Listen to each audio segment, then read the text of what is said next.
present Arthur Lowe, John Le Mesurier, and Clive Dunn in Dad's Army. Episode 17, Room at the Bottom, featuring John Lorry and Arnold Ridley, with this week's guests, John Ringham and Jack Watson. Here is the news, and this is John Snagg reading it. The date is 1941. The Nazi menace, like some giant octopus, spreads its tentacles across the face of Europe, from the frozen wastes of Russia to the rolling Atlantic. Here in our island fastness, the gallant men of Britain's Home Guard, determined that our streets shall never echo to the tramp of jackboots, strive diligently to protect our hearth and home. At the Church Hall, Walmington-on-Sea, headquarters of the local platoon, Sergeant Wilson is in the side office when an officer from GHQ arrives. Oh, good evening, Captain Turner. Good evening, Sergeant. Where's Captain Mannering? Well, we have the auditors in the bank, so Captain Mannering's had to stay behind to clear up a few points. Oh, I see. Well, I'm afraid I can't wait for him. Got a call on 2 other units in the area.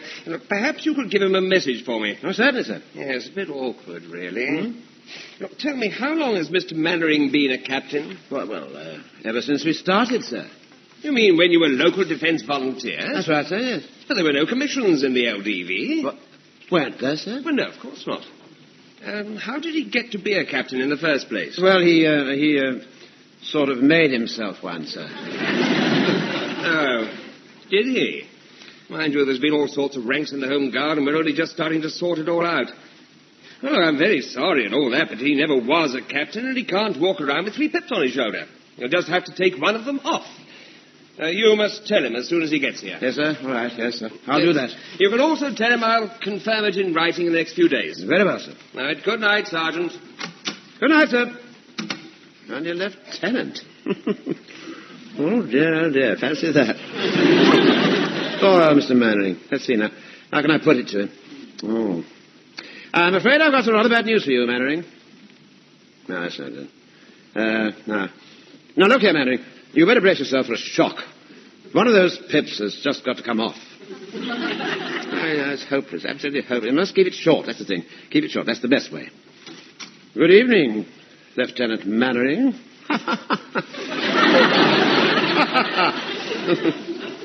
You all right, Wilson? Oh, yes, I'm perfectly... Oh, good evening, Mr. Mannering. So sorry, I didn't hear you come in. You usually talk to yourself. No. I was just thinking aloud. By the way, you were pleased to hear that I managed to get that drill sergeant. What drill sergeant? Oh, really, Wilson, don't you remember? I said the platoon was getting a bit sloppy. Anyhow, this chap's coming on Friday to give the men an hour's drill. Should be pretty good. He's from the Coldstream Guards. Oh, well, that's something to look forward to, isn't it, sir? Yes. And, Wilson, I've told you before, don't go wandering around with your battle dress collar undone and your cuffs rolled up like that. You're not one of the Brill Cream boys, you know. I'm sorry, sir. Oh, by the way, Captain Turner left a message for you. Oh, he's been here, has he? Yes, sir, but he couldn't wait. What did he want?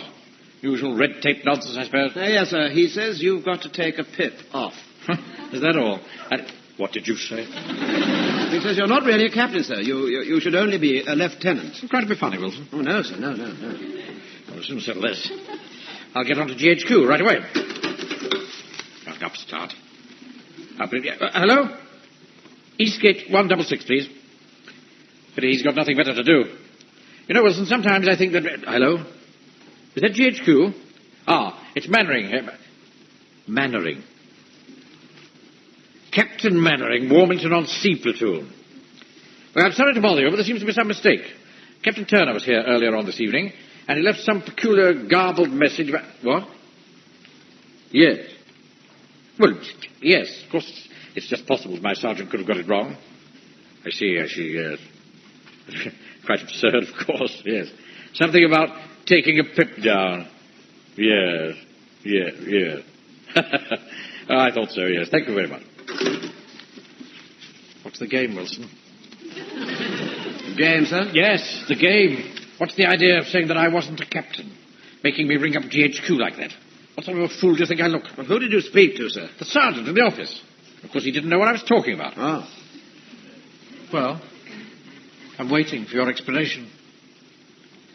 You know, I'm forced to say that you have confirmed a suspicion that's been in my mind for some weeks now. Really, sir? What's that? That you're jealous of me, Wilson. jealous, sir? Oh, don't think I haven't noticed the way that you keep looking enviously at my officer's hat. And my insignia of rank. You don't fool me, you know, for a minute, Wilson. You'd give anything to be in my shoes. I can assure you, sir, you're quite wrong. I'm not in the Home Guard for the glory I can get out of it. These 3 pips mean nothing to me. I'd be just as happy to be a sergeant or even a simple private. If that phone was to ring right now, and they said that I was no longer a captain, it wouldn't mean that much to me. Morganton on Sea Home Guard. Just a minute, please. It's for you, sir. Thank you. Hello, Mannering here. Oh, good evening, sir. How are you? What? Yes, I did ring earlier, yes. I spoke to the sergeant there. He'd only just come on duty. You didn't know what, sir? Oh, yes. Yes, yes, sir. Thank you, sir. Well, Wilson, you were quite right. You mean you've got to lose a pip, sir? Yes. Well, I'm sorry, sir. I really am. Well, there's only one thing to do, I'm afraid. What are you doing with that knife, sir? Well, don't do it, sir. Please, don't do it. It's not worth it. What's the matter with you? I'm going to cut the pips off, that's all. Only a penknife, you know. Oh, I see. You see, for a moment I thought that... Excuse me. What is it, Godfrey? I can't see the very dirty cups. I'm just going to do the washing up. Well, I finished with mine. Oh, thank you. Can I help, Mr. Mannering? How do you mean, Godfrey? Well, you see, there was struggle with your jacket. Your tailor is my line, sir. Don't forget I was 35 years the gentleman's outfitting at the Army Navy stores. I doubt if that can be of much help to me now, Godfrey. Well, please let me try, sir. Oh, very well. Here's the penknife. Oh, thank you. What seems to be the trouble? I'm taking a pip off each shoulder. Oh, I see. Well, trouble is you can always see the mark where the pips have been. Yes, I know. Why are you taking them off, sir? No, I can't go into all that now. It's a long story. It's the best I can do for you, I'm afraid, sir. Thank you, Godfrey. And don't say anything to the men about this, will you? About what, sir? Oh, never mind. All right, you can go. Oh, right, sir. Well, what are you going to do, sir?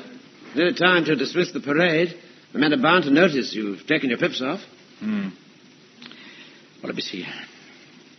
Oh, I know. I'll wear my rubber shoulder protectors. Ah, yes.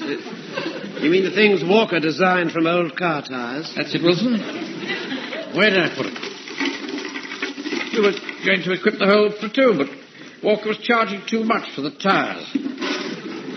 Ah, here we are. Now, if I put one on each shoulder, no one can see my badges of rank. There we are. Oh, yes. That's very fetching, sir. This is no time for flippancy, Wilson. And of course, Godfrey already knows you've taken your pips off. Oh, don't worry about him. Doesn't know what day it is. I tell you, he was. And you say he was taking one of his pips off, Mr. Godfrey? Yes, that's right. Well, perhaps he's been promoted. That must be it. The next step up is a major. He'd have to take his 3 pips off to put a crown on. A major, Mannering. A rather nice ring to it, wouldn't it? Yeah. All right, man. 4 in, 3 ranks. Can't wait to see what he's wearing on his shoulders. All right, platoon. Pay attention now. Platoon, attention! Platoon, stand at ease. Now, just before we break off, I want to tell you about next Sunday's exercise. Mr. Speaker? What is it, Jones? Why are you wearing your shoulder protectors, sir? Is that the standard dress from now on? No, it isn't, Jones. I'm just testing them. Anything wrong with that? No, sir, I like it. Now, about the exercise. You will... Mr. Speaker? Yes, Jones. You always told us it's not the man we salute, but the King's Commission. That's right. Well, how can we salute you if we can't see your rank? You'll have to take your shoulder protectors off, you know. All right. I may as well tell you now that... Sorry I'm late, Mr. Mannering, but I've been listening to my wireless. It's all right, Fraser. Fall in. The Bismarck has been sunk, sir. What? The German battleship on the Bismarck, it has been sunk. It's just come through on the wireless. All right. All right, men, dismiss. Next parade, 1800 hours tomorrow.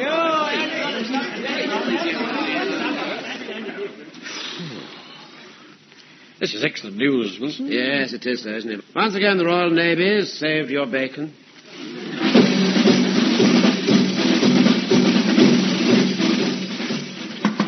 Come in.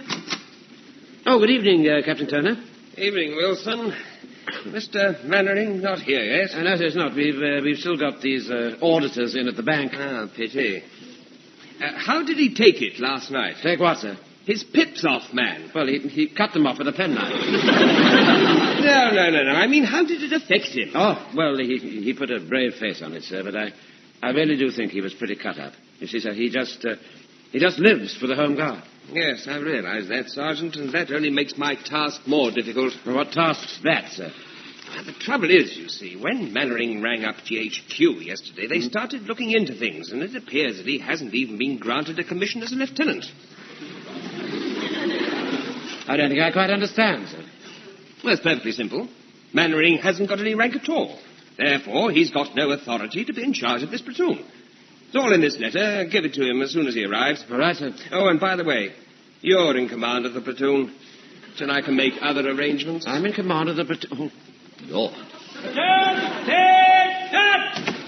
Evening, Mr. Mannering. Evening, Jones. Oh, is that Mr. Mannering in the hall? Look, I think it would be better if he didn't see me. I'll go out by the side door. Oh, and don't forget to give him that letter, will you? Right, carry on, Jones. Hello, Wilson. Hello, sir. Is it raining? What do you mean? Well, you're wearing your Macintosh, sir. It's only so that the men couldn't see that I'd taken the pips off my shoulders. But I can't go on with this subterfuge forever, Wilson. The platoon has to be told that I'm only a lieutenant, and that's that. After all, ours not to reason why. Yes, right, but before you do anything, sir, I think you ought to read this letter. Captain Turner left it for you. Thank you. He's been here again, has he? Yes, sir, but he couldn't stop. I don't know what's the matter with that chap. Anyone would think he didn't want to see me. Now, what have we got to say? Yes, well, sir, I'll leave you to read your letter, sir. For a while. See, I noticed one of my bicycle tires seemed a bit flat, so I think that's what I'll do. I'll go and pump at it. Pump it up. Very well, if you must. I shall be just out here in the alley if you want me, sir. What's the matter with him?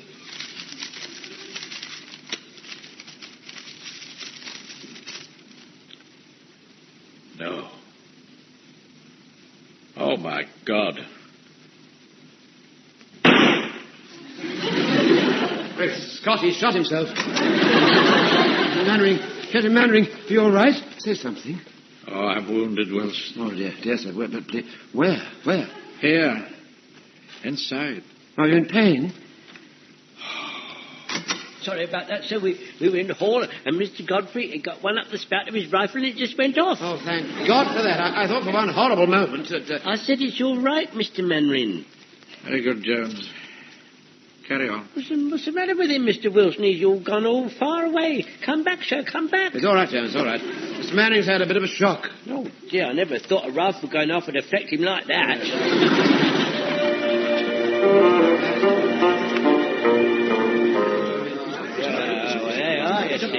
I can't get over it. Fancy Mr. Mannering not being an officer at all.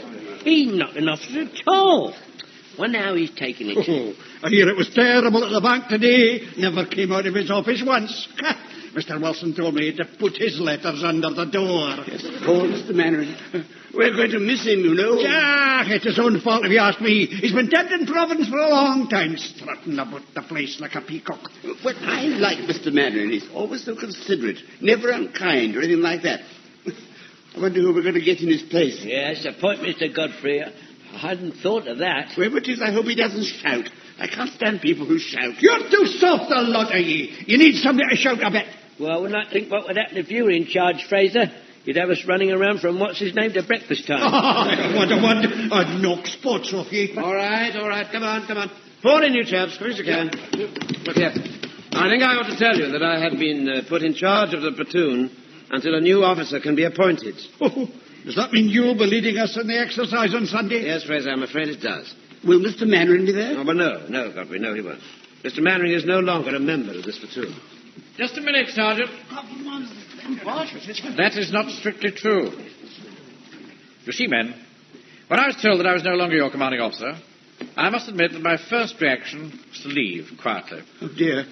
How sad. All right, Godfrey. Then I said to myself that the defence of this town must come first. This country needs every able-bodied man it can get, and no man can be an island unto himself. I was proud to march at your head as Captain Mannering. I am even prouder to march in your ranks as Private Mannering. That's all. He'll always be captain as far as I'm concerned, Mr. Mannering. Come on, sir. You fall in a little bit beside me, sir. Yes, move over, Mr. Godfrey. Make room for Mr. Mannering. I do hope you'll be happy as one of us, sir. I'm sure I shall, Godfrey. Crawlers.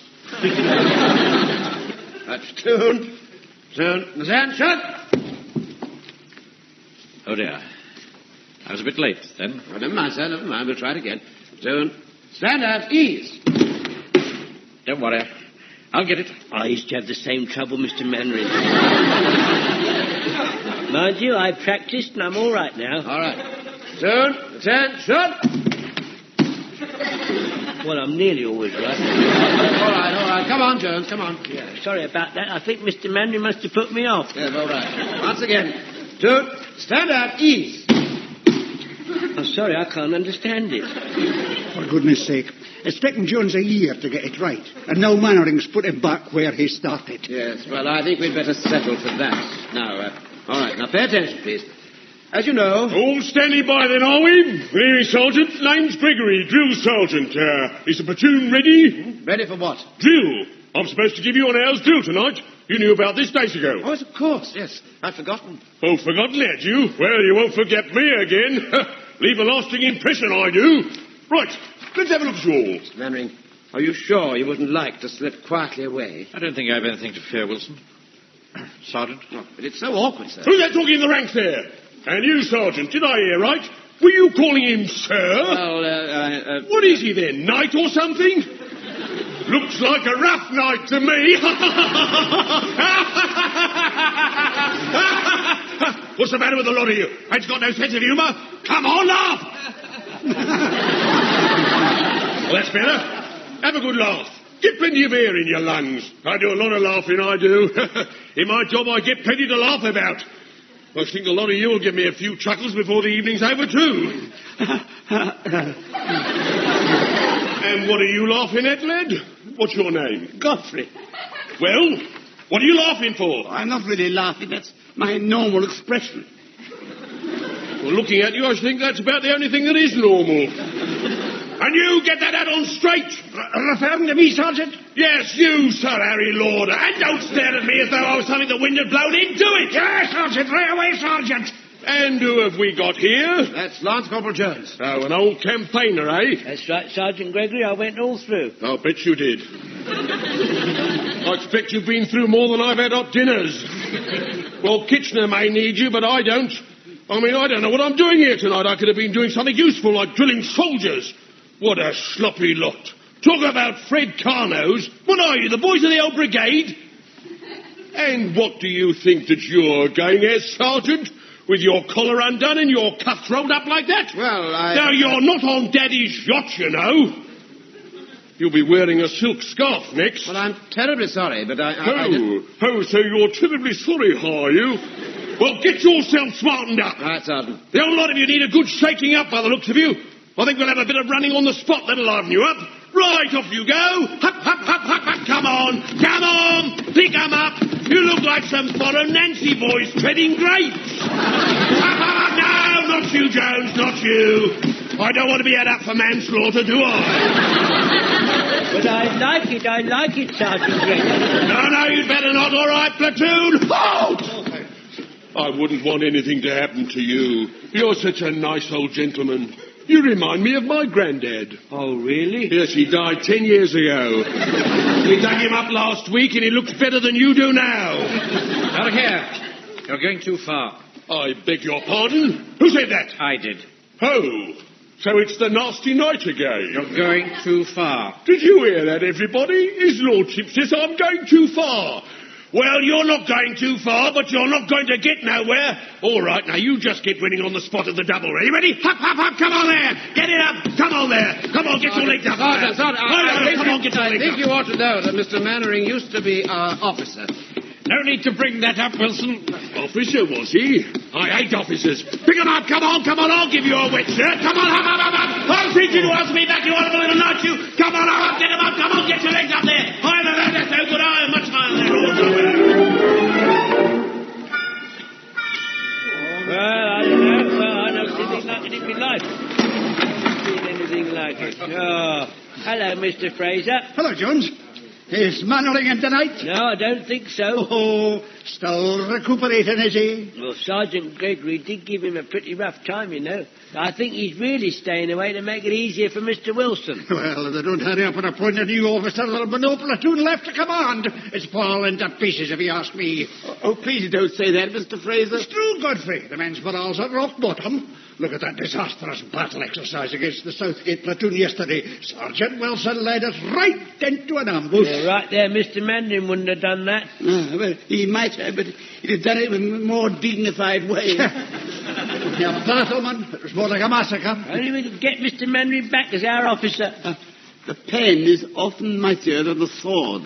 Oh, well, how do you mean? Well, we could all write and say how much we respect and admire Mr. Mannering. There's no need to go that far. No, go on. Go on, Mr. Godfrey. And we could respectfully ask for his reinstatement.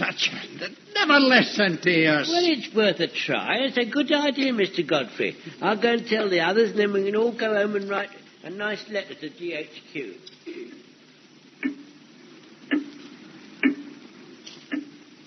Dear Sir, permission to write. As an old soldier of 30 years' service and a member of the Royal Antediluvian Order of Buffaloes, may I put in a good word for our late captain.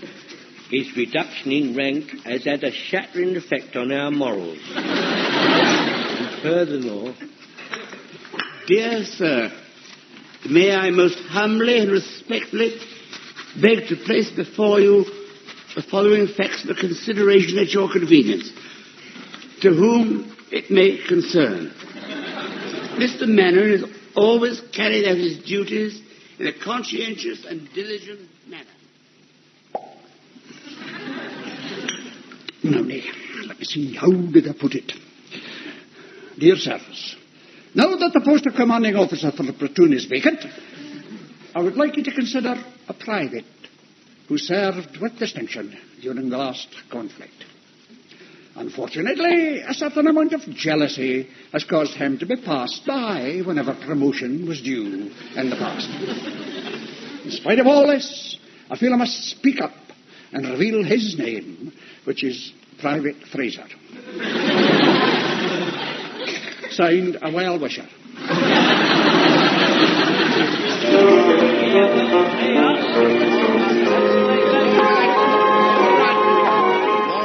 All right. Now, settle down, chap. Settle down, please. Now, Captain Turner would like to say a few words. Thank you, Wilson. Now, before Mr. Mannering comes in, I'd just like to say that after receiving all those letters from the platoon, GHQ felt duty-bound to grant Mr. Mannering his commission. Hooray! Bloody disgrace. In future, the three platoons, Eastgate, Southgate, and Warmington-on-Sea, will be formed into a company, and Mr. Mannering will be second in command and have his rank of captain confirmed. Goodness, there's no need for them to overdo it. Well, good news, eh, Sergeant Wilson? Yes, awfully good, sir. Yes. Well, the letters we received from the platoon were unanimous in their praise for Captain Mannering. Or perhaps I should say all but one were unanimous. Here's Captain Mannering now. good old Captain Mannering! Well done, sir! Oh, he's a jolly good fellow! Oh, he's a jolly good fellow! Oh, he's a jolly good fellow! Well done, Captain. Well done, sir. Congratulations, Captain Mannering. I'm delighted for you. Thank you, sir. Well, I think I'll be off. Good night. Good night, sir. 3 cheers for Captain Mannering! Hip hip! Hooray! Hip hip! Hooray! Hip hip! Hooray! Thank you, ma'am. Thank you for your trust in me. Oh, I, sir, we have great trust in you. Thank you, Fraser. I can assure you all that I shall continue to lead you for as long as my country has need of me.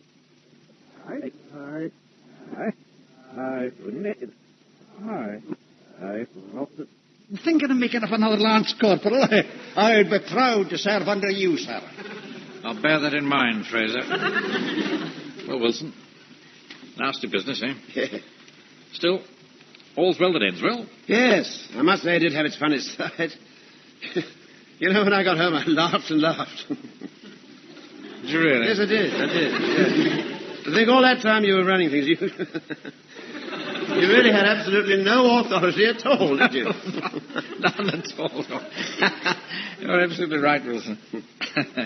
I mean, I'd no power to promote you to sergeant, had I? No, of course you had no power at... Didn't you, sir? No. No, you see, sir, really, you shouldn't be wearing those stripes, you know. What? Oh, really, sir? Well, don't worry. I'm sure we'll sort it all out in time. Meanwhile, perhaps you'd like to borrow my penknife.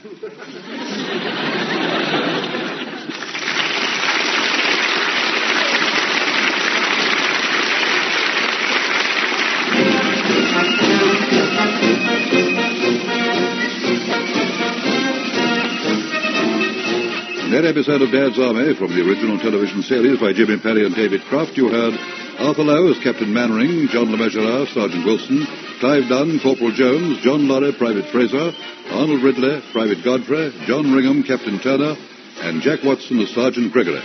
Room at the Bottom was adapted for radio by Michael Knowles and Harold Snowd and produced by John Dyer.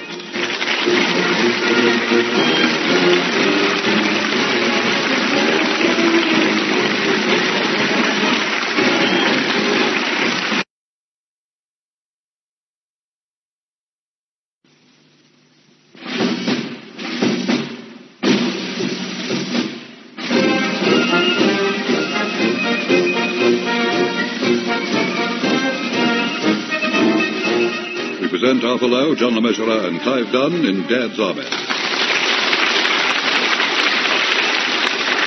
Episode 16, The Bullet Is Not for Firing, featuring Arnold Ridley, with this week's guests, Graham Stark, Frank Williams, Michael Knowles, and Timothy Bates.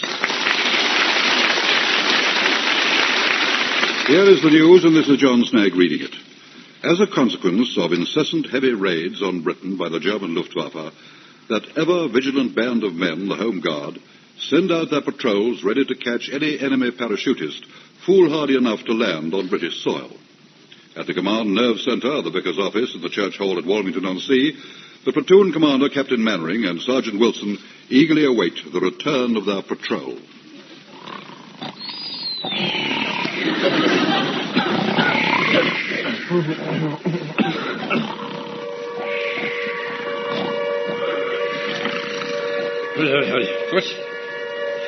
What's that? It's the all clear, sir. Good heavens, Wilson. What time is it? It's about 6 o'clock, sir. 1800 hours, eh? No, sir, that's at night. Well, isn't it night? No, it's the morning. Oh, is it? Did you drop off, sir? No. I thought you did. I mean, your eyes were closed. I was just resting them, Wilson. I wasn't asleep. Very far from it. Well, you see, with all the responsibilities you have, sir, I wouldn't blame you for taking 40 winks. I did not take 40 winks, Wilson. Well, I'm sure you were 100% alert all the time, sir. I was. Even if you were snoring. That's enough. Patrols will be back soon. Go and get the kettle on. Sir? You got any matches? Well, there should be some out in the hall. Right. After you, sir. They need a hot drink, poor devils, after being out all night. You know, I think it's a bit absurd, the way they get us to stand to, just because someone reports seeing a parachute. I mean, who's to say it wasn't one of our pilots, anyway? Well, that's hardly likely, is it? Well, could you pass me the kettle, please? Here you are. Thank you. I mean, we shoot down literally hundreds of their planes, but you'll notice that you very rarely read about any of ours being shot down, do you? No, we don't read about it, sir, no, sir, but surely common sense tells you it must happen sometime. I don't want any of that sort of talk here, Wilson. Some of those planes on their way back to Germany were obviously stricken. One was practically touching the rooftops. The one that was loosing off his machine gun. From the smell of it, I think they must have hit the gasworks. You haven't left the gas string. Haven't we? Oh dear.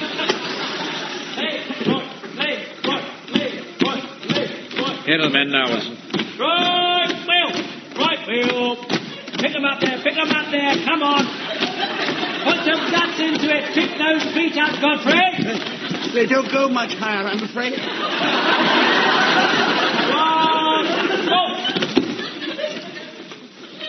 Squad reporting back from patrol, sir. Very good, Jones. Now just hand back the ammunition. Well, we haven't got none, sir. You haven't got none? What have you done with it? Well, I have to report, sir, that we engaged an enemy plane with rapid fire, sir. You did what? It was so low you could almost touch it. Jones here was fixing his bayonet. You sure it was one of theirs, Walker? Positive, Sarge. Definitely. Yes, so we let him have it right up, sir. And, sir, I have to report he did not like it, so he did not like it. They don't like it, you know, sir. And he was weaving from side to side, and then he disappeared with black smoke coming from his engine nasals, sir. Oh. You mean you think you shot him down? Well, either I saw those 2 Spitfires on his tail. Very serious, Jones. You know perfectly well we only have 5 rounds each. If the enemy flings himself upon us tonight, this platoon will have to stay indoors, won't it? No, so we still got the bayonets, haven't we? And I still have my rounds, sir. Oh, how's that, Godfrey? Well, you see, I put them in a little pocket in my camel hair cardigan. By the time I'd undone all the buttons on my overcoat and battle dress blouse, the plane passed out of sight. Yes, well, one hardly knows whether to be pleased or sorry about that, does one? The buttonholes were awfully small on those greatcoats. I don't know whether anything can be done about it. I know a geezer will fix that for you in a jiffy. Charge you $1 each. It's very reasonable to me for new buttonholes. He doesn't do that. He files down the old buttons. That'll do, Walker. We'll have to report this to HQ, Wilson. Meanwhile, attend to your rifles. The kettle's boiling. Some tea, good. That's good news. I'm absolutely dying for a cup of tea. Tea comes later, Godfrey. Our first thought must be for our weapons. They need pulling through and boiling out. Here, hold on a minute. We're all gasping. We've been on stag all night. We've been on our toes all night, too, haven't we, Sergeant? Yes, sir, in a manner of speaking. Now, we're a front-line fighting unit. Our first thought must be for our weapons. They get the first water. Pull them through and boil them out. Right, that'll be all. I must go and make a report to HQ. Carry on, Sergeant. Right, sir. Right, fall in, you chaps. Here, what a lot of pull, Jonesy, eh? The insides of the rifles can wait. The inside of me can't. I don't want none of that balshy talk, you know, Walker. We'll do what Captain Manridge says, even if it is a lot of bull. All right, well, start pulling your rifles through, you chaps, will you? Well, could have let us have a cut of char first. I mean, it's not as if we were regular soldiers. They can fall in a kip after being on standby all night. We've got to go and do a day's work. You don't call what you do a day's work, do you? Here, now listen. That whiskey you get every week don't fall off the lorry on its own accord, you know, Jonesy. It has to be sort of pushed. Yeah. Well, it comes very hard when you have to work with a brain like I do. Oh, come off it, eh? I mean, all you have to do is give a couple of good wallops with your chopper and keep your fingers out of the way. That's all you know, Joe. You want to try it sometime. Here I am with a long roll of boned rib. I'll have 3 books, she says. That's 3 1 1/8 at 2 and 2 a pound. Now, where do I slice it? That's the point. Where do I slice it? Go on. You do what you always do. Give 'em short weight and put your hand on the scales. That's liable, that is liable. Look, never mind about that. Just get your pull through into the barrel and stop moaning. You shouldn't make charges that you can't These barrels are getting smaller, aren't they? Aren't they, Godfrey? Anything the matter, Mr. Jones? Well, I can't put my pull-through stuck in the barrel. Oh, dear. I've never been quite sure how to use those things. I'm sorry I can't help you. No. You know, it's quite simple, Godfrey. Look, you've got a piece of string with a weight on the end, right? Oh, yes, I understand that, Mr. Walker. Good, we're making progress. Now, on the other end of the string, you tie a piece of 4x2. Why is it called 4x2? Because it is a piece of cloth measuring 4 inches by 2 inches. That's very clever, isn't it? No, not really. Anyway, now, see, look. You drop the blanket end of the string down the barrel, see? There you go. Right. Now, when it comes to the other end, you pull it, see? And a piece of cloth comes through the barrel, leaving it bright and shiny. Oh, thank you. That's most helpful. Well, mine isn't coming through all bright and shiny. Here, let's have a look. Oh, blimey, Jonesy, what you got on the end of this pull-through? One of your old nightshirts? Here, hang on a minute. I'm just going to have a word with Mr. Mannering. Come in. Yes, Walker? This ammo, I think I can get it for you, sir, under the counter, like. No, Walker, thank you very much. Quite out of the question. But how much will it cost? Oh, well, it'll come out about a bob around, Mr. Wilson. No, we couldn't possibly do that. Well, where does it come from? Oh, that's easy. There's an Irish battalion at Gateshead. Well, surely they don't sell their ammunition. You get up the booze at 10 o'clock on a Saturday night, they'd sell you the Pope. Right, that'll be all, Walker. Go and boil your rifle. Oh, well, sorry I spoke. Well, if it's the money you're worried about, sir, I expect we could have a whip round. I won't hear of it, Wilson. It's dishonest. Well, would you object if I got Walker to sort of hire it? What are you talking about? Well, perhaps he could get it on sale or return, you know. What we don't use, we could send back. Look, Wilson, this is war, not the Rotary Club dance. I better see how the men are getting on. They seemed a bit truculent when they came off patrol. Well, I think they're just a bit tired and thirsty, sir. Yes, I better go in and boost their morale. Well, I wouldn't if I were you, sir. You know, Wilson, I sometimes wonder if you have the stomach for this job. Yes, well, there, of course, you have the advantage of me, sir.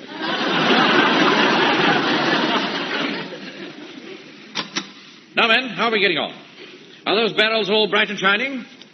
Ah, Jones, we're having trouble with our pull-through. Well, it's a bit sticky, sir. Let me try. I just said my right arm is not as powerful as it was of yesteryear, sir, through not having the quantity of chops to joint. Or joints to chop. Yeah,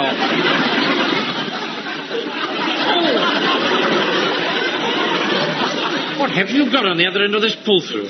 I think it's just a possibility it's got knotted, sir. We must try some other means then, mustn't we?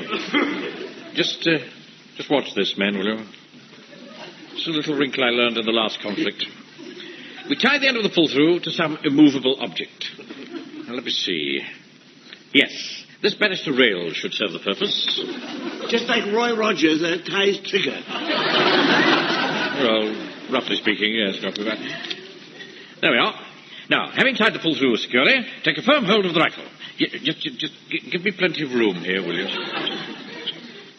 Now then, all that's needed is a sharp jerk. So!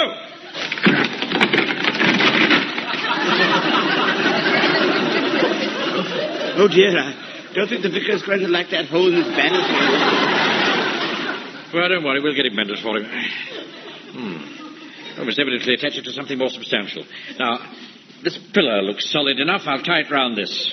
Simon, sir, that comes away, the whole hall will fall down. Well, it's hardly likely, Jones. I'm not Samson in the temple. Right, here goes. Oh. You've broke the string off now, sir. How am I going to get the rest of it out of my rifle? Well, It's all bunged up. Look at it, sir. Look at it, sir. It's all bunged up. Yes, it poses a bit of a problem, doesn't it, sir? Yes, I know that, Wilson. Well, perhaps there's an artificer at Area Command. Jones is not taking this rifle to Area Command. He'd look a complete idiot, wouldn't he? There are millions of red ants in one of our window boxes. If you pour a drop of honey down the barrel, they might eat it away. Give them time. I don't think we have that much time, Godfrey. I could get you the honey. Some powerful spirits, that's what we need. About a teaspoonful of Arpic. That clears most things. Yeah, all right, Walker. It's enough of that. Bring me that stair rod, Wilson. Do you think that's wise, sir? Just bring it, will you? All right, very well. That's parish property, you know, Mr. Wayne. I'm well aware of that, Doctor. Here you are, sir. Thank you. Now, shove it into the barrel. That's it. Walker? Sir? Tap the rod in with your rifle butt. Do you think you should, sir? Will you leave this to me, Wilson? I know what I'm doing. Go on, Walker. Tap it in. Right.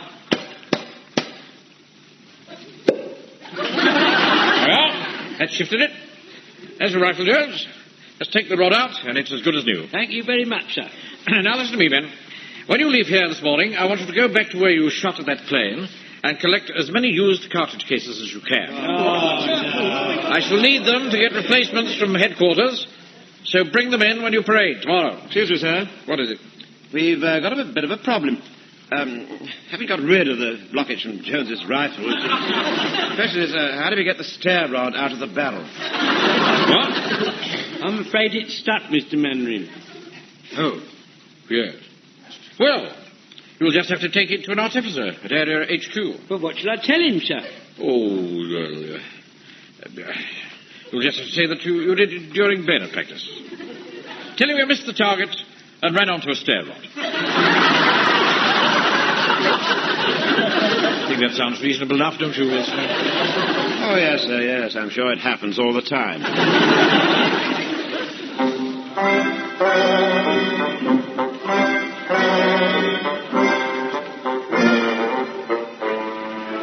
Well, this looks good, Wilson. Very good. Oh, yes, sir, yes. The men have found nearly 50 cartridge cases. I must put them somewhere safe. I shall need these as evidence. Evidence? At the court of inquiry. Oh, what, sir? I've had a letter from Area HQ. They're sending down 2 officers to set up a court of inquiry to inquire into the circumstances of the loss of 75 rounds of .300 ammunition. Oh, dear. Oh, Lord. Oh, dear, oh, dear, oh, dear, oh, dear. Oh, dear. What's the matter with you? Nothing. Nothing at all, sir, no. It's just that for a few paltry bob we could have hushed it all up. My motto is, and always has been, honesty is the best policy. Yes, well, I would have thought that one about using a steamroller to crack a walnut would have been more appropriate to the occasion. So, yes. I shall want the men on parade early to get the hall ready for the court of inquiry. Very good, sir.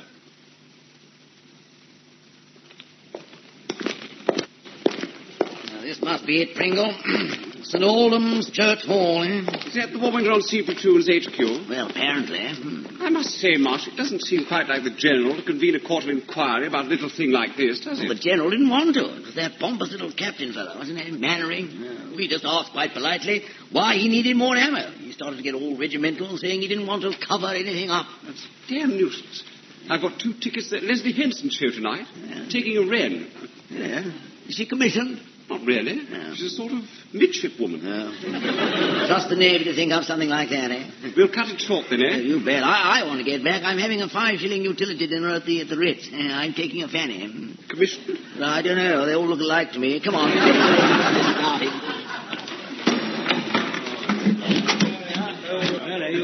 Where does Mr. Mannering want this Union Jack put? I can't imagine, Godfrey. Look very nice over the wall there. Here, perhaps Mr. Mannering's going to drape it round himself like Britannia. I heard that, Walker, and I don't think it's very funny. Sorry, sir. Drape it over the table, Godfrey. The 2 officers from Area HQ will be here very soon. Now, let's show them that we can do things properly. Oh! Blimey, it's the chocolate soldier. Good heavens, Jones. What's that you're wearing? Full dress uniform, sir. Lord Kitchener always liked to see us wearing it, sir, when we was on a fizz-up. You'll notice the red coat, sir, worn by the British Army for over 200 years. Trouble was, red shows up, a lot of soldiers got killed, and they got fed up of it. Now, thank you very much, They Jones. didn't like it, you see. They did not like it. And one day, in India, they covered themselves in dust, and they didn't get shot anymore.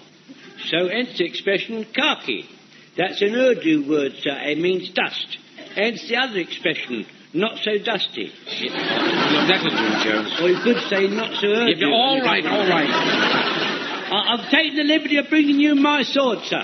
Sword? What's that for? Yes, sir. We always used to have a sword on the table in front of the senior officer in the Sudan, sir.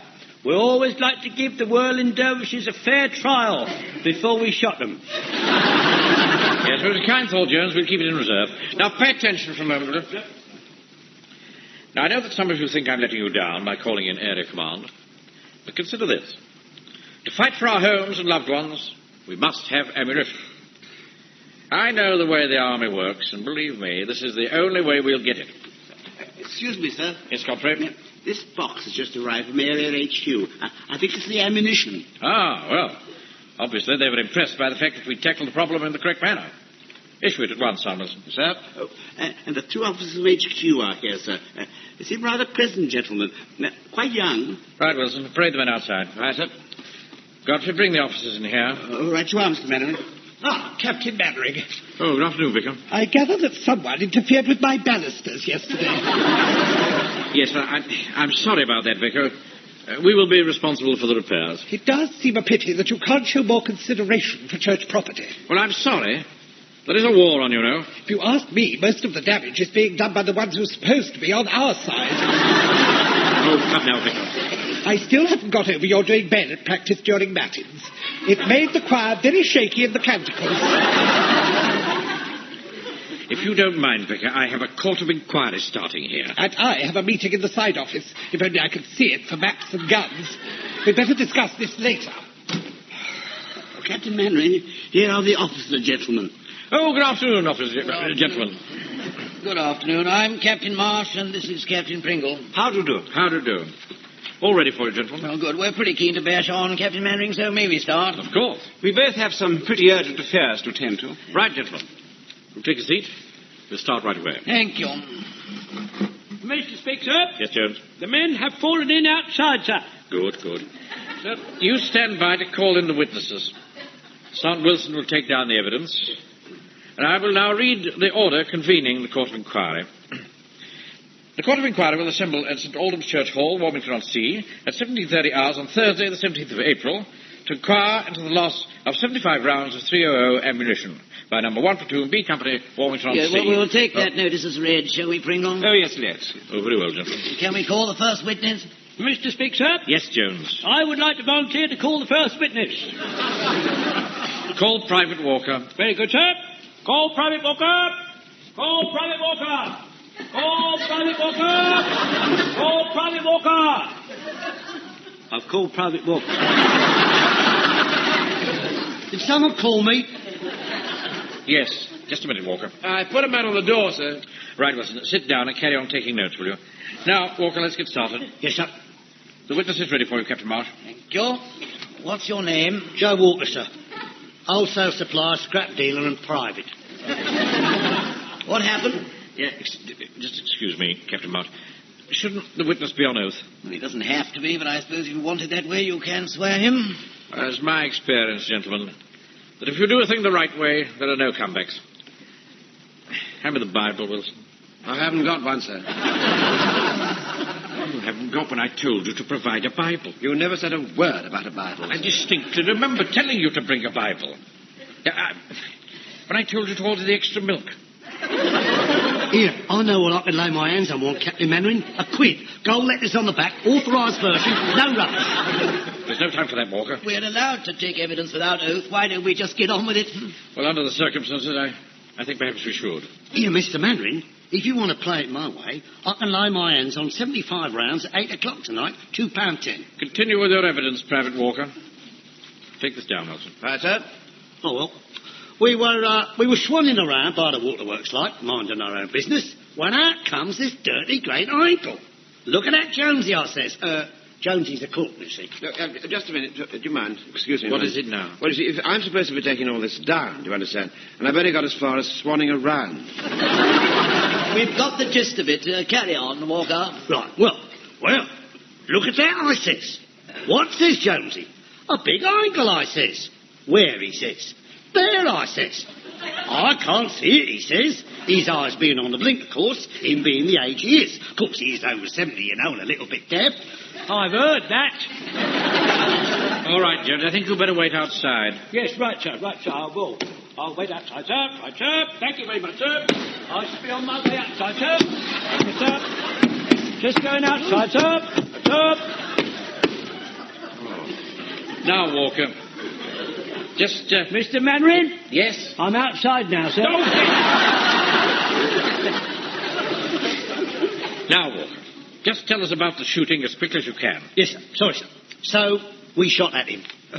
I'm afraid we'll need a teeny-weeny bit more detail than that. I was giving him more detail, wasn't I? Look, now, suppose we take it from the point where you loaded your rifles. It's a good idea, Wilson. We loaded them before we left the hall. Who gave the order to fire? Jonesy. Corporal Jones. Put that down, Wilson. Jones gave the order to fire. I think we're getting somewhere now, gentlemen. Oh, praise God in his holiness. What in heaven's name is that? Excuse me, gentlemen. I'll deal with this. Excuse me, Vicar. Vicar!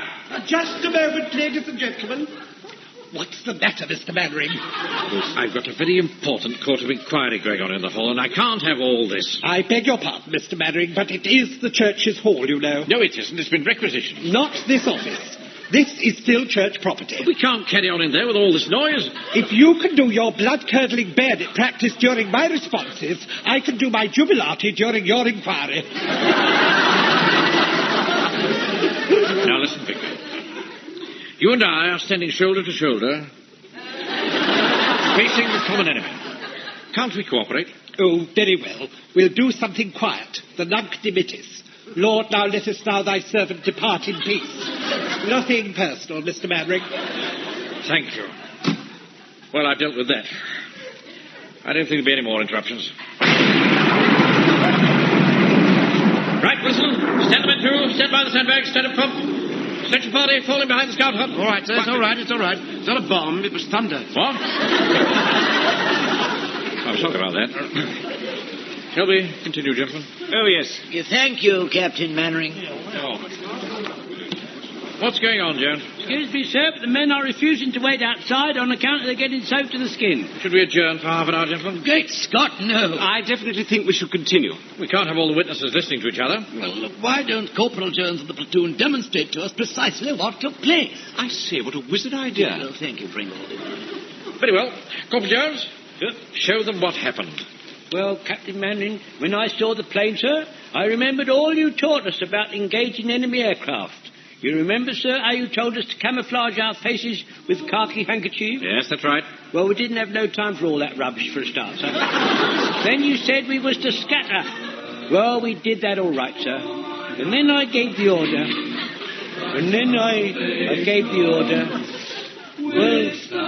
Well, go on. Oh, Captain Mannering, I think I'm going.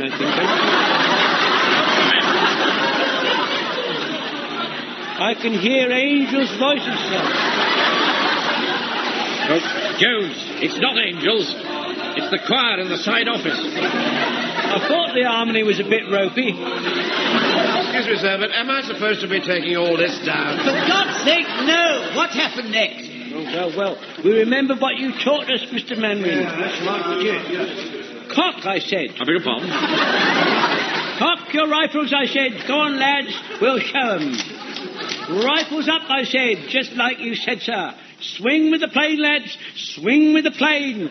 Aim in front of it, just like you said, sir. Then I gave the order, shoot. Oh, no. No, not shoot, Jones. You should have called, fire!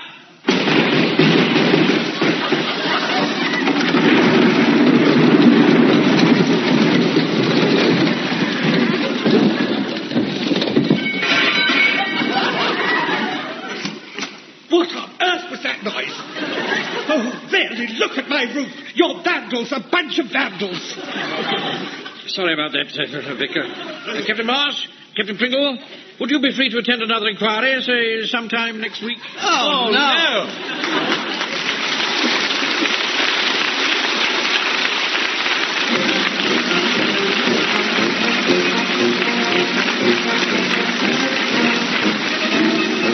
That episode of Dad's Army from the original television series by Jimmy Perry and David Croft, you heard Arthur Lowe as Captain Mannering, John LeMessurier as Sergeant Wilson, Clive Dunn, Corporal Jones, Arnold Ridley, Private Godfrey, Graham Stark, Private Walker, Frank Williams, the Vicar, Michael Knowles, Captain Pringle, Timothy Bateson, Captain Marsh, and all the choir by John Whitehall. The Bullet Is Not for Firing was adapted for radio by Michael Knowles and Harold Snowd and produced by John Dias.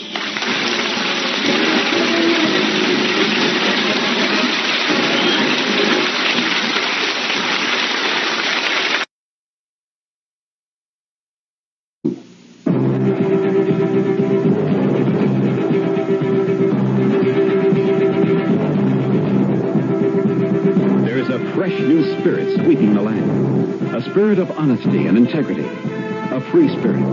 A spirit that demands products which fill your utilitarian needs, while while satisfying your good taste and your desire for economy. We at Buick have felt the spirit and are dedicated to your sense of freedom. Our crisply designed, solidly built 1975 Buicks will bring joy even to the most demanding of free spirits. The 1975 Buick Electra, LeSabre, Riviera, Century, Skylark, Apollo, and the gutsy new Buick Skyhawk are dedicated to the free spirit in just about everyone. Hey, there's an exciting new attitude at Buick. Take advantage of it at your local Buick dealer.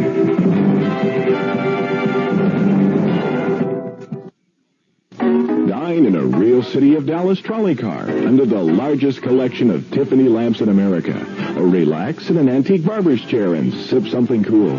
Of course, it's the Old Spaghetti Warehouse, Dallas's fun restaurant, where you can enjoy the $1 million atmosphere at $2 prices, with special luncheon prices from just $1.69. The Old Spaghetti Warehouse, for dinner or lunch. It's the best restaurant buy in Dallas. And now park free at our lot at Lamar and Munger, just 1 block east of the restaurant.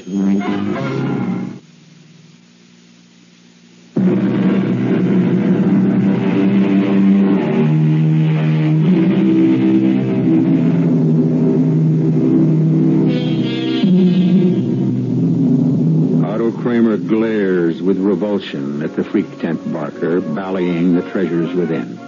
See them all, folks. 25 cents. Only 2 bits. 1/4 of $1. Kramer looks above the bally stand at the garish canvases picturing the freaks. Larger than life. More terrible than life. His eyes rivet on the painting of a nearly naked woman. Her body ornamented with hearts, flags, stars, flowers, sunsets, peacocks, snakes. Then, lips locked white, he buys a ticket and enters the tent. On the 5th platform stands the tattooed princess, her body debauched by the colored needle, her beautiful face unmarred, smiling at her admirers.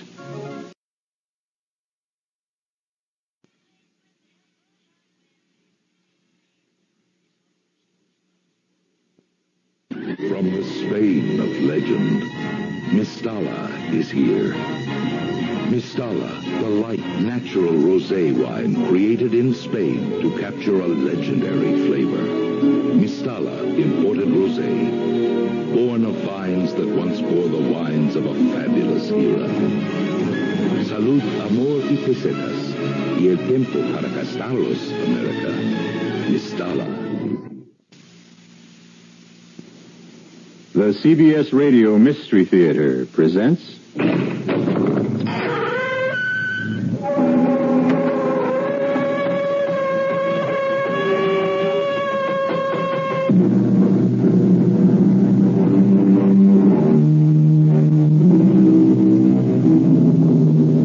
Come in. Welcome. I'm E.G. Marshall. Right this way, folks. Hurry, hurry, hurry. Step right up.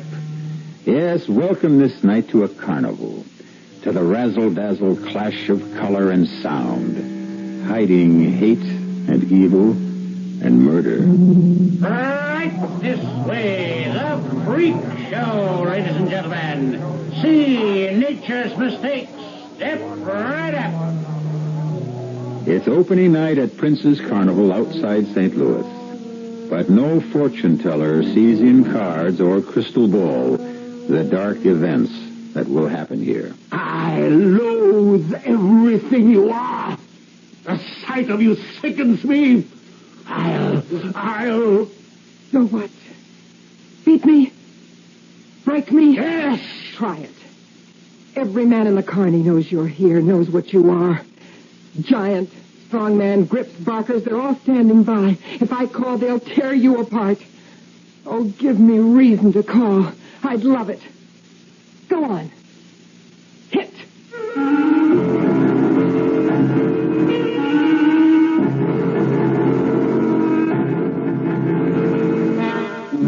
Our suspense drama, Tattooed for Murder, was written especially for the Mystery Theater by Nancy Moore and stars Terry Keane and Stefan Schnabel. It is sponsored in part by Anheuser-Busch Incorporated, Brewers of Budweiser, and Buick Motor Division. I'll be back shortly with Act One. There's nothing wrong with drinking Budweiser sip by sip, is there? Well, the brewers of Budweiser think there's a better way. Sipping's fine if you're drinking wine. But Bud is the king of beers, a hearty drink. Look, rinse a 10 or 12 ounce glass with cold water. Then open a can or bottle of Bud and pour it right down the middle so it kicks up a good head of foam. Now, take a big drink and then swallow big. No sips. That's how it should be done. More taste, more beer drinking enjoyment. Thanks to exclusive Beechwood aging, Budweiser has a smoothness that lets it go down especially easy. Sure, it's an expensive way to brew beer, but brewing beer right does make a difference. That's why, when you say Budweiser, you've said it all. Anheuser-Busch, St. Louis. When you invite guests over for a holiday dinner, you won't want to spend all your time in the kitchen. Frank Lieber here with some help from True Value Hardware Stores, who have kitchen appliances that'll do the pot watching for you. There's Sunbeam's high-dome multi-cooker fry pan, for instance. Cooks large roasts or fowl, the automatic thermostat assures even heat. Has a hard-coat Teflon cooking surface, so you can use metal utensils, and foods won't stick, so cleanup chores will be easier. That's the Sunbeam high-dome cooker fry pan. True Value Hardware Stores also have Sunbeam's new high-dome Teflon crocker fry pan. Has a removable ceramic vessel that turns the fry pan into a slow cooker. And because it's heat-resistant, the crocker is safe for oven use, too. Both the crocker and fry pan remove from the base for easy, complete cleaning. Sunbeam's crocker fry pan and multi-cooker fry pan are just two of the values at participating True Value Hardware Stores.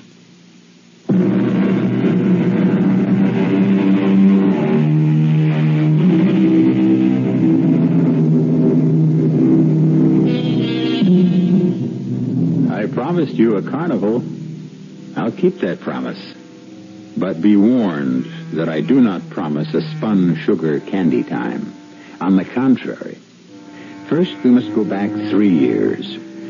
That summer, St. Louis papers carried a story that was milked for all it was worth. It was worth a great deal. Headlines. Otto Kramer's daughter missing. Heiress disappears. Erica Kramer not found. Foul play suspected. That was 3 years ago. Today, a mansion outside the city has a bronze plaque fixed to iron gates. Otto Kramer, no admittance. Due perhaps to the disappearance of a daughter of this house, no one is welcomed beyond its gates. Inside alone on this fateful morning, another daughter, Catherine, age 16, a few minutes ago said goodbye to her father as he left for his bank. She now starts upstairs to clean. In spite of his wealth, Kramer keeps no servants, obeying his own dictate, no admittance. Suddenly, Catherine is startled by a frightening sound. Only the doorbell. But no one comes here unless her father is present, and seldom then. Would Papa want her to answer? Catherine thinks not, is certain not. The ringing persists. But suddenly the sound no longer seems frightening. Instead, a merry summons, the world at her door. She flies down the stairs, but as her hand turns the doorknob, hope vanishes. No one has come to see her. No one ever will. Papa forbids it. Papa's word is law, is iron. Catherine? Oh, don't you know me, Kate? Erica! Oh, Erica! Oh, little sister. I can't believe it. I thought you were dead. No, I'm real. I'm here. I'm back, and I'm certainly not dead. Oh, I've dreamed of this 1,000 times. Oh, so have I, little Kate. Dreamed and planned. But come Come inside. Hurry, I don't want to be seen. Does that mean you'll go away again? Oh, Erica, don't. Please don't. We'll talk about that in a minute. First, I have to look at this house, this prison I broke out of. Nothing's changed. Cold and ugly. No, I don't want to look at it. Let me look at my little Kate. Erica, where have you been? Oh, you are so pretty now. You sweet, sweet 16. It doesn't matter about me. Tell me where you've been all these 3 years. You matter more than anything. Oh, does Papa ever let you out of this house? Well, sometimes he takes me driving, and sometimes to church. Papa, in church? Oh. And the rest of the time, what do you do? Have you forgotten what it's like here? Oh, Kate, how could I? But then there were two of us. We could at least talk to each other. Who do you talk to now? No one. No tutor anymore? Not since I was 16. Not one single friend? No fun at all? Never mind. I know the answer. Papa's made you into this pitiful little mouse. Oh, please don't talk about me anymore. Tell me where you went. Guess. Oh, but we did guess. Papa and I and the police. Oh, and the smartest private detective in all of St. Louis. All that money squandered for nothing. Where were you? Why won't you tell me? All right, little one. Hang on tight. I was in the last place on earth Papa would dream a daughter of his could be. Where? In a carnival. You're teasing. It's a joke. Yes, a beautiful, wonderful joke. But the joke's on Papa. A Kramer daughter, part of a carny. Remember the summer I disappeared, the carnival 2 miles away? Uh-huh. Remember how we could hear the music sometimes? Oh, yes, I do remember. You said it was a merry-go-round. One afternoon I sneaked off to see it. I couldn't tell you, honey. I was 19 and grown, but you were only 13. It would have scared you. Papa would know it. He would sense it, and he'd pry the story out of you. No. Yes, baby. All right. Well, maybe then. But not now. Not anymore. So, after I saw everything at the carny, bold as brass, I went to see the owner, Jody Prince. I told him about this concentration camp. I said I wanted to be in his carnival. He liked my looks. He said he could use me in one of his shows, and he signed me on. The next week, when Prince's Carnival left St. Louis, I left with it. Out of this house of death into a carnival that was life. My sister? In a carnival? What do you do in a place like that? You'll know soon enough. Now, come on. Let's pack your bag. I'm taking you with me, and you'll never come back to this jail again. Taking... I'd never come... Me? Why else would I be here? Take this chance. Baby, did you think I'd forgotten you? But you never wrote. You never phoned. Katie, you must have known I didn't dare. Papa would have all mail forwarded to the bank, have the phone tapped, or what friends did we have to send a message by? I had to wait till the carny came back to St. Louis. But all these years I have planned for this day. The day Papa would lose you, too. So come on, let's pack your bag. I can't go. I can't do that. Kate, please don't be afraid. You'll be as safe in the carny as I've been. He won't look for you there any more than he looked for me. Anyway, you will stay out of sight until we leave town. No, you don't understand. I have to take care of Papa. He's getting old. He has a very bad heart condition. Kate, you have given him 16 years of your life, and what has he given you? He's locked you in this prison, made you a servant, beat you. He hasn't beaten me once since you went away. I don't believe that. It's true, never. Well, then you never crossed him. I did. Mama did. And we both paid for it, Kate. Mama died of it. I ran away from it. And you're so beaten down he doesn't even need to use that walking stick. Papa and I get along. Maybe not like other people, but we've made a life. The only life I know. Why did you have to come and bring another? Go away so I can forget you every day. Oh, all right, Katie. Katie, please. Look, this is too sudden. This is too new. Papa owns you, owns every thought. You need time for thoughts of your own. Now, I'll go away. Until tomorrow. Today and tonight, think about the carny with me. I will go everywhere, see everything. It's like merry-go-round music, honey. Think of it like that. A merry-go-round? Mm-hmm. And you won't tell Papa I was here. Oh, no. Katie, promise. Nothing in the whole world could make me tell him. Tomorrow morning I'll come again. And by then you'll change your mind. Tomorrow my little sister and I will go back to the carny together.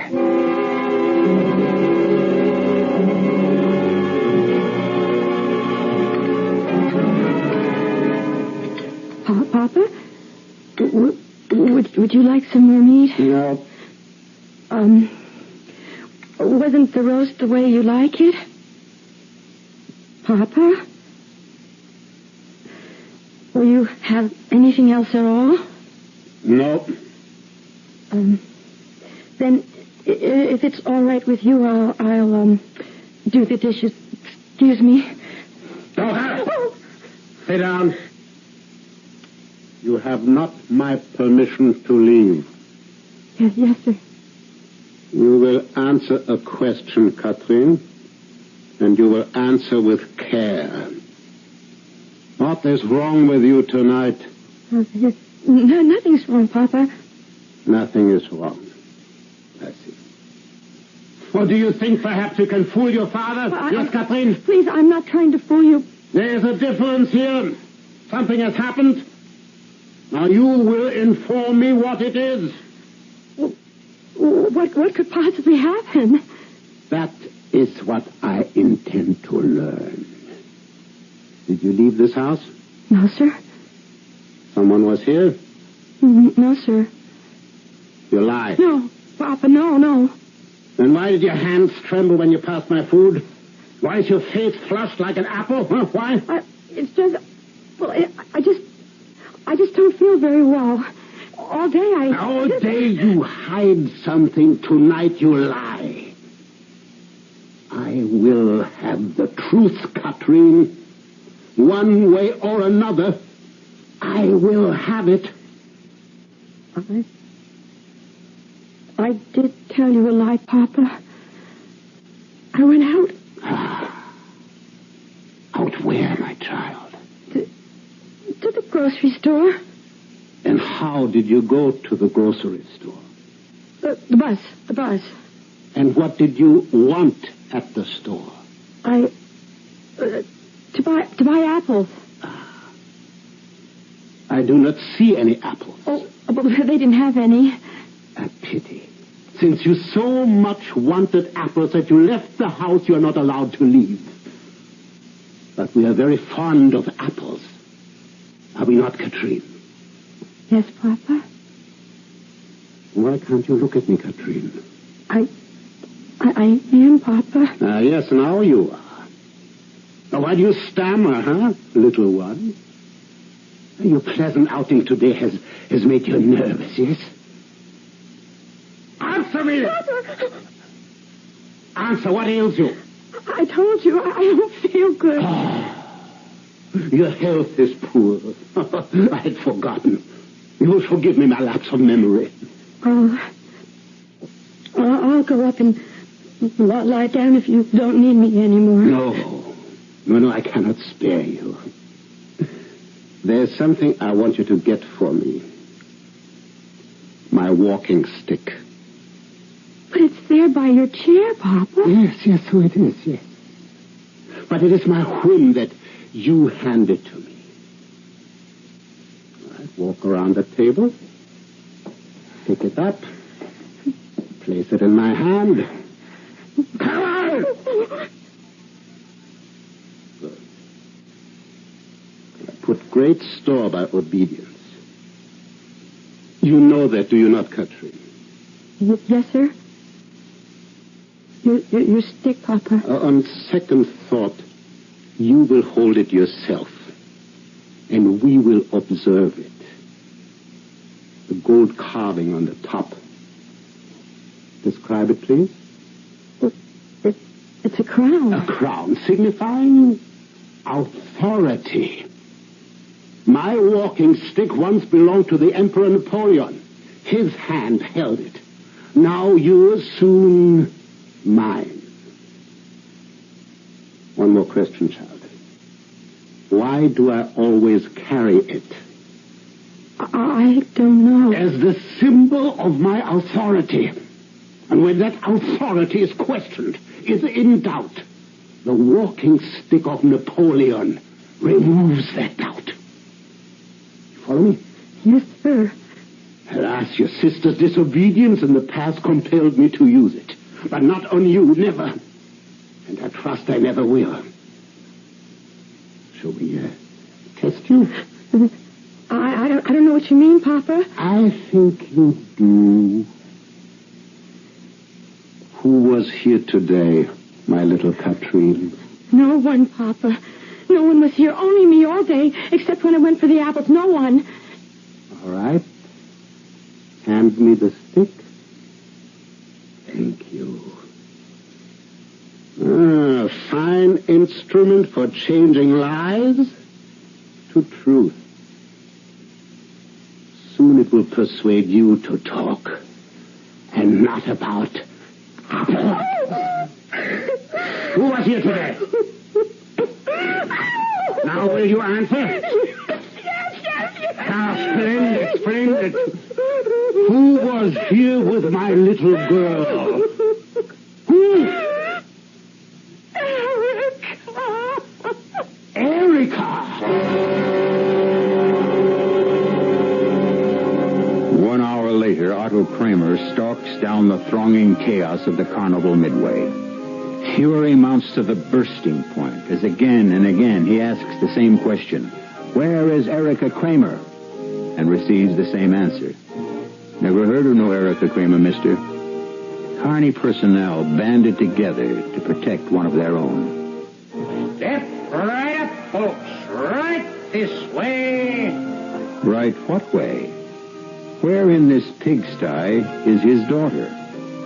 We'll find out when I return shortly with Act 2.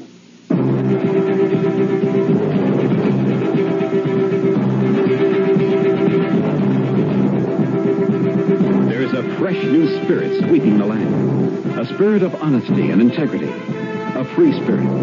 A spirit that demands products which fill your utilitarian needs while satisfying your good taste and your desire for economy. We at Buick have felt the spirit and are dedicated to your sense of freedom. Our crisply designed, solidly built 1975 Buicks will bring joy even to the most demanding of free spirits.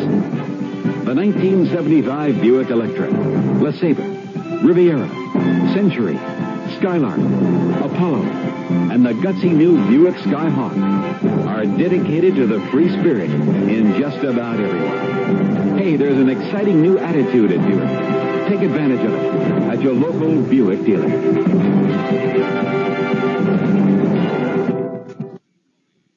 Dine in a real City of Dallas trolley car under the largest collection of Tiffany lamps in America.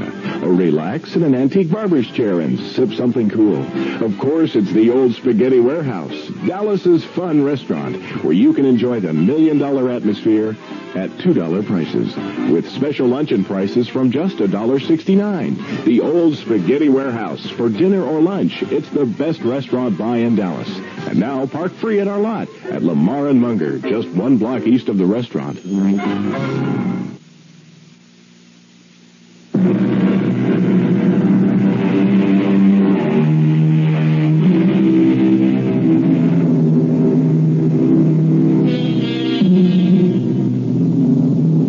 Kramer glares with revulsion at the freak tent barker ballying the treasures within. See them all, folks. 25 cents. Only 2 bits. 1/4 of $1. Kramer looks above the bally stand at the garish canvases picturing the freaks. Larger than life. More terrible than life. His eyes rivet on the painting of a nearly naked woman.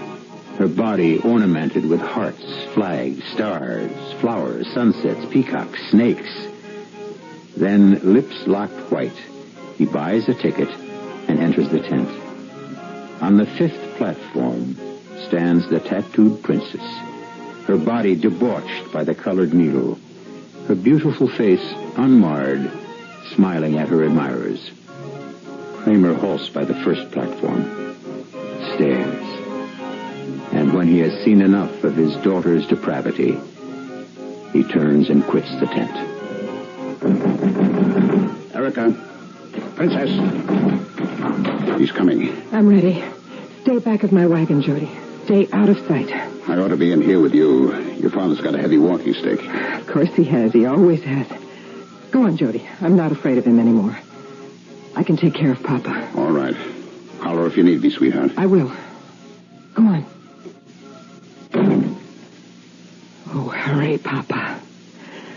Hurry, hurry, hurry. Show about to begin. Oh, and how I'll relish it. I let the midget tell you where my living wagon is. If I hadn't, no one in the carny would give me away. You think I didn't see you in the freak top? And the look on your face when you saw my body? Now it's covered with a cape. To spare you, Papa? Oh, no. To play a game. And my game will outsmart yours, Papa. Hurry up. The stakes are high. Oh, hurry, damn you. Greetings, Papa. Freak! My daughter, a freak! Would you care to come in? Or would a carnival living wagon contaminate the distinguished Otto Kramer? I will come. The Princess Frederica is highly honored. Princess Frederica. Aren't you pleased I didn't use the name you gave me? I am revolted by everything you are. Oh, dear, I'm so sorry. I'm so sorry. You beat poor little Kate till she told you where I was. That is a lie. Katrine tells me everything. She is my good, obedient daughter, not like you. Katrine has no sister. Her sister is dead. Dead? Oh, no, old man, you're wrong. You who think you're never wrong. Katrine's sister is wonderfully alive. Making up for the years I might as well have been dead. 19 years you kept me buried alive. I came here to take you back where you belong. But you belong where you are, with the dregs of humanity. I wouldn't have this thing you are now. A freak flaunting the corruption of your body for anyone to see. Well, how well you put it. Would you care to have a private viewing? Oh, of course you would. Very well, Mr. Kramer. I removed my cape. Oh, freak! Tattooed freak! Can you think of a better way to disguise the scars my father put on my body? A snake, a rose, the stars and stripes, cover stripes.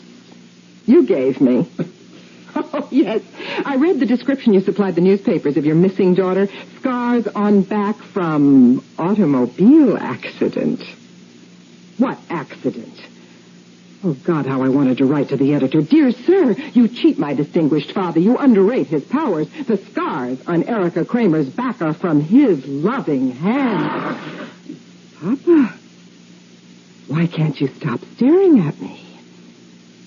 Hearts and twine, garlands of flowers, Cupid smirking. How strange you find them beautiful. No, they are loathsome, vile. I'll... You'll what? Beat me? Break me? Yes! I wouldn't raise that walking stick if I were you. Everyone in the carny knows you're here, knows what you are, and they are standing by. If I call, they'll tear you apart. Go on. Hit! Give me reason to call. They'll come, every man on the lot. Big Lou, the giant, Herman, the strong man, the Grips, the concessionaires, and the man I'm going to marry. What kind of man would marry a freak? Lie with a woman covered with cartoons? Only another freak. Jody Prince owns this carnival, and he's like his name. He's a prince. Now get the hell out of here before I have him throw you out. Oh, with pleasure I go. The sound and sight of you sickens me. You freak. My body's tattooed, but your soul is. You're the freak. And you stay away from my Katrine. That's one order I'll take from you, old man. This morning I thought my sister was worth saving. Well, she's not. She went crying to you about me. Kate's lost. She's all yours. Take her and welcome. Now get out! Oh. You think that's all, Papa? You think I'm through with you? That was only a teaser. The best is yet to come. Jody? Are you out there? Right here, honey. I just wanted the old man out of sight. If I met him face to face, I might kill him. Did you hear it all? Every word. Till you threw him out. I was right here by the door. Beautiful. Oh, it took me 22 years to win, but I have won, Jody. I have won. Yes. But there's something I don't understand. You said you were through with Kate. I lied. I had to. I had to make him think I wouldn't try to see her again. If he thought I'd be back, he'd have Kate guarded and I couldn't get to her tomorrow. Oh, baby, he's no dummy. He probably knows you lied and why. Anyhow, he won't take a chance. She'll be guarded, all right? Count on it. Then I'll get to her another way. How? I've got it all figured. I'm enough of my father's daughter, so nothing can stop me now.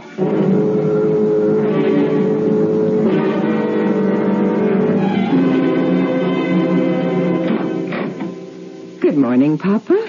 Erica. Your secretary is taking her coffee break, so I just walked in. I hope you don't mind. How dare you come here and shame me? Close that door. Out of respect for your lofty position in the bank, I wore a high neck and long sleeves. But I will shame you. Unless you give me Kate. Are you out of your wits? I tried to phone her. You've cut the wires.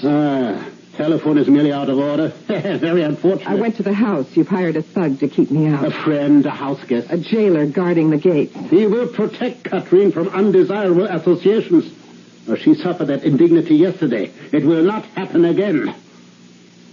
Unless you give me Kate, I will drag your name through the law courts. Indeed. All of St. Louis will know what you are. You think I won't? I dare say your folly would go to that extreme, yes.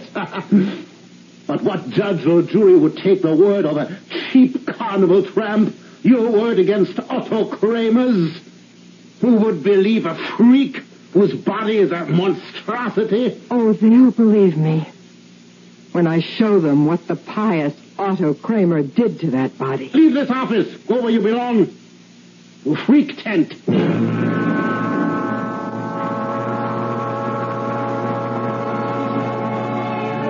Okay, Princess, I cased the joint. Can we do it? Risky, but we can pull it off. Now? In broad daylight? When you're afraid your old man will yank Kate out of town, or at least hide her somewhere. It's now or never. How do we do it? Well, if your house wasn't in the country, we couldn't. Sure, the place is locked and barred, but what we do is get a rope ladder up to Katrine's windowsill. What about the guard? How do we get through the gates? I'll take care of him. He's a cinch. You'll stay out of sight while I rap with our friend. I'll be a drunk looking for a shot of booze to cure a hangover. Oh, Jody. Listen, it'll be a great act. I'll be falling down drunk, see? I get close to the guy, he's off guard. Whammo, I knock him out. You go up the ladder and persuade Kate to come down it. Can I persuade her? Oh, sure you can. You hold all the cards, sweetheart. That plan you've worked out for her is a winner. Come on, let's go.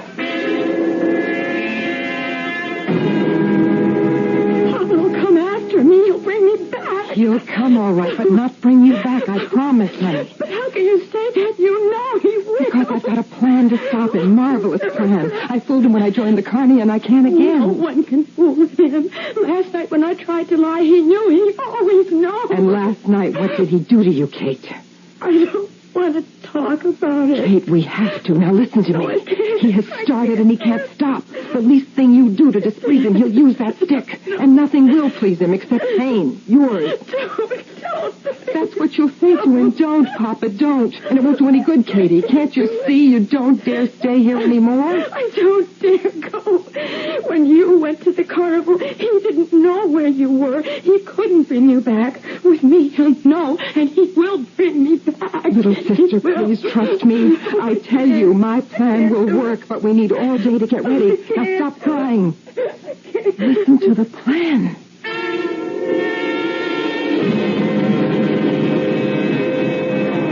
Ladies and gentlemen, introducing the star of Princess Carnival. Step right up to a platform, step lively.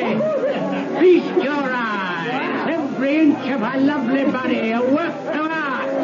Blazoned with hearts and flags, flowers and cupids, snakes and peacocks, suns and stars. Frederica, the tattooed princess. All right, now, quiet, please. Quiet, now, quiet. Watch as the princess turns and the glory of Johnny, her tower. Johnny, wait a minute. Wait a minute. Who is this handsome gentleman who honors our little show tonight? Mr. Otto Kramer, isn't it? Why, ladies and gentlemen, I do believe the foremost banker of St. Louis is an admirer of the tattooed princess. Well, move along, all you lovely people. Come back to see me later. Right now, dear Mr. Kramer wants to talk privately to his princess. And bankers always get their money's worth. All right, across the tent, ladies and gentlemen. Teeny the midget craves your company. All right, step lively. Right this way, right this way. Good evening, Papa. How generous of you to patronize the freak show a second time. Where is Katrine? And how clever of you to know that she's with me. What have you done with her? I've taken her out of bondage. Answer me. I answered. I'll ruin you for this. I'll have this carnival blasted off the map. Just how do you propose to do that, Mr. Kramer? Now show me a carnival that isn't breaking the law, underage performers, harboring criminals, white slavery, and now kidnapping. Katrine left of her own free will. She is 16, out of age. That is kidnapping. Oh, dear, dear. I never thought of that. So why haven't you called the police? What, and humiliate her? Make this vileness public? No, I call them after I take her away from here tonight. Now, where is she? You think you can keep her from me? I've no intention of keeping her from you. You can see her at midnight, after the last show. I'll see her now. You'll see her when I say you can see her. Midnight. 4 hours from now. Right here in this tent. Don't try to find her. She's hidden and protected. Until then, I recommend the House of Horrors. You'll feel right at home.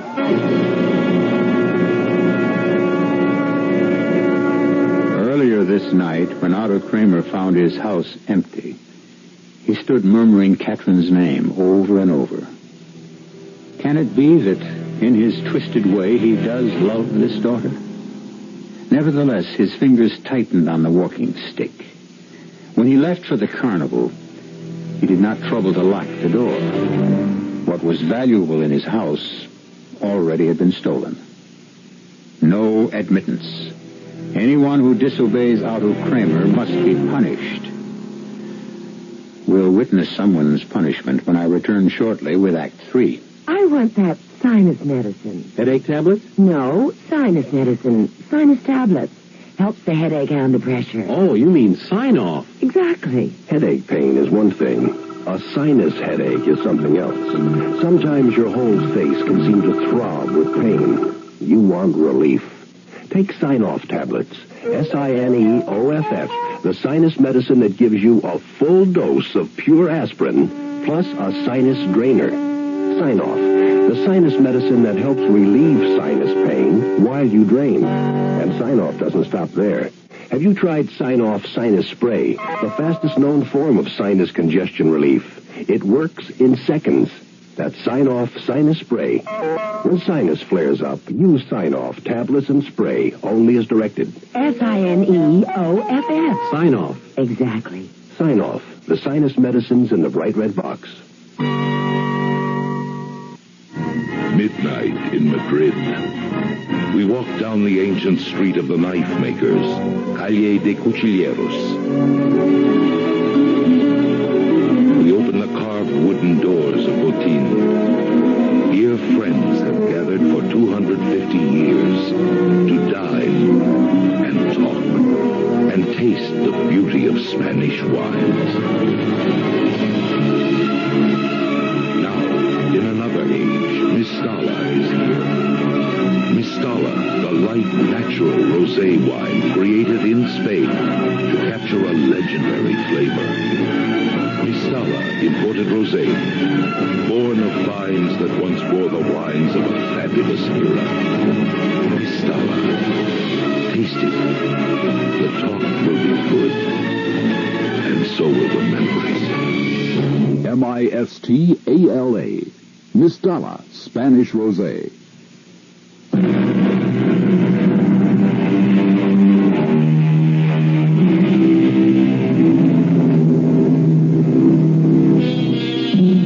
Midnight.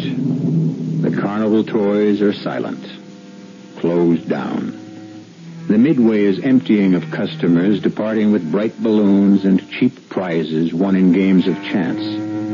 But one customer most surely does not depart. And another game of chance is about to begin. Otto Kramer paces the dimly lighted freak tent, a walking stick gripped in his hand. In Erica's living wagon, his two daughters are no less tense than their father. Both wear long satin capes winking with sequins. Erica's purple, Catherine's red. You two beautiful dolls ready? Oh, Jody, will it work? Easy, Princess, easy. It'll work. It can't. Oh, I never should have come. Oh, now quit it, both of you. If Papa takes Kate back. It'll be worse than it was before. Will you cut it out? All those promises I made her. What was I thinking of? You know, I never saw you like this before. My girl has a nerve of 10 people, ain't scared of nothing. That's when I take chances for myself. This is for Kate. Maybe I'll hurt her instead of help. And maybe you'll give her the world by the tail. Erica, why didn't you ask the fortune teller if we should do this? Oh, for Pete's sake. Carlotta can't even predict if the sun will rise. And we can't predict Papa. I wish I hadn't come. Now, you won't say that when it's all over, honey. Like spinning the wheel of fortune. Will it stop on Kate's number? The odds are terrible against her, Jody. I'll give you big odds. One gets you 20, the wheel spins her number. It won't. I know it won't. Oh, now, damn it. We spent all day getting ready for this caper. Here it is time for the big performance. You're both a mess. All right, you want to call it off? Let your old man win hands down? Is that what you want? No.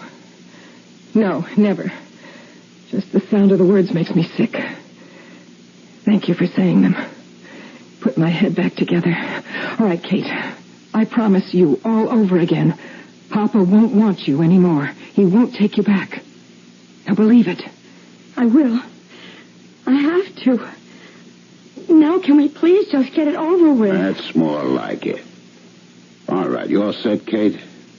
Remember everything you're supposed to do and say now. Every single thing we rehearsed.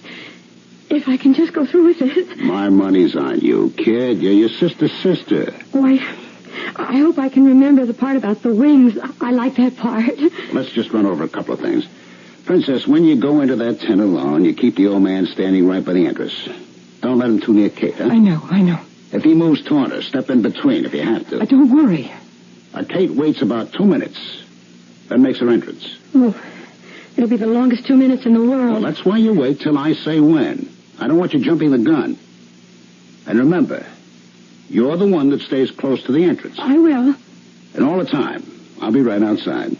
Ready or not, Papa, here we come. Hurry, hurry, hurry. Show about to begin. Hey, and what a show.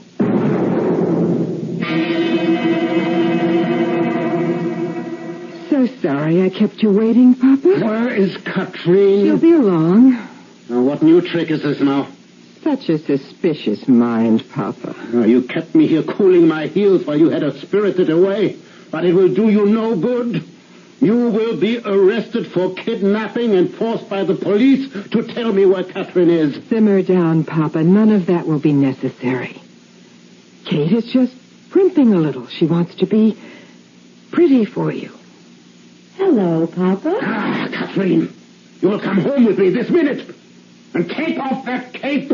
It's such a pretty cape, Papa. Red satin and sequins. Oh, your sister's cheap finery. Take it off at once. Dear Papa, you sound like a customer at a burlesque show. But I warn you, if Kate takes off the cape, You may not like what you see. She's wearing what I wear in my act. A G-string. Oh, Catherine, you would not. You don't believe it, Papa? No. Well, then I'll have to show you. I'll spread my cape like wings. Wings for flying. Free as a bird. And you can see if I'm as pretty as Erica. There. Look. Oh, my God. Take a good look, Papa. Catherine. Yes. Not you. Yes, Catherine tattooed like me. Tattooed all.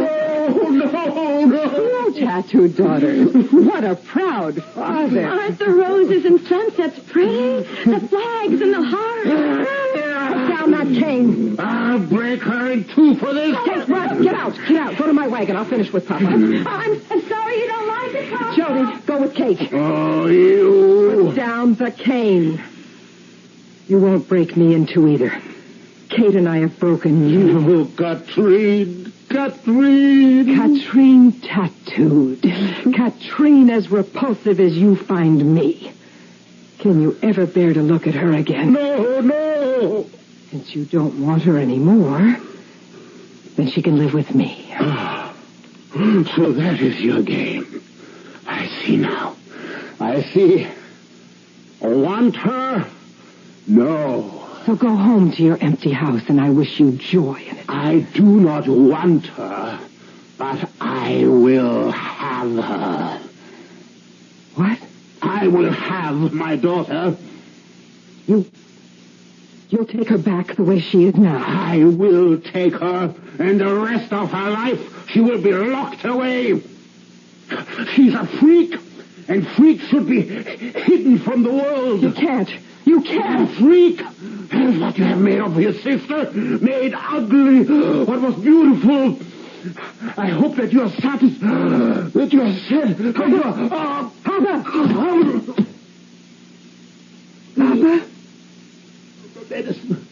Medicine. Pocket. Your heart. Kate said you had a heart condition. Pocket. Medicine. Oh, it's a bad attack, isn't it, Papa? That's very bad. Erica,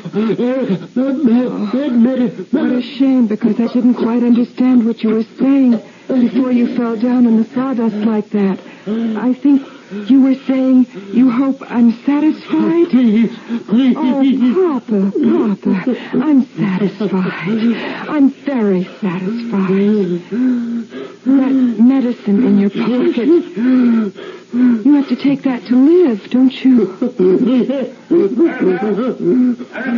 Jody, stay outside. I'm coming out. You stay there. Oh, and Papa, you stay there. As if you could do anything else. I'll be back. Don't you worry. I'll be back.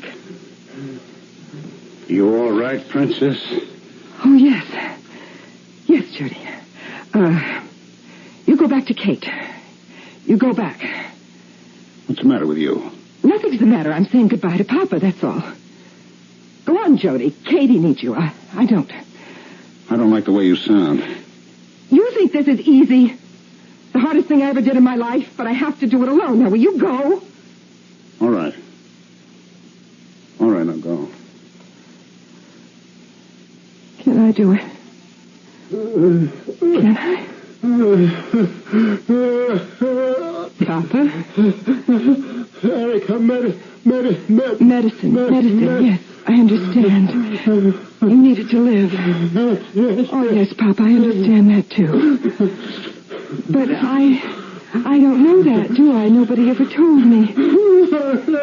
Oh, Papa, did you ever let Kate and me live? Did you ever give us what we needed? Now, hear this, Papa. If you still have time to wonder how I can do what I will do, I learned it from you, Papa. How could I possibly live with viciousness and evil and hate for 19 years and not have some of it come off on me? Oh, hurry. Yes, I'll hurry and tell Katie you're letting her stay. With your blessing. It is your blessing. Because you have to die so Kate can live. Goodbye, Papa. Goodbye, Papa. Erica. Erica. Patrick.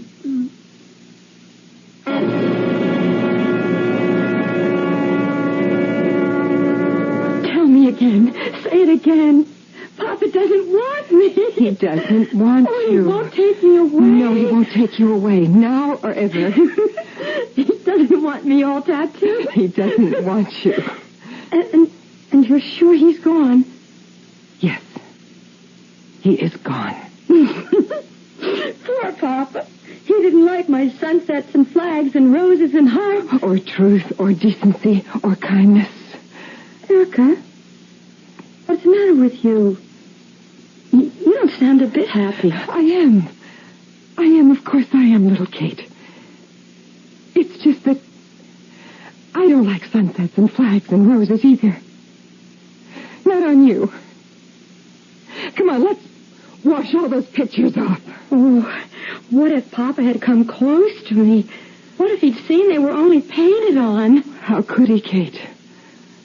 All his life, Papa never saw anything but evil and ugliness. Come on, Katie. Soap, water, a scrub brush, and my little sister is as good as new.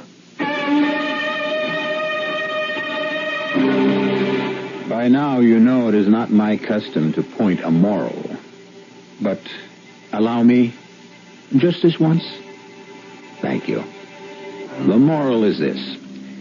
Erica spoke a profound truth.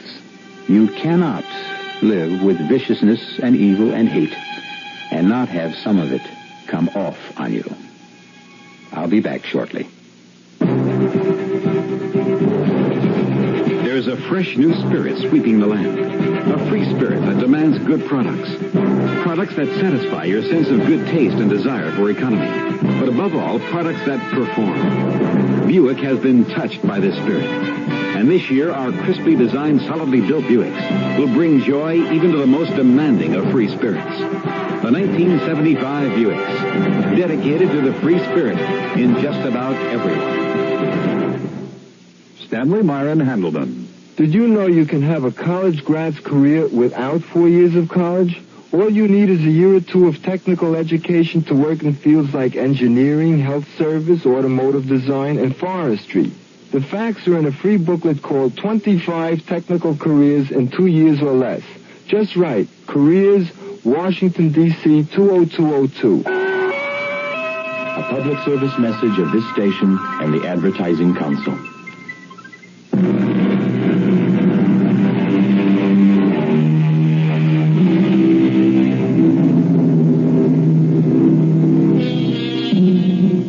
My friends, you allowed me to draw a moral from our experience tonight. A rather depressing moral, I'm afraid. So let's look at the other side of the coin, the bright side.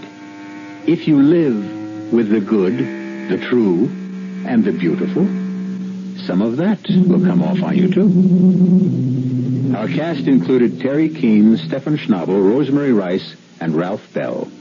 The entire production was under the direction of Hyman Brown. And now, a preview of our next tale. Not there. For God's sake, Charles. Why not? That's the haunted villa. You superstitious? About that place. Anyway, it's boarded up. Has been for years. There's the house now. Maybe we can find some shelter. Statue. There is the house. The light can hit it. I can't look. It's bright as molten steel. It's gone. Melted. It's never been. I could swear I saw that thing jump and run into the house. The whole villa is lighting up. Maybe it's on fire. Don't be silly. It's lamplight. Look. The door is open. Welcome, stranger. Come. This is the night to be abroad. Welcome to the Villa di Square. The House of Despair.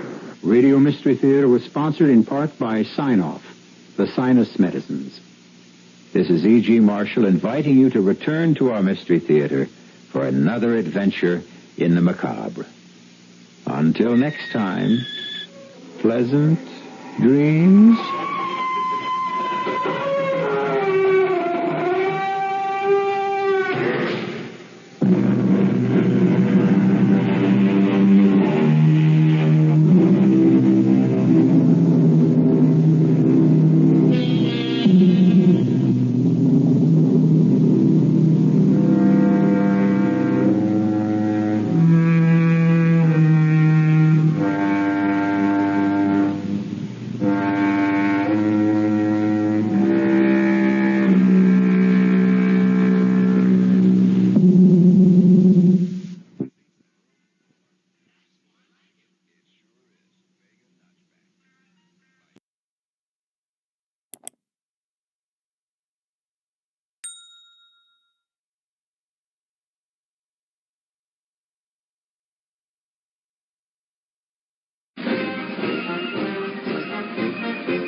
Present Arthur Lowe, John LeMessurier, and Clive Dunn in Dad's Army.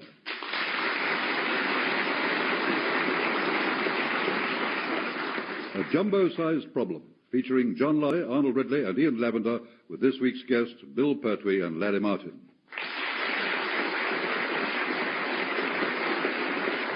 Here is the news, and this is John Snagg reading it. It is the summer of 1942. And, as a result of Hitler's persisting in his attempts to thrust the doctrines of the Third Reich upon the free world, war has now become very much a part of everyday life. Morale, however, is still high, and down at Warmington-on-Sea, in the yard outside the headquarters of the local Home Guard unit, Corporal Jones is showing some of his platoon his old van, which has just been refurbished. It looks almost new again, doesn't it, lads? It certainly looks very posh, Mr. Jones. Yes. I thought it was worth a bit of effort, you know, Pikey. I mean, they don't make vans like this anymore. Handmade, this was, you know, by a fellow in Stockton. Aye. And after he finished your van, he got on with his railway. No cause to be sarcastic, Jock. I bet this old vehicle will still be going when all the modern ones have stopped. Yeah, but that's only because the brakes don't work. Anyway, I think it looks very nice now it's been repainted. Thank you, Mr. Godfrey. It's very smart having your name on the sides. Yes, that's real gold leaf, that is, you know. Vanity, sheer vanity. He just wants to bandy his name all over the town like he was a tin of baked beans. It looks very jolly, Mr. Fraser. It'll cheer people up as it goes along the road, even though there isn't any meat in it. Hey, here come Mr. Mannering and Uncle Arthur. Wonder what they'll think of it. Right, men. Gather round, pay attention. I've got some important information to give you. Now, this area... Excuse me, Mr. Mannering. Have you noticed Mr. Jones has had his van done up? Don't you think it looks nice? Don't interrupt, Pike, or you'll be sent home. What for, all I said? What Be quiet. Now, what I'm going to say is highly confidential. Actually, it does look awfully nice. I beg your pardon? Jones's van. He's made a marvellous job of it, hasn't he? I mean, look at the difference. Yes. Now, as I was saying, this area has been selected... Excuse me, Mr. Mannering. Will Sergeant Wilson get sent home if he interrupts you again? I shan't give you another warning, Pike. Now, this area has been selected for the divisional scheme, and the broad plan is as follows. Now, can you all see this diagram? No, I can't see it very well, Captain Mannering. Right. I'll stand up here on the running board. Now... Yeah, Mr. Mannering, look what you've done. You broke my running board. It's come clean off. Now what am I going to do? We'll leave it where it is for the time being. Won't be in the way. Yes, but that's only just Be quiet, Jones. What does he think he's doing, breaking bits of my van like that? You'd better be quiet, Mr. Jones, or I'll send you home. He's in one of his moods. Stop mumbling, you two. Now, dispense with the diagram for the moment and explain the basic idea instead. Our task in this operation is a vitally important one. We are to signpost the area so that the units reach their correct destinations. Wilson, have you got a bit of chalk? Yes, thank you. I want to know if you have a piece that I can use. Oh, here you are, sir. Thank you. Now, the axis of advance will be down Clayton Road, thus.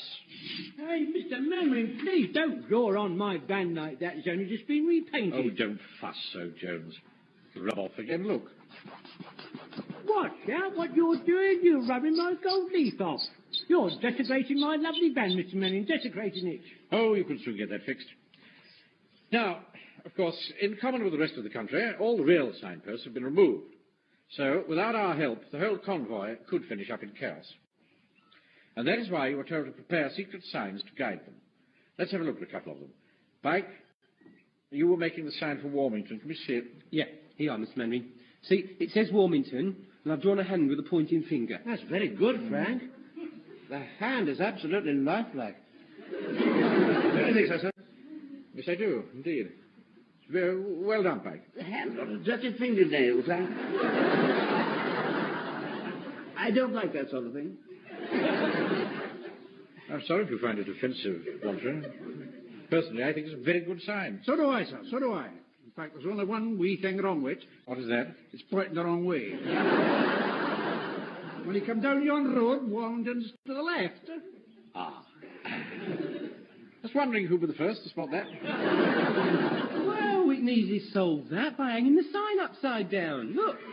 See? Now the finger points the right way. Yes, but the writing's upside down as well, you stupid boy. They won't be able to read it. They can if they stand on their head. Don't be impertinent. Who's got the Eastgate sign? Here it is, sir. Ah, yes. Just a minute. What's that you've drawn on it?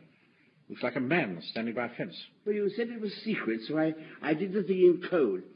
That's a Chinaman for east, and a gate for gate. East gate. Doesn't look much like a Chinaman to me. In fact, I don't think it's a very good idea, Godfrey. Send him home. That'll do.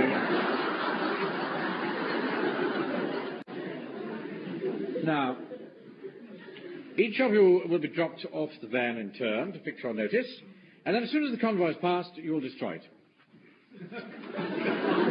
Destroy the convoy? Wilson. See how they destroy the signs. I say, sir, do we have to eat it, sir? Oh, I hope not. My new dentures are hardly up to that. You will destroy it by fire. Ah, suppose it's raining, sir, and they won't light. War is fraught with hazards, Fraser. Now, the signal for each of you to drop off the van will be two bangs like this. He's at it again, Mr. Manning. Do you mind not striking my van in the aforesaid manner? Don't keep fussing, Jones. There is a war on, you know. Well, there's still no need for you to destroy my lovely van like this. At this rate, there'll be nothing left for Hitler to ever go at.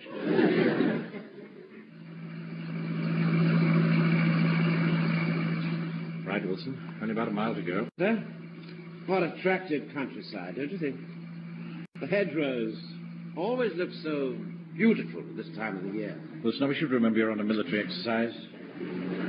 Not a Girl Guides nature study. Jones, I'll be very careful how you drive round this next corner. The lane gets very narrow. Right, you're right. I'll be careful. Here we go.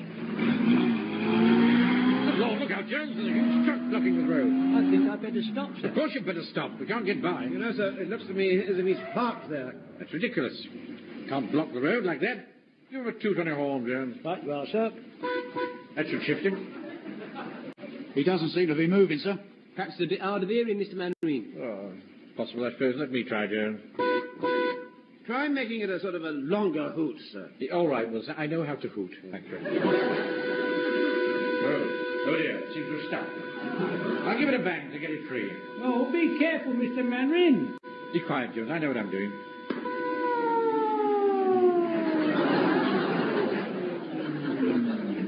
Excuse me, Captain Manning. I think I know why the lorry isn't moving.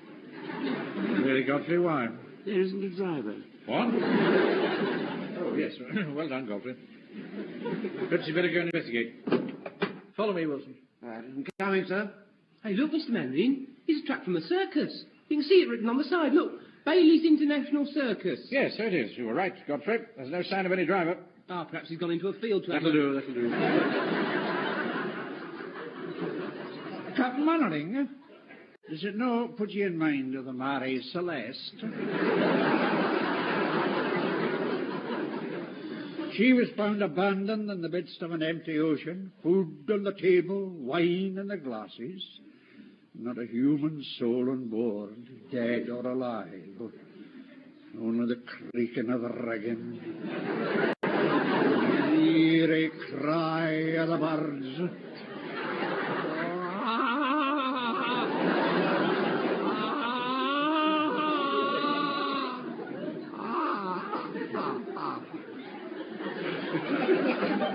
There's no strikey, Captain Mannering. You don't see the connection. Not really, no. Captain Mannering, there's a note under the windscreen wiper. What does it say? Broken down, gone for assistance.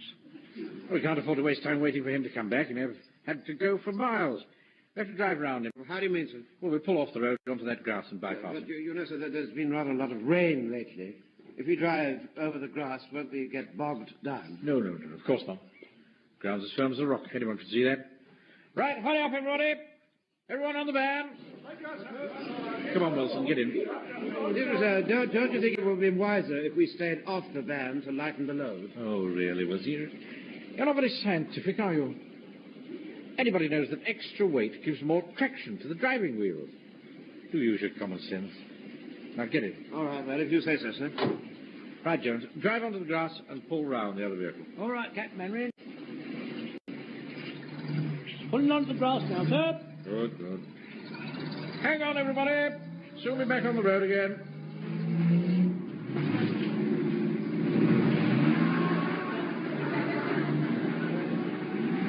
Come on, Jones, keep going. We're stuck, sir, we're stuck. What? Mr. Mannering! What is it, Pike? I think we're stuck. I know that, you stupid boy. Right, everybody off. Take up your pushing positions. That's right. Now, spread out round the van. Do you think some of them should stay on so as to give more traction to the wheels? Don't be flippant, Wilson. Right, everybody in position. Godfrey. Yes, Captain Mannering. I can't really think there's much point in your standing in front of the bonnet like that. In that position, you'll be pushing the van backwards, and the rest of the men will be pushing it forward. Yes, of course. I'm sorry, sir. Come round to the front wing here. Find something you can get a purchase against. Like this headlamp, for example. You see? Now you can push.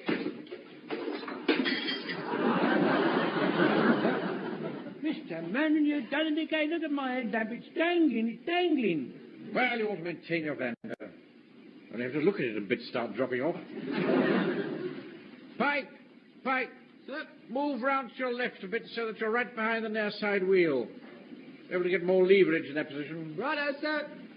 I stand by to push, everybody. Where you go, Jones. Let me touch it. Right, sir.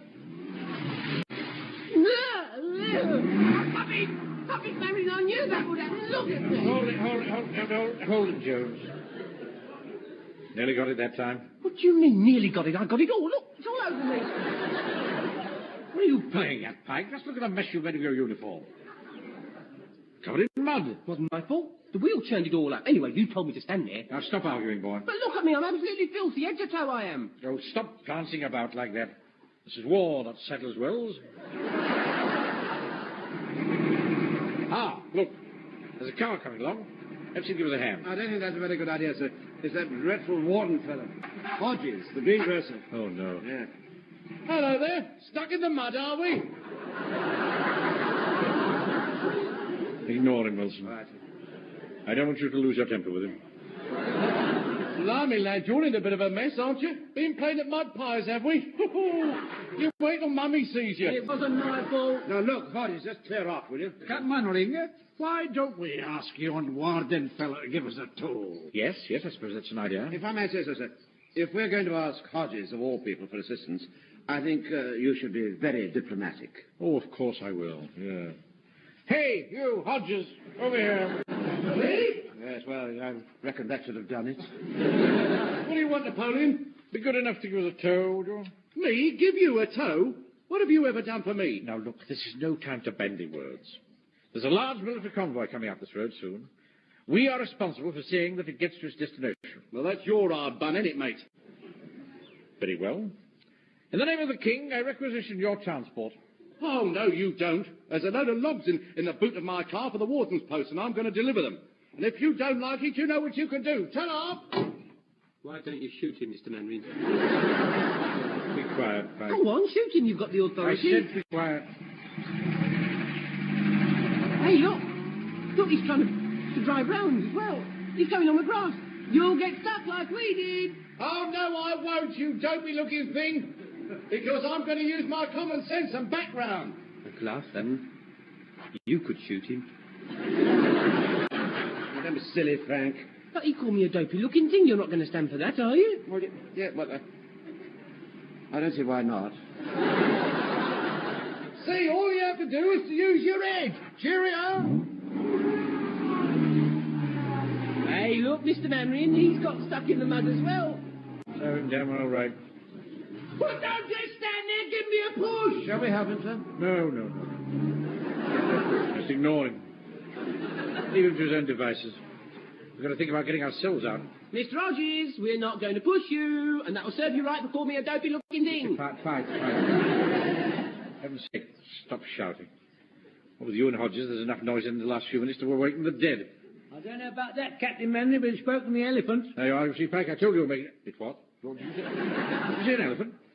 He did, sir. There's one in the back of the circus trap. Good Lord. It's called Big Gertie, and it's Indian. Sounds more like Cockney to me. Can I come and have a look at it, Mr. Jones? Of course you can, Pikey. Yeah, now, just a minute. There's a convoy. I can't remember when I last saw an elephant. Ah, well, he didn't get a lot of them around Wilmington, son. No, I mean, I can't remember whether it was at the zoo or at the circus. Look, could we concentrate in getting us... My sister Sissy doesn't like the circus. She says the animals are made to look undignified. I used to like it when the man put his head in the lion's mouth. Hey, do you remember, Uncle Arthur? They used to do that at Bertram Mills. Oh, that's right, Frank. Yes, so they did, yes. Mind you, all the circuses started to do that. I think they ought to do something different now. Like the lion putting his head into the man's mouth. Oh, don't be silly, Joe. You couldn't get a lion to put his for head. heaven's sake, be quiet. Silly.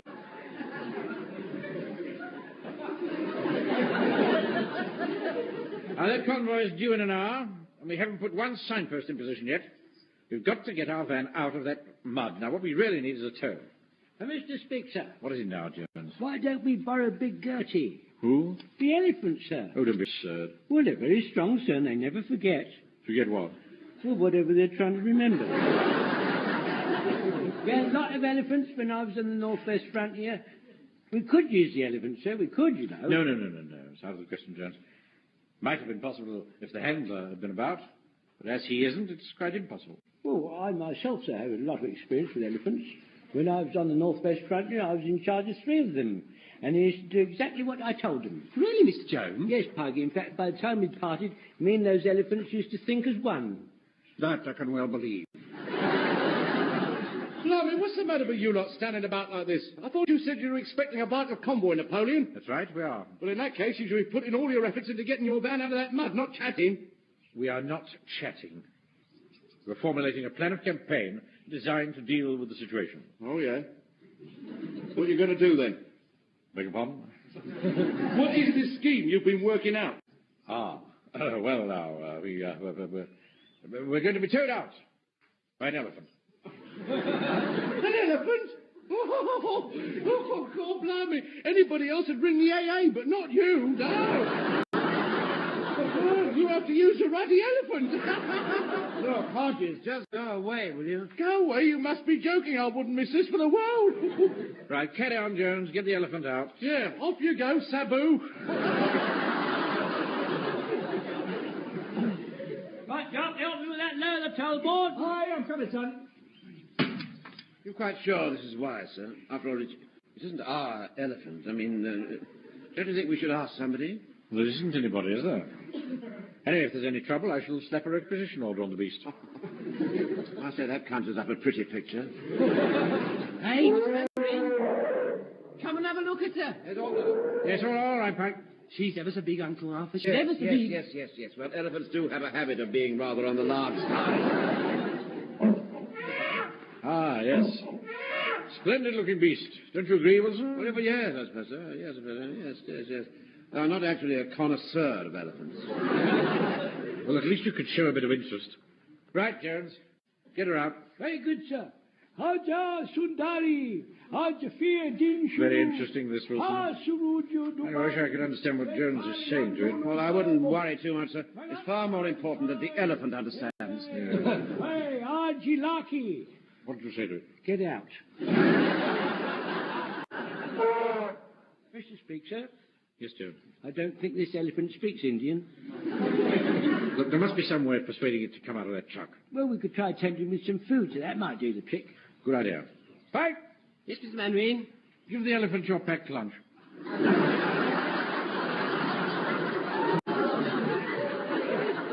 mine?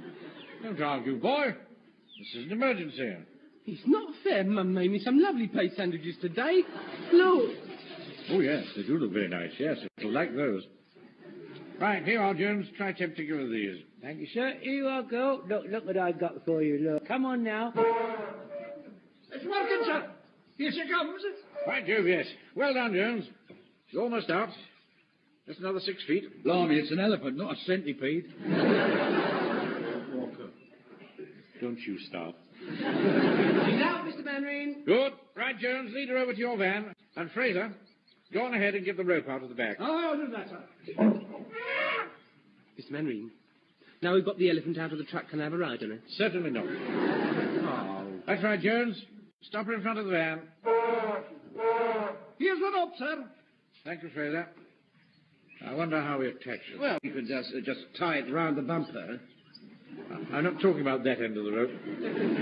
How do you fix this end to the elephant? I've really no idea. Perhaps Jones will know. Well, let's hope so. Here's the rope, Jones. How do we attach it to the elephant? Well, when we were in the jungle, sir, they used to wear big harnesses and the ropes were attached to those.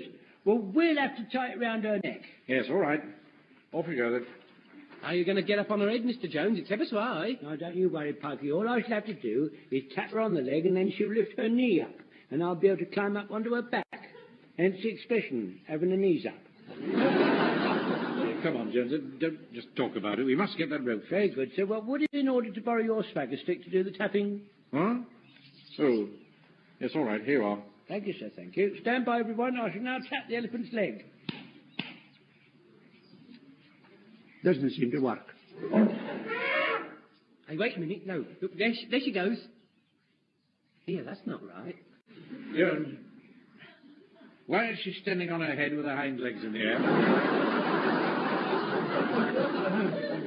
No, sir. Once we had on the northwest front, you never did that. Why is this one doing it? Well, I just thought it was fairly obvious, you know. After all, this elephant comes from a circus. I suppose she's trained to do that, which it gets tapped on the knees, see? It's part of the act. Yes, of course, that's it. Jones, you better try something else. Well, I'm going to try and stop her standing on her head first. Well, we better hurry up, otherwise the blood will run to her head, and with one that size, she'll get one hell of a dizzy spell. Just ignore him, Wilson. Mr. Mandarin, I've got an idea. Look, see, when she does that in the circus, I expect all the people clap, and then she stands up properly again. Well, why don't we clap? Oh, really, Packy, I never heard such a... That's a very good idea, boy. Right, men, stand by to applaud the elephant. After 3. 1, 2, 3. Look, it's working, sir. So it is. I do have good ideas sometimes, don't I, Uncle Arthur? Of course you do, Frank. That's good. When we want our pussycat to lie down, we tickle her nose. Do you? Thank you, Godfrey. We'll bear that suggestion in mind, if and when we meet a pussycat who refuses to lie down. For the moment, we must concentrate on getting Jones up onto the elephant's back. Right, Pike, give Fraser a hand to get Jones onto the elephant. Yes, all right, Mr. Manning. You ready, Mr. Jones? All ready, Puggy. Here we go, then. Come on. Wilson, how long have we got now before the convoy's due? About 3/4 of an hour, sir. Mr. Mandarin, permission to inform you I've been uplifted. Thank you, Jones. Now... But I think I'd have to come down again. What on earth for? I've forgotten the rope. Don't be silly. Stay where you are. Pike, throw the rope up to Jones. Yeah, Mr. Manning. Here you are, Mr. Jones. Catch. Whoop. Pike. I meant throw one end of the rope up to Jones, not the whole length. Well, I didn't know, did I? You should have said, shouldn't you? You should have said. Don't you use that tone of voice to me, boy. Mr. Mandarin, I tied the rope round her neck. Well done, Jones.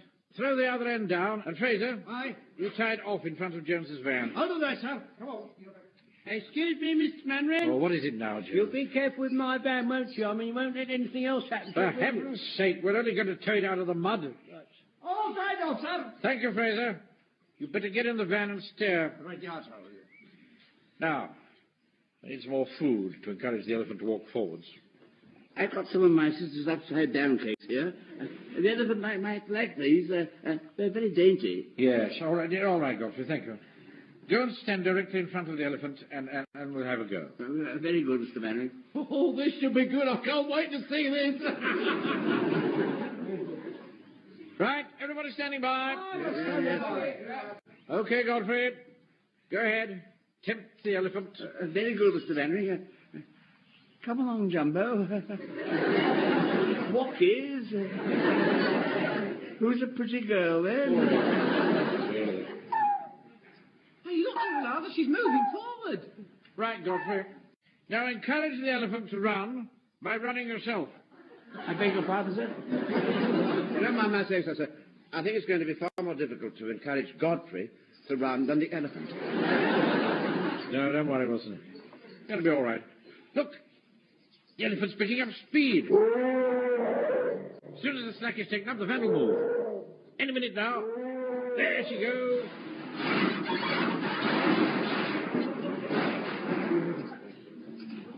Well, let's got the cab out the mud.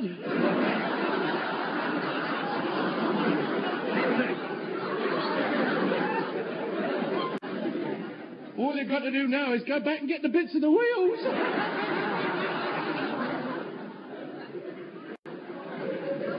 Mr. Mannering, what's happened to my beautiful van? It's in two pieces. Yes, I'm sorry about that, Jones. It's most unfortunate. Oh, I haven't laughed so much for months. Oh. What's we going to do now, Mr. Mannering? It's a very good question, Pike. It is. What's the answer? Well, how long have we got, Wilson? About 35 minutes, sir. Mind you, I suppose there was a chance. The convoy might be a teeny-weeny bit late. A teeny-weeny bit late.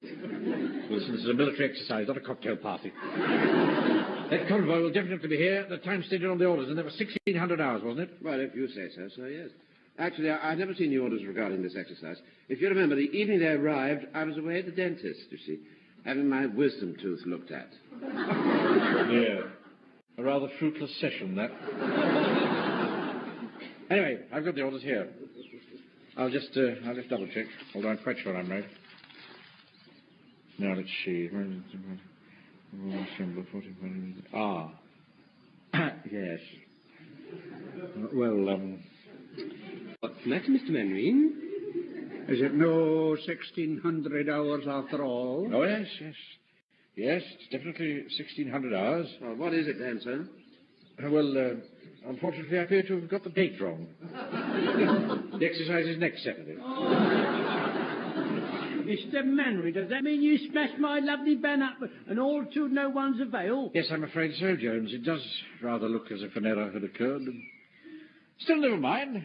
We can regard today's little outing as a useful rehearsal for the real thing.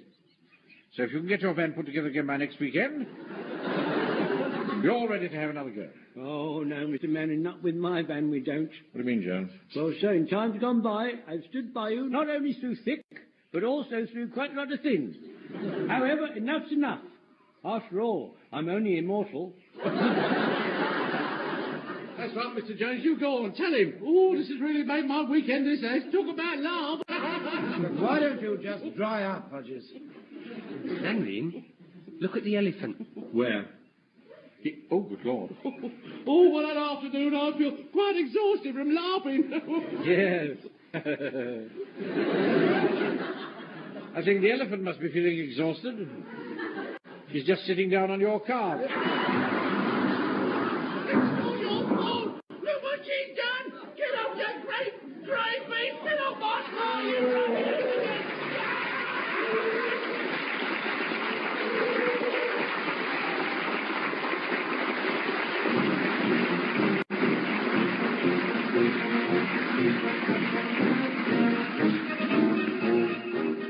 In that episode of Dad's Army, based on the original television series by Jimmy Perry and David Croft, you heard Arthur Lowe as Captain Mannering, John LeMessurier as Sergeant Wilson, Clive Dunn, Corporal Jones, John Lolly, Private Fraser, Arnold Ridley, Private Godfrey, Ian Lavender, Private Pike, Bill Pertwee, Chief Warden Hodges, and Larry Martin as Private Walker.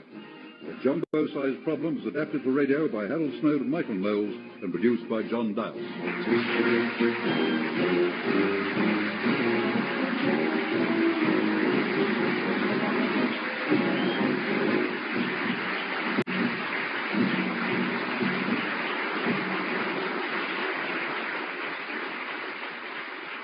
Nina was right. John Snagg does have a great voice, doesn't he?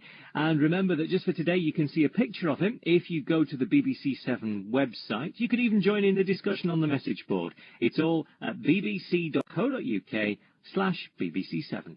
I have mastered the skill of time travel. Good for you. They have the means to control a country, to control a world. This galaxy is a very large place. Not to me. Oh, no. What is that thing? I'm almost too frightened to look. What are you doing, man? What are you doing? Run, Harry! Doctor Who is back on BBC7. Go on, Dick. Whoever you are. Doctor, am I pleased to see you? Always remember that you are sky-born, as we all are. Right, Jones. What's all this about? Well, sir, it was like this. Last night when we was on patrol, it was very cold, wasn't it, lads? Freezing it was. Anyway, Mr. Manning, knowing you wouldn't want us to catch a chill, I used my initiative and took the lads to the Horse and Broom and made certain they all had a tot of rum inside them. I'm sure, sir, you'd have done the same if you'd been in my position.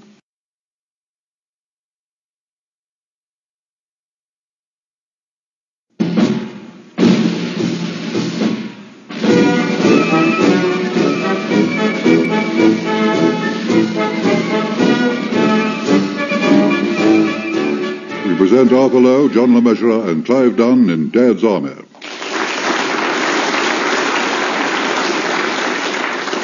Turkey Dinner, featuring John Lorry, Arnold Ridley, and Ian Lavender, with this week's guests Bill Pertwee, Frank Williams, Larry Martin, Pearl Hackney, and Harold Bennett.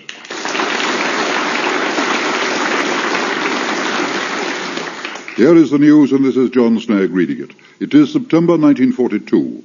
General Alexander has been appointed Commander-in-Chief Middle East and General Montgomery put in charge of the Eighth Army. In the House of Commons, Mr. Churchill has made a stirring speech reviewing the war situation. Down at Warmington-on-Sea, in the headquarters of the local Home Guard unit, Captain Mannering is rehearsing an equally stirring speech for a forthcoming function. And furthermore, gentlemen, as commanding officer of our local Home Guard unit, I am very conscious the safety of the good people of Warmington-on-Sea rests in my hands. In short, if Hitler ever attempts to set foot in this part of our green and pleasant land, we will unhesitatingly say, come in. The men are all lined out ready for your inspection, sir. Thank you, Wilson. I'll finish this off later. Right. It's my speech for the Rotary Club. I'm the guest speaker, you know. Are you indeed? How exciting for you. Oh, not really. I find that speech-making tends to become rather a bore when you've been doing it for a long time. Oh, I do agree, sir, yes. I remember thinking just that towards the end of last year's annual bank dinner.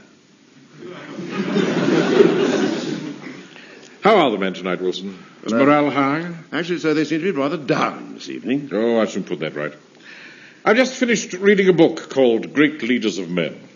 They all seem to have had one thing in common. Before going into battle, they would tell their men a joke. I thought I'd try that. But we're not going into battle, are we? We are in the front line every minute of our lives, Wilson. Follow me. All right, sir.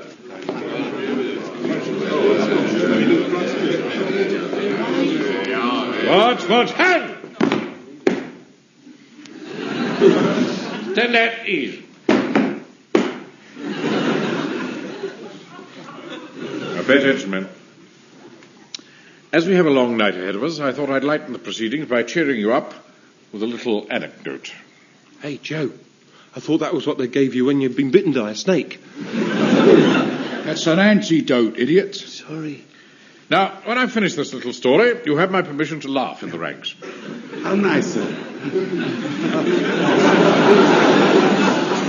Don't anticipate, Godfrey. Oh, I'm sorry, Captain Mannering. Now, it appears that there were 3 British soldiers, a Welshman, an Englishman, and a Scotsman. And they were... Had on, Captain Mannering. What's the matter, Fraser? I hope this is not going to be another of those stupid jokes about the kilt.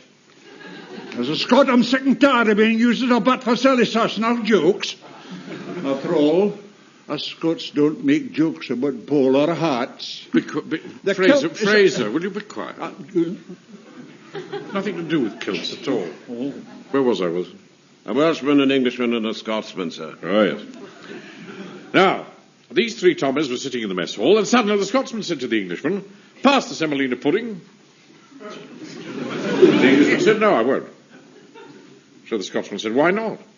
To which the Englishman replied, "Because King's regulations specifically state, never help another soldier to desert."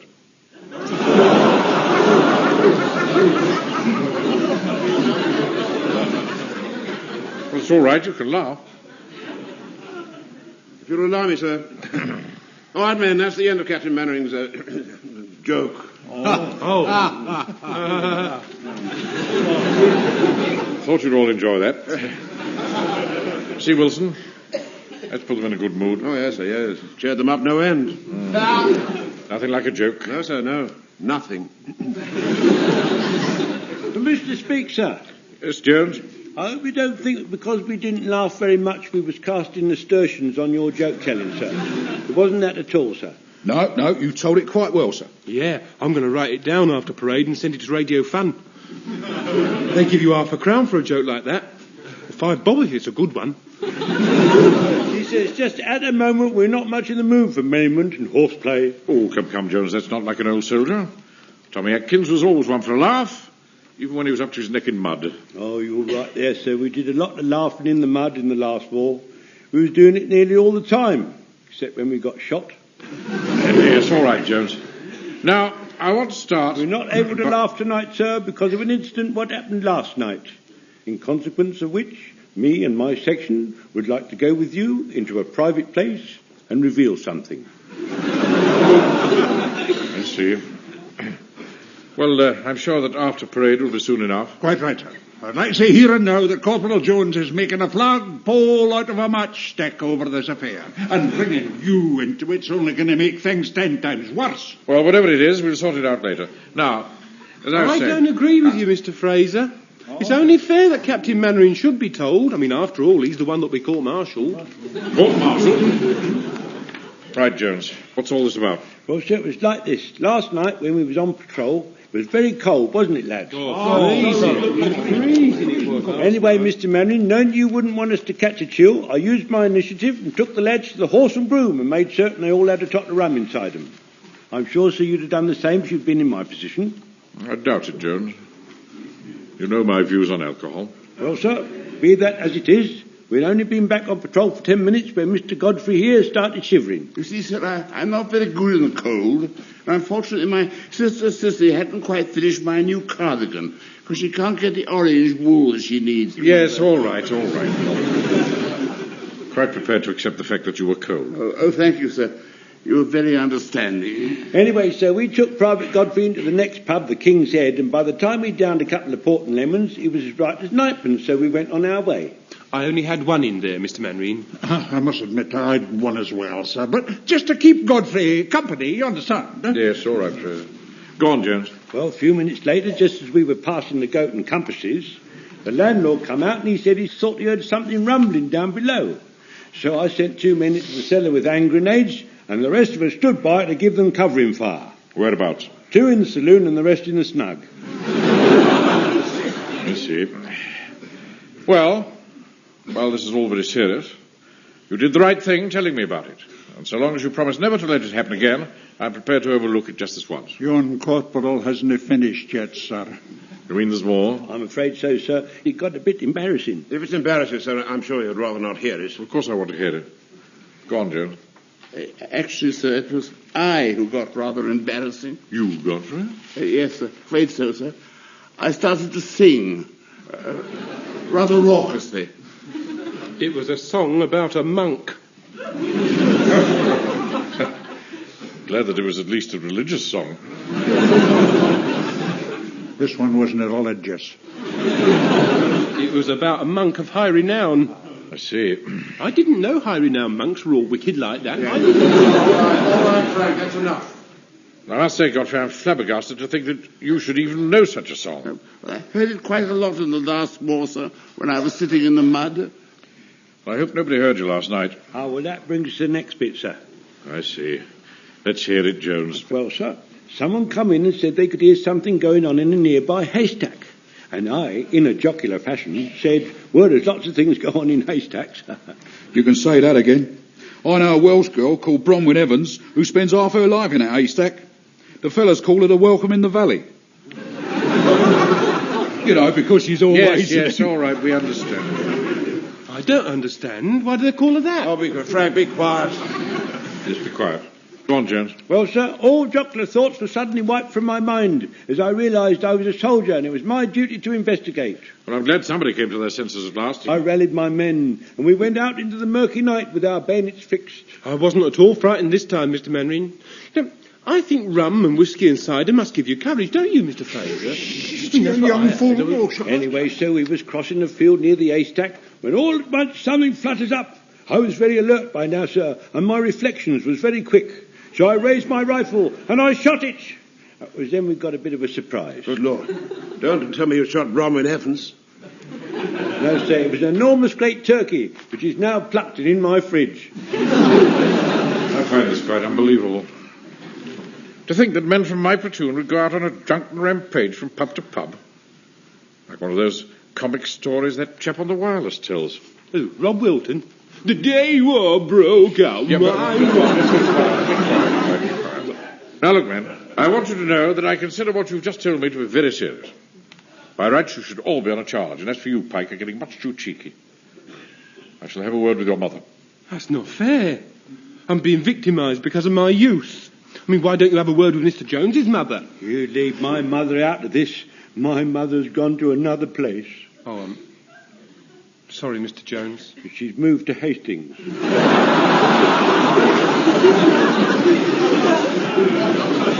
How many people know about this? Not many, sir. She didn't have a lot of friends. Not your mother. Only us, sir. I think I'd better discuss this with Sergeant Wilson in my office. Jones, carry on with the parade. Very good, sir. Come with me, Wilson. Right, sir. What do you think we ought to do about this turkey? Whatever happens, Jones certainly mustn't be allowed to profit from such a disgraceful drunken affair. He was on duty in one of my uniforms, with one of my rifles, and he used one of my bullets. Does that mean you're bagging the turkey? No. Of course, I'm not bagging the turkey. At least not all of it. In that case, I backed it. Oh, no, you don't. Anyway, I backed it first. You said you didn't want it. Besides, you didn't say the word bag, so it doesn't count. Now, look here, Wilson. You start any of that public school cheating with me. Come in. Permission to interrupt you, sir. Yes, Jones, what is it? Well, sir, me and my men have just been putting our heads together and having a heart-to-heart. What about? A turkey, Mr. Manring. That's right, sir. We want to say we're very askance at what we've done, so we've come to a conclusion as to what we should do with our ill-gotten gains. Really? And what's that? We think the platoon ought to give a turkey dinner to the local old-age pensioners. Capital idea. Oh, I can see it now. It'll be a night to remember. Mind you, sir, it'll have to be properly organised. Oh, I quite agree, Fraser. Wilson, form a turkey dinner general purposes committee. Sir? We'll meet tomorrow night, and I'll be chairman.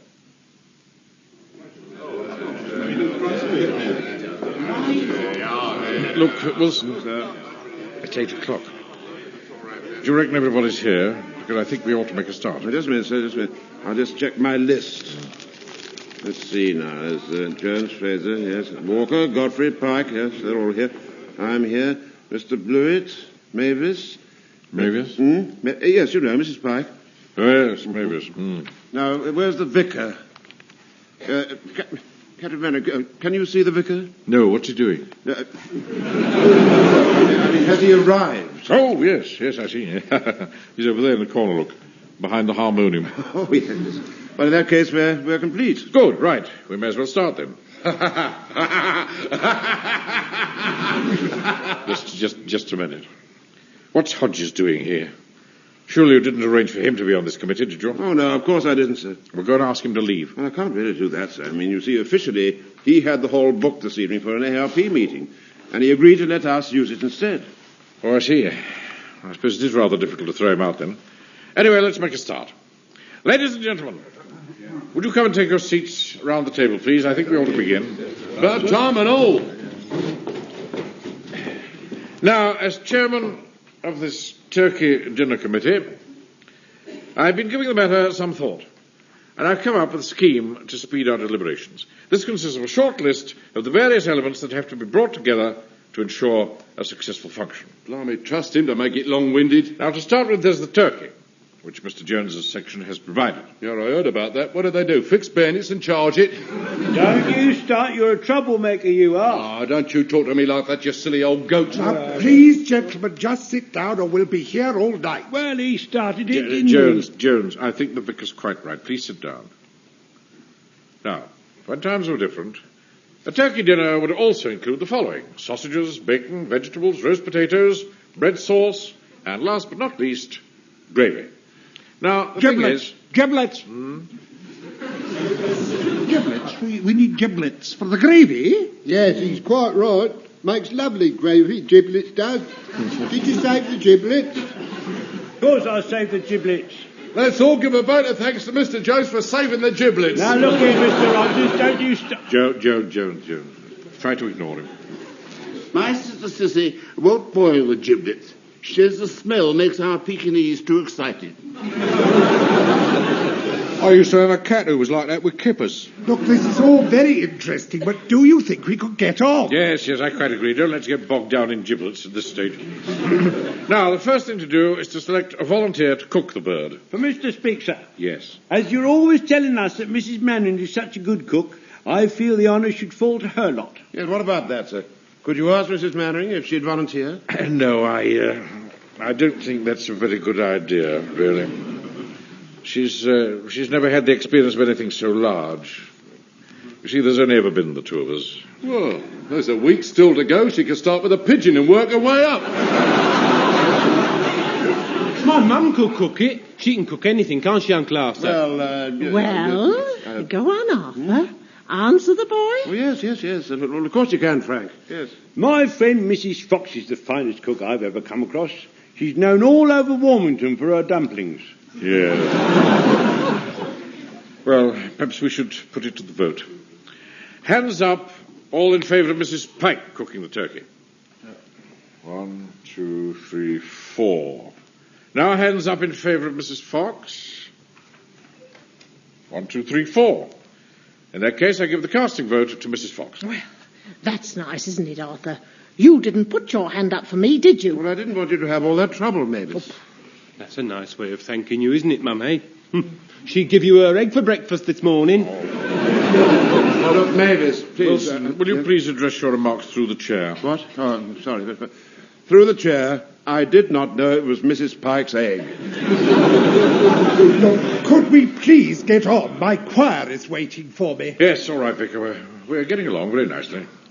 So, Mrs. Fox is going to cook the turkey. She won't make it dry, will she? My pensioners don't like it dry. I second that. Turkey can be very dry. Now, we have our turkey. What next? Stuff it. I beg your pardon? Stuff the turkey with parsley and thyme or chestnuts. Chestnuts are out of season. Any fool knows that. Well, parsley and thyme it is, then. Perhaps you, Mrs. Pike, would care to undertake that side of the operation? Of course. If Mr. Wilson thinks I'm good enough... I'm sure he'll do it beautifully, Mavis. Good, then that's decided. What about bread sauce? You need that with turkey, don't you? Especially if it's dry. It's not going to be dry. My friend Mrs. Fox knows what she's doing when it comes to cooking turkeys. She makes lovely bread sauce as well. Is she going to do it all, then? Now, look. I suggest it would be an excellent idea if Mrs. Blewett were to make the bread sauce. I don't think we should have too much onion in it. Onions aren't very good for old people. Oh, makes them excited, does it? Like your Pekingese. Don't you get clever with Mr. Godfrey. He's a very wise man. Oh, yeah, that's another thing. Is old Jones here serving turkey as home guard or eating it as a pensioner? Right, that's it. I've had about enough Don't you...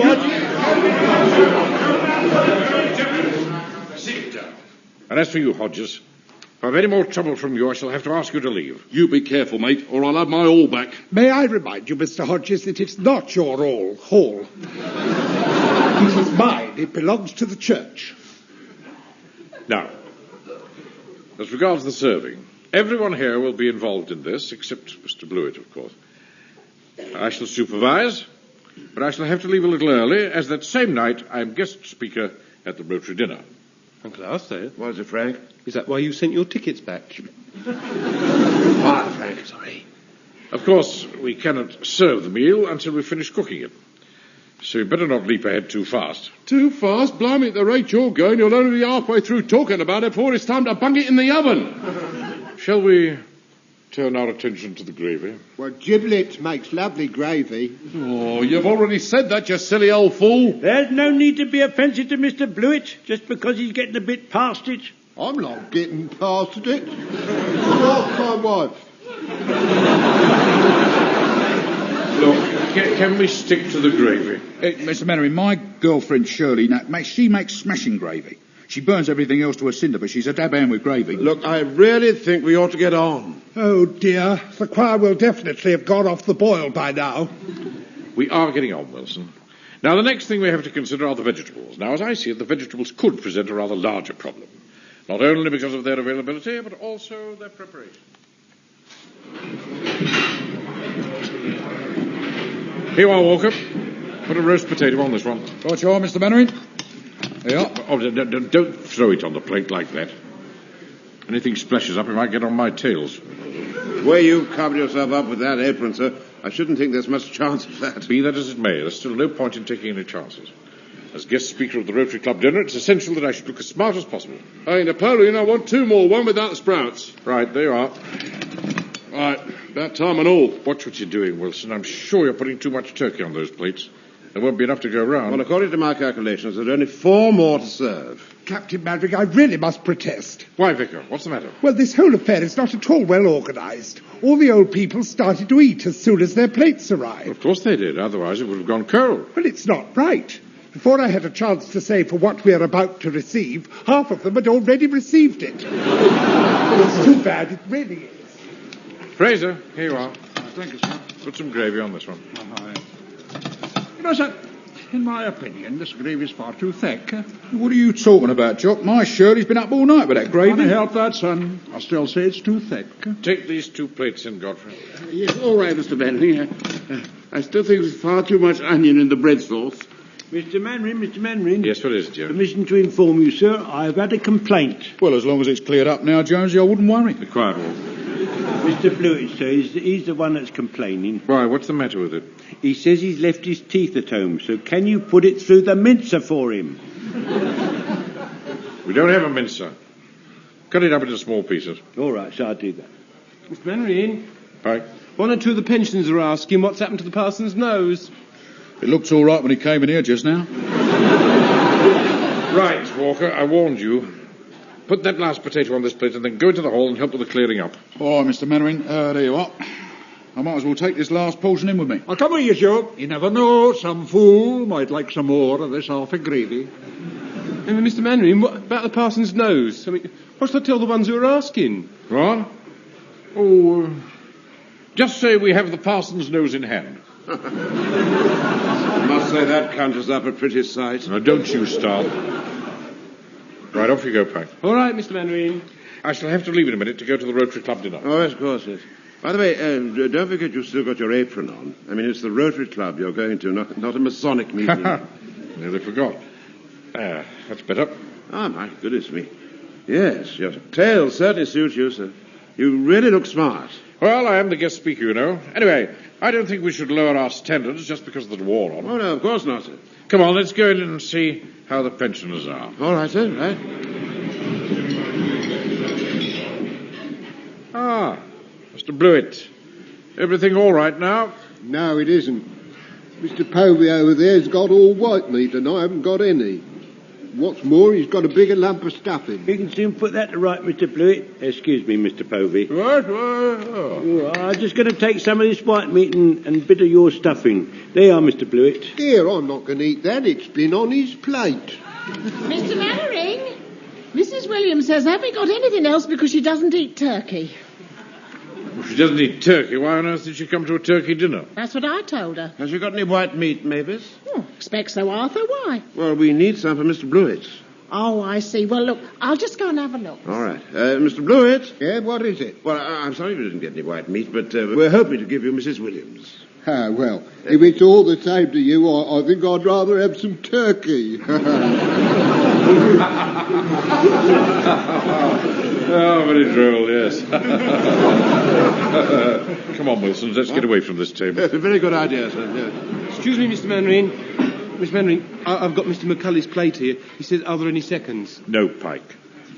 Tell him that there isn't any more. And be careful what you're doing with that plate. There's gravy all along the edge. Yeah, all right, Miss Mannering. Here, young Pike, pass me the salt from that table behind you. OK, Mr. Rogers. Excuse me, Mr. Mannering. Look out, Pike. Mind what you're doing. Look what you've done. You pressed the edge of that plate right up against my dress shirt, and now there's a line of gravy on it. Stupid boy. What, stupid? Whoever put the gravy on the edge of the plate was the one that was stupid. What am I going to do now? I haven't got time to go home and change. Anyway, this is the only dress shirt I have. Well, I'll tell you what, Mr. Mannering. If we kept on pushing the edge of the plate against the front of your shirt, perhaps we could make it look like a striped one. Not a joking matter, Walker.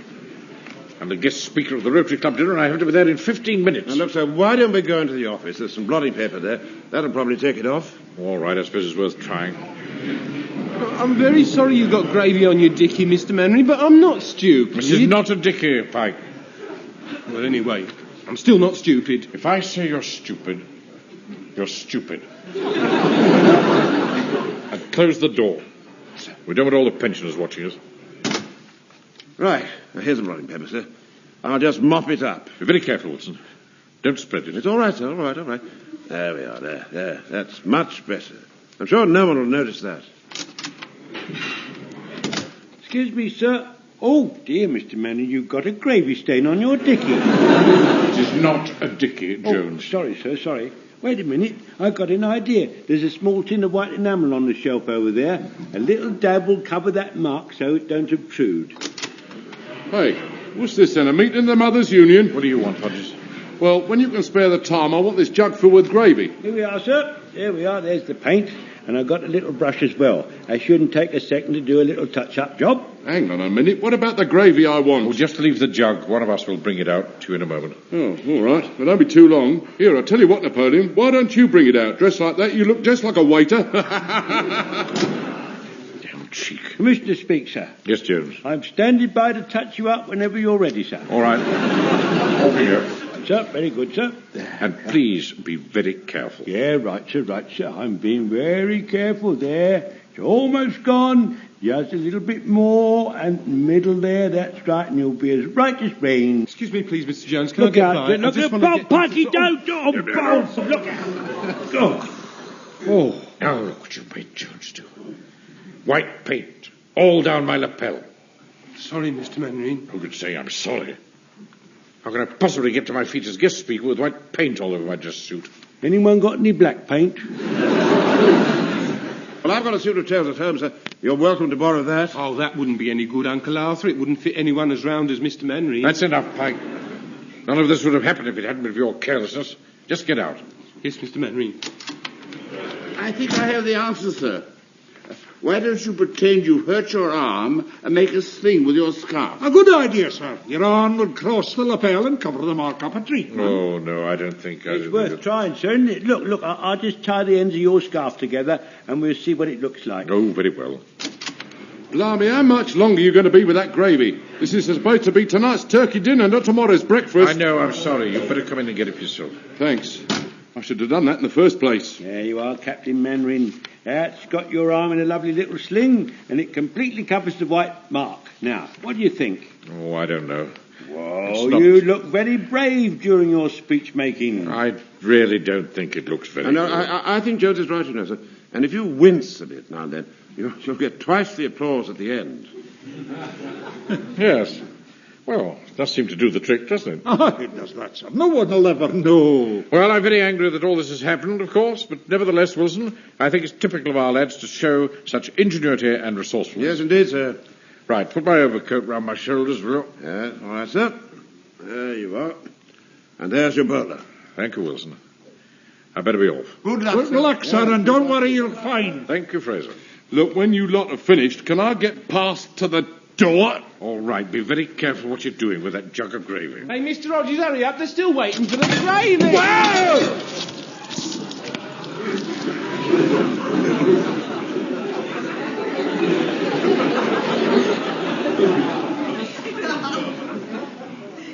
Oh, dear. What are you, Pike? Stupid boy.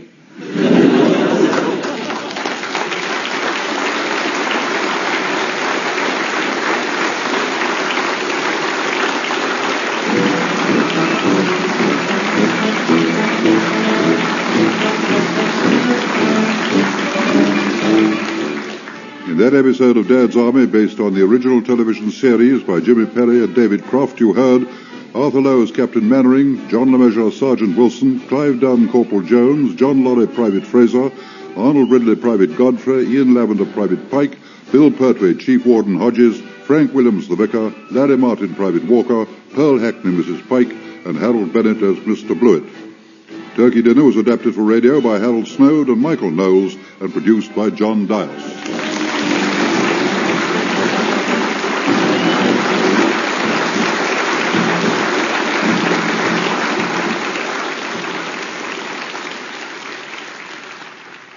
Arthur Lowe, John LeMessurier and other members of Dad's Army are now appearing at the Theatre Royal, Brighton.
The CBS Radio Mystery Theater presents...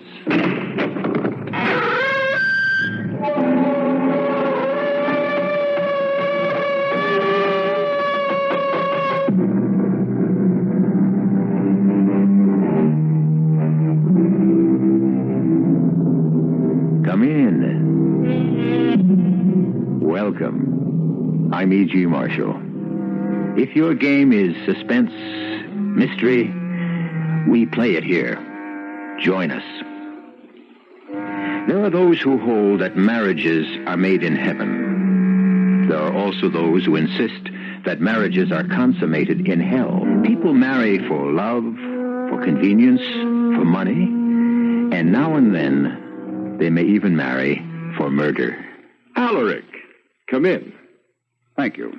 Well, good friend, what brings you here? I owe you an explanation. Why do you look so troubled? I've been lying awake nights, wondering how to say it. Well, why don't we have some wine? That'll loosen your tongue. Oh, thank you, Carol, but I've come to a conclusion that there is no way to say it. There are no words to express it. Well, then how... It's something that has to be done, and then it speaks for itself.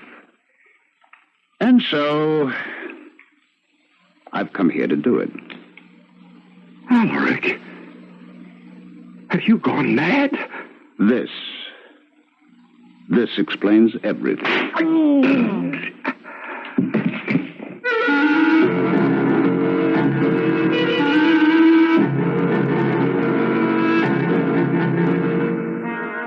Our mystery drama, The Precious Killer, was written especially for the Mystery Theater by Sam Dan and stars Beatrice Straight and Arnold Moss. It is sponsored in part by Buick Motor Division and Sign-Off, the sinus medicines. I'll be back shortly with Act One.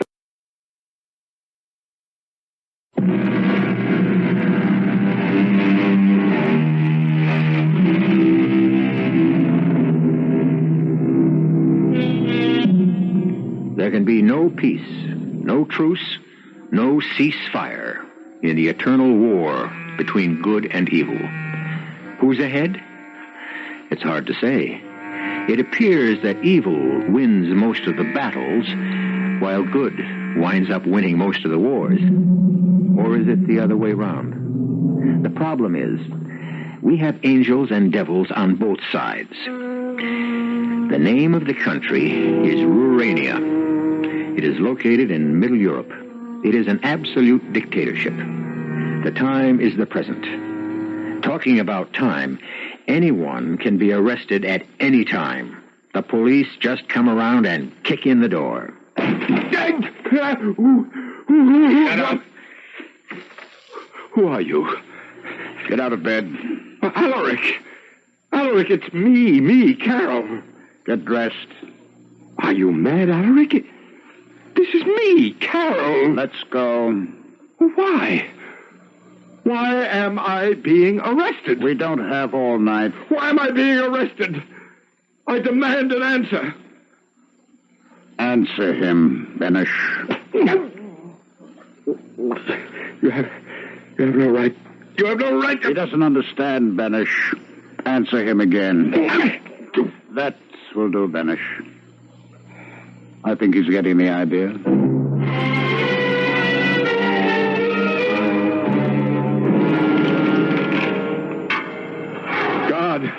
God! I'm coming.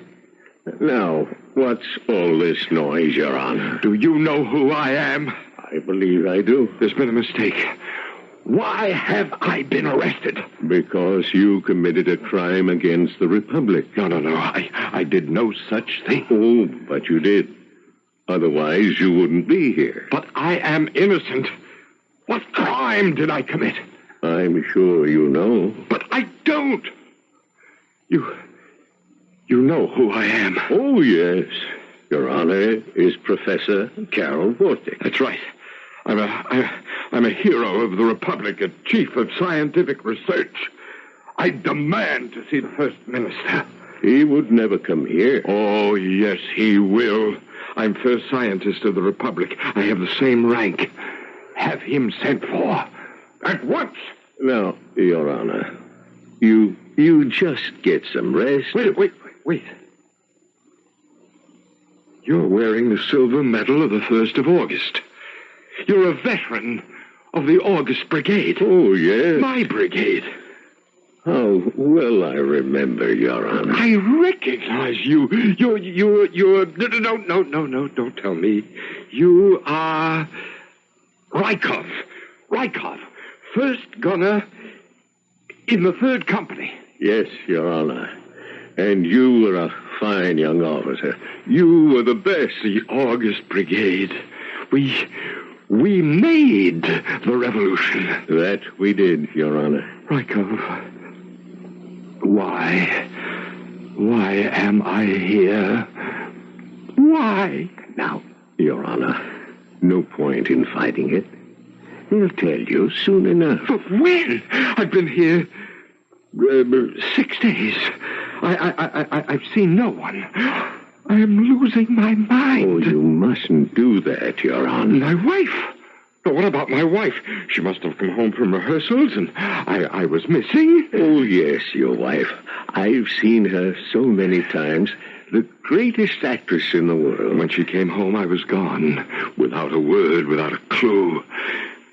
What can she be thinking? I'm sure by now she knows where you are. I demand to see the First Minister. You mustn't yell like that. You mustn't. There's nobody listening.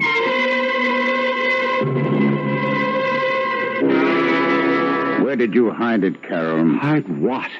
I don't know what you're talking about. What am I supposed to have done? Where did you hide the platinum? The platinum? You supervise all the precious metals used for experiments. Where did you hide the platinum? Well, it's in a laboratory, in a safe, where it belongs. It's gone.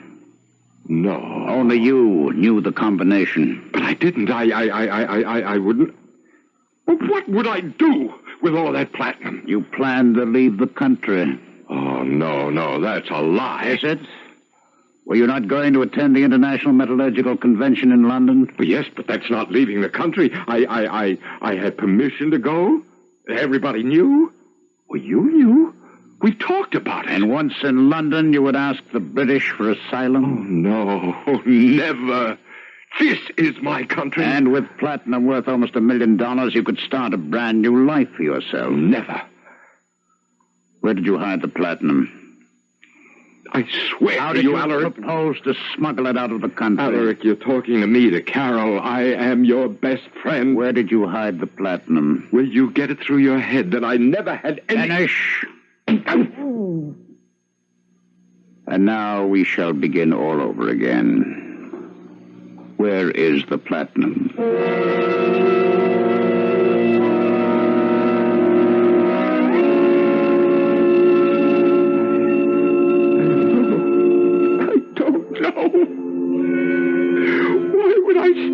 Why? You've all gone insane. I didn't steal anything.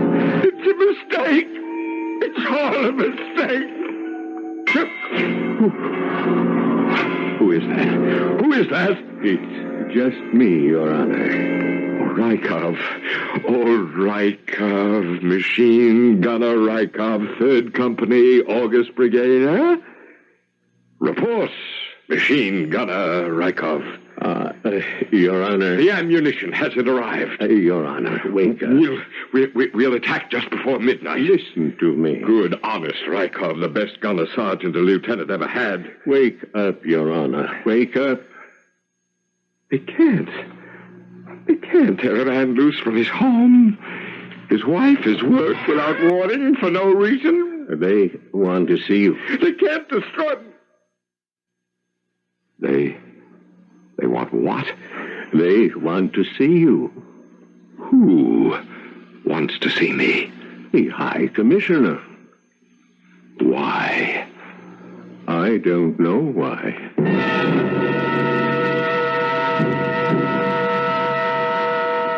Carol, look at me. Do you know who I am? Yes. Can you think clearly?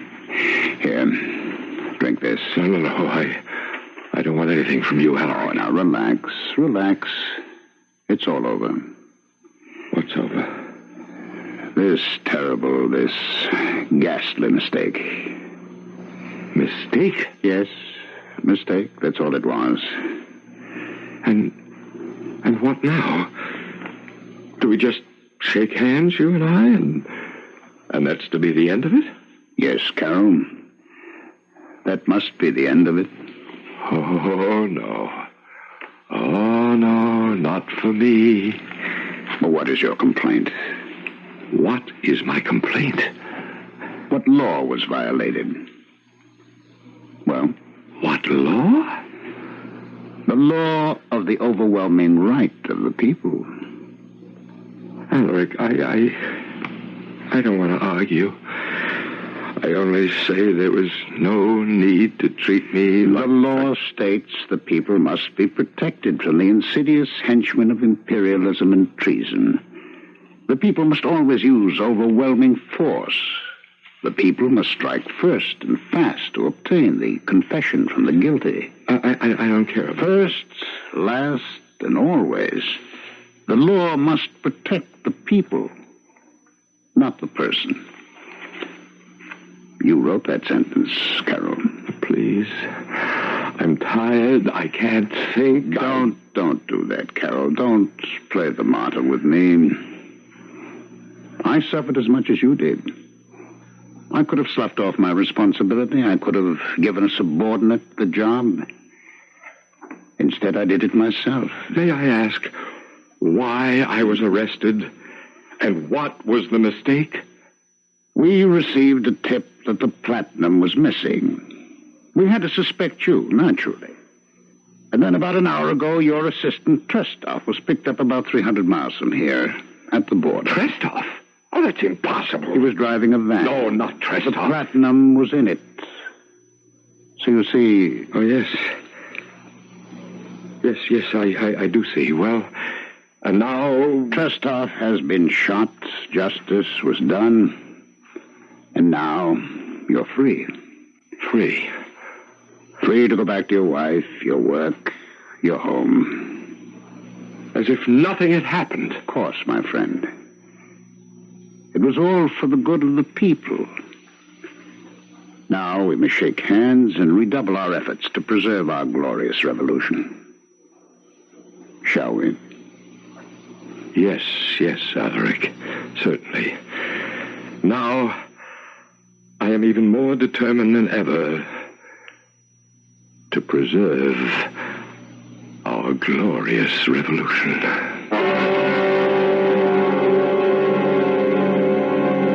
Well, you live your life happily, productively, convinced of the correctness of your beliefs. Suddenly, the firm ground beneath your feet turns to quicksand, and you are sucked into a horrible pit, which shows you your world from the underside. Can you believe again? Can you behave as if nothing happened? I'll return shortly with Act 2.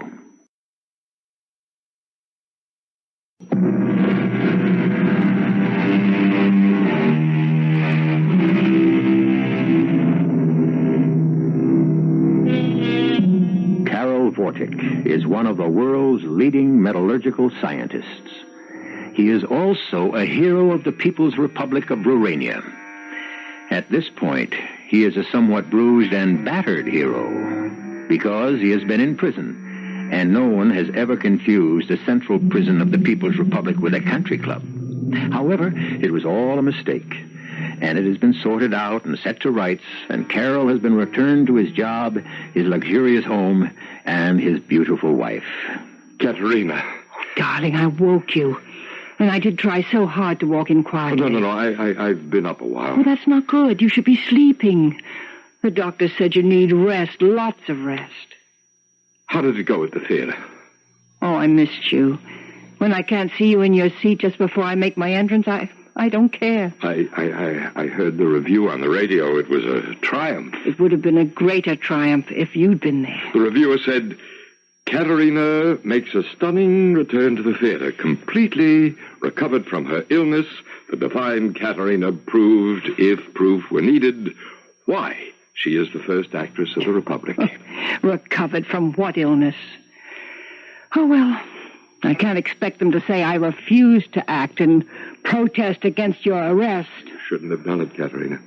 You should have fulfilled your responsibilities to the people. Carol, I believe you're serious. You still prattle this nonsense, these incredible fairy tales about the people. And after what just happened? What beautiful flowers. Who sent them? They arrived just after you left for the theater. They're from Alaric. From whom? Alaric. And on the card he writes, to the hero of the revolution. Don't you ever mention the name of that monster in my presence. Hey, that evil beast, a fiend. He turns on you like some vicious serpent, and in return you bow, you scrape, you kiss his hand. Katie, please. The foul smell from these stupid flowers will not poison the air of my bedroom. No, Katie, don't. Oh, I'm sorry, Carol. I was just so lonely and miserable without you, so frightened. And that horrible Ulrich, posing as our best friend. He is our best friend, darling. Don't you say that after what he's done. Well, what has he done? His duty as a citizen? Oh, Carol, darling. My oldest, my closest friend. We saved each other's lives. We were like brothers. And what hasn't he done for you, Kate? I don't want to talk about Ulrich. But we must. He can, with a blink of an eye, purge himself of all humanity, all emotion. Oh, Katerina, I see now. I know so little. No! You're the most brilliant person in the whole country. No, only when it comes to ideas. You know what? When I was very young, there was this idea of the people's sacred freedom. And I fought for that idea. Darling, you're an immortal hero of the Republic. And when I became an engineer, I was involved with things, but I never learned about people until just now. Human beings, suffering, pain, doubt, terror. Oh, and now you must forget what happened. No. No, because if I do, I will have learned nothing. Now, you were right all the time. You're an actress. You know people. Carol, you look so tired. This government, this life we lead here... I don't... It's all a nightmare. Carol, please. You can be arrested for this. You were right. You were right all along. You'll feel better in the morning. I'll never feel better until I breathe free air, live among free people. Carol! Do you know what you're saying? Yes. Darling, could you go? Oh, I can't wait to leave this dreary dungeon, to act on a free stage. It might not work. I don't care. We could be arrested. I don't care. Even shot. I don't care. When? In 3 weeks, we'll go to London for the scientific convention. You can go, but can I get permission? I have an idea. You can arrange a tour. Take all your wardrobe, your costume. Will they let me? We need hard currency. People all over the world will pay to see you. You're one of Lorraine's greatest natural resources. Yes, but I've never been permitted to make a tour before. Well, there shouldn't be any problem. You know who can fix everything. Oh, don't tell me. Of course. Oh, that's the cream of the jest. Ulrich. Oh, that will be sweet, sweet revenge.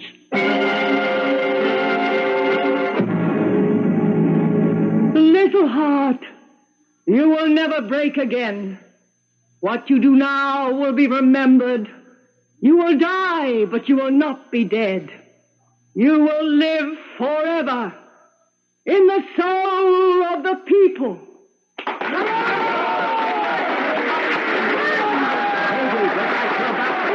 No, I'm not upset. I want to go to my dressing room. Thank you. Excuse me, please. Excuse me. Hello, darling. Ulrich. You love me. Do you have to ask? Well, how did your husband, the first scientist of the Republic, respond?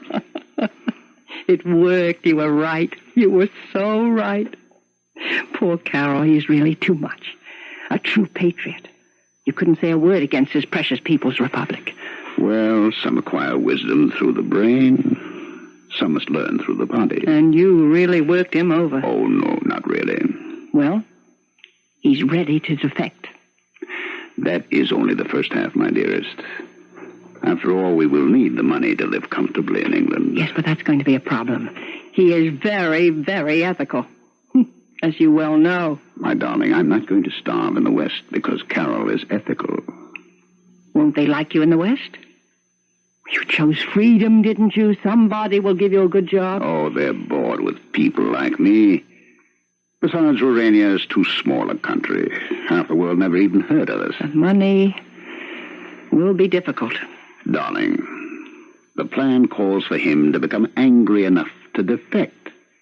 And then to steal the platinum in order to take it with him. And finally, for us... Don't say kill him. Render him inoperative. I like that better. Can you convince him to steal the platinum? Listen, I can convince him to steal anything. Let us drink to that. Irina! Yes, madam. Is there champagne? Yes, madam. The master sent you a bottle. The master? Now, citizen Irina, we don't use the word master anymore. It's an insult to the free citizens. Yes, Your Excellency. I give up. Please serve the champagne. Yes, madam. Irina, you will have all my costumes neatly hung away in the portable wardrobe chest. I'm going to London. Yes, madam. That will be all.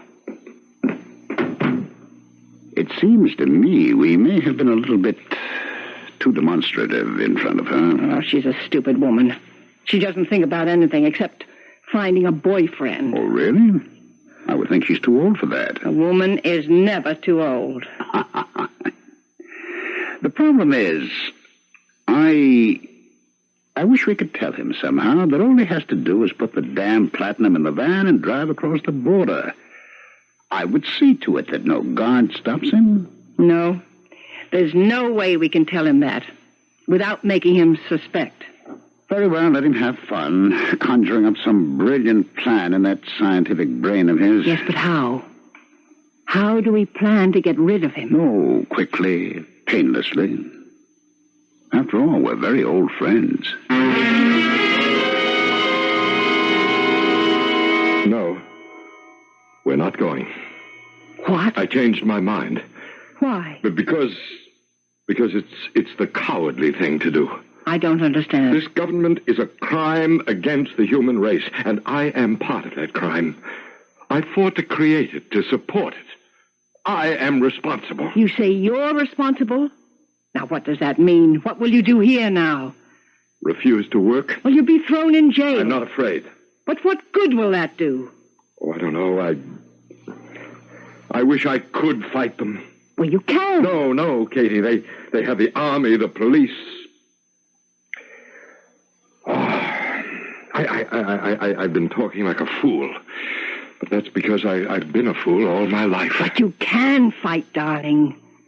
You can fight them from London or New York or Paris or from anywhere in the free world. Who would listen to me? Everyone. You could publish a newspaper. And that takes money. But you have money. I do. Well, you could have money. The platinum. In your lab. The platinum?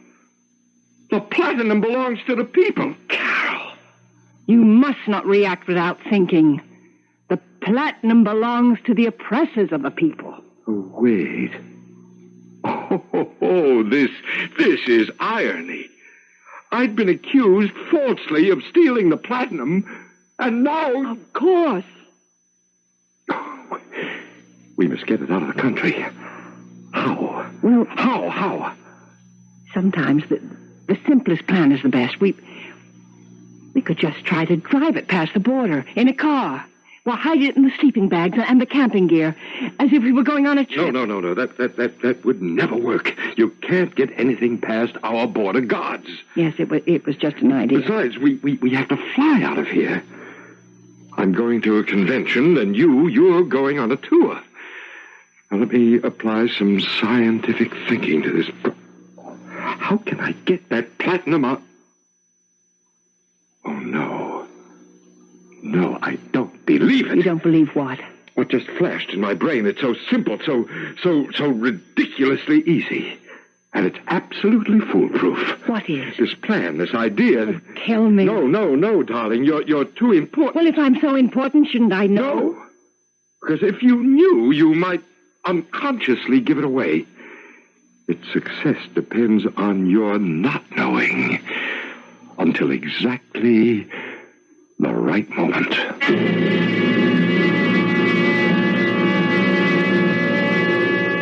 Now you know why he's first scientist of the People's Republic. Give him a problem that concerns things, and he can solve it while you wait. It would be better if he were that knowledgeable about people, especially his wife and his best friend. But I guess you can't have everything. However, you can have Act 3 in just a few moments.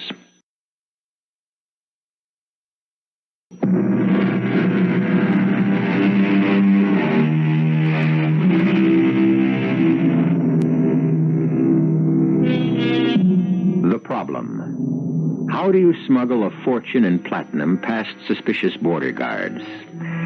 I imagine any of us would find this a formidable difficulty. However, Karol Vortic takes it all in stride. Karol Vortic is an eminent scientist.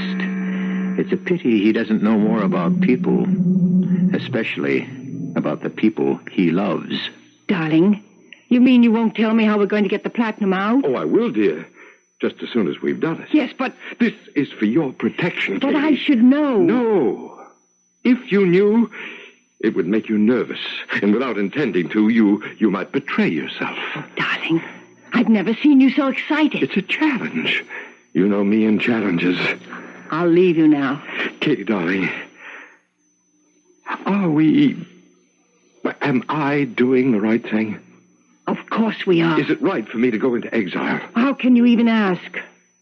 Just look at the poor, plain people, the ones who can't leave. Angel.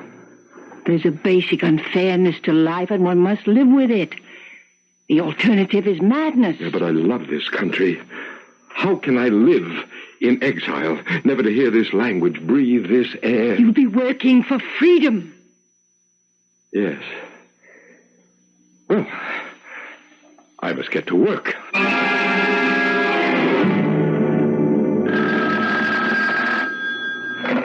Hello? Darling, Yes, Katie. I told you I could do anything with him.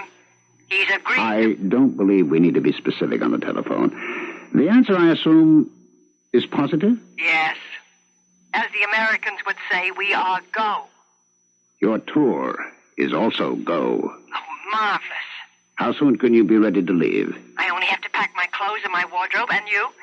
I'll have to burn a few bridges behind me before we meet again. And, Carol, he happens to be one of the bridges. Oh. I love you, Katie.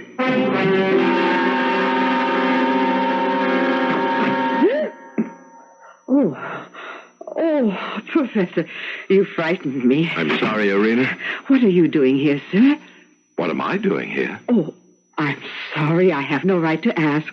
After all, Madam is your wife, and I guess you have every right to be in her dressing room. But it does seem odd to you that I'm here long after the theater has closed? Oh, well, it is not my place to ask. Well, I came here just to get some of Madame's things. Oh, sir, you do not have to explain. You probably wonder why I'm here at this hour. No, as a matter of fact, it didn't occur to me. I sleep here, in the dressing room. Apartments are scarce and so expensive. I don't know what I'll do when Madame leaves. I won't have a job. Oh, I'm sure she'll give you a handsome gift. Well, she hasn't said anything about that. Perhaps it just slipped her mind. Here, let me. Oh, no, sir. I couldn't. It's not really very much money. Oh, it is, sir. For someone like me, it's a fortune. Take it. Oh, God bless you. Oh, I shouldn't have said that. I'm sorry. Don't be angry. I'm not angry. Oh, sir, you're a saint. A saint. Huh? Oh, I shouldn't have said that either. Good night, Irina.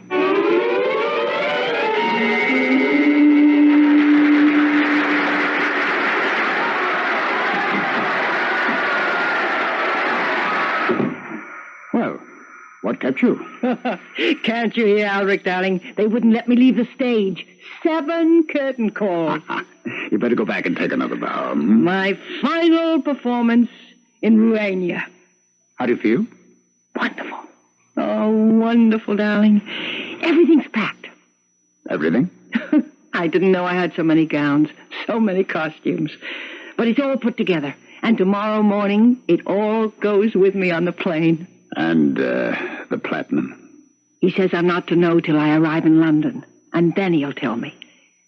Do you think he's already managed to get it out of the country? Well, I don't see how. He's been watched too closely. I thought for a moment that he would try to hide it in my baggage, but that would be ridiculous. He knows it will be thoroughly searched. No. I'm sure he has a plan. And I'm sure it will work. Well, he says he'll tell me as soon as I arrive in London. And then you must tell me, and I'll... Yes, I know. Love me? Kay, my darling, I've always loved you. That's why I made you first actress of the Republic. Come here. Madam. Oh, excuse me. How dare you come in without knocking? I'm sorry. Get out of here. Get your coat and hat and get out of here. And never come into this theater again. But, Madam... Get out! Just a moment. What is your name? Irina, Your Excellency. Irina what? Irina Rulin, sir. Do you know who I am? Oh, yes. Your Excellency, yes. If you should even whisper about what you saw here to any living soul, you will disappear. You understand, Irina? Yes, Your Excellency. Now you may leave. Yes, Your Excellency. I shouldn't have lost my temper. All she has to do is to tell Carol. Is there a danger that she may? Oh, I don't think so. Because she could have an unfortunate accident in the next 15 minutes. Oh, no. She'll never breathe a word. Actually, it's that stupidity of hers that gets me so irritated. Peasant. But why do we have to talk about her? Indeed. Come here. I won't see you for a few weeks. What am I going to do without you?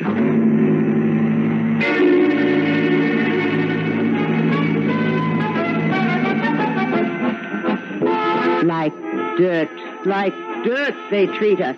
Dear, do you have any money left, sweetheart? I've got money. Waiter, some wine, cheese. What would you like, sweetheart? We're human, too. Now, I remember before the revolution you got treated like dirt. Is it any better now? No, honey. What's your name again? Irina Rulin. What's yours? Everyone calls me Rykov. Rykov? Rykov, I've got a problem. Why shouldn't you have a problem? You're a member of the human race, aren't you? He's a saint, and she's a devil. Who?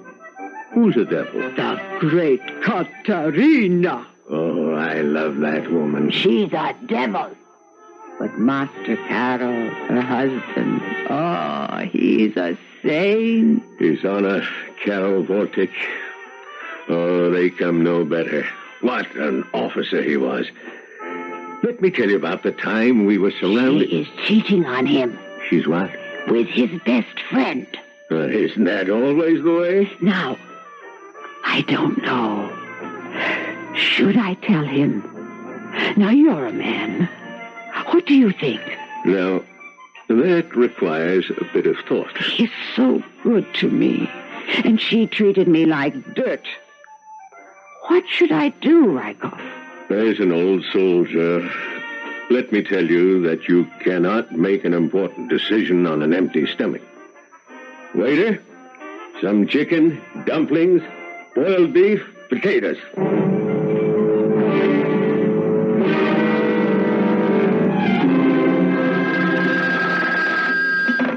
Hello? Darling? Katie, darling. You arrived safely. Yes, dearest. I'm in London. I'm breathing the free air of London. Oh, how wonderful. It's a bit smoggy, but it's free. Now, darling, can you talk to me? About what? You know about what? Certainly, sure. Where is it? In London. Oh, marvelous. Oh, darling, you did it. No, darling. You did it. Me? I don't understand. Precious, it's so simple. Tell me. See if you can figure it out. Angel, I don't like riddles. I'm taking a plane to London tomorrow. See if you can guess it by then. Give me a hint. Well, it arrived in London when you did. And that's all. Now see if you can have the answer for me when I get there tomorrow. Darling, I have some loose ends to tie together. I love you. Goodbye. Carol.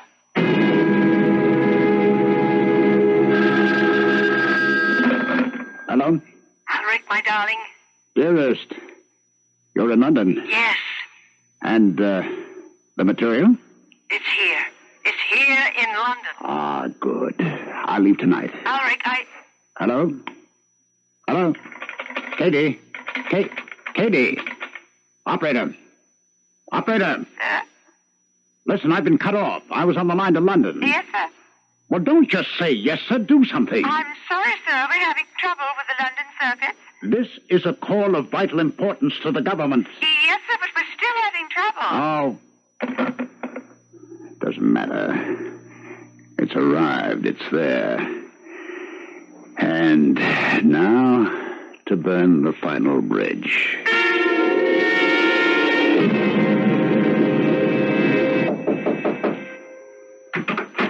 Alaric. May I come in?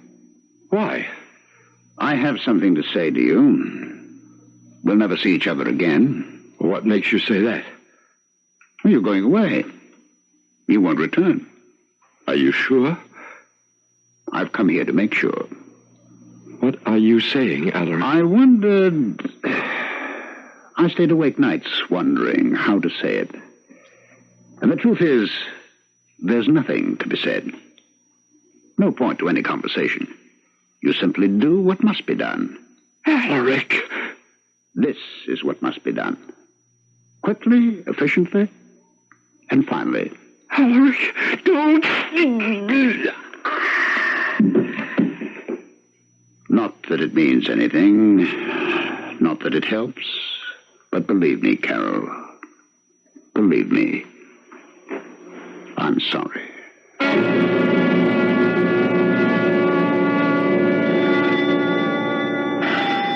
Are we doing the right thing, Rykov? Are you sure it's the right thing? He should be told. Well, maybe he doesn't want to know. Did you ever think of that? See? He isn't home. There's no one here. Let's go. Wait. The door's open, you see? Well, we can't just walk into... I smell something. What?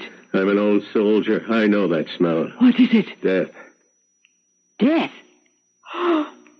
Saints preserve us. Are you a conjurer? How can you smell death? You fool, I smell powder, gunpowder. Someone has fired a shot in here. Come on in. I'm afraid. Oh! Look! On the floor. Your Honor. Irina, call a doctor. No. Is that you, Rykov? The machine gunner Rykov reporting for duty, sir. I'm dying, Rykov. Oh, no, sir, not you. Listen to me. It's for the best. I would have died anyhow, away from our country, our language, our people. Sir, try to save your strength. I'm staying with you, with all those who believed in me, with all those who must stay and fight and suffer, who can't leave.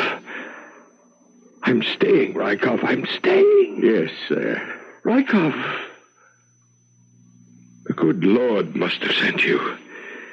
Please get a message to my wife in London. Tell her that the coat hangers, the clothes hangers, the wire clothes hangers, that's how... Well, they're made of... I made them out of... Well, that's how she carried it. That's... Sir. Your Honor. Poor man. Delirious, crazy. What was he saying about coat hangers? Well, what's the difference? He was raving. He wanted us to tell his wife something. What? I don't know. He said, get a message to my wife, and then he started raving about wire coat hangers. Well, I'm sure that's not what he wanted us to tell her. I guess not. She'd think we're crazy. Well, I wouldn't tell that evil woman anything anyhow. He was a good man. Let's pray for his soul. I don't know. Katie, think. Oh, maybe he was playing a joke. What did he say exactly? He said the platinum is here. And he said you should be able to figure it out. Well... Oh, don't you dare, you vicious animal. Think. Where is it? I don't know. I don't care. I wish I were dead. We'll both be dead soon enough. We'll die of hunger. Oh, why did I ever leave home? I can't get a job in this terrible country. I audition, they laugh at me. Why don't you work? At what? Washing dishes? What else are you good for? Why don't you sell your costumes, your wardrobe? Oh, they laugh at that. Well, take them to a second-hand store, to the flea market. Anywhere. Maybe we can raise enough to buy dinner. Oh, why did we ever leave Urania? Because... Oh, what's the use? Get those clothes out of the wardrobe chests. No. Leave them hanging the way they are. Maybe we can get a few extra pennies for the wire hangers, too.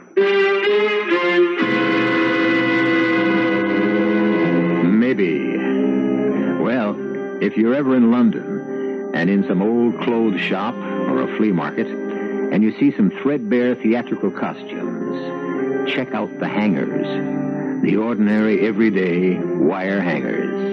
Who knows? Those humble hangers may be constructed of the purest platinum. Who knows? I know I shall return in a few moments.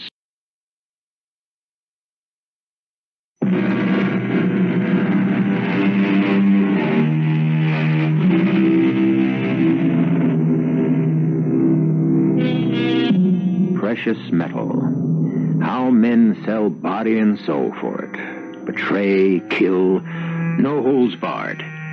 And yet, isn't it all a state of mind? Somewhere in the city of London, or who knows where by now, is a quantity of coat hangers made of platinum. To look, you would think, just ordinary wire. And why not? They do the job. A humble job, it's true, so why should anyone look twice? You should always look twice. Our cast included Beatrice Straight, Arnold Moss, Ralph Bell, Ann Petoniak, and Dan Acco. The entire production was under the direction of Hyman Brown.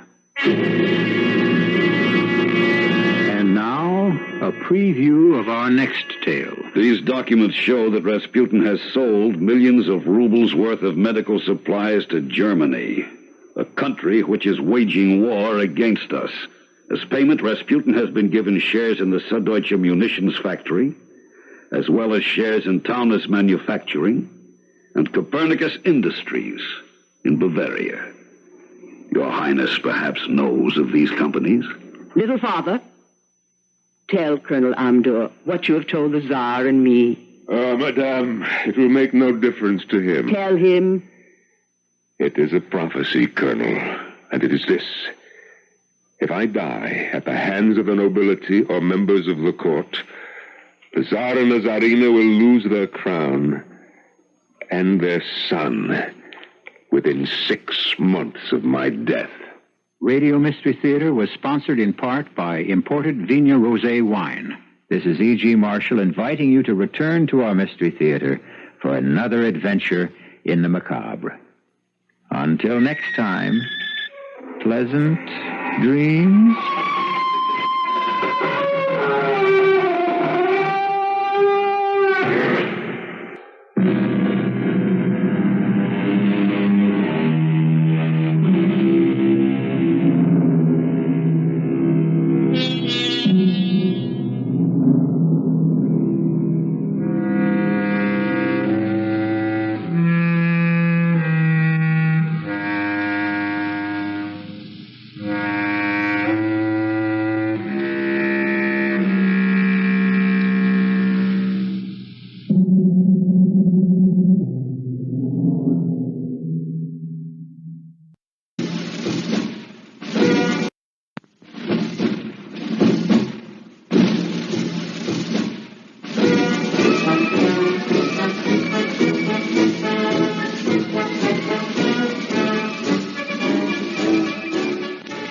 Arthur John Le Mesurier, and Clive Dunn in Dad's Army.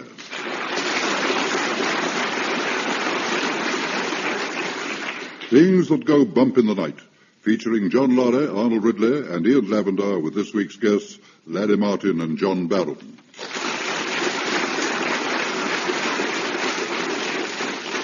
Here is the news, and this is John Snagg reading it. With the war now well into its third violent year, it must seem in the early months of 1942 that the skies over Germany are raining bombs, as mighty armadas of RAF bombers, often up to 1,000 strong, loose their deadly loads on the cities below. The skies above southern England are full of menace too, not from Hitler's Luftwaffe, but from thunderclouds, as Captain Mannering and his men, travelling back to their headquarters in Jones's butcher's van, pull up outside a forbidding old country house.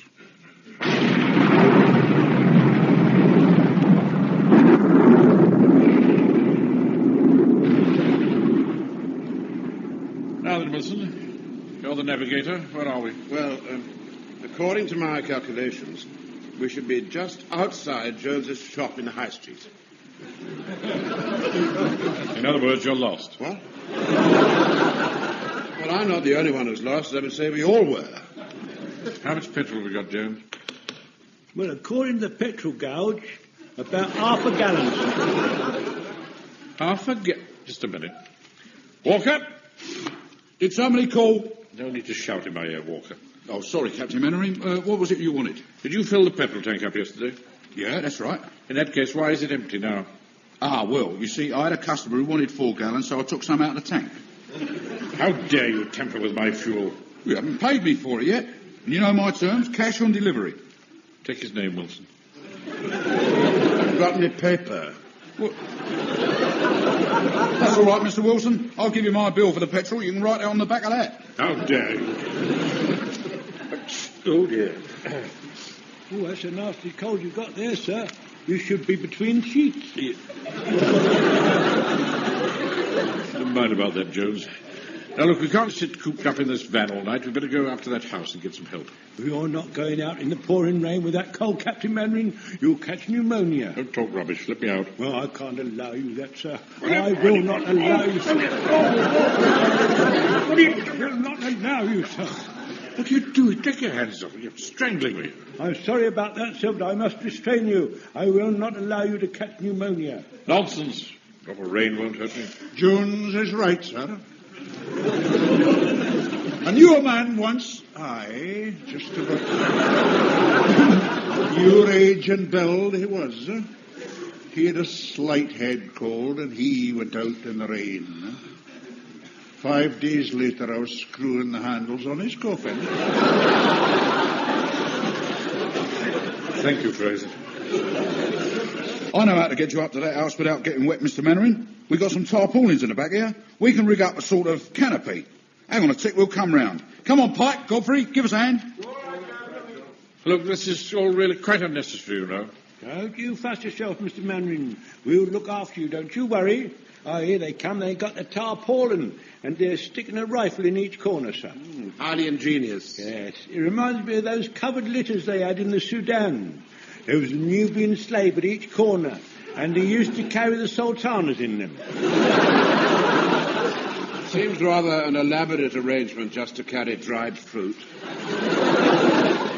They're not that sort of sultanas. The wives of the sultan. Oh, I see.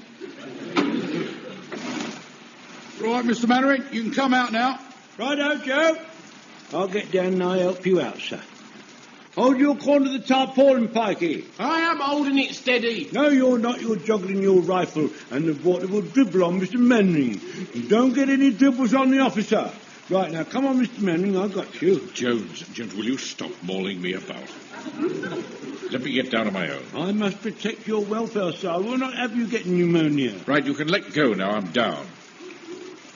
Get down, Wilson. That's coming, sir. Oh, yes. Yeah, well, isn't it a nice shelter, sir?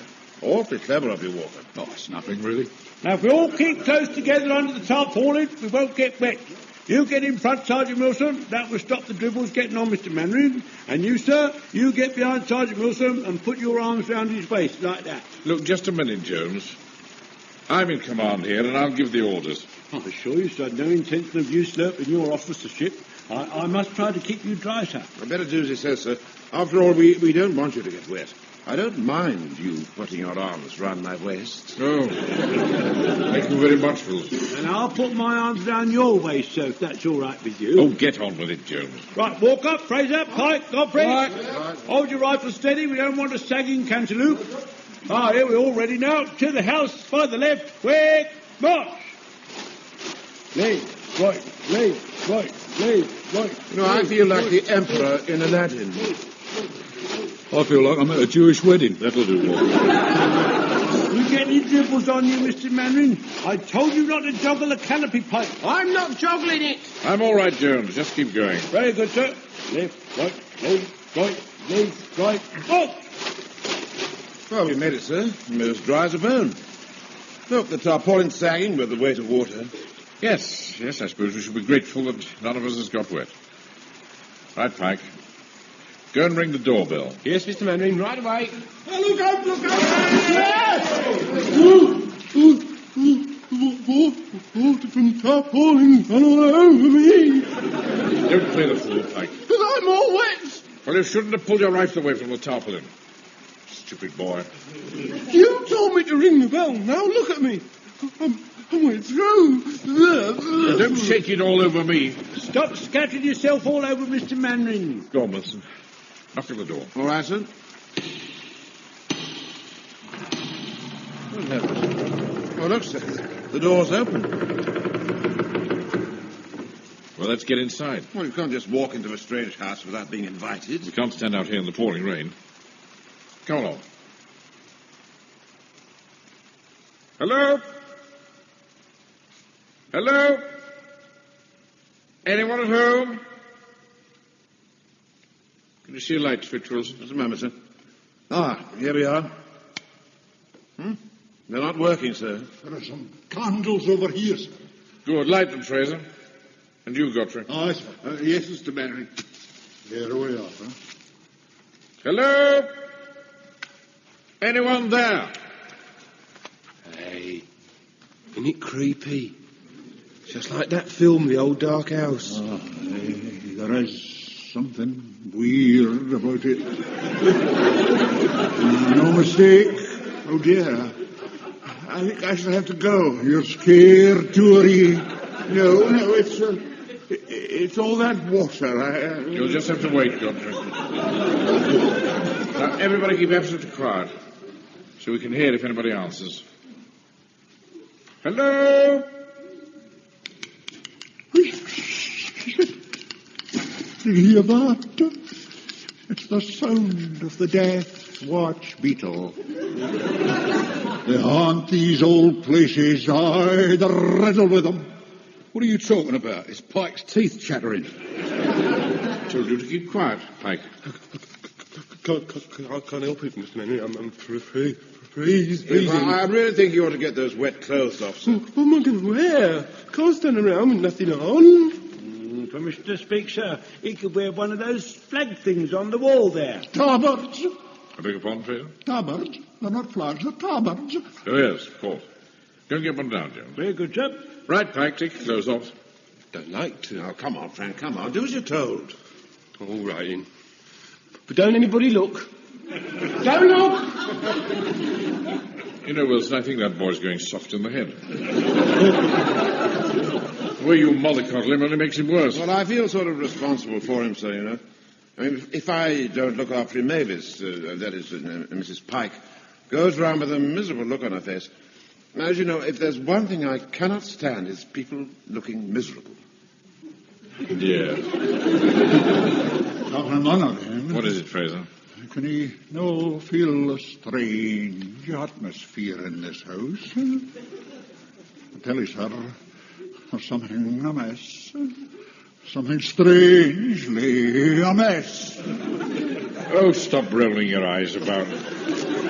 Like Eddie Cantor. Bound to be some perfectly logical explanation for all this. You can all turn round now. Private Pike is wearing his tabloid. I don't half feel silly, Mr. Mannering. I've got nothing on my legs. I'll tell you something. You'd win first prize in the knobbly knees contest. Personally, I think he looks rather nice. I'll put it in half drafty round the house your father. I'm freezing to death, Mr. Mannering. For goodness sake, stop whining, Pike. Just roll up your uniform and bring it with you. Now, come on. We've got to explore this house. We'll try the upstairs first. Permission to whisper, sir. There's something horrible about. Only a dog. Come on.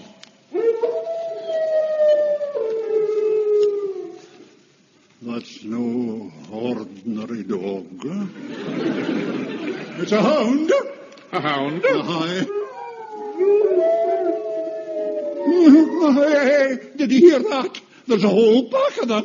There's a whole pack of horrible hounds. Don't panic, don't panic. Jones, A pack of horrible hounds. Jones. Dogs are outside somewhere. They can't harm us. Come on, let's go upstairs. Bring the candles, Fraser. Aye, sir. You know, Mr. Jones, I really think we ought to get back to the van. I'm afraid I don't get on very well with dogs. Even little dogs, they upset me. My sister had a Pekingese once that used to jump out at me quite an awful lot, and in the end I had to order it to leave. Well, we'd better not get left here on our own. Come on. Right, now, we'll make our way from the top of the stairs, here, along the landing. We'll try each door. Here goes. Anybody there? No. Right. Let's try the next one. Ah, this is a bathroom. And this is another little room. Before you close that door, I wonder... Yes, all right. You'll have to catch us up. Oh, thank you, sir.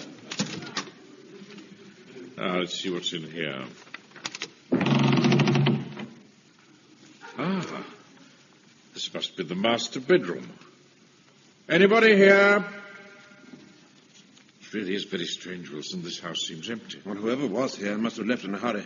Look, the bed's turned down and there's a fire burning in the grate. The question is, Captain Mannering, what made them leave, huh? And all the house, the fire still burning, and not a human soul about.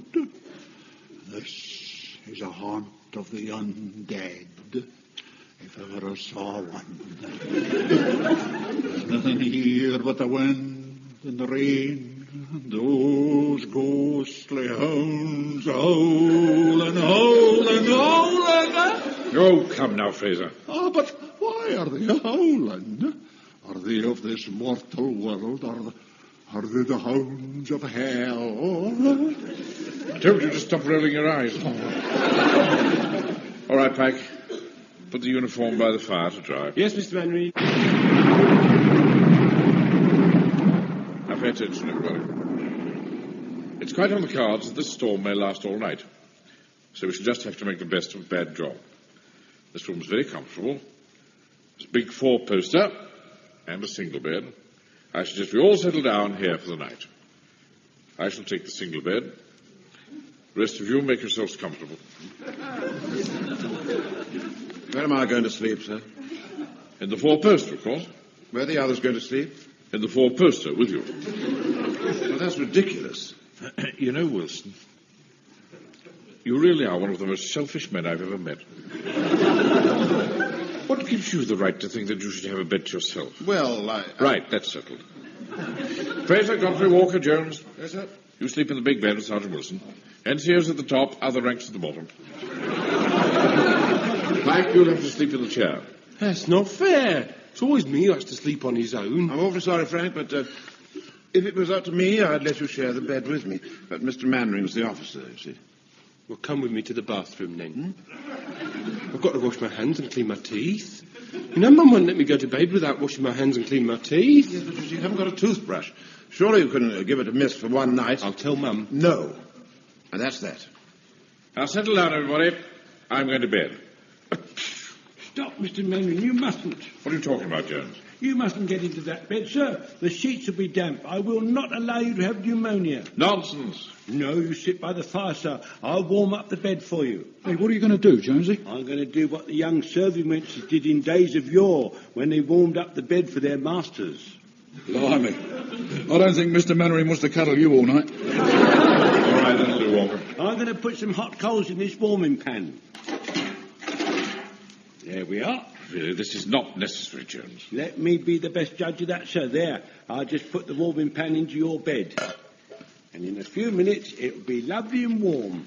Right, get into bed, everybody. This is all wrong, I tell you. It's all wrong. What are you muttering about, Fraser?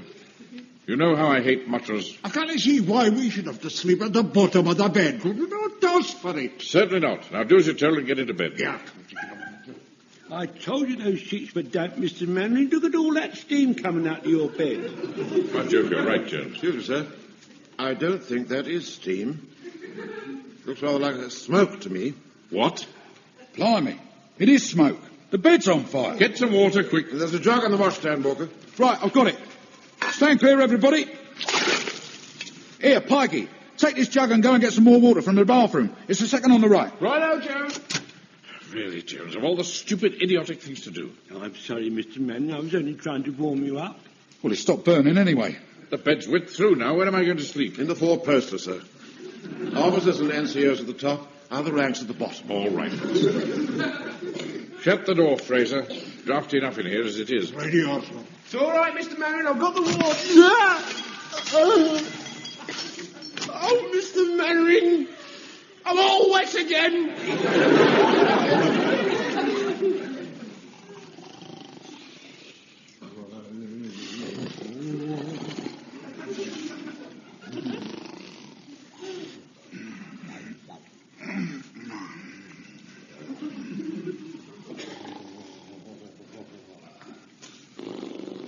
Uncle Arthur. Uncle Arthur. Not now, Mavis. Uncle Arthur. What? Oh, it's you, Frank. Now go back to sleep. Uncle Arthur. Well, what is it? I can hear someone coming up the stairs. Listen. Yes, right. I'd better wake Captain Mannering. Sir. Sir? Yes. Yes, what is it? Listen, sir. Oh, it's coming along the landing. Right. Out of bed, everybody. Quickly now. Get your rifles.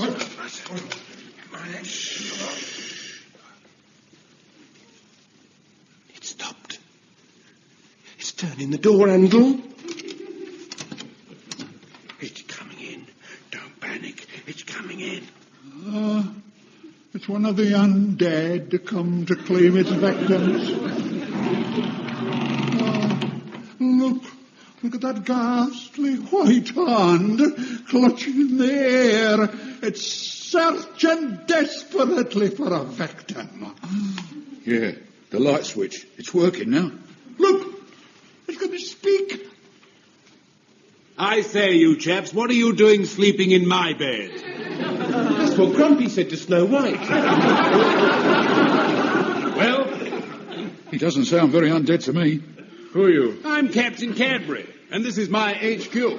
HQ? What of? Well, this is the dog training school. Oh, so that's what we've been hearing. Yes, they've been a bit restless tonight. Storms upset them. Who are you? Oh, I'm Captain Mannering, CEO of Warmington-on-Sea Home Guard.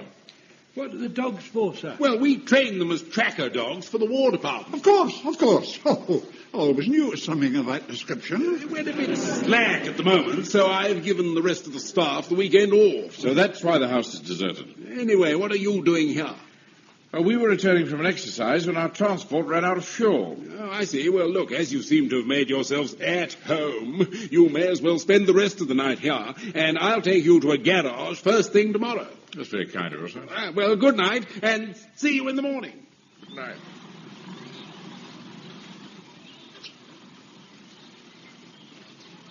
Morning, Captain Cadbury. Good morning, Captain Mannering. Your chap's ready, Sergeant. Almost, sir. When everyone's here, I'll take you across and get your petrol. That's very good of you, sir. Oh, not at all. Morning, everybody. Good morning, Pikey. It's cold, isn't it? Fine. What are you doing wandering about in just a vest and muffler?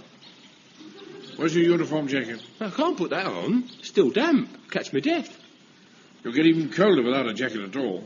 Mum says I mustn't put damp things on. Look, I'm sure we can find him something to put on. I mean, I'll tell you what. There's an old greatcoat hanging behind the kitchen door. Perhaps you'd like to cut along and get it. A private pipe, Yeah, very good, sir. Thank you. Well, can't have the poor chap wandering about half starkers, can we? Might frighten the dogs, eh? Yes, right. I was there, Captain. You gave us quite a fright last night. Yes, sorry about that. The storm put the lights out, and I was outside tinkering with the generator when you arrived. Otherwise, I'd have been there to greet you. Got the coat, Captain Cadbury? Oh, jolly good. It's a bit holy, though. Holy? Looks like one of Fagin's cast-offs. Actually, it's an old German greatcoat that we use for training. The holes are where the dogs have savaged it. Was anybody wearing it at the time? Oh, I should jolly well think so, yes. Those stains aren't red ink, you know. Oh. I don't think I want to wear it then, thank you all the same. You'll wear it and be grateful, Pike. But it's been savaged, Mr. Mannering. And so will you be if you don't be quiet, boy. Now let's go and get that petrol. Right, now we can take a shortcut across the fields. I'm afraid I haven't got any cans to carry the petrol in, but there's a stack of empty gin bottles over there by the dog pens. Ah. Must be quite an expensive business, Wilson. What is, sir? Training dogs on gin. Right, come along, men. Ah, yes. More than enough bottles here for our purpose. Hey, Johnson, Just look at that pile of gin bottles. This Cadbury fella must be a real old soak. Oh, yeah, well, they drink a lot of gin, officers do, you know. We had an officer in the Sudan who took to the bottle. Ginny George, they used to call him. He drank 3 bottles a day for 6 weeks, and then he died. What of? Alcohol poisoning? No, a snake bit him. Right, man, take a couple of bottles each. That should do. Now, quiet. Settle down at once. You seem to have the dogs well under control, sir. Well, these are only half-trained raw recruits. The fully trained lot left yesterday. This is not a bad bunch, really. Except for that chap, Prince 439. He's a real troublemaker. Upsets the others. Really? Stand to attention, 439, and keep silent when I'm talking to you.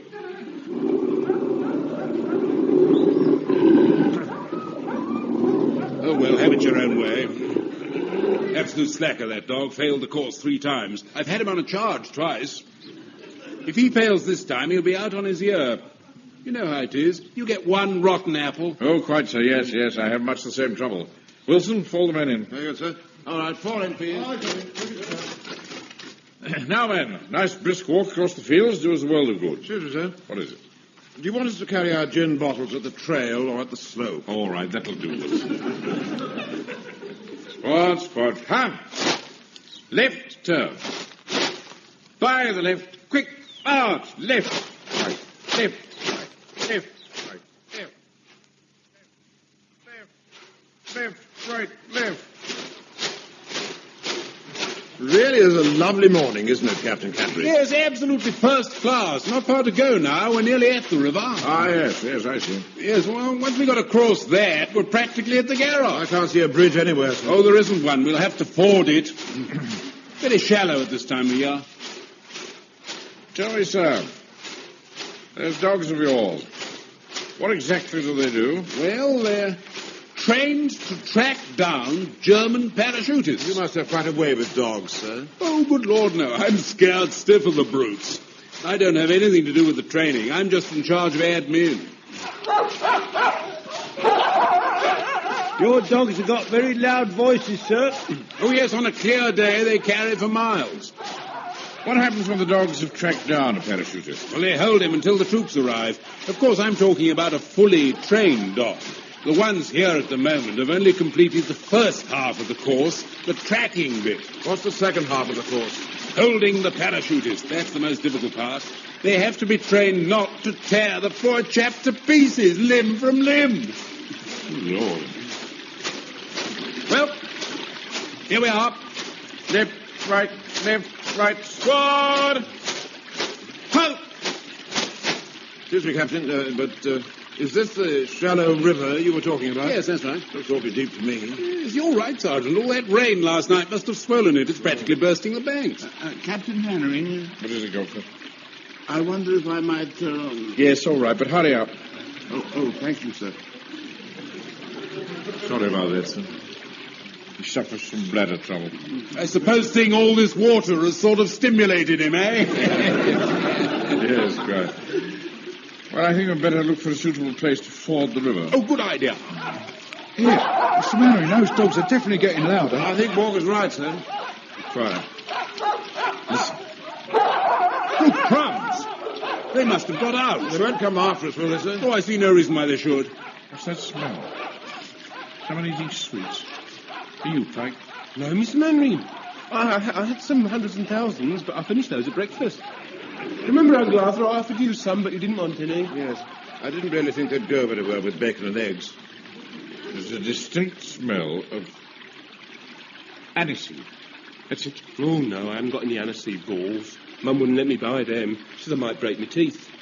Aniseed! Oh, gosh, I've just remembered. That greatcoat the boy is wearing, it's soaked in aniseed to attract the dogs. What? Get it off at once, Pike. I can't, I'll catch cold. Look, sir, can't you control the dogs? Of course I can't. The horrible hounds are afterwards and he can't control them. They'll tear us to pieces. Be quiet, Pike. Pike, you'd better get across the river as quickly as you can. I'm not going in there. I'll get all wet again. Don't argue. It looks ever so deep. Nonsense, boy. It'll barely come over your boots. Oh, all right then. Here we go. Oh, no, it's all right. It's not too deep after all. Oh! Mr. Mandarin, the water has come over Pike's boots. In fact, it's come over his head. Mr. Mannering, I'm all wet again. Stop complaining, boy. Probably stepped in a pothole. Get over to the other side, quickly. Oh, all right, I'm going. But my mum will be ever so furious. Yes, she will, too. She gets terribly annoyed about things like this. Really? Here, those dogs sound very nasty, Mr. Mannering. We're safe enough, aren't we, Captain Cadbury, now that Pike's across the river? Oh, not really. No, the dogs will be awfully angry when they get here. They're quite liable to savage all of us. The horrible hounds are coming and liable to savage us all. Don't panic! Don't panic! Don't panic! Oh. Right, quick, man. Across the river, all of you. Come on, now.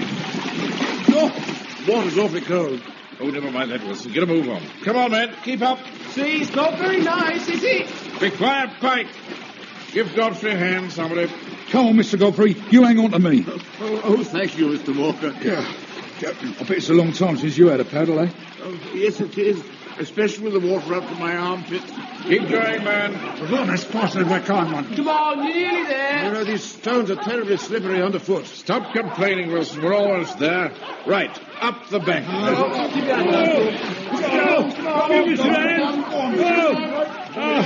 Oh, we made it, Mr. Manley. We made it. Well done, man. You know, I'm absolutely soaked. Never mind, Wilson. You're safe. That's an important thing. Dogs can't follow a scent across water.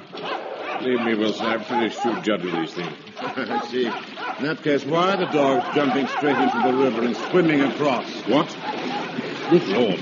Run for it. Right, man.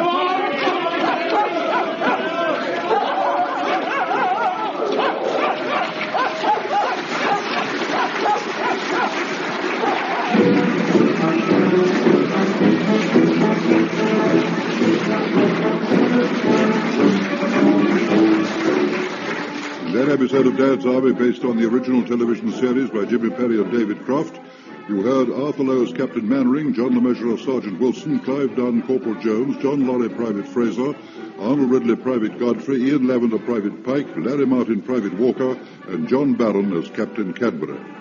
Things That Go Bump in the Night was adapted for radio by Michael Knowles and Harold Snowd and produced by John Dias.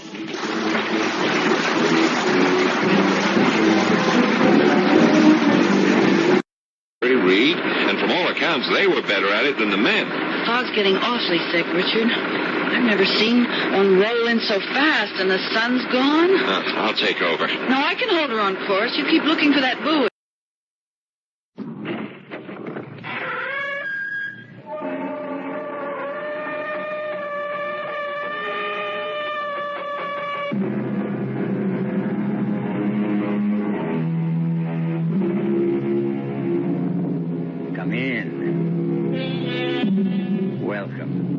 I'm E.G. Marshall.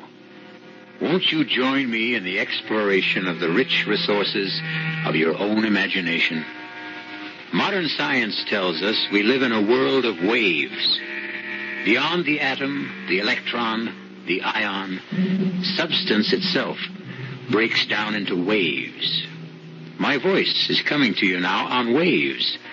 And that, as they say, is the long and short of it. But what about thoughts? Might not they comprise wave patterns, too? Patterns that linger on after the thinkers are dead and buried.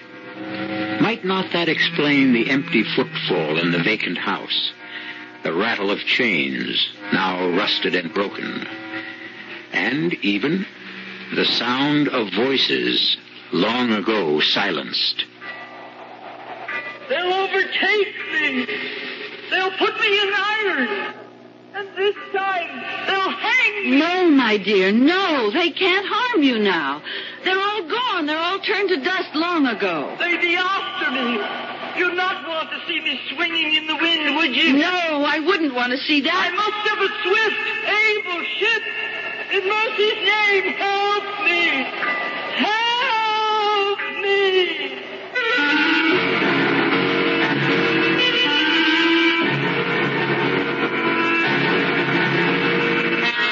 Our mystery drama, The Strange Voyage of the Lady D was written especially for the Mystery Theater by Mary Jane Higby and stars Paul Hecht and Augusta Dabney. It is sponsored in part by Sine-Off, the sinus medicines, and Anheuser-Busch Incorporated, brewers of Budweiser. I'll be back shortly with Act One.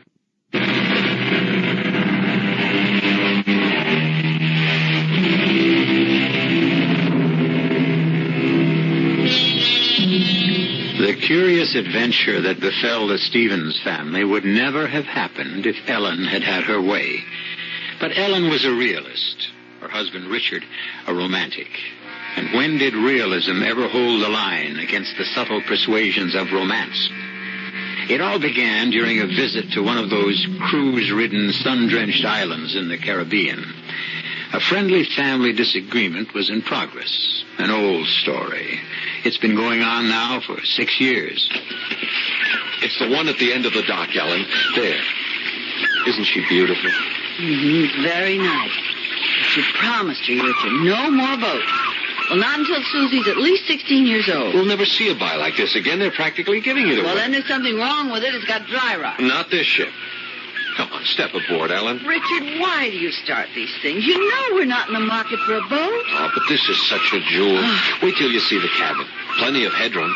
A beautiful galley. Can I go, boy? Can I? I want to see. Oh, all right. But just one quick look. And be careful of your dress, Susie. Here, let me help you, Susie. There you are. Now, just look at this afterdeck. She's all white oak and cedar. And she's a motor sailor.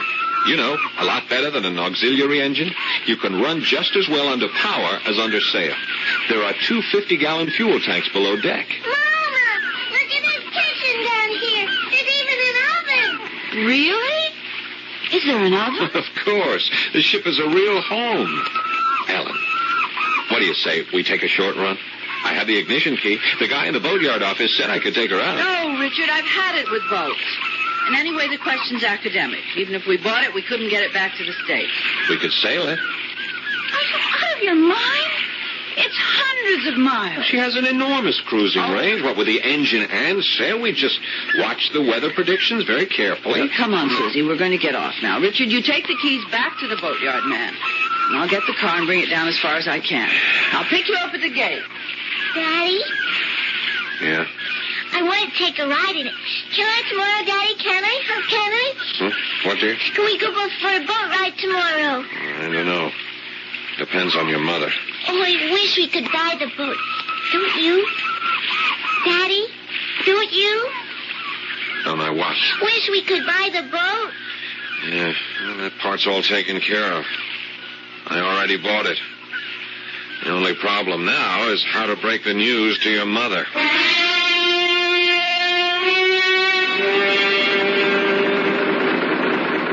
Now, Ellen, you have to admit, this is the life. Look at that sea. It's like glass. It's too calm. I don't like the gray mistiness that's settling over everything. I won't feel good until we sight land again. Oh, it won't be long now. We were clipping right along when we had the sails up. See, that's the advantage of a motor sailor.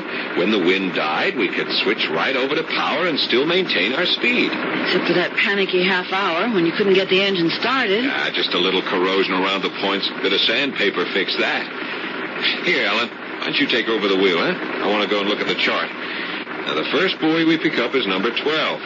From there, we'll see a light. If we make it before nightfall, you can take over for a few minutes. Okay, Susie? I don't like this mist. You know where we are right now? We are sailing on the Spanish Main. The Spanish Main? That's right. These waters were infested with pirates in the old days.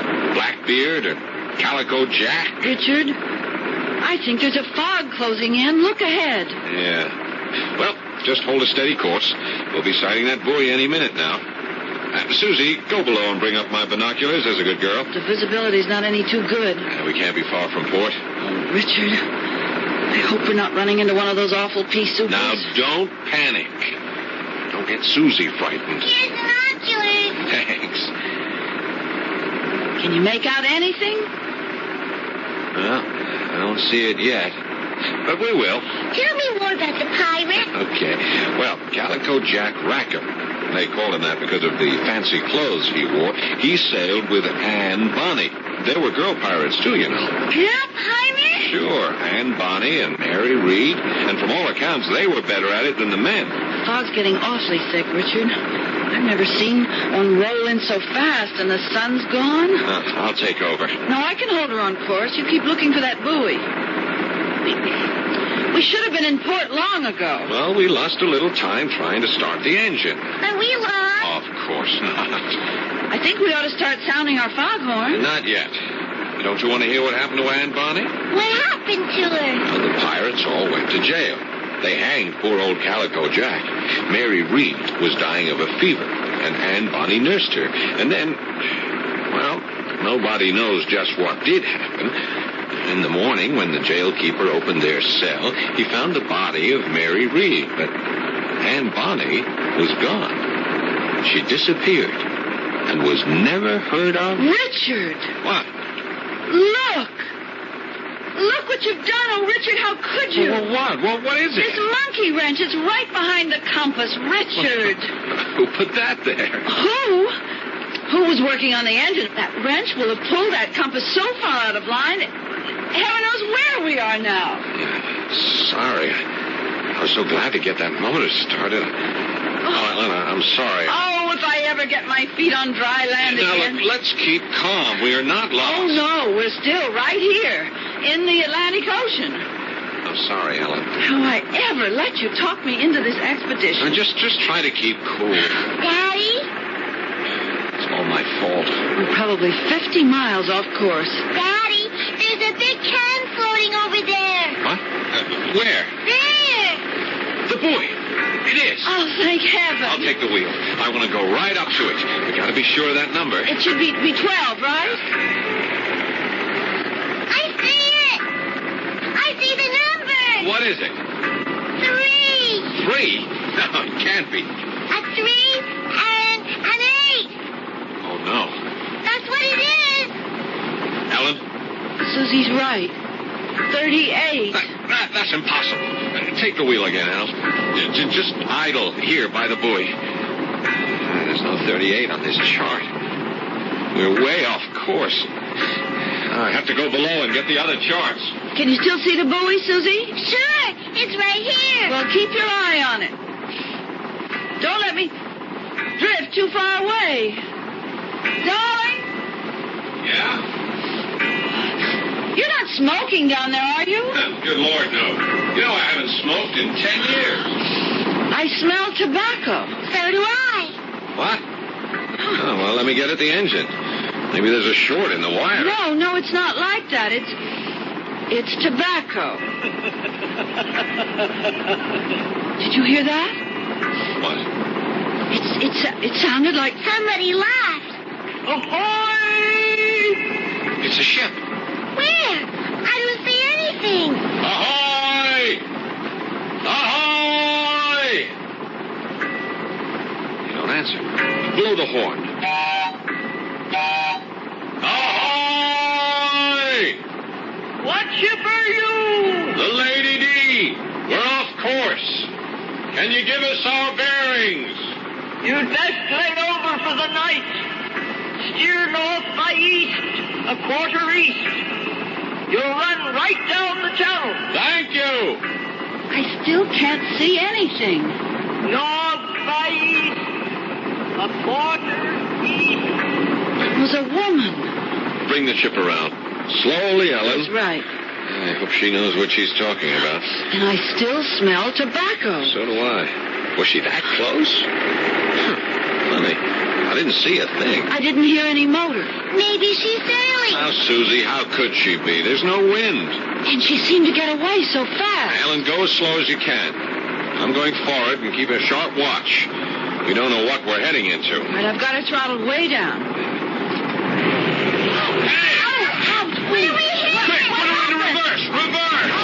Quick, put her in reverse. Maybe we can back off. Here, let me try.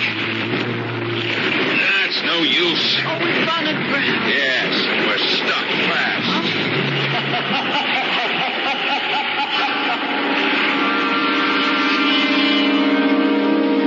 One of the most beautiful yet fearful tales that travelers tell is the Lorelei, the siren who sits on a rock, combing her long golden hair and luring unwary boatmen to their doom. But a siren who smokes tobacco? We'll learn more of this unusual temptress when we return shortly with Act 2.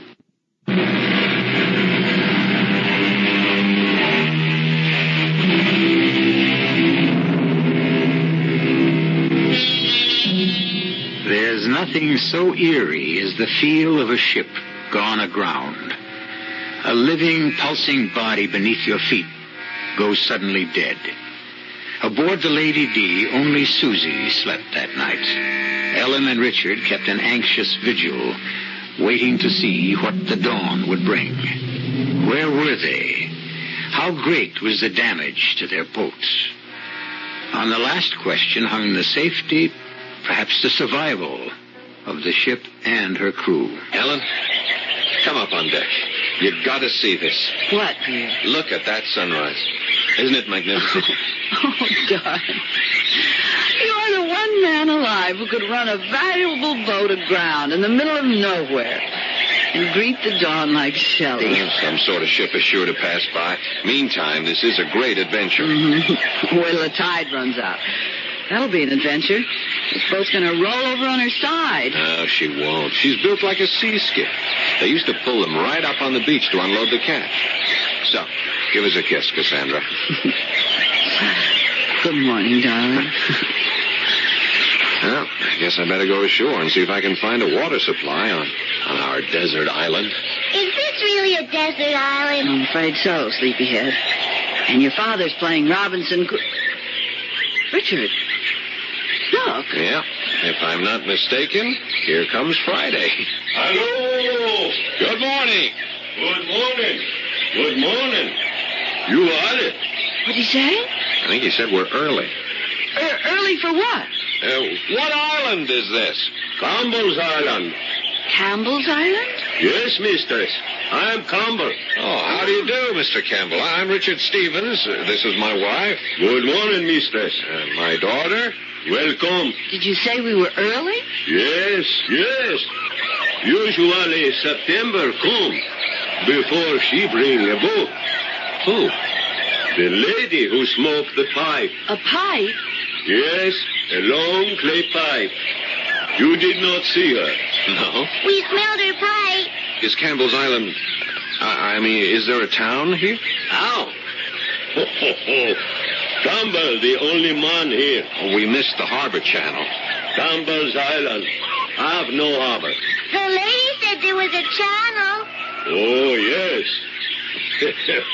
Sometimes she say that. You mean she lied to us? Baby, you want your boat. Your boat, she nice. Oh, well, won't you come aboard? Thank you, sir. Can I give you a cup of coffee? No, thank you, mistress. Oh, your wheel. I like a good old-fashioned wheel to steer with. You pay a lot for that. Oh, the compass. Oh, the ship's well equipped. This is the ship's bell. Brass. Must cost dear. You have a radio? Just a receiving set. Now, Mr. Campbell, about getting off the beach. You stuck fast, man. Well, if you have a boat and a tow line at high tide... No, man. My motor too small. Just a little outboard. I sail to the other island. Oh, there are other islands near? 8 hours to sail there. Could they send out a workboat from another island? Maybe. We have to fetch them. No wireless on Campbell's Island. You mean go in your little sailboat? Oh, no, mistress. You and the child both stay here. My boat is small. If I try to keep a big boat, she take it. You mean... The lady with the pipe. Well, now, she has a boat. She ought to be willing to... No, man. Mistress Bonnie have no boat. That's the trouble. She look for a boat. All the time she look. Bonnie? Did you say Bonnie? And Bonnie? You know about her? Yes, but she died 200 years ago. That's what they say. Do you mean that we were talking to a... A ghost? Of course not, Susie. There are no such things. I talked to a ghost. I talked to a Susie, ghost. be sensible. There are no such things as a ghost. Your boat is stuck fast on Campbell's Island. For true? Wait. Yes, but... If the ghost, she don't bring you, how you think you got here?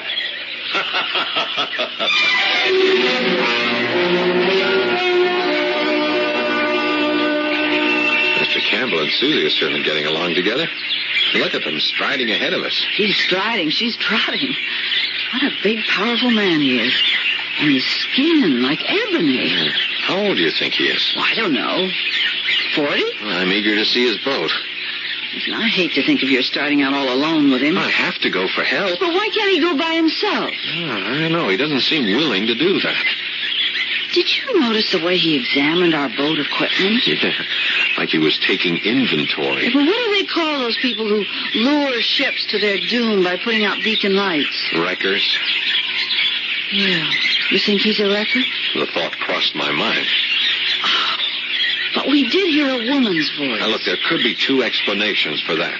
Either there is a woman on this island in spite of what Campbell says, or he's a ventriloquist. Look, Ellen, look down there. Why, it's a castle. A ruin. A burnt-out ruin. How in the world on this desert island? I know what that is. I've seen those burnt mansions before. This was a plantation in the slave days. When the slaves rebelled, they burned the house to the ground. Half of it is still standing. Yeah. And now the house and the island have found a new master.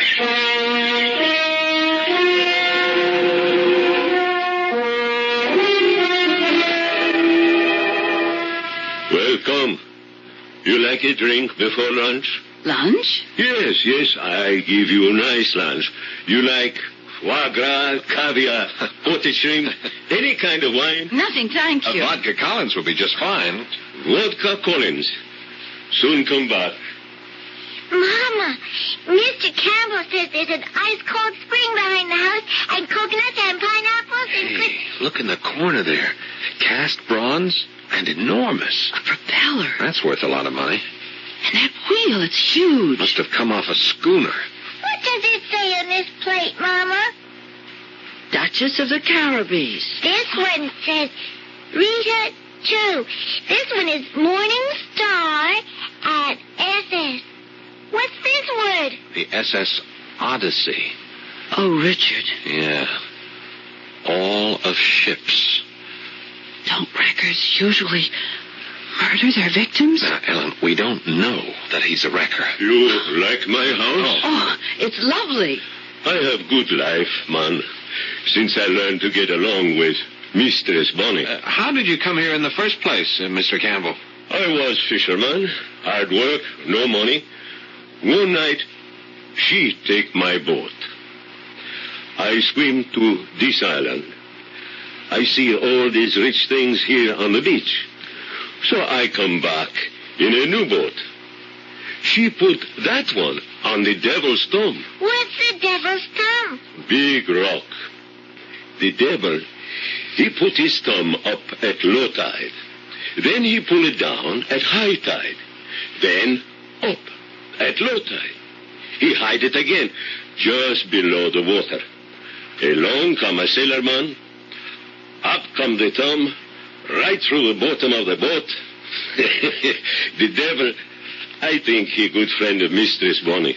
Mr. Campbell, you say it'll take all day to get to the nearest boatyard? In my boat. But they have workboat. Much quicker with power. They return here with you in 2-3 hours. Then can we start tomorrow morning? Yes, man. 5 o'clock to catch the tide. I have things to sell very dear. Better than fish. Oh, yes, better than fish.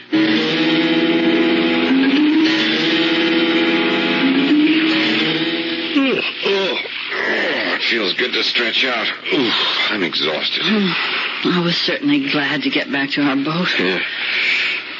I'm afraid I'm too nervous to sleep, though Oh, I dread the thought of our separating tomorrow.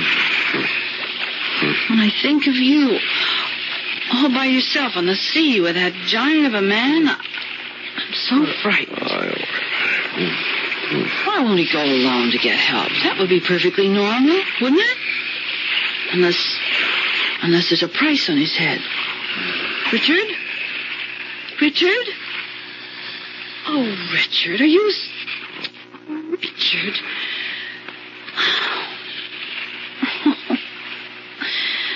Oh, dear, I'll never get to sleep. She's a naval ship. What? Who's that? Over the side with you, lad. And mind, walk on cat's feet. Who's there?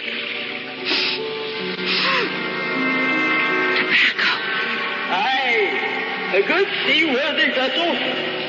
Who's there? Who are you? Good evening, lady. I'm just admiring your ship. May I come aboard? There's somebody with you. I heard you talking. Aye, but they all ran at the sound of your voice. Men, a craven lot. Jack Rackham was the same. But Mary Reed stood beside me. We held off the king's men till our pistols were empty, and they boarded and knocked the cutlasses out of our hands. Mary died in prison, poor soul. She was with child. But that was days ago. Days? It was more than that. Perhaps. I've lost count of time. Will you join me in a pipe? No, thanks. A fine, soothing thing to sit on a ship's deck and blow rings at the moon. I've never seen such perfect smoke rings. Ghosts. Ghosts? Aye. The ghosts of wedding rings I should have worn. Calico Jack calls it that. A captivating man was Jack with his black, gypsy wild curls. They hanged him nonetheless. I stayed till Mary breathed her last, And then? What happened? Not all the king's men could ever find out. But come, what will you take for your ship? She's not for sale. Oh, come, I must have a ship. They'd be after me. You'd not want to see poor Annie swing in the wind like Calico Jack would. No, I wouldn't want to see that, but they can't harm you now. They're gone. All turned to dust long ago. Now put me in iron! No, my dear, no. I must have a ship. Listen, I have something worth hundreds of ships. I'll trade it now for this miserable little craft. What is it? Rackham and I, we sailed with Blackbeard once. Blackbeard? The same. Now, come close, lads. I know where Blackbeard buried his treasure. Blackbeard's treasure? A great treasure it was. The booty from 3 rich Spanish merchantmen, laden with gold and silver. You have a map? A chart? No need. I know where it is. Come with me, lass. We'll slip out on the next time. Aren't you forgetting that you drove us aground last night? A good storm will set you afloat. Campbell says the big storms don't come till September. Aye, but sometimes they do. We'll see to that. So, it's a bargain. You'll sail with me? No, I can't. You'd abandon me then, betray me? No, but I must have a fast ship. They'll be after me. They'll overtake me, and this time they'll hang me. In mercy's name, lass, help me. I can't. There's a great gulf between us, Anne. You're a dream, a figment. And when I wake up, I'll still be here, but you'll be gone. I can't help you because you're nothing. You're nothing but a dream. Anne?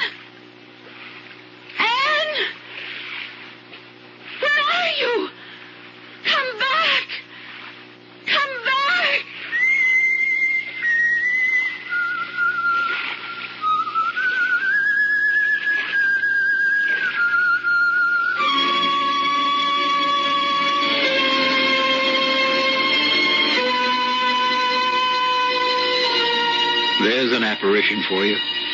A whistling, pipe-smoking lady with a cutlass at her belt. But why did she leave so abruptly? Was she offended at being called a nothing, a figment?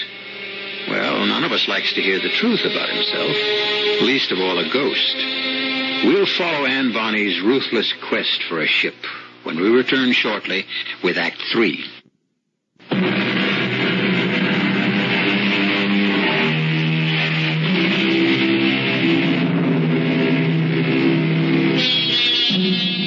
A spectral lady bent on seizing a ship, or a laughing West Indian intent only on gathering up the spoils. Ellen doesn't know which she fears most as she watches the dawn stretch its rosy fingers across the uncharted island where the cruiser Lady D lies stranded in the sand. That was a damn good breakfast, Ellen. I had a depressing dream last night. Oh? Well, at least I think it was a dream. Anne Bonny boarded the Lady D, and we had a long talk. And I felt sorry for her. She was frightened. That scared ghost, huh? That's a switch. Well, she was terrified. Oh, darling. I hate to see you go off with that awful man in that little boat. Now, Ellen, dearest, you mustn't worry. I wish we could stay together. The sea, it's so treacherous. Campbell's been sailing these waters all his life. Oh, yes. And he's lost 2 bucks, he told us. Besides, you're going out in a tiny boat with a criminal. He's not. He gathers salvage. That's all we really know about him. Sailing these waters all his life. Oh, watches the dawn stretch its rosy fingers across the uncharted island where the cruiser Lady D lies stranded in the sand. That was a damn good breakfast, Ellen. I had a depressing dream last night. Oh? Well, at least I think it was a dream. Anne Bonny boarded the Lady D, and we had a long talk. And I felt sorry for her. She was frightened. That scared ghost, huh? That's a switch. Well, she was terrified. Oh, darling. I hate to see you go off with that awful man in that little boat. Now, Ellen, dearest, you mustn't worry. I wish we could stay together. The sea, it's so treacherous. Campbell's been sailing these waters all his life. Oh, yes. And he's lost 2 bucks, he told us. And besides, you're going out in a tiny boat with a criminal. He's not. He gathers salvage. That's all we really know about him. Good morning. Return now. Time to go. Pass me a line. I'll make you fast to our stern. Catch. Got it. Come up on deck, Susie. Daddy's leaving. Come on, darling. Take care. I want to go, too. So do I, but we can't, darling. I don't want to stay here. Morning, Mr. Susie. Good morning. I want to go with you, Daddy, please. Now, there isn't room for us all. You and Mommy take care of each other. Don't go, Daddy. Mr. Susie, you go to my house. You can look at the books, read the pictures. Now, when I get into the boat with Mr. Campbell, we're going to let you free the line and cast it off. Now, see how quickly you can do it. Here I go. Hurry, cast us off. There. Be good now. We'll be back before you know it. Aren't you going to start the motor? No, the tide. He take us out. Then I put up the sail. Oh, darling, you're slicker. A quick shower might come Not a up. chance. Look at that sky. No stormy weather. Not if Aunt Bonnie, she don't whistle up the wind. What? What did you say? No storm. Not if she don't whistle up the wind. She do that sometime. Yes, man.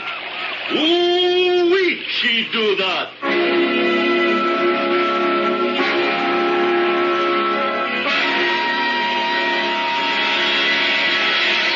You stayed too long in Campbell's house, Susie. We should be getting back to the Lady D. It's still raining. I thought it was one of those quick little tropical showers, but just look out there. The water's all ruffled. White caps. I'm hungry. Let's go back to the Lady D. will be soaked. I'll tell you what, let's do. Why don't I go back alone and get you raincoat? No, darling. It doesn't matter if I get wet. I'm in my bathing. No, Susan, no. You always say no. Daddy will let me. It's only a little way. Please. Well, you promise you'll come straight back? I promise. No loitering now. I won't.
that, can it? Without leaving a trace. Of course not, darling. Mr. Wyatt here has radioed back to the boatyard. They say the authorities are sending out a helicopter. We'll hear from it soon, and when we do, we'll go right to her. This tug is faster than it looks. Oh, wait, it's terrible.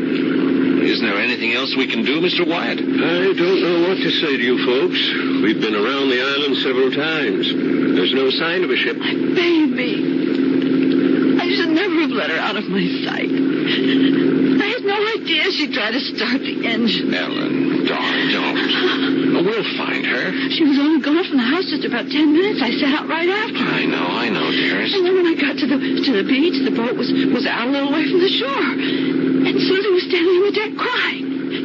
And the boat was just drifting away. It went around that point of land out there. And I ran to the other side of the island. But I never saw it again. Oh, dearest, please, don't cry. There was just nothing I could do until you came back in the tugboat. I know. We'll find her. I wish that man Campbell was here. He knows these waters. Why didn't he come back with you? He dropped me at the public dock and took off like a shot. The police have had him in for questioning several times. There have been too many wrecks in the last few years. But they never seem to get anything out of him. So, you ran into him too, huh? Yeah. He told us. Hey, wait a minute. What did he call it? That rock. The Devil's Thumb. Yes. The submerged rock. Yeah, do you know where it is, Mr. Wyatt? Well, there's only one I know of. A very dangerous spot. Right in the path of a swift current. And sometimes there are shoals to very bad place. Oh, Richard. Mr. Wyatt. Yes, of course. I know about where it lies. Now, we'll run down on it. Best to have a look.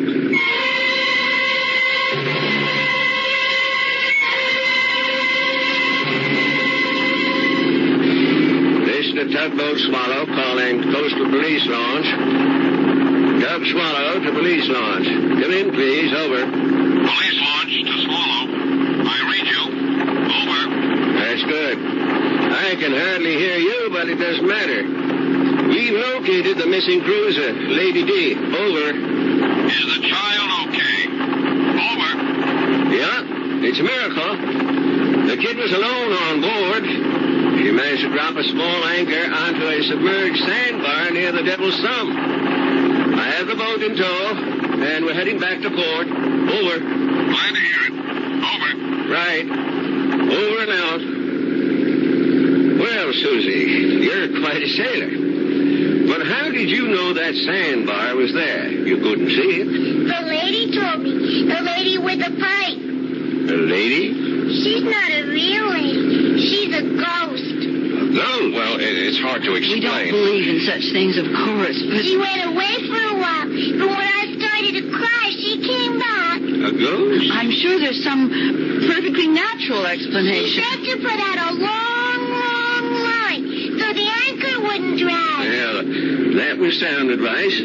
But I don't understand. You see, Mr. Wyatt, I've been telling Susie these pirate stories. And I'd had a very vivid dream, and she heard us talking about that. You know how impressionable children are. Excuse me. Do you smell something burning? Something burning? Yeah. Smells like tobacco. Richard. Mr. Wyatt, don't you think we better get both these boats back into harbor just as fast as we can?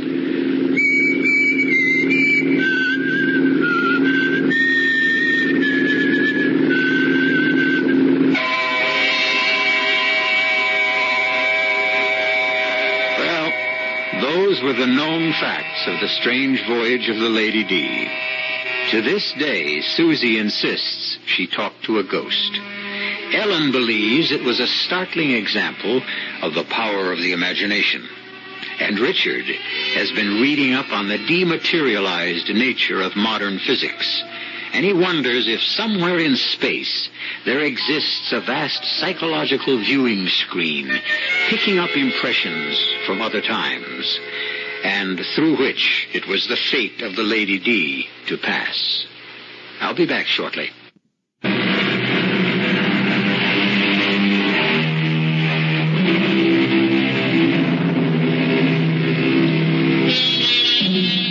Now, a brief footnote to the story you've just heard.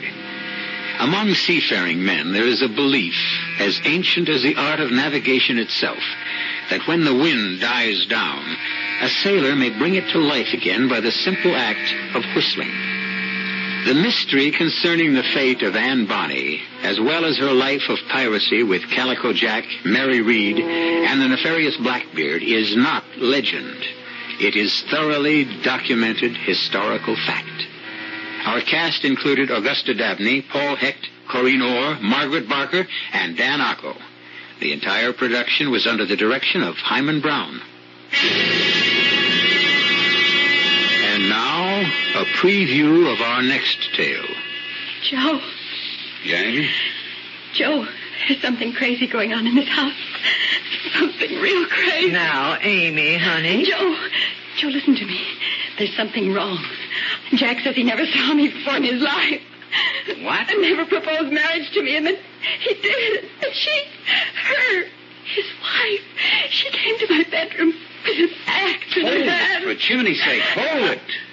Amy, you're not making sense. Oh, I know I'm not, because what's happening here, what's happened to me, doesn't make sense either. Will somebody explain this? A mistake of some kind has been made.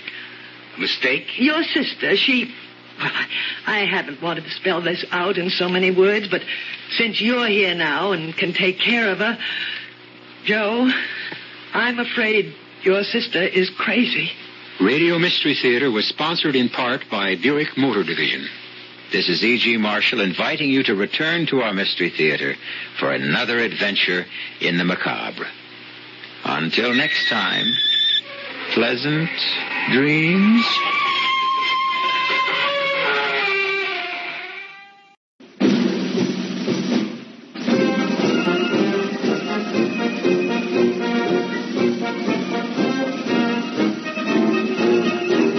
Present Arthur Lowe, John Le Mesurier, and Clive Dunn in Dad's Army.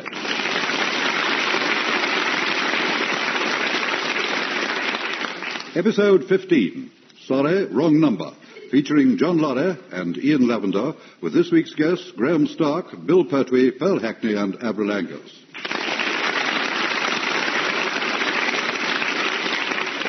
Here is the news, and this is John Snagg reading it. As the summer of 1940 drifts slowly by, Britain is still very much at war. The Home Guard goes from strength to strength, and no avenue is left unexplored in their ceaseless drive for efficiency.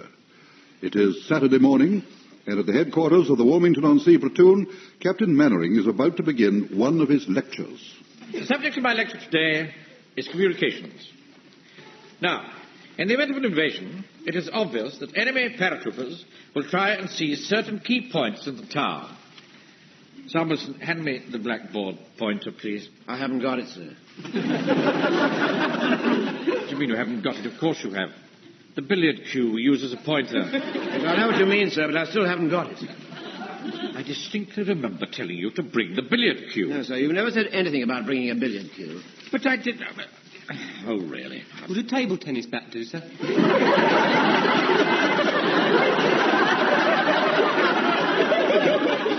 Of course it wouldn't, you stupid boy.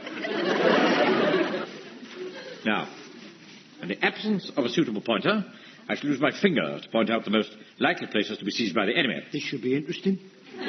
Quiet, Walker, please.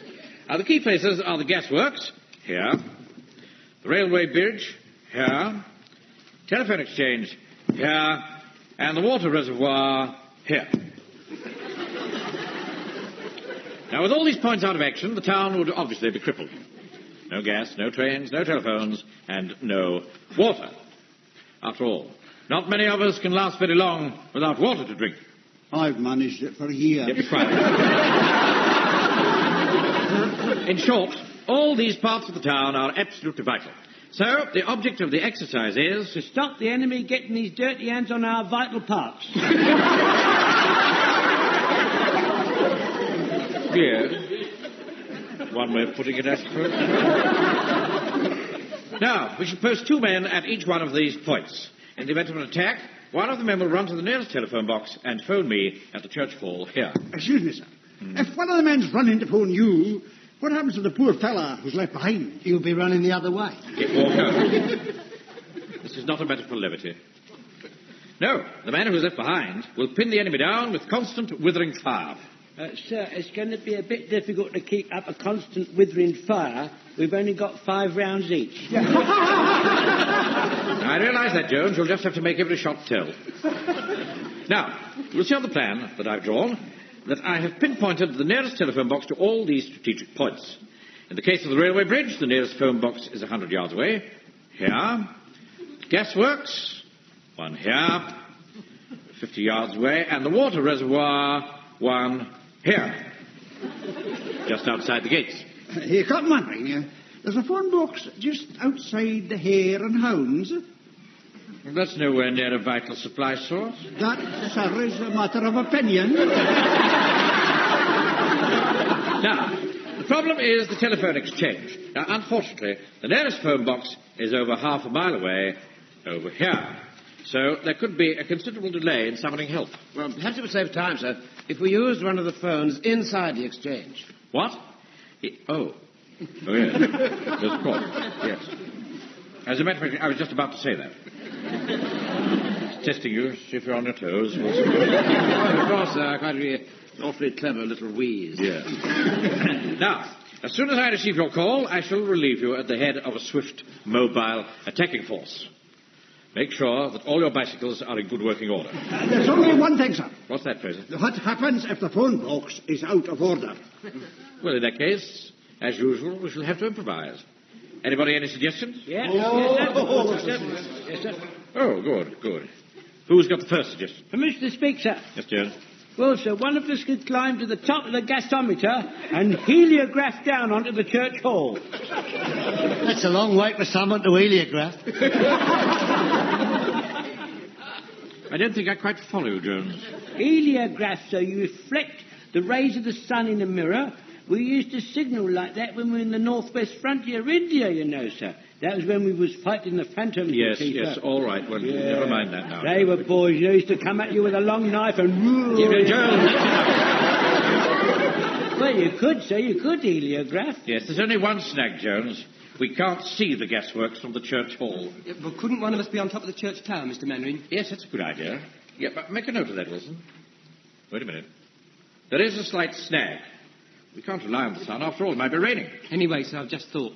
We wouldn't be able to signal Sunday lunchtime. Why not? Well, with everyone cooking their Sunday dinners, the gasometer would be down. Does everybody have their meal at the same time? Well, we always have our Sunday dinner on a Sunday.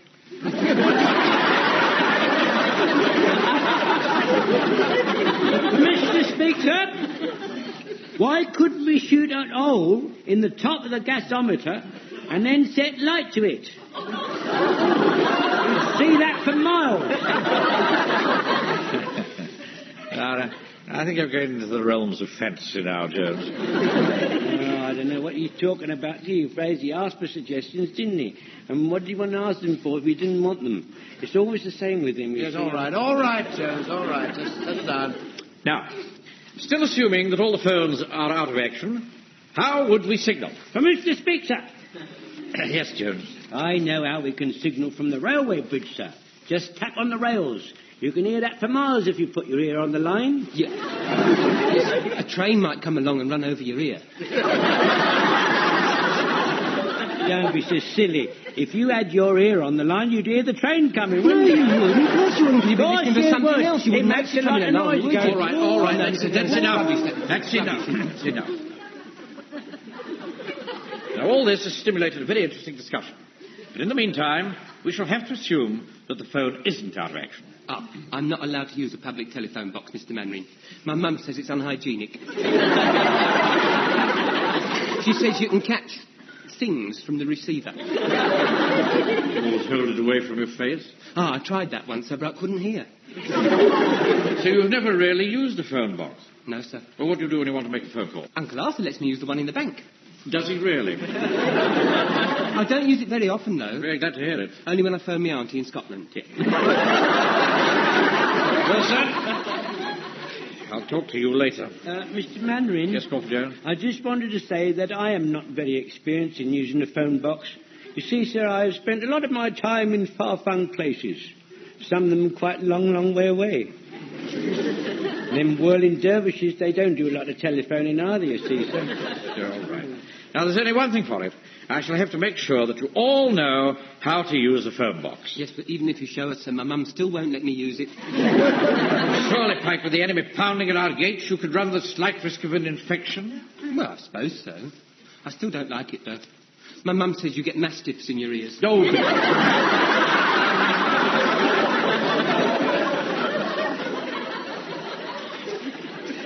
Now, we better go through this by numbers. On 1, you pick up the phone. On 2, you insert tuppence. Ching, ching. Ching, ching. Excuse me, sir. What is this ching, ching thing? Oh, really, Wilson? This is the sound of the coppers dropping into the box. Ching, ching. Oh, I see. Ching, ching. Now, I don't want you to be put off by this sound. Quite normal. The operator will then say, "Number, please." And you ask for this number, which is Warmington-on-Sea... 333. Yes, I know what the number is. Warmington-on-Sea 333. The operator will then say, "I am connecting you." Now, when you hear me answer, press button A. You all got that? Yes. Right, let's just try that, shall we? Wilson. Yes, sir? You can be the operator. Oh, thank you, sir. Now then, on 1, you all pretend to pick up the telephone in your right hand. 1. Good. Now on 2, we all put our pennies in the slot. Excuse me, Mr. Manring. What is it? Can you change sixpence, please?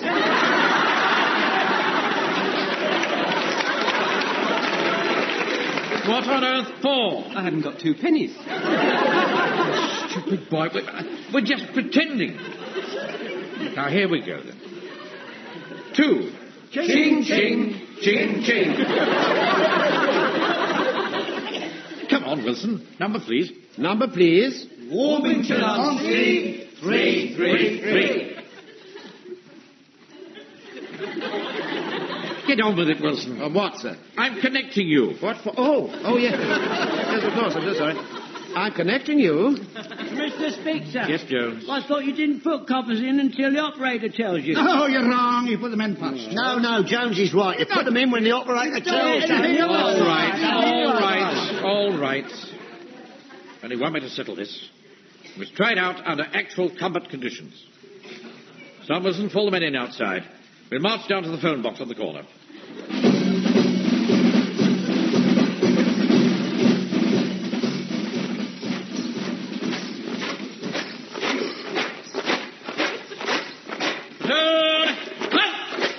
Right, then. Now, I'm going to take you into this telephone box one at a time and make sure that you know how to use it. Right, Pike, you better come in first. Here you are. Well, give me room, boy. Right, now here are 2 pennies. I'll lift the receiver. Put it to your ear, it won't bite you. That's better now. I want you to make the call to the church hall. There won't be a reply because there's no one there to answer. So you press button B and get the money back. Yes, sir, yes. Good. Now put the pennies in. 1, 2. Oh, you were right, sir. They went ching-ching, just like you said. Number, please. Warmington-on-Sea. I've forgotten the number. Stupid boy. It's Warmington... Just a minute. Wilson! Yes? Just checking on the number. Warmington-on-Sea 333, sir. Correct. Well done. Warmington-on-Sea 333. Warmington-on-Sea 333. I'm connecting you. Now, let the phone ring for a bit. Then press button B and get the money back. Yes, sir. What have you pressed button A for? Someone answered. What? Hello, Mum. Is that you, Frank? Where are you phoning from? I'm in a call box down the road. I thought I told you never to use a public phone box. Yeah, but it's not my fault, Mum. Mr. Manring made me do it. Did he indeed? Well, I'll have a few words to say to him next time I see him. Oh, he's here with me now. Oh. Well, let me speak to him. Right. Mum wants to speak to you.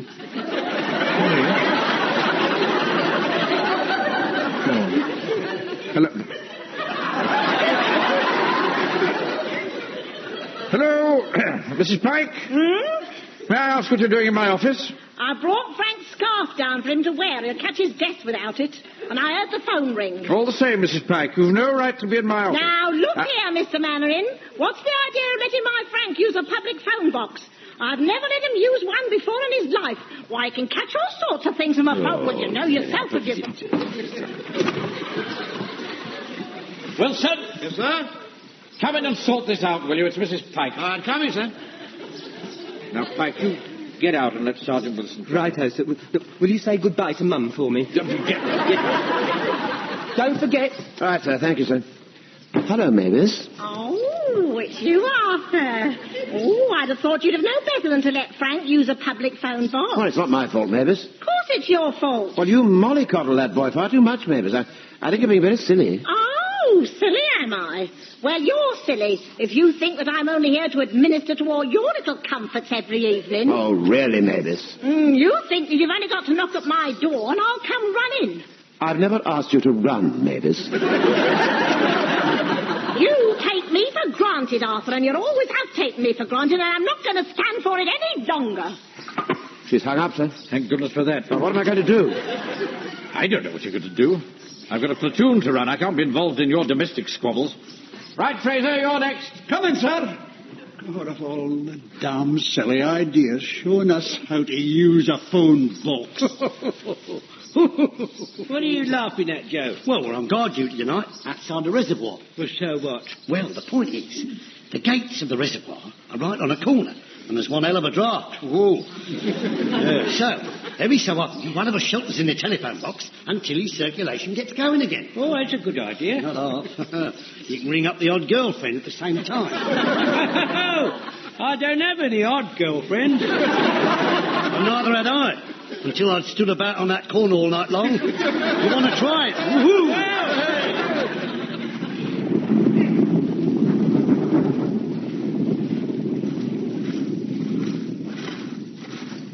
Come on, Jock. Get out of that phone box. It's your turn outside. All right, all right. Hey, listen to that lot. There's going to be a heavy raid on London tonight. Yeah, sounds like it. Right, well, you keep your eyes skinned, and I'm going to... Here, just a minute. That one sounds a bit odd, doesn't it? Yeah, I think it's coming down. I've got it. Here, there she is. She's just going down behind those trees. Snoop, I think it's landed in the reservoir. Look at that. Smack in the middle of the reservoir. Here, is it one of ours, or is it one of theirs? Theirs. It's a Dornier, of course. Well, what are we going to do? Remember what Captain Manning said? One of us is to run and phone him while the other one keeps up a constant weathering fire.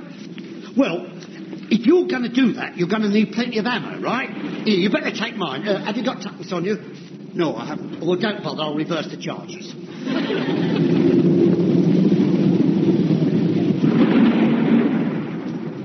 Corporal Jones? Yes, sir. Tell the men to keep their heads down. Don't want anybody getting shot at. Very good, sir. By the way, where's Walker? He went off to phone you. That was half an hour ago. Ah, he'll have run away. I always knew he was no good. Perhaps he's gone to the pictures. Oh, don't be absurd. There's a good film on at the embassy. That's all about aircraft. Funny that, isn't it, Uncle Arthur? Well, I wouldn't really know. I haven't seen it. No, I mean, it's funny that the film's all about aircraft. Didn't mean there's funny films. Stop talking, the pair of you. The fact is that Walker's not here. Yeah, and that's cowardice in the face of the enemy. That's number one field punishment, tied to the wheel of a gun carriage. Well, we haven't got a gun carriage. Well, we'll just have to improvise. Be quiet, be quiet. I can't understand why that plane hasn't sunk. Well, that's because the reservoir's only a quarter full, you see. The aircraft's sitting on the bottom at about 4 feet of water. When it's full up, the water's at least 16 foot deep.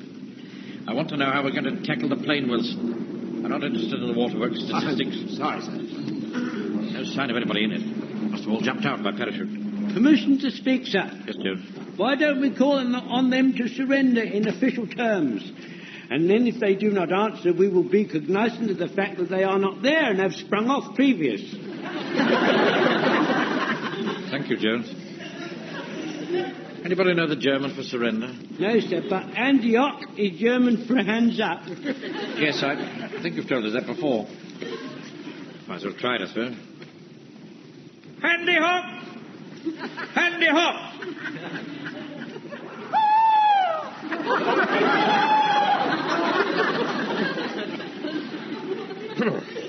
Too dark. Probably can't see us. We need something white to wave. Pike. That white scarf you're wearing. That'll do. Take it off. I can't take this off. Don't argue. Take it off at once. My mum was furious about this. She hasn't forgiven Uncle Arthur yet for what he said to her over the phone this afternoon. Oh, don't prevaricate, boy. Now then, in a second, I'm going to get Corporal Jones to wave the scarf. At the same time, I want you all to shout at once. Are you all ready? I will. Yes, sir. Right, Jones. Wave the scarf. Here I go, sir. Stand by, men. Handy hop! Permission to speak, sir. There is somebody in the plane. My scarf. No, Uncle Arthur, it's shot full of holes. All through. Bloody cheek. I've never heard you swear before. I never felt like this before, Wilson. Damn foreigners. Coming over here and then having the cheek to fire on us. About time they were taught a lesson. We'll show them. They're up against us now, people with guts. Jones, sir, go and phone GHQ for help. Yes, sir, yes, sir. Yes, sir. I'm going now, sir. Yeah, wait a minute. So, what is it, sir? You don't know the number. I do, sir, I do. It's Warmington-on-Sea, 333. Don't be ridiculous. That's the church hall. No good phoning there. We're all here. Oh, yes. Sir, sorry, sir. Now, look. I've written the number down on this piece of paper. 166. You got that? 166. Now, that's a secret number, so immediately after you've used the phone, destroy it. Post office aren't going to like that, sir. Not the phone, you idiot. The piece of paper. Yes, yes, I understand, sir. God's sake, go, Jones, and good luck. The rest of you spread out and keep your heads down. Oh. Now, let's see. Now, what was the number? What was the number? Where's that bit of paper? Yes. Right, yes. Ah, that's right. 991. That's it, 991. Number, please. 991, please. One moment. Press button A. This is the embassy here. Oh, good. Can you help me? Certainly, sir. Tonight, one of our aircraft is missing. That's funny. I thought it was one of theirs. No, it's one of our aircraft is missing. It went up 5 minutes ago. Well, it's come down now. No, sir, it doesn't come down to 10:30. If you hurry, you'll just catch it. Eric Portman and Gucci Withers is in it. Really? Well, why are they shooting at us? No, sir, they're not still shooting. They finished some time ago. They're not finished? Well, they're shooting right now. Can't you hear them? Listen, if my mates don't get off toot sweet, they'll be in dead trouble. They've got to have help. Now, look here, you. If you don't get off that phone, I'll send a policeman round. I need help. I need help. You're telling me. Hey, wait a minute. Don't hang up. Oh, dear, what am I going to do? I haven't got any more pennies now. Where's the torch? Oh, that's better.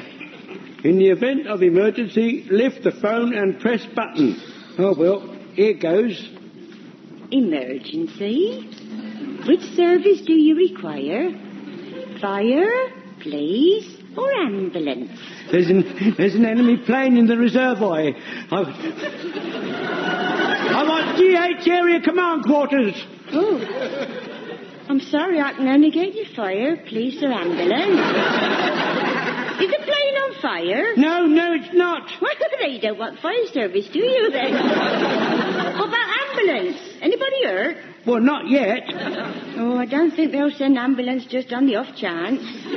What about the police? Is the plane causing obstruction? No, not really, no. Oh, what's it doing? It's shooting at us. Oh, what a shame. Maybe Ever so sorry. I wish I could help you.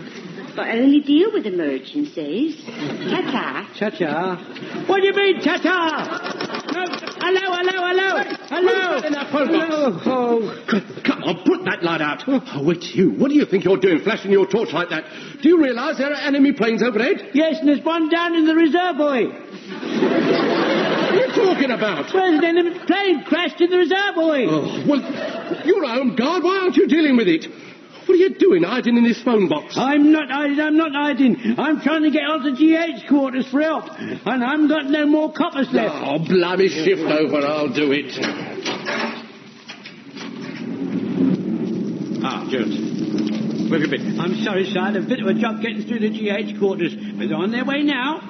Who's that you've got with you? The warden says Miss Rogers. Your corporal said the Jerrys are firing at you. Yes, that's right.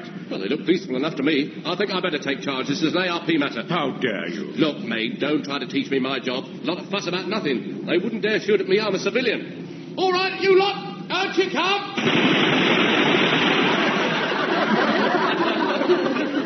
Yes, well, I'll leave you to it then, Mandarin. Come back here. We need every man we can get. Look, Section 6, Paragraph 3 of the regulation states, no ARP personnel would take part in any combat duties. I'm off. Damn card. Yes, you're right, sir, yes. Well, let's hope the army gets here quickly. I don't know how we're going to get those Germans to surrender. They could hold out for days. I think I know how we could do it, sir. If one of us... Hey, excuse me, sir. Here comes somebody now. Ah, good. Good evening. I'm from GHQ, Lieutenant Hope Bruce, Coldstream Guards. Captain Mannering, Home Guard. This is Sergeant Wilson. How do you do? How do you do? Are they still shooting out there? Yes, sir. They've been keeping it up for the past hour. Oh, yes, not very nice. Right, Captain Mannering, you'd better get your men back out of the way. We can't expect Home Guards to tackle a situation like this. It's a job for the regular army. Well, we've managed all right up to now, sir. Managed what? They haven't surrendered, have they? Get your men out of here while I give orders to my men. Yeah, pipsqueak. Hello, what's that? Where, sir? Over there, running this way through the bushes. Lost. Oh, I think it's Walker, sir. I expect the film's finished. Be quiet, boy. Walker, where have you been? You've been away 3 hours. Oh, I'm sorry, sir, but I've been to have a word with the bloke in charge of the reservoir. I had to slip me 5 bob, but he done it. Done it? Yeah. Done what? He opened the sluices. For the past couple of hours, the water's been flooding in and should reach the top in less than half an hour. Then Jerry's left to swim for it. Unless they want to sit on the aerial. Well done, Walker. Good thinking. Mannering, you're still here. Look, I decided what to do. We're going to sit here till we starve them out. I don't think that'll be necessary, sir. I think you'll find they'll surrender very soon now. Oh, really? Why? Well, you see, it's quite simple, really. They're not going to like what's going to happen to them. Well, I don't think I quite understand. Don't worry. Even you will before very long. In the meantime, we'll leave you to do the mopping up, as it were. Good night, Lieutenant. Come on, men. I must say, Jones, that water level's coming up very quickly, isn't it? Yeah, I keep telling you, Sarge, those Jerrys don't like it up 'em, sir. They don't like it up 'em, you see. They don't like it up 'em, sir.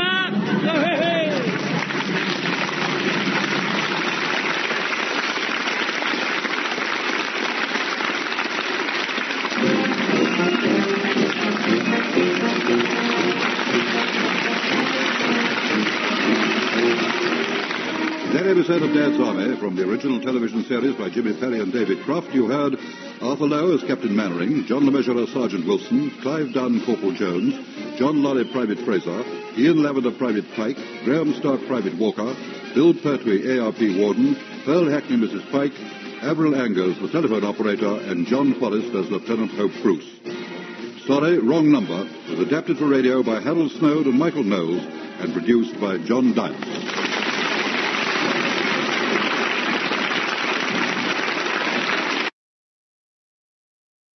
Today.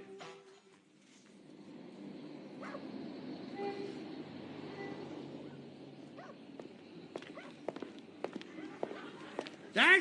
Dad? I'm home. Where are you? Where the hell is... Oh, there he is. Spark out in the deck chair with his feet up on the dung heap. Surrounded by the murmur of innumerable blue bottles, obscuring his bonds from view. Oh, look at him. Oh, what a picture of sartorial elegance. with trousers rolled up, socks rolled down, a knotted handkerchief on the head, and a burnt-out roll-up stuck to the lower lip. Oh, that frail old torso, totally exposed to the hot noonday sun, save for the ex-army braces dangling over his threepenny bits. Oh, would that I was a Picasso to capture this moment for posterity. Oh, God, he looks like something out of Doctor Who. I wonder how long he's been out here. That's Harold. Oh, I've just this minute sat down. Oh, I've been working hard all day. So have I, Dad. Not as hard as me. I haven't been off my feet all day. I've been cleaning the house, cleaning the stable, clearing up the yard. Oh, I'm so sorry, Dad. You really must take things more easy.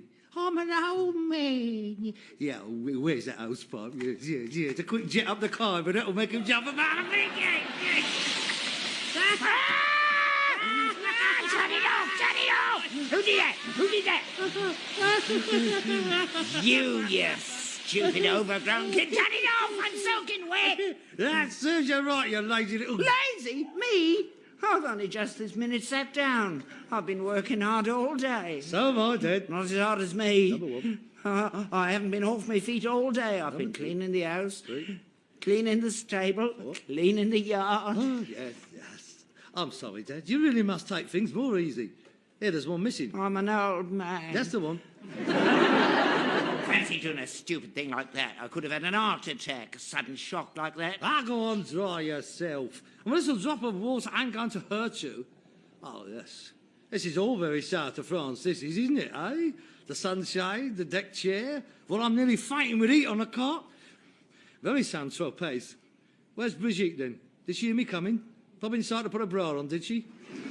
I wasn't expecting you home this early. Obviously. So this is how the jet set live, is it?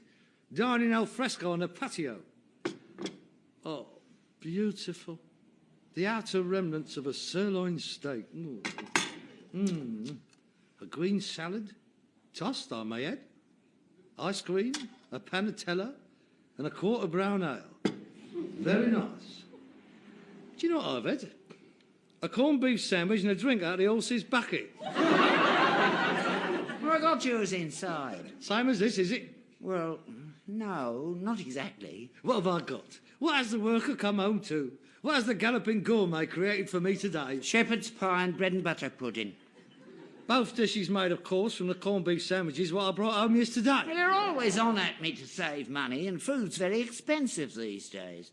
Do you know how much a steak is? Let me think. 1 and 6 a pound. At least it was the last time you gave it to me. That's a lie. You had a piece of rump steak last Thursday. Yeah, well, I don't know whose rump it come off. The rhinoceros, I should think. Why'd you come home so early for, anyway? I came home early because I'm knackered. It is hot today.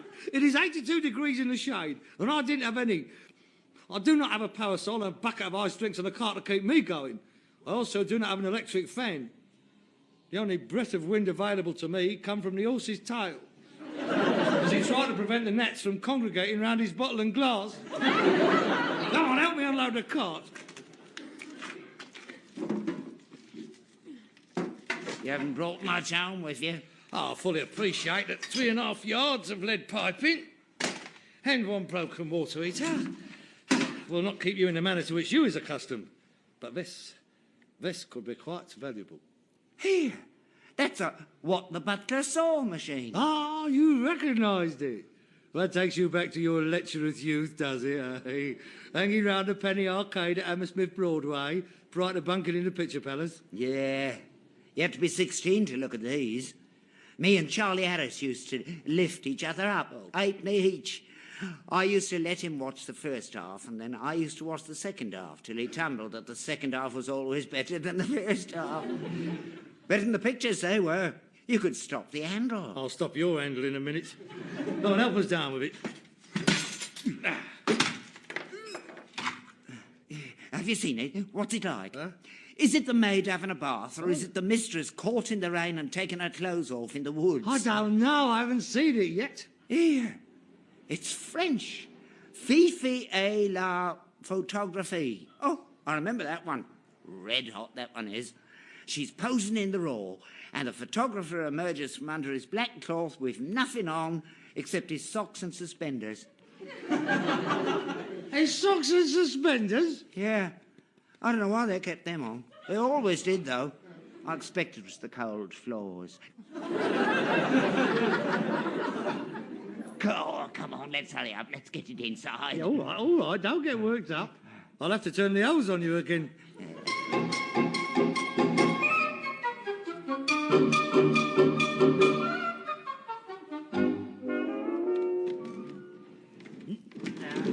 That's it.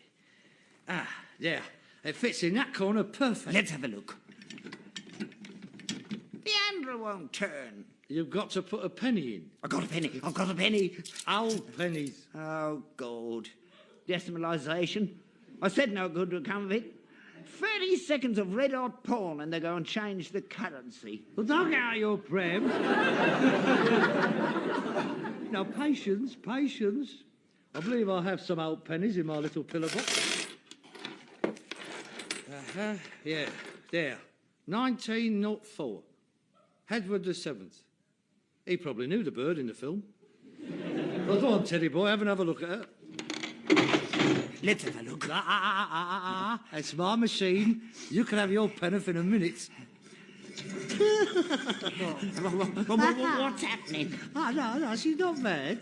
Oh, she must be knocking on 78 now. Oh dear.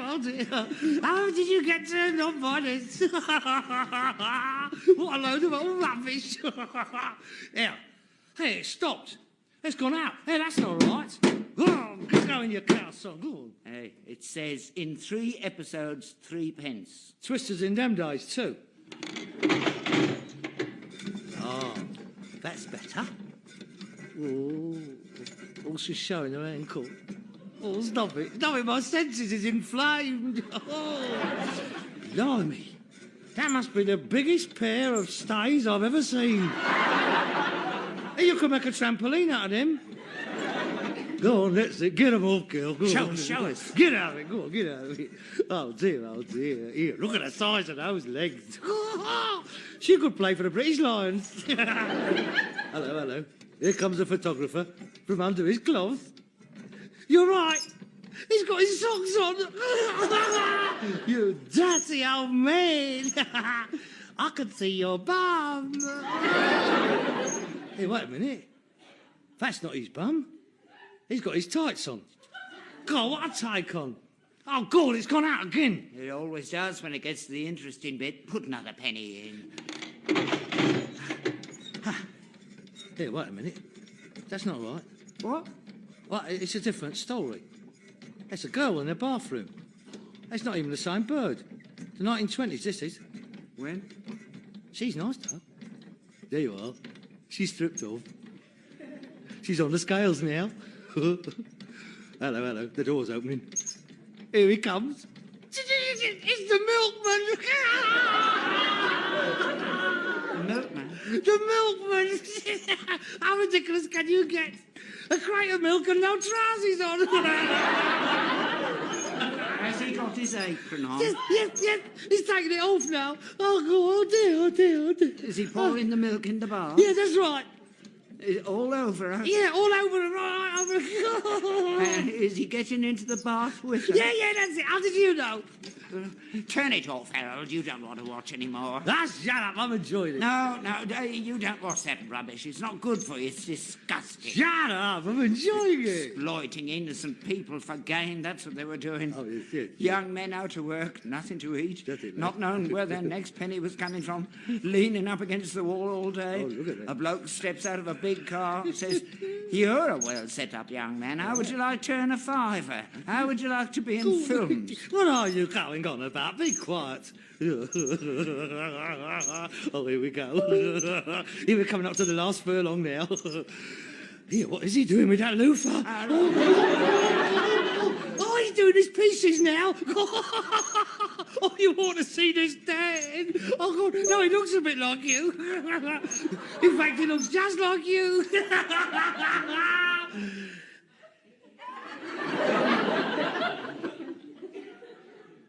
You dirty old man.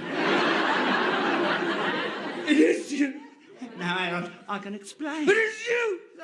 That's you in there! You don't understand it. It's like I said. We were all out of work. How could you lower yourself? You was laughing just now. I didn't realise it was my father, did I? We didn't have any food in the house. We didn't have any milk. You put enough of it in the bath, didn't you? I didn't pay for it. I brought the leftovers home, though. I managed to get a quart back for you. How could you do such a thing? My own father. A male Linda Lovelace. I didn't know it was going to be like that. I thought it was going to make a proper film. I thought I was going to be on at the Gaumont. Another Rudolph Valentino, that's what he said. I should have realised it when I got there. An old photographer's shed in the Gold Hawk Road. That's where I bought it from. They're pulling it down. I just can't believe it. My own father. Oh, God. What must my mother have gone through? She didn't know about it, though, did she? Of course she did. That was her sister in the bath.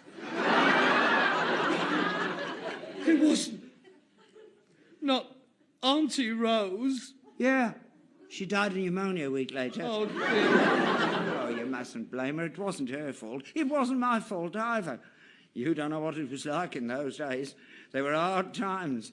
Everything we had was in pawn. And so was you. It wasn't really porn. I mean, nothing happened. It was just pretend. It looks like it happened. That's just as bad. The first 2 pennyworth was innocent. That was just a cover-up for the disgusting penny was it? Yeah, it wasn't as bad as that. It was that bad. Supposing people was to recognise you. What? After all this time? That was 50 years ago. I recognised you. You haven't changed all that much. You were just as horrible then as you are now. You don't seem to understand the position what this could place me in. Ah, now we're getting to it. It's you you're worried about. I'm entitled to be. If this got out, I would be the laughing stock. This could undermine my whole social standing in the community, this could. What social standing? You know very well that I've been trying to get into the Acton Golf Club for years now. 5 years. It's bad enough being a rag and bone men. They're very choosy. No Semites, no Commonwealths, and certainly no sons of silent porn stars. I mean, we don't even today allow actors in, even ones who keeps their clothes on. Oh no, I shall be blackballed straight away. Once again, you've ruined my chances to better myself. You make me laugh, you do. You don't mind going to see other people with their clothes off? All them French films, that's all right. You can't get enough of that. Well, they're sons and daughters of somebody. Mothers, fathers. Oh, that don't matter, as long as it's not one of your own. Anyway, don't matter these days. All the film stars do it. Marlon Brando, Oliver Reed, they all show their bums. They don't do it for a fiver, do they? And anyway, how can you liken yourself to Marlon Brando and Oliver Reed? Look at you. Repulsive. Then and now. There is a world of difference between an artistic flash in a highly charged dramatic film and your performance. I mean, it wasn't even a story. A milkman with a crate of milk and no trousers on. They only lasted a minute. You didn't have time for trousers and boots. They already had to be off. People didn't pay a penny to see a bloke do a striptease. I know. A penny. Oh, it's all so tatty. Well, I don't know what you're worried about. Nobody's going to see it. Nobody ever did see it. They censored it. They said it was too racy. There was a police raid. They destroyed all the copies. Are you sure? Me and your Auntie Rose was down in the Hammersmith Nick all night long. They came in just when we'd finished A Night in a Turkish Harem. I remember I was frog-marched up the Gold Hawk Road in a policeman's cape and a pair of curly-toed slippers. A night in a... There aren't any more of these things. No, I told you they'd all been destroyed. I don't know how this one escaped. It hasn't escaped, don't you worry. I'm going to destroy it myself. You haven't seen the rest of it yet. I have no desire to see the rest of it. I've seen quite enough, thank you. Well, let's have a look before you do away with it. I'd like to see it just once more before you burn it. Yes. Go on, look. I think you ought to. Just see how disgusting you was. Go on, you have a look. Have a good look.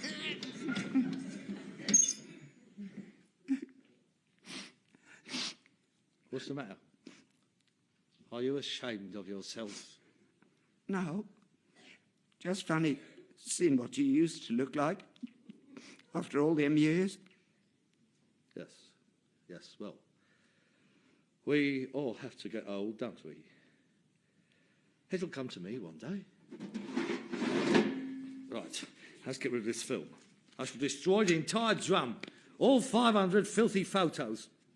Oh, God! Are they going to recognise me? They've even got a cast list.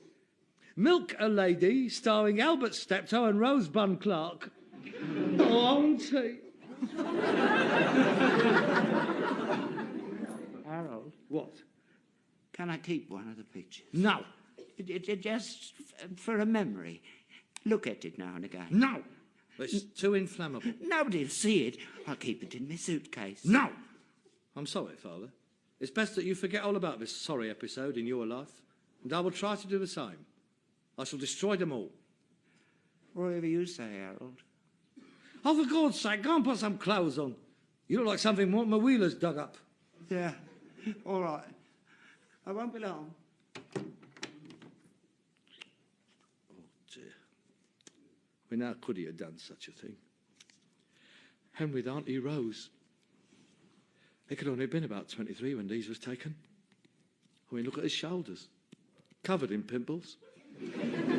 Poor old devil. I suppose it wasn't his fault, really. He was a victim. Just another prisoner of the capitalist tyranny. He didn't stand a chance. Anybody at home? Hey, Vicar! Oh, my God! Where? Oh!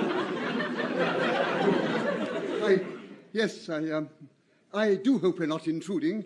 The door was open. I did knock, but you appeared not to hear. No, that's quite all right. Come in, please. You've met my wife? Good afternoon. Charmed. Something interesting you were looking at? No. It's just something what I picked up off of the round. I'll put them back. Oh, anyway, good afternoon, Vicar. Mrs. Vicar. Oh, I'm sorry, I mean Mrs. Cakebread. This is a pleasant surprise. Sit down over there. Be careful of the horseshoes on. Oh, never mind, that's good luck, isn't it? Yes. Harold, I've been thinking, if you painted a beard on all of them... on me, that is, not Rose. No, only me. And I could... Dead, you're naked. So what? You've seen it before. But they haven't. We got company, Father. Where? Oh, my God! You can't catch me again. That's very good. Look, please, go and put some clothes on, Father. It seems we've come at an inopportune time. Oh, no, not at all. Father was just about to take his daily bath, wasn't you, Father? Go and put some clothes on, Father. Oh, no, please, not on my account. Oh, I'd rather he did. Go and put some clothes on, Father. Yeah, right. I'm sorry about the... I'm sorry if you saw me... I won't be a minute. I do apologise, Mrs. Cakebread. I wouldn't have subjected you to a sight like that for all the... Oh, don't worry, young man. Charles and I spent our early missionary days in the Congo. Some of those chaps were built like... Or was it the pygmies? Do you know, I can never remember. Anyway, straight from a Dorset vicarage to there, a girl soon learns to take it in her stride. Yes. Yes. Oh, do forgive me, I am forgetting my manners. May I offer you some refreshment? A glass of sherry, perhaps? It's very good. It's the one Orson Welles drinks. No, thank you, we won't stop long. We've come about the church fete and jumble sale. You know, White Elephant stall and all that. Oh, yes. We wondered whether you had any odd bits and pieces we could put on the stall. Every little thing helps. Oh, yes, of course. I'm sure we got something for you. I'm sure we could drum up a few ornaments, knick-knacks, objets, darts, and the like. Splendid. I'll send the scouts round to collect them. I'll leave them in the yard. I say, isn't that a what the butler saw machine? Yes, it is. I haven't seen one of those in a coloured gentleman's age. May I have a turn? No. See, it only takes old pennies. I might have one. We still get them in the plate, you know. No. Can't. It's broken. Oh, what a shame. Perhaps we can get it mended. It's just what we're looking for to liven up the fete. We haven't been doing so well in recent years, what with the telly and horse racing. It would be a good fundraiser, that. Surely not. Not at a church fete. Well, they're quite harmless, aren't they? Quite innocuous. We see much worse on the telly, don't we? Not like this one, you don't. Really? May I have a try? No, please, you can't. It's empty. Oh, I thought I saw you put the drum back in. Oh, no. They was blanks. It's a sort of test card. Oh, pity. Still, it's a nice machine, though. Worth a few pounds, I would say. You wouldn't consider donating it to us for sale. They're very collectible. I know. I was going to sell it myself. We could split it 50-50. Huh? 60-40. We do so desperately need new bells. Desperately? Well, yes. All right, then. Empty. Yes, of course. Thank you very much. That's most kind of you. A good day to you. The Lord be with you. And you. 60-40, you should need him. Here, put a good reserve on it. I want to make something out of it. Have they gone yet? Oh. Good day, Mr. Steptoe. Quite an Indian summer we're having. Well, there's enough of them living around here. Quiet. Goodbye. Goodbye. What do they want? On the scrounge again? Do you realise he nearly had a look at these pictures? Take on the fire now. They're too dangerous to be left lying around. I tell you, there's not going to be any phoenix rising from these ashes.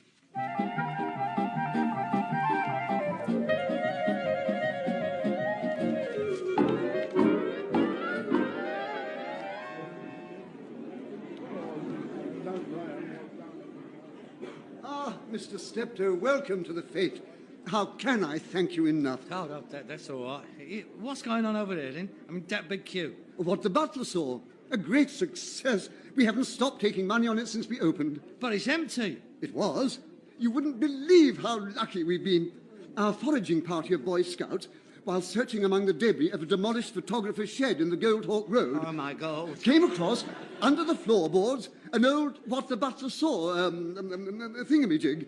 What a success. We're selling old pennies at 10 pence each, and we've already taken over £50. Oh, But excuse me, Mrs. Excuse me, mate. Can I get through it? Look, I want to have a look. Look, do you mind? It's the one in the picture. Yeah, no, excuse me. Hang away from maintenance. I've got to oil I beg it. your pardon. Excuse me. No, can we get his autograph? Yeah, leave him alone. You come here with me, you. Come on. I'll give us a penny. Here you are. Oh, no. What is it? It's you again. In your curly-toed slippers. And suspenders. A night in a Turkish harem. Oh, that's a good one. It's much more artistic. Your Aunt Rose was very good in that one. I'll murder you. Right, that's it. The show's over. All go home. There's no more today. Hey, what's your game? Yeah, go and buy some white elephants. I say, what are you doing? Put those pictures back in the machine. The show's over. I'm sorry, Mush. Oh, sorry, Vicar. Have you seen it? No, not yet. You're not going to either. Mammon, Vicar. Mammon. Sodom and Gomorrah. I'm surprised at you letting your flock look at this stuff. I wouldn't show them to Parisians, let alone parishioners. All right, put them pictures back. Don't be a spoil. Good at going, then. You put them back. Give us I'll break your arm. You're going to break the drum. Now, look, you've got them all over the place. Oh, here, I've got one. Give us them photographs back. Come on, let's have one. Here's some in. No, one at a time, please. One at a time. Don't push. I'll sign them all. Who to, dear? Mabel. Autographs, shilling each for charity. This is splendid. I didn't know your father was famous, Mr. Steptoe. What's he done? Here you are. You might as well have a picture. Everybody else has. I say, good heavens. Autographs, 2 shillings each. Don't forget the bells. Come along now, get the star signature. Oh, God. Excuse me. Might come through. Thank you. Look, please, I just want to get out. Excuse me. Yeah, is that your dad? No, it's not. Well, who is it then? I don't know. I've never seen him before in my life. He's a complete stranger to me. Goodbye.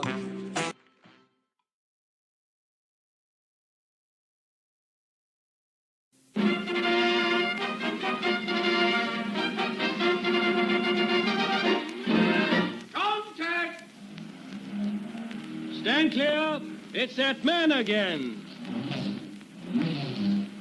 It's the man again, it's the man again, it's the Tom behind this bill. He may be a philological filibuster, but despite his passion for prevarication, this terminological inexactitudinarian still remains... Smile with pride and joy, this is Henry's boy. Oh, it's useless to complain. When trouble's brewing, it's his doing. That man again. Oh, gee, I'm cheesed off. The boss has changed his farm into a big air basin, and he ain't anywhere around. Well, now, I was told to report for duty to A.C. Plonk and lo and behold, where is he? Well, I'll tear off a strip. Come on. Sam, any planes arrived yet? No, boss. What day is it? Thursday, boss. I thought it was next Tuesday. Next Tuesday? Yeah, Shrove Tuesday. I've just seen a pancake landing. Well, boss. Yes? Boss, one did fly over, had a look at the place and flew off again. Really? Well, you go out and make a noise like a civvy suit. That'll attract them. And don't forget, keep your hooks out. What's that mean, boss? Watch your step. Sure, boss. What are you doing now, Sam? Washing the step, boss. Washing the step. Well, I'll go full bore. Now, listen, Sam, I couldn't get any tarmac to spread over the farmyard, so I've had the runways covered in an invention of my own. It's waterproof, made from my old overcoat. What's it called, boss? Tom-mac. But, boss... Yes? What'll the pilots say when they take off? To tarmac. Now, Sam. Mr. Randley! Yes? What is it? South of Leningrad, the Russian troops are advancing along the shores of Lake Pfeifers at the rate of 10 kilometers a day. If they continue to advance at the same rate, what will Marshal Stalin say to the German general? Stop! Strike. He can't catch me. He'll never catch me. My mother's an announcer with General Overseas. Well, now my new air crew will be arriving at any moment, and they'll want a blanket to land on, so I'd better get weaving. Can I do them now, sir?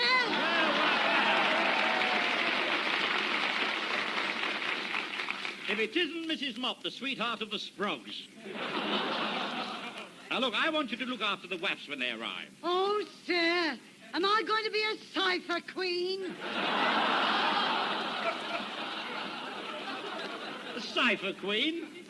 Sounds like a WAP officer with a shocking code. You'll be cipher as you are. But you must get in... You've got to get into uniform. It'll be a bit drafty round me undercarriage, sir. Oh, that'll be all right. You can wear 2 pairs of blackouts and a window sash.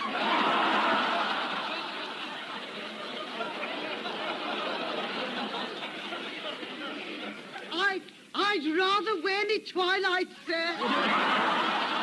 Well. Do you think one of the pilots would take me up in his kite, sir? Yes, but according to regulations, you'd have to wear trousers. Oh, sir, that'd be a piece of cake. Piece of trousers made of cake? I'd love to see you in a pair of pants made of honor and your hair in a bun. Have you ever met in the RAF, Mrs. M? Oh, yes, sir. I used to do for Air Commodore Custard. Oh, no. Oh, is he the fellow who floats around with Pilot Officer Prune?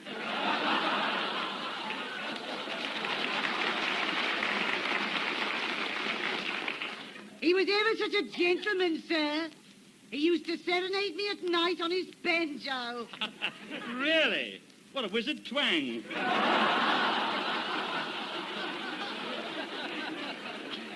I've brought this for you, sir. Oh, isn't that nice? What is it? It's a station master's sausage, sir. Well, it looks more like a cockpit full of crumbs. TTFN. NGHHHWASP. What's that, sir? Never go head shopping with a sergeant pilot.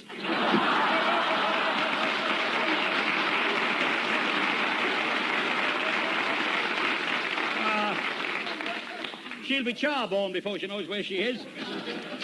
Oh, Mr. Itmar, my girlfriend and I are ever so excited about your aircrew arriving. We are really hot, we ducks. Oh, yes, ever so. Well, I was thinking that... We've been trying to join the WAFs and we went up for our interview today and they're going to put us in ACHGD. That means we'll get in on the ground floor and have ever such a lovely clean job, won't we, ducks? Oh, yes, ever so. But I always understood that Group 5... And the lady told us, she was ever so kind, she was what they call a specimen officer. She said that we'd have special duties. Ever so chummy, wasn't she, ducks? Oh, yes, ever so. But what was her name? Patricia Geeky. Dear, oh dear. Why do I always fall for that? They've only got to shoot a line and I catch all of it and hang the washing out. Well, now I better go down to the taffy and see if everything's ready for the reception of the recruits. Hey, boss. Yes? Boss, your new uniform's arrived, and the tailors come with it. Oh, disgraceful. Any tailor who turns up should be ostracised. Come here. What is it, a battle dress or a flying suit? I don't know, boss. I've never seen anything like it before. Well, it's my own design. It's got 4 air pockets and a hanger for the coat. I'll see him at once. Tell my duty stooge to carry on and bring me today's AMCO. What's that, boss? The Air Marshal's castor oil. And, give a message to the Adge. The Adge, boss? Yeah, you know, he's the man who feels the spuds. I don't get it, boss. Well, it's Adge, short for agitator. See? Chip's the matter with you? Now, where's that tailor? This way, sir. My dear squadron leader, I'm sure you'll find your new uniform just too perfect. Look at those trousers. Well, I hope they leave room for a rapid takeoff. My dear sir, they're too ridiculously mobile. How do you like my new idea? Instead of rings round the sleeve, I put them round the knees. That's very handy. The ground staff can salute me without getting up.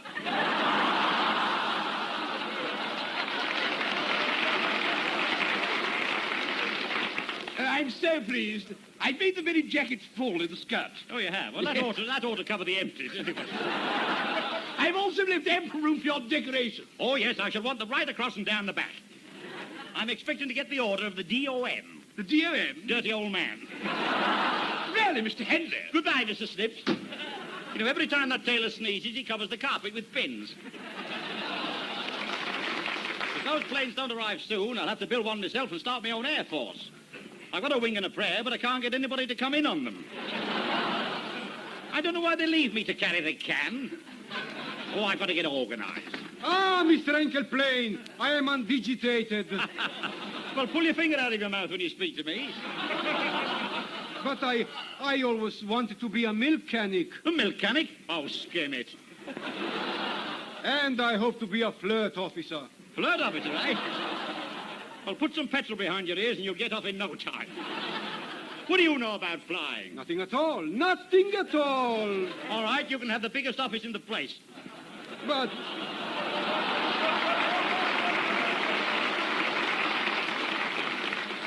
But, Mr. Hangerly, I would like to fly a Huddersfield. Huddersfield? Oh, well, you're only 9 miles out. You mean Halifax. No, so you'll have to be grounded. Oh, then all I'll have to do will be office dirties. That's right. Office dirties. You can squeeze the officers' lapels back into the bottles. Mr. Endelbar. Yes? I would like to be in charge of the whiffs. The whiffs? Oh, I should be careful of the whiffs in the mess. One puff and you spit fire. You mean the wuffs? I said woofs. Oh. And I would give them the gin. Well, get me a bottle while you're at it. It's the gin. Now, listen, I think you better stick to your duties as recreation officer. Now, what are you putting on in the cinema tonight? A film called Mrs. Maneuver. I see. Next, you'll be showing Tarzan of the Ops. And tomorrow, Yes? tomorrow I have a funny cartoon called Donald Dick. I see, followed by Mucky Mouse. Well, get operating. Mr. Harry Box, I will now take off. Well, don't forget to draw in your undervest. I bet if I took the lid off the jar, he couldn't fly in the ointment. You know, it's a wonder no one has been on the blower yet. Oh, I thought so. Hello? Who's speaking? You may well ask. Is that yon big-mouthed Tommy Handley? No, this is Air Chief Commandant Prunella Popsy. What can I do for you? You can use your own voice. All right. I'm Andra Geeky, and I'm giving you just yin mere chance. Just in my chance. And who's your nephew, Peter Geek? I tell you, Handley, you just slick it for me. Just slick it? Just slick it. And slick it and see. Aye, you're a cowering, timorous beastie. Don't talk to me in that sporran language. I challenge you to come up to Glasgow. Well, what's the pantomime? You'll have to face my family. Not that pantomime. Oh, here are. Clap it out. Clap it out? Clap it out. Clap it out? What the off-the-mock is he talking about? Anyway, I wonder who pays for his phone calls. I bet he's got 2 pennies on the end of a bit of string. I must try it myself. Ah, there you are, my dear Mr. Itmar. Well, if it isn't that pert parachute presser, Poppy Poopa. I hear you're expecting a squadron of Spitfires, my dear station master. Yes, I think they must have peeled off the perim to play peekaboo with Paraffin Pete, Poppy Poopa. What does that mean, Mr. Itmar? Now, don't pry, my pretty Poppy. I got this service slang from Warrant Officer Wooster. Not Willie Wooster. Yes, Willie Wooster, who used to boost a rooster until he had to re-booster. He was that. He was one of the Worcester Boosters. He was one of the Gloucester Fosters. It was I who introduced Paddy Foster, the wap from Gloucester, to Willie Wooster, the waif from Worcester. No, really? Yes, you see, at first, the Worcester Woosters used to abuse the Gloucester Fosters, but one day a bull tossed Fanny Foster of Gloucester and introduced her to Willie Wooster from Worcester. You see, and this fostered the friendship of the Fosters and the Woosters, and induced her to become the wap wife of Will Wooster from Worcester.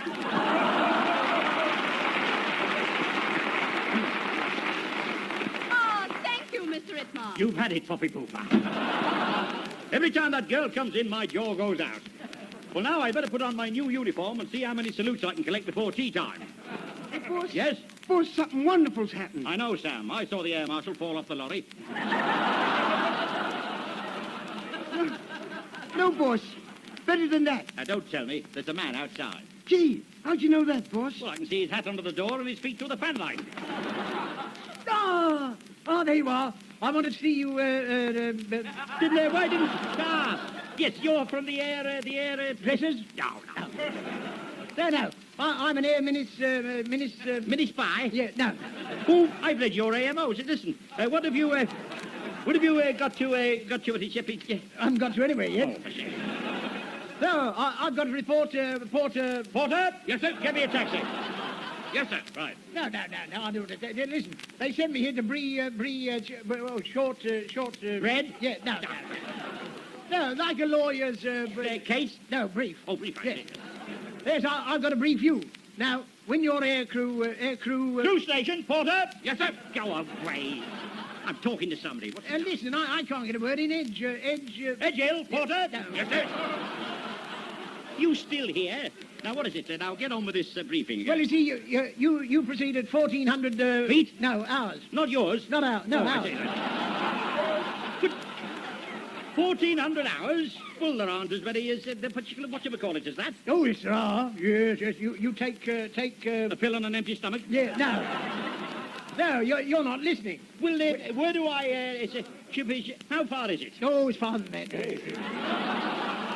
Yes, I'm not allowed to tell you. It's very secret.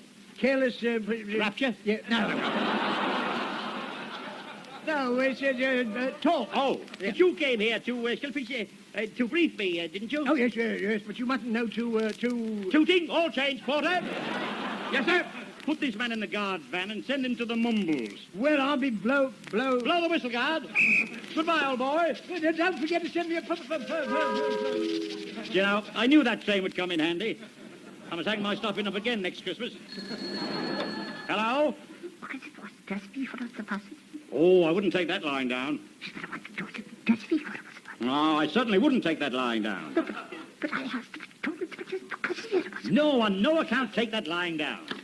Somebody's offered him a base in the canteen soup. Well, now I've got my uniform on, I better go on a tour of inspection. By jingo, I look pretty good in this. I like the chocolate eclairs on the shoulder and the poached egg on the cap. Wait till Tedder sees this. You put me in the concert party. It'll shake him, all right. Ah, my man, keeping a watchful eye for hostile aircraft. Hey? Now, come on, jump to it. Don't stand there sewing stripes on your arm. Go and pay for that hanger. Who are you talking to? I'm going to the pictures. What's on at your place? My place? Well, you're the commissioner from the Melodian, ain't you? Certainly not. I'm your commanding officer. What do you think I am, one of Cinderella's coachmen? The CO? Huh! Thank heaven we got a nappy. He's a nice fellow, that. If he'd only play ball, I'd make him my batman. Ah, this is better.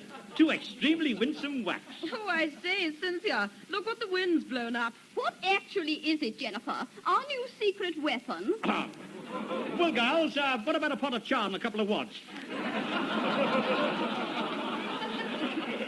I thought our fancy dress ball was tomorrow night, darling. Let's go the other way, darling. Actually, he's got his eye on us. Excuse me, are you looking for anything? Definitely. As a matter of fact, we were actually looking for a... Porter? Yes, sir. Taxi. Ah, charming girls. Very polite. Always knock at the bomb door before they go in. But I report them for wearing their stockings inside out. Most unseemly. Fancy not recognizing my rank. I told Sam to chalk Commodore on my back. I hope he spelt it right.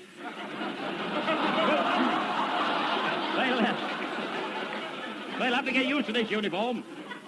Oh, excuse please, mister. Oh, dear. You buy saucy snap officer's neck? Very wet, you bet. But you frightened the life out of me. Why didn't you bring your own flare part and then I could see you? Oh, then, mister, I sell you lucky mascot. Lady Gremlin or Gremlin. How dare you? Another word and it's jankers for you. Oh, no, janker. I play your crown anchor. No.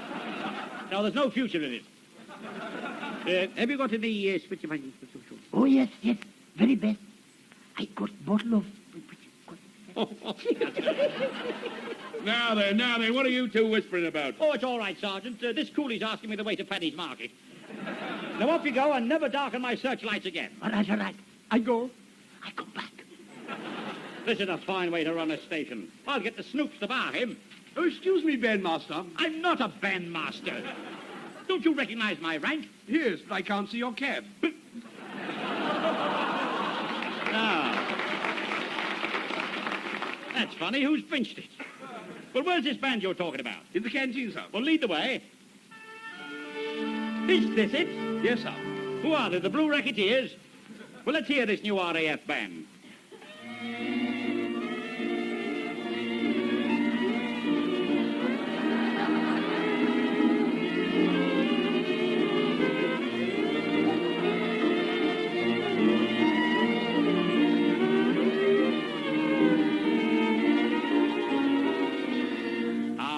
No. That's no good for an RAF band. Sounds like music while you irk.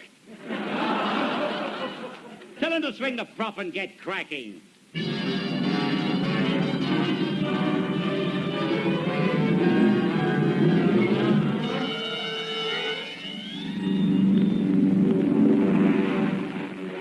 Now they swung it all right. I bet they come down in a hattie-patty shoot. Oh, Mr. Itmar, we've just got our WAF uniforms. They're ever so comfortable, aren't they? They are really, aren't they, ducks? Oh, yes, ever so. Well, they certainly do look... Of course, we altered them to match our handbags and had the skirts cut 6 inches shorter, and we both had our hair done and... Well, I think you look smashing, ducks. I do, really. Now, here's your section officer. We'll see what she says. Here, you two, who do you think you are? A couple of mannequins?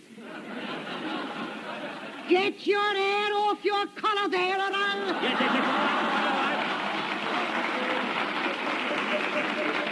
Well, a fine lot of waps you've got, Section Leader Moff. What's that you say? These two are nothing more or less than a couple of... Quite. All right. Demobilize those girls at once, Section Leader, and I'll take them out to dinner. Well, now, I better phone up and engage a table, a settee, and a shady lamp. Now, where's the telephone exchange? Ah, this looks like it. Hello. No, I am not drunks. I'm a private exchange. Oh, hello, they've made Soso the telephone operator. Well, Soso, can you get me a number? Yes, Mr. Switch. Any number you like. All right, I want Ipswich 01, pay none. Which switch? Ipswich. Press switch? I said Ipswich. And switch? For the last time, Ipswich. Ipswich, so which? Which switch is the switch, Miss for Ipswich? Is the switch which I shall require? Which switch is Ipswich with this switch? You have switched my switch on the wrong wire.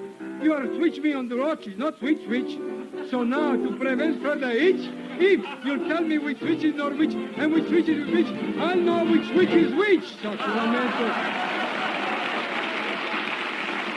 Oh, no. Too many witches. Well, now that I've made a runway for the plane, I'd better make a Milky Way for the cows and a getaway for myself. I wonder how Sam's getting on at the Air Ministry. Mr. Henley. Yes, what is it? A bus leaves Victoria 4:45, Petrus application. It arrives at Piccadilly 4:55, fuller than ever. There's a queue waiting in the queue are 17 air marshals, 1 AC2, 47 flight sergeants, and a couple of webs. When they all try to get on the bus at once, what does the conductor say? Bless them all. That's right. Now, I wonder what's happened to my air crew. I'd better get on to Aspidestra House. So. Get me a runway, one crew. Mr. Rocky Stick, you're through. To runway, one crew. Who? You. Cool. Hello? Ooh. What's to do? Well, it's about the crew I ordered from you. When are they due? When did you order them? Well, I sent a postcard ordering half a dozen assorted sizes. Oh, that's right. Your man Colin has just left by plane. He ought to be over at any moment now. Good. Thanks very much. I'm sorry I interrupted your game of snooker. Nice fellow, that. He's an armchair marshal. Oh, sir, there's a plane just landing. Ah, that'll be Sam with my air crew. Now, here he comes. Oh, hello, Sam. Hiya, boss. I got it. What, in that parcel? Yeah, boss. Well, where are the others? Well, you only asked me to get one. What? One air crew? Air crew, boss. I thought you said scarecrow. Well, bail me out at Bow Street. I'm surprised.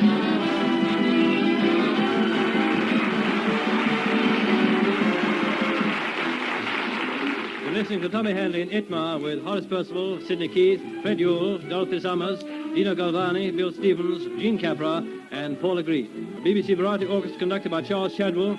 Script and lyrics by Ted Kavanagh. Produced by Francis Worsley.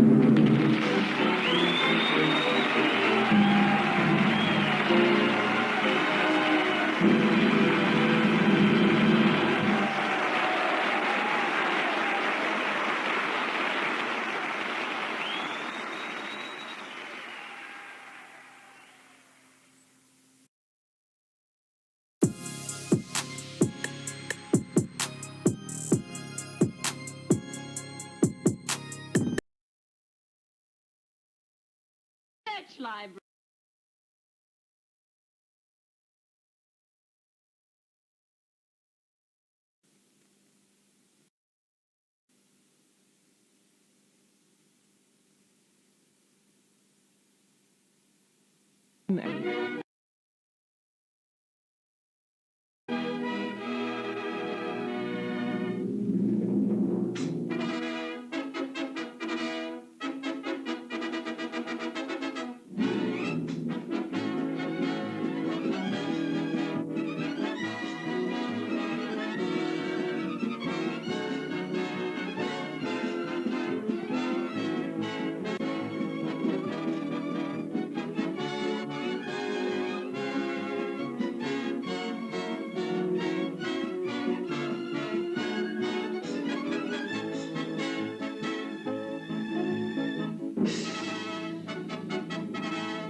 morning, my good man. Did you have to sweep the High Street and Acacia Avenue? Look at the time. What's your watch say? Tick, tick. Ah, Mr. Town Clerk. Mr. Burr, this really isn't fair. The council's in session and you're not there. Well, I'll go to the foot of our stair. Get somebody else to take the chair. But I can't balance the rates. Well, in that case, I'd better juggle with the petty cash. Ninepence returned empties, tenner each way fetlock fanny, 1 and fourpence hush money. That's throw away 2, carry 9, fly away Peter, fly away Paul, apples a pound, pears, watermelons 3 and put down those plums. No, it's no good. I shall have to raise the rates again. Hello? This is Fump speaking. Oh, Fump call, eh? Beware, Mr. Mayor. Your end is in sight. Good Lord, is my shirt hanging out? You won't hang out much longer, Handley. Funt will get you. Funt has spoken. Oh, go and strain your cabbage water. He can't frighten me. Says you. Now let me see, where was I? Oh, 10 bob to come back from the dogs, 2 shillings for second-hand sweep tickets, and then... Hey, where are you going? This the way to the stables? That's right, straight through and up the stairs. This place is about as private as a cup final. What am I talking about? We haven't got any stables. Hey! Excuse? Well, if it isn't old ping-pong pants, what do you want? Please, mister, you give me permission to pedal on your pier? Certainly not. Any other town I pedal where I like? Well, you can't pedal here. It upsets my curriculum. Oh, pity. No, me, Mr. P. I sell you very nice toffee onion. Very pongy, very sticky. No, thanks. I don't smoke. You like him? No. No, Mr. P. What? You buy nice, pretty postcard. Very pretty lady. Very warm. Very saucy. How dare you? Let's have a look. No. 4 shillings for look. I wouldn't give you 4pence for the lot. Now go on, hop it, and don't darken my dado again. Oh, Mr. P. Go on. Mister. What? I go, I come back. I don't care if you never come back. And now back to the chiseling. These marbles are leading me up the wrong alley. I'll try my Wall Street account. Now, let me see. Bears, 2 bears, 4 bulls, 2 nanny goats. Price pudding, if it comes down, divide by 16. Move to the right in 4s. And then what? Can I do your nails, sir? Well, crack me on the cranium. If it isn't Mrs. Mop, the child with the bottomless bucket. Can I ring you out, sir? What do you think I am, the old year?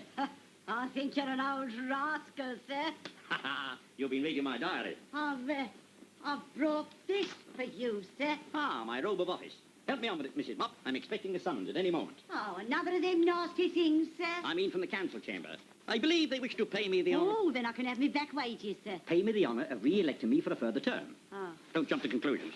Now, go easy round Tattenham Corner. I've mended the rent in the rear, sir. Yes, and you brushed up all the banquet stains. I shan't get any more till after the war. And there were vintage ones, too. Now, where's my chain of office? I haven't seen it lately, sir.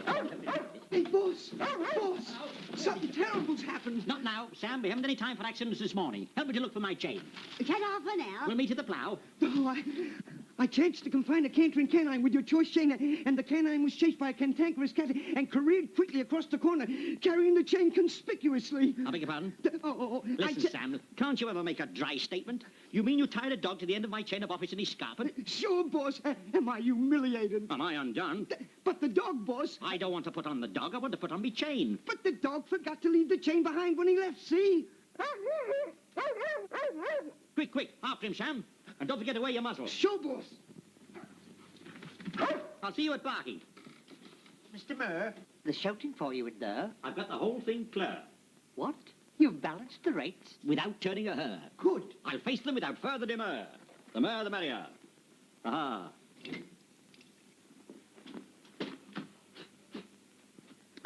That's better. Well, come on. Oh, I better take my accounts with me. Pray silence for his worship, the mayor. Gentlemen, you may remain seated.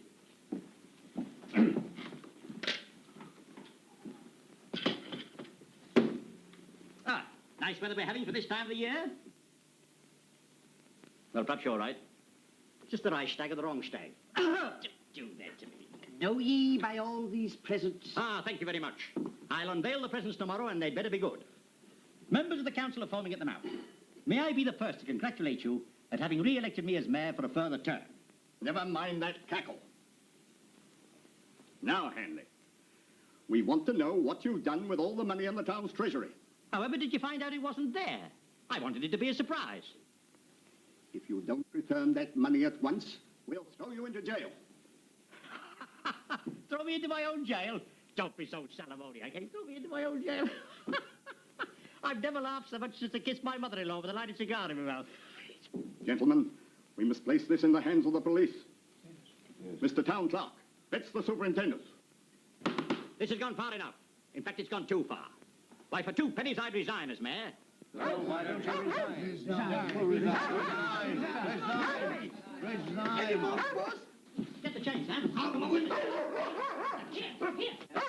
Give that change. Give it.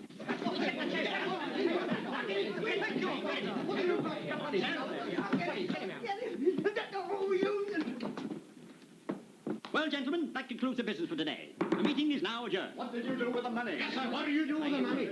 Well, I very wisely invested it. In what? In a game of poker. Poker? Pray silence for his turn up the card. I mean his worship the mayor. When I said poker, I really meant that I applied the rules of that ancient and dishonourable game to matters of high finance. Gentlemen, do my old eyes deceive me? Especially this one. Do I see a look of suspicion lurking on your dubious dials? Shame on you, you shambling shysters. Never in my life... Hey, haven't you found those stables yet? No. All right, I'll come and show you where they are. No, you don't. Oh, I see. Now, Henley, what have you to say? Well, with the town's money and my pack of cards, foaming at the mouth, now owns the lease of the Olympian Theatre, the finest theatre in London. You have the audacity to admit that you invested our money in a theatre? That's right. And a London theatre, too. Yes. It's a scandal. It's disgusting. And I suppose you intend to fill it with half-clothed women? Carried unanimously. That's an idea, Fennel. I'll put on a review. I'll call it Parlez-vous de Nude. That's French for Gone with the Windmill. Mr. Hanley, if you don't return the money immediately, you'll be charged with embezzlement of municipal funds. Embezzlement of the Foozleman Chittifalo? How dare you, you cad? Hear them out there, my creditors, I mean my champions, my faithful supporters, the common people. They know their mayor, they trust their mayor, they love their mayor. My friends. Well, that's the first tomato I've tasted since they were controlled. This nonsense has gone far enough. Where's that superintendent? Hey, boss, something terrible. He's chasing me now. Oh, Mason, he's there. What are you doing?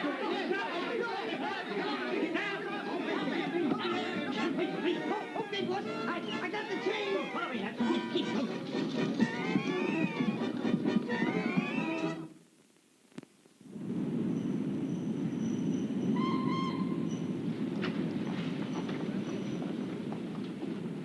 Here.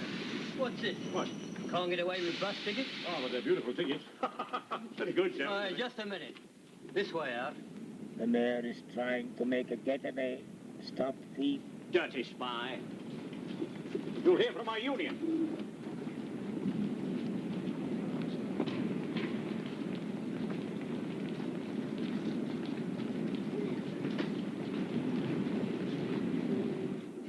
It's humiliating. That's what it is, boss. That guy Foof trying to scare you all the time. Don't be silly, sir. The station's full of old buffers like Fump. Well, at last we're in the money, son. We're on our way to London like Cat Whittington and Eastwick. My Olympian Theatre will be a gold mine. I shall be as rich as creosote. I'll have a car, a cigar, and a saloon bar. I'm going to be an impresario. What's that, boss? Oh, a big noise like C.B. Cato, you know, the guy that makes young ladies into chorus girls. Puts on those famous shows like Screw Top and the 7 Quarts and Bat 69 and so what. Well, what are you going to use for money, boss? What all impresarios use, other people's. Now, where's my gas mask? Now, that's it.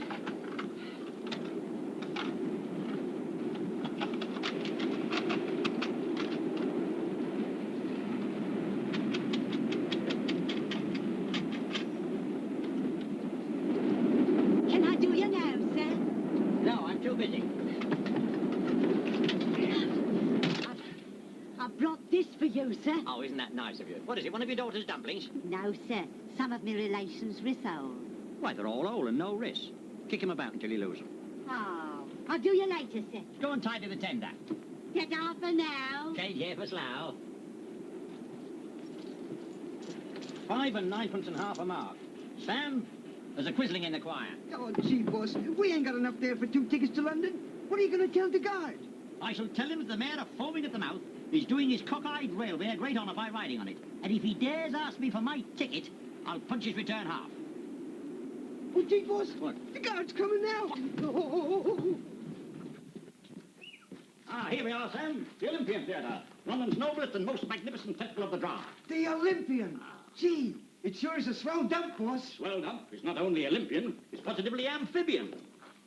You know what that means? No, boss. You're quite right. In future, the seats will be put up to tuppence, fourpence and sixpence, including tax. If anybody asks for a half ticket, just peek through this porthole and see if they're kneeling down. Now, give me 2 free seats and a second-hand programme. Can't you read? We're preparing a new show. Opening soon, C.B. Cato presents Stella Ferris in Hilary Craven's new musical comedy, Tonight or Never. Why wasn't I told about this? How dare they open soon behind my back? I'm going to make a few changes around here. Ah, my good man, just direct me to my office, will you? Your office? Who are you? Tell him, Sam. His township, the mayor. I'm the new owner of this theatre. Shine the change, Sam.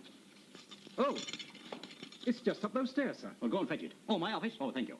And remember, work with diligence, obey with alacrity, eat with your knife, and who knows, one day, you may be manager of the Olympian Theatre. Come on, Sam.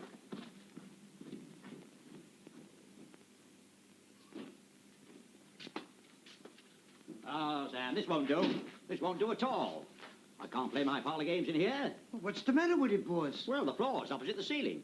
Everything's the wrong shape. I take back those words, Sam. Those are the shape of things to come. Sam, we must try to make our office as attractive as our visitors. Looks like a classy joint to me, boss. Well, in this case, the joints are on ration. Oh. You're a beauty queen, I presume, Oh, yes. When I was 16, I won an ankle competition. and worked your way up, eh? Are you an actress now? Oh, I can act all right. If I have to. As soon as I saw this theatre, I said to myself, whoa, shine the chain, Sam. I'm afraid we haven't been introduced. Tell her, Sam. This is his worship, the mayor. I'm Alderman Handley. Probably you thought an alderman was a much older man. But I can assure you, as a mayor, I'm no fool. Cheer up, Sam. I'm the new owner of this theatre. It's only fair to warn you. Oh, but how wonderful. How simply divine. We must have a spot of lunch together. You bring the spot and I'll find the corkscrew. Oh, yes. Well, ta-ta for now. I'm a very busy man, but not too busy. I'll see you later. Now, come on, Sam, come on, Sam. Clear all this mess off here. Let's get to work. Make everything ship-shape. Okay. Wellington boot in 4 arches. Dreadful. Ah, now here's a real artist. A Judy with a real punch. Now what's this? Mustafa Gasper and his company of 50 players. Shocking. Well, not so bad. Nice sex appeal. Haven't I seen you in Burton's window? Ah, she's a bit of all right, Sam. We'll leave her. Oh, well, the office is looking better already. Yeah. What about this guy? Oh, give him a break, boss. Give him a break. Certainly. Ah, she's a smasher. Ah, more of them. Ah, here's a couple of more, Sam. Oh, well, not so dusty. One's doing up a bit. Well, that's the ugliest mug of the whole lot. All the marks of the born criminal. You really think so? Absolutely antimacassar. One ear hangs lower than the other. Look. I seem to have seen your face before. Now, don't tell me, don't tell me. And still I don't like it. Well, my good man, what can I do for you? I was just about to ask you the same question. I am C.B. Cato, the owner of this theatre. Tell him, Sam. That's Mr. Thomas Hanley, perpetual mayor of Foaming at the Mouth. Flash the deed, Sam. Now, first of all, I think I'll have the office repainted. Distemper will do. If you can't get distemper, get that temper. You want the office repainted? Yes. Might I suggest Eau de Nil with an off-white ceiling? Yes, and a Dago running round the walls. And perhaps a 4-ale bar in this corner. Yes, and 4 ale and hearty barmaids in that corner. Very well, if you want them. No, CB, I'm beginning to like you. Thank you. Perhaps in time, even my face will grow on you. If it does, I'll wear my gas mask. Well, I think that's about everything. You can go now. Yes, but there's one teeny-weeny little thing we've overlooked. Oh?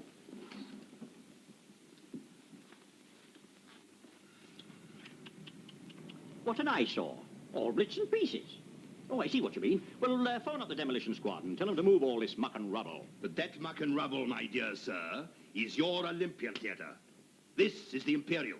Well, kiss me on the catamaran. Are we mortified? We're in the wrong dump, boss. I shouldn't have blamed you, even if you'd lost your temper. What?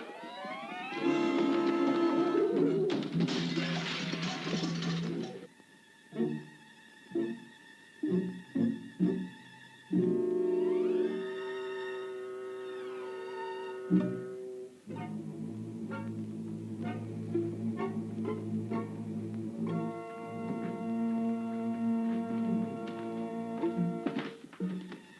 boss, something fantastic's occurred.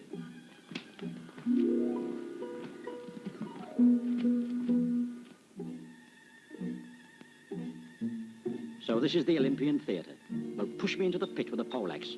Looks more like the ruins of Cromwell knocked about a bit.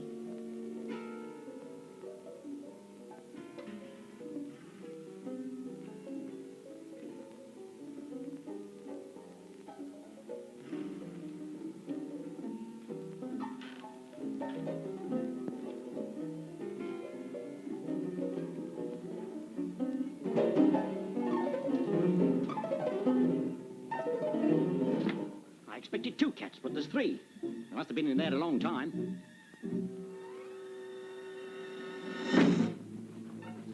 Oh, gee, boss, this place gives me the heebie-jeebies. Well, perhaps there's the caretaker about somewhere. Oh, he came away in me mitt, boss. A dissolving door, eh? Well, go easy with my theatre, Sam. He's had a nervous breakdown already.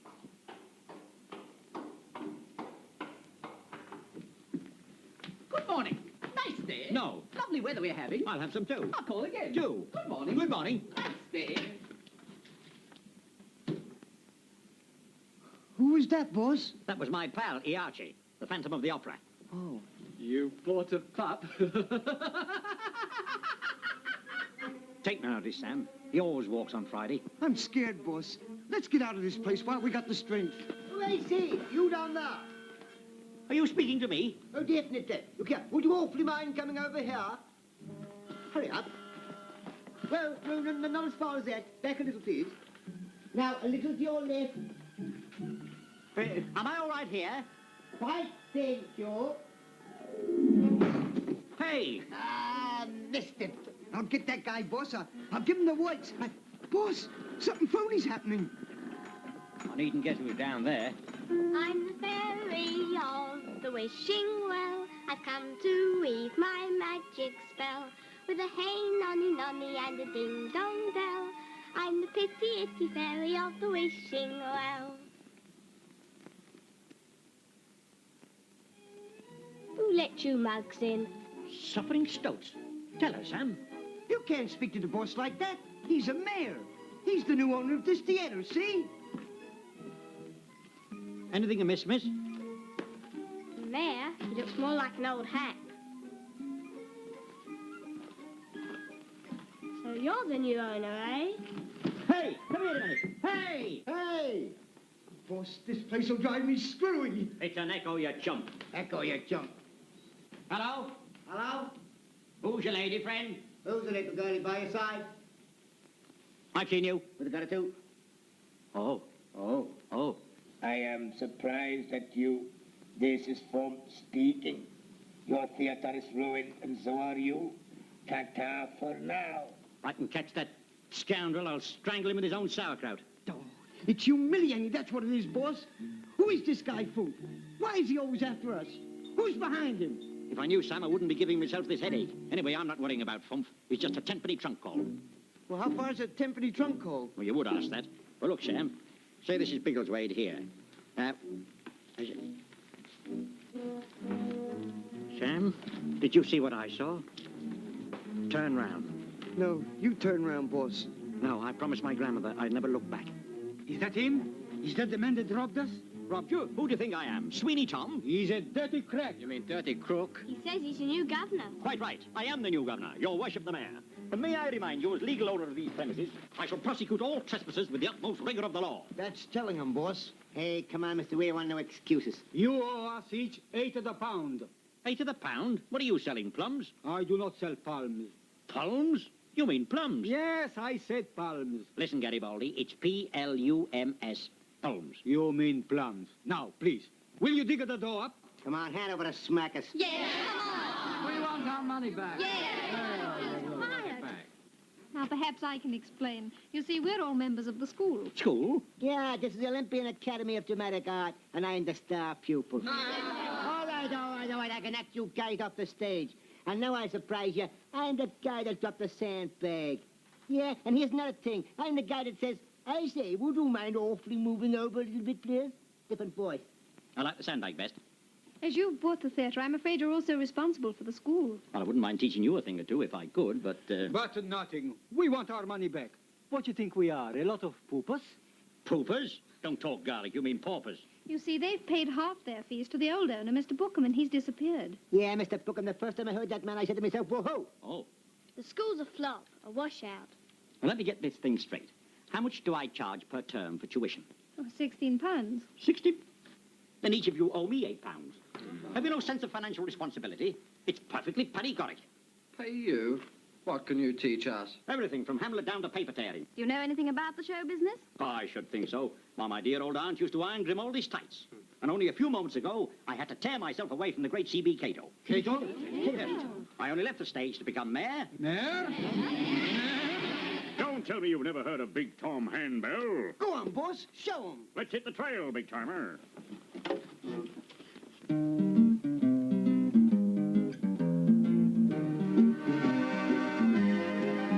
You've heard of the soldier's farewell, I dare say, and the arrow's farewell to his steed. But here's a farewell, a pretty farewell to a horse of a different breed.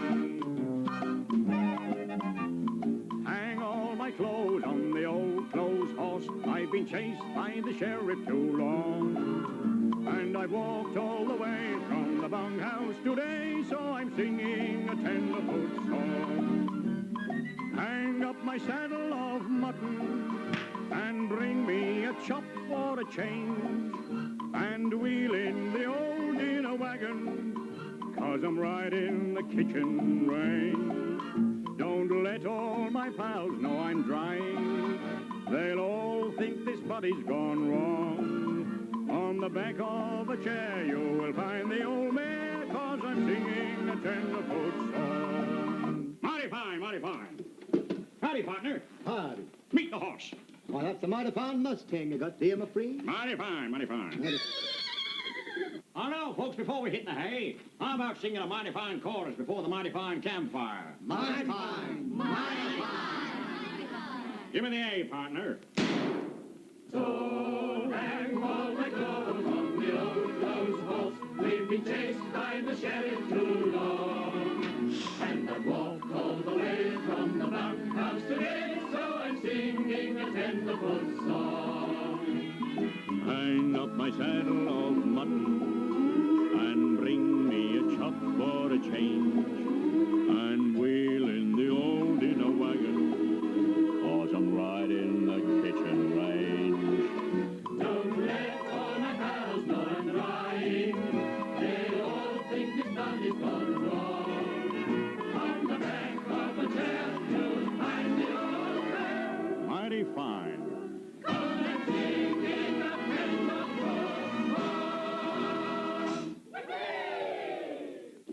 Class from A, dramatic technique. Mighty fine, mighty fine. I'll teach you all I know about that tomorrow morning. It won't take very long. Ah, dancing and music. Just like cup of tea, Sam. Remind me to open an operatic class, will you? 10 guineas extra. Sure. Wait till they see me play Souse, eh? This will be your office now, Mr. Henry. What, Bookham?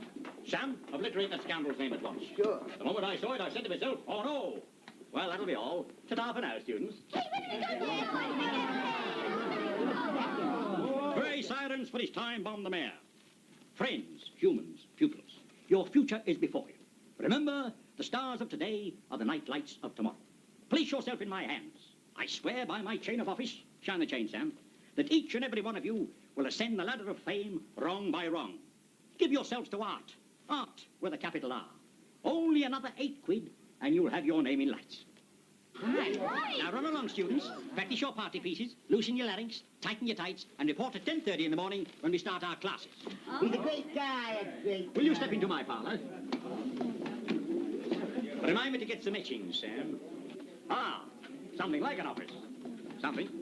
Mighty fine, mighty fine. If you're the new owner, perhaps I'd better tell you what I've been doing. My dear girl, I'm broad-minded. Need we worry about our past? What is your name? I'm Kitty Kent, secretary of the school. Well, Kitty, whatever your salary is, I shall double it. I work here for nothing. Very well, I'll treble it. You see, I'm a student too, but I act as secretary instead of paying for tuition. Well, from now on, you get private lessons in my public school. I'm in the next room. Just ring if you want me. What a marvellous idea. And where is the bell? In your room? I know it's there on your desk. On my desk.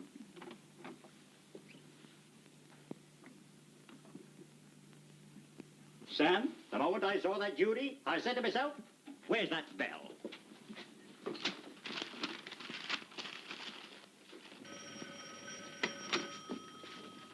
After you, Claude. No, after you. Cecil? Dancing class for beginners, 10:30 tomorrow morning. What do you two belly dancers want? I've got a writ. Twit? Is yours for room and board, Claude? No, mine's for dispositional. Cecil. Hey, what are you talking about? These summonses are for W.B. Bookham, the scoundrel, and he's hooked it. It's for his flat. That? 45 Mayfair Manor. £700, 19... And a tanner? That's right. I wish I had as many shillings. So he lived there 2 years without paying any rent, did he? Just the sort of place I want. Take the address, Bess. Who's Bess, boss? You is, Liz. Now listen, you two, it's no good you giving me these writs. They're not worth the salvage they're written on. But once my theatre's on its feet, I'll be rolling in boodle, and you shall have a roll with me. Well, there's no need for us to stay. Eh? We'd better go. Joe.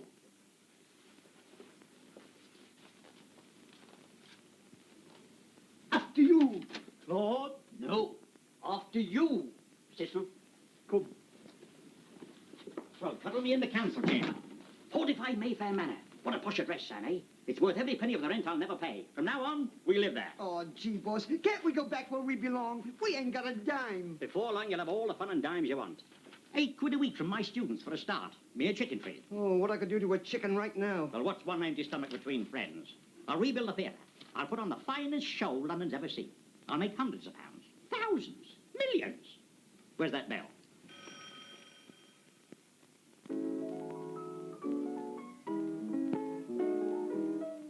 We've seen every movie of Mr. Crosby, bought all the records we could.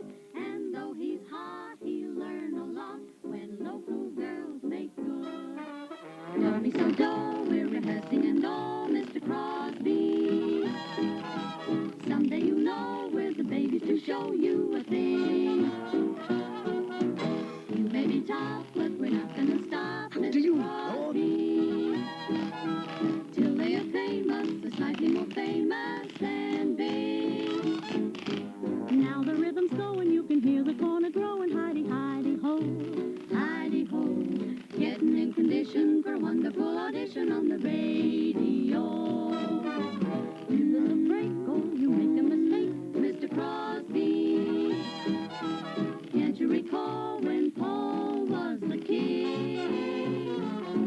He can swing it hard, sing it blue, even sing the swing time, boo, boo, boo, boo. Oh, Mr. Crosby, we wish we could sing it like you. Mighty fine, eh? Mighty fine. I've never seen so many legs since the local butcher shop was closed. Well, gather round, everybody, gather round. Sam, open up the office. I have something very important I want to tell you all. I can see a magnificent future before all of you for the mere sum of... And as we told you before, you find us jobs or else there is... I'm not talking to you, you macaroni mug. Your opinion's not worth it. What about these jobs you've been promising for a fortnight? You haven't paid your fees for a fortnight, see? If you don't do something soon, I'll fetch my Uncle Percy. Uncle Percy. I make mincemeat of Uncle Percy's. Oh, gee, boss, could I go for some mincemeat? So you don't trust me, eh? After all I've done for you. Very well, then. Sam, pick up the cash box. We'll go into conference. Where's the nearest? Mr. Hanley? Yes? Ah, I've got something for you. Bump the bailiff, Sam. Hey, listen, buddy. You can't see the boss without an appointment, so take it easy. We took it mighty fine. Let that be a lesson to you, students. Take this, Sam. Wait till you get a load of what I've cooked up for them. Oh, gee, boss, must you use that word? Good morning. Good morning. Nice day. No. You'd like to buy a nice lamppost in perfect condition, wouldn't you? No. Just stick it up in front of the house. What's the good of a lamppost in the blackout? Oh, this one's all right. Invisible light. You'll never see it after dark. Well, how am I going to find my way home? Oh, ask a policeman. That's a good idea, Sam. One lamppost, £3, 13 and sixpence. Sign, please. There you are. Thank you. Thank you. Good morning. Good morning. Nice day. That must have been electrician, the gas man. You want to watch that guy, boss? It might be food. Oh, nonsense. Missed it. It's It's me knives, I tell you, it's me knives. Hey, will you stay where you are? Come on. Hey, lay off. Hey, how do you do it? What's the matter with you? I'm only trying to get the boss's attention. Well, you always say it with bullets. Nobody give me a break over here, mister. Why, over home in Chicago, even the cops couldn't catch me. I changed my character too quick, see? Like this. I got a million.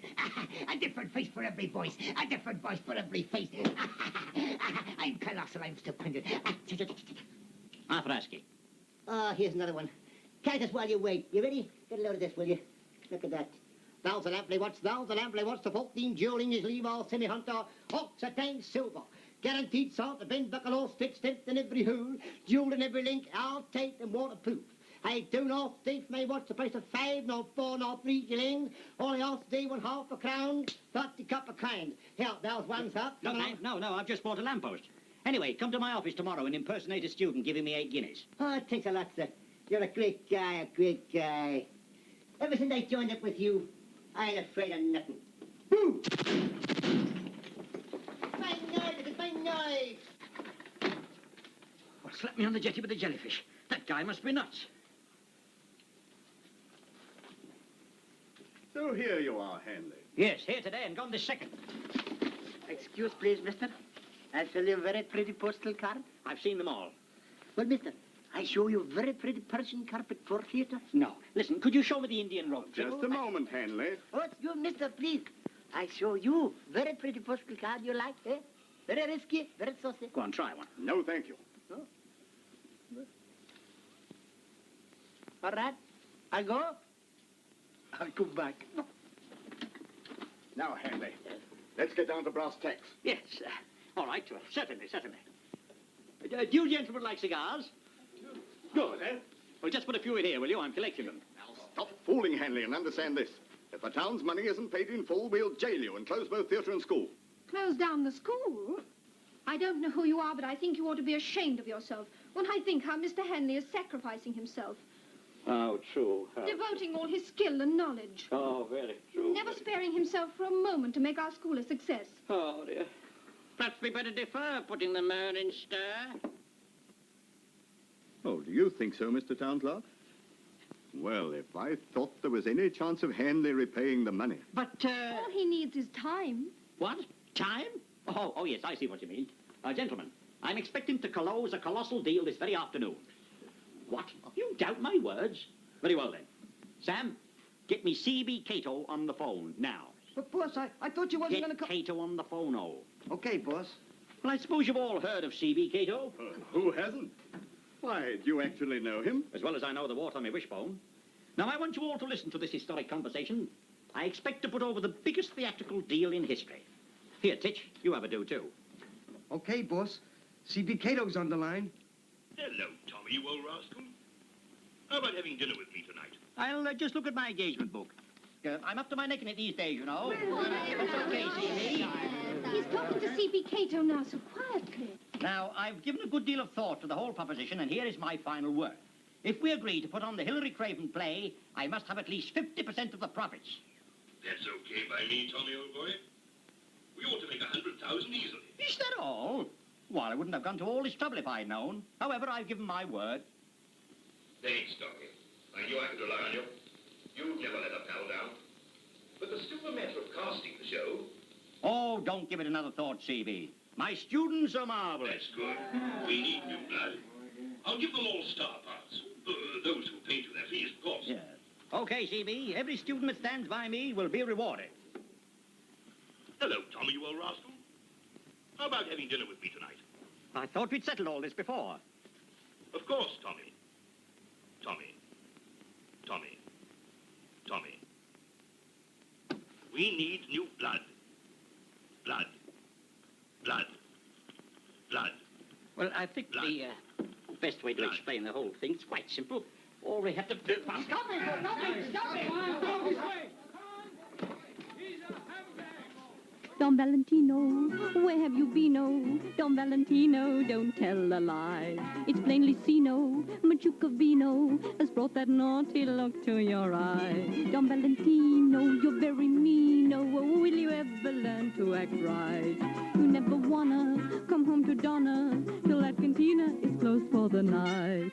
Although you know I love you so, you so and so.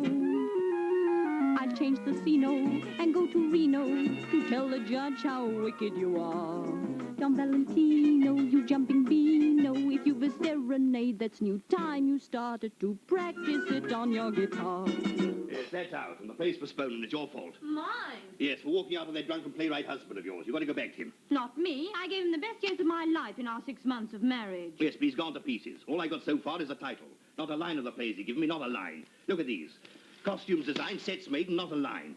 And that's not all. £5,000 I've advanced that human body bet on the promise of the play. Oh, CB, you're beginning to bore me. Hillary may be a souse, but you made a packet out of his plays. Huh? Well, I'll get that play out of Hillary Craven somehow, and he won't be a painless extraction. This has just come from Hillary Craven. Ah, the play. He's come to his senses at last. His research library. Write it yourself, sucker. But what do you want us to do with all our beautiful designs, Mr. Cato? Oh, Stella, do you mind going out while I tell him? Now, look here, you.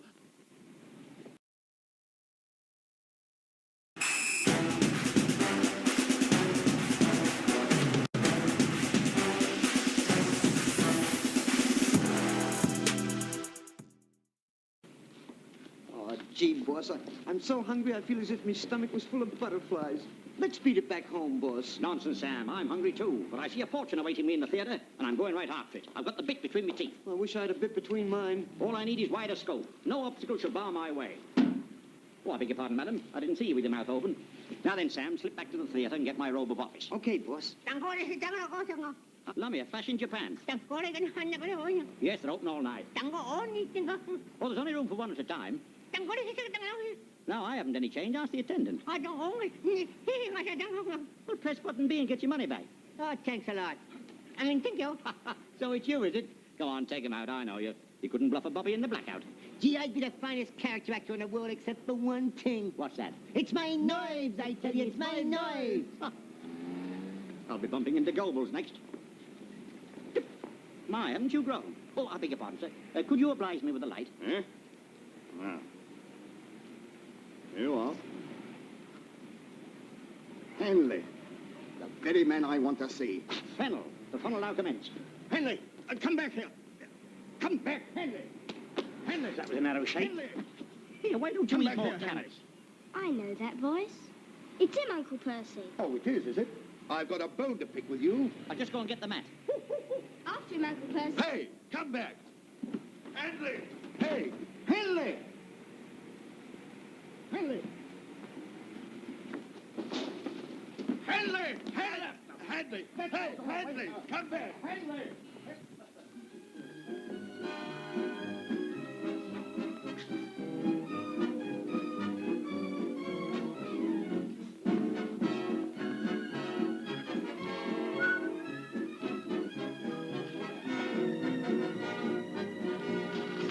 Drop those chips. This is the Saloon Bar News, and this is Herman Fulf reading it. Oh, Fump, eh? A man named Handley is stealing potato chips from the Miramar Bar. Excuse me, sir. Goodbye, Mr. Chips. Can I get your drink, sir? No, thanks. No, I've not finished this one yet. Thank you very much.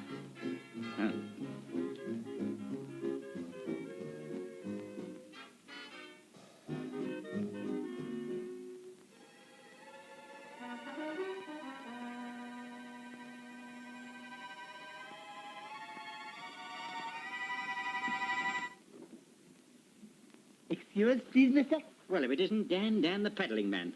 You buy a nice bottle of perfume for pretty lady? Very strongy, very pongy. Sell it to the barman. There's an awful aroma around here. Oh, that's not barman. That's me. You buy perfume? No? No. Oh, pity, mister. And I don't want any of those either. Oh, very mustard, very pepper. Bad for my insomnia. Now go on, hop it before I fling your fez on the floor. Oh. Come on, outside. All right. I go. I come back. Come on. That's all right. I go. Mister. Go on, outside. No. Go on.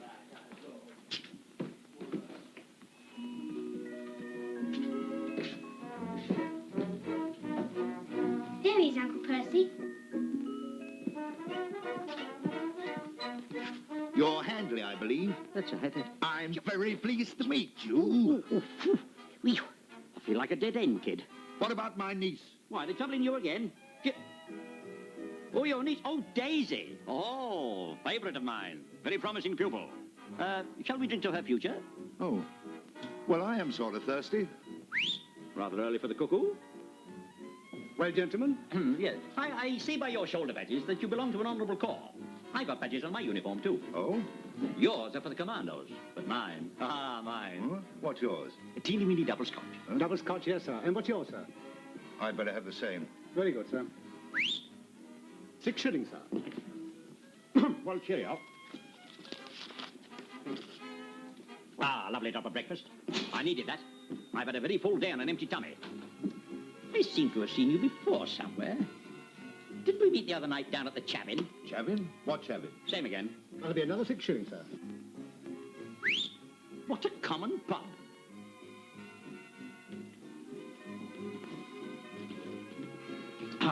Well, General Omnibus. Oh, no, you don't. Yeah, don't run after me. Who do you think's frightened of you? You are. Yes, I know I am, but you know of anybody else? I'm looking after my niece, see? You pinched £8 from her, didn't you? You promised her the earth, didn't you? Well, I want that 8 quid back, see? Trouble is, I don't know my own strength. Here, I'll show you something. Watch this.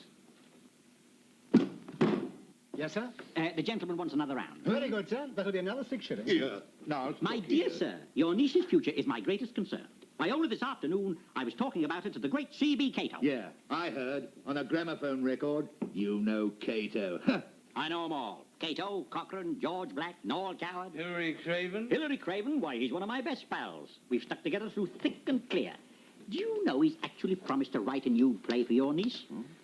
And how about buying him a drink, eh? Don't butt in, old boy. I'm busy with a client. A liqueur brandy, Joe. I think you've had enough, Mr. Craven. I think so, too. Mr. Craven? Damned be he who first cries out, enough. You're buying Hilary a drink, aren't you, old pal? Well, I'll fall through the fanlight on my flapjack. Hilary, fancy meeting you here, eh? You know your old pal Tom, don't you?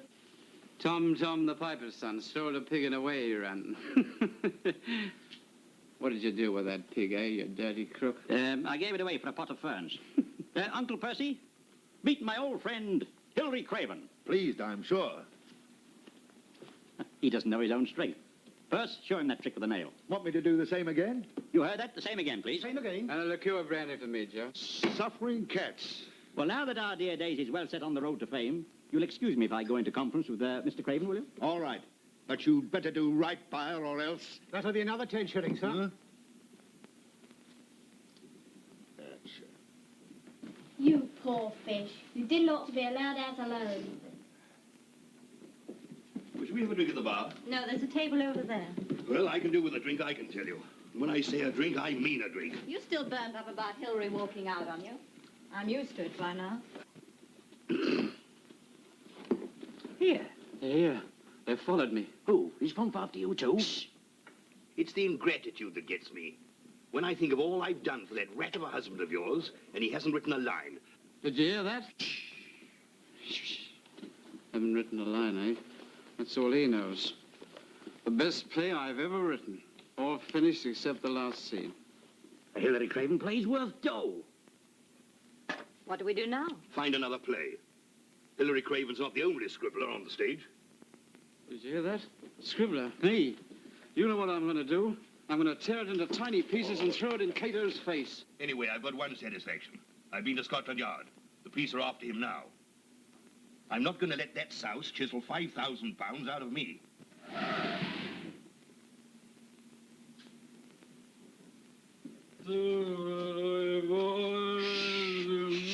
You waken the fire watcher. Poor fire watcher. Come on.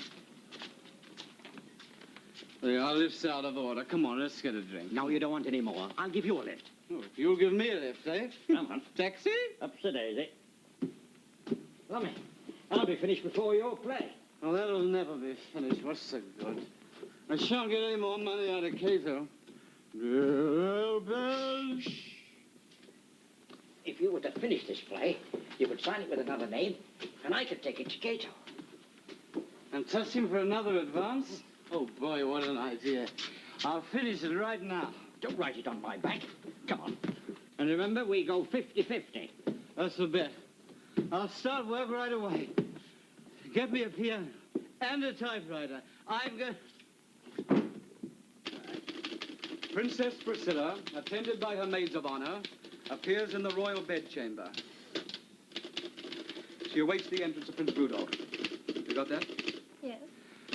She asks herself a question. Must she endure the embraces of a man she does not love?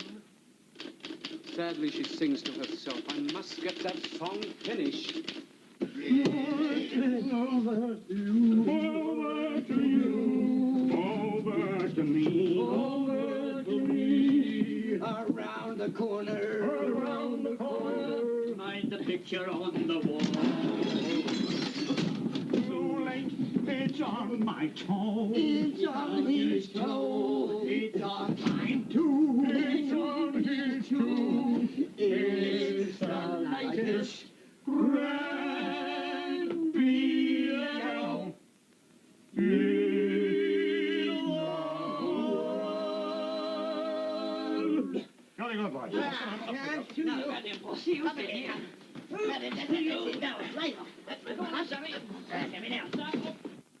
Thank everything. Come on, you fellas, I've been waiting for hours. Push it from the back. Look out, far over. Here, get around the front. You stand up on the table. Go down.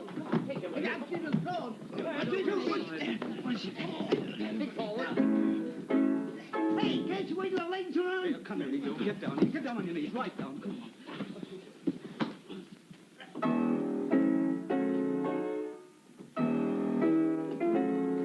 I've played the back legs of a horse before, but never the front legs of a piano. Gee, boss, wish he played the piccolo. Got it, I've got it. Just for tonight, my soul will sing with rapture.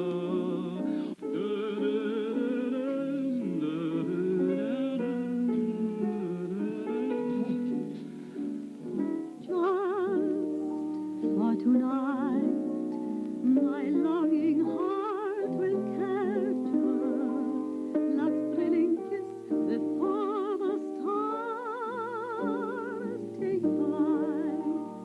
Will he be handsome and charming, eyes with love light agleam, tender but rather alarming, as he seemed in my dream?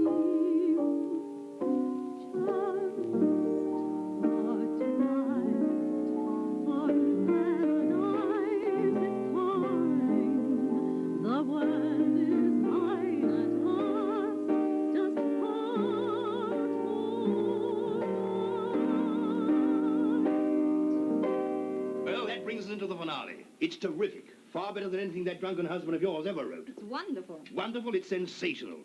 Just imagine Hilary Craven's face when I present this show at the Imperial Theatre. Who wrote it? Well, a fellow called Beamish. I've never heard of him. You might get me Ben Beamish on the telephone, will you? Gerard 2626. I want him here at once.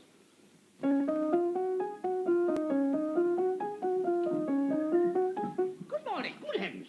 Nice day. No. Can I sell you my patent delayed action fountain pen? Delayed action? Yes. Delayed action. Anything you write with it disappears in a few moments. That's handy. Just my handwriting. Yes, definitely. An absolute specific against breach of promise actions. 10 shillings, please. I'll give you an IOU. Oh, here's the pen. And there's the pen. I owe you 10 shillings. Thank you. I'll call again. Do. Good morning. Good morning. Nice day.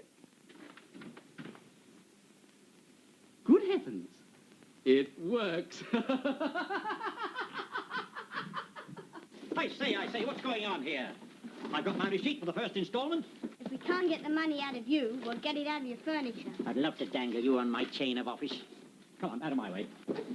Here, what is all this? Bring those things back. What's the big idea?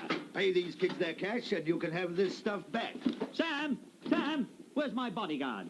Shall I show him, Uncle Percy? Yeah, show him. All right, Sam, don't speak with your mouth full. I know, something terrible's happened. He's made of us a laughing stick. Laughing stick? You mean a goat scape? Idiota. Thanks very much. After you. Claude, no. After you. Cicero. Ah, these gentlemen will have something to say. Here, tell this guy he can't move my furniture. It doesn't belong to me. Well, now, the law says... What does the law say? After you, Claude. After you, Cecil. Now let that be a lesson to you. Huh? I'll take it. Hello? Who? Beamish? Anyone here named Beamish? No, there's nobody here named Beamish. No, sorry. Wait a minute, Beamish? Beamish? Well, that's the man I represent. Hello? Who is it? C.B. Cato? Here, hold that for a minute, will you? C.B. Cato. Ha! Once more he push our legs. It is C.B. Cato. Here, give me that phone, quick. Hello? Yes? Hello, old man. Yes, I want to have a word with you about your play. You like it, C.B.? You want to produce it, C.B.? You'll pay me advance royalties, C.B.? Right, I'll be over right away, C.B. That was okay. Is this on the level, Handley? Are you really going to see Cato? Those who don't believe me, come and see for themselves. Okay, we will. All right. I hope it is really Cato. I hope it from the heart of my stomach. Don't be so bellicose. Hang around, Sam. I'll see you later.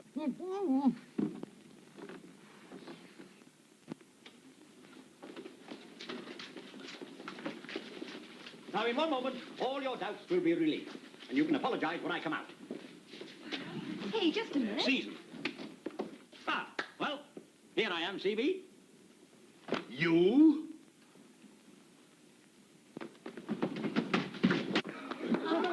Acrobata! Just practicing a little adagio dance. I'll be out in a minute. I bet he will. Now, listen, C.B., you made a great mistake. Yes, I did. This time you're going out of the window.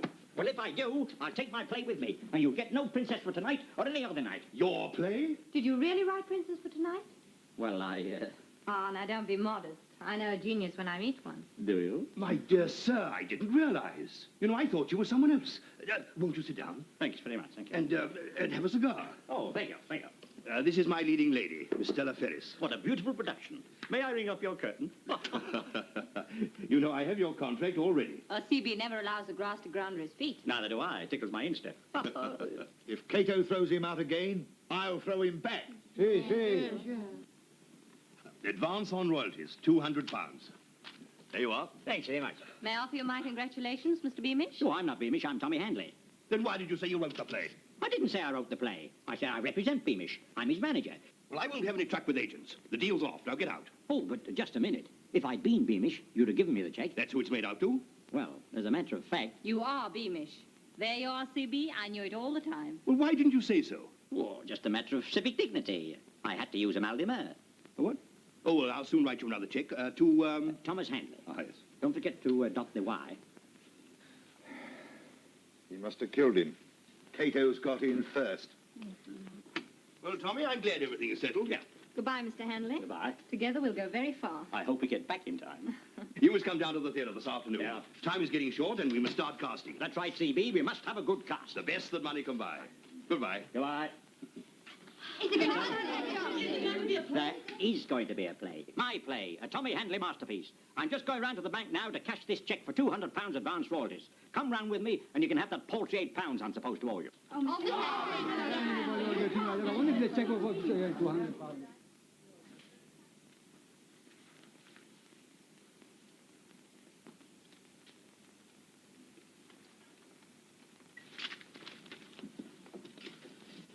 How would you like this money? Quickly. Oh, I see what you mean. Well, a few 20s, 10s and 5s, and the rest in halfpennies for tips. Yes, but you haven't endorsed the cheque, Mr. Handley. Oh, yes, I have, old boy. Oh, yes, I see. Oh, well, perhaps I'd better use your pen. Yes. I'll attend to Mr. Handley. Right, sir. Lovely day we're having today. I'm just drawing out a little money for pontoon. I mean the petty cash. Ah, yes. £200. On the school account, I believe. That's right. Thank you, Mr. Handley. Very thoughtful of you. Just about cover the school's overdraft with us. Oh. But you can't take all that money, Mr. Ramsbottom. It doesn't belong to me. It's got your name on it. That's good enough for us. Oh, I see. Well, thank you very, very much, Mr. Ramsbottom. Yes. It'll be quite safe in this pocket. Good morning. Nice day. On second thoughts, I'm going to give you all another chance. I won't insist on paying back your paltry £8. Well, don't be late for the class in the morning. Ta-ta for now. Just a moment. Since you've kept the students on, I take it they'll all be in the show. Oh, I wouldn't say that. You will say that in writing, on the bottom of these contracts. You put your signify on the spotted line. Well, just what are these contracts? Giving them all principal parts in your new play. Sign those contracts now, or I'm going to start invasion exercises. Oh. Yes, all right. I'll sign them. Only too delighted. Here's a pen. No, thank you. I have my own fountain pen. A very special one. It works beautifully.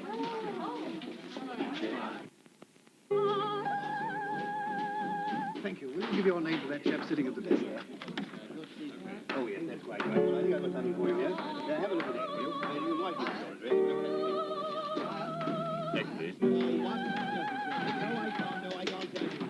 Now, Sam, this is the way. 3 more, that's 8 and 6.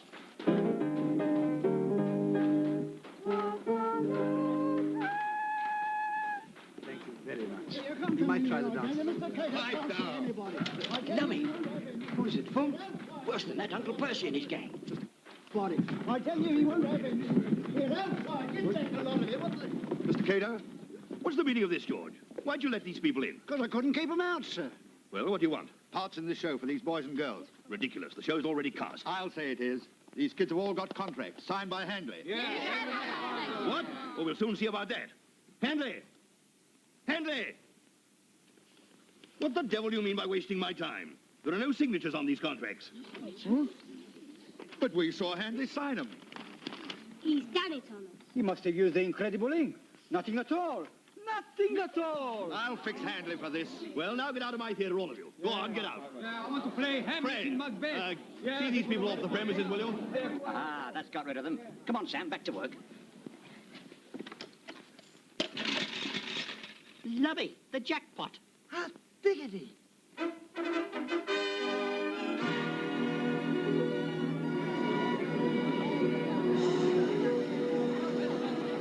I'm fed up with this.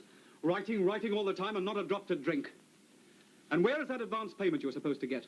I told you before, I'm getting it tonight. Tonight? You've said that every night for the past 3 weeks. And now you've got an address suit. Tonight, Cato's bringing along his backers. I've got to look my best, haven't I? And the better I look, the more you'll get. Look here. Princess for Tonight is the best play I've ever written. And I was a fool to let you try and sell it for me. Now get out of my clothes. I'm getting out. Now, Hilary, don't do anything rash. If you leave here, your postal address will be Dartmoor. Now, be a good boy and see what Daddy's brought you. Flash the bottle, Aristotle. Ah. If we're not back in a week's time, don't wait up. Princess for Tonight is the most elaborate premiere since the war began. And looking round, I can see this foyer absolutely thronged with celebrities. And now coming in through the door, yes, it is the world's greatest playwright. What a pleasure to see you here. Mr. Shaw, good evening, sir. Would you care to say a few words? I rarely attend first nights, except, of course, my own. They're really the only ones worth seeing. Though I have been told this one is exceptionally bad. But you are going to see it, Mr. Shaw. Not bloody likely.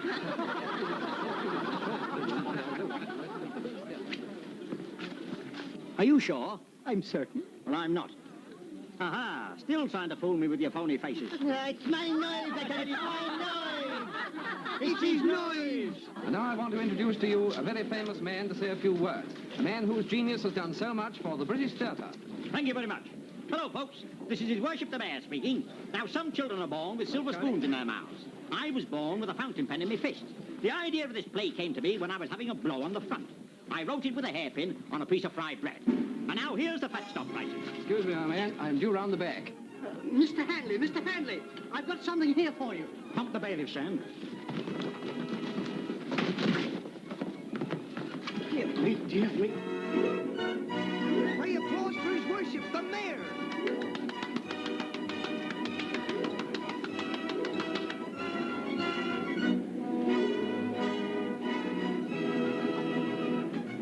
Sam, I've got a stiff neck.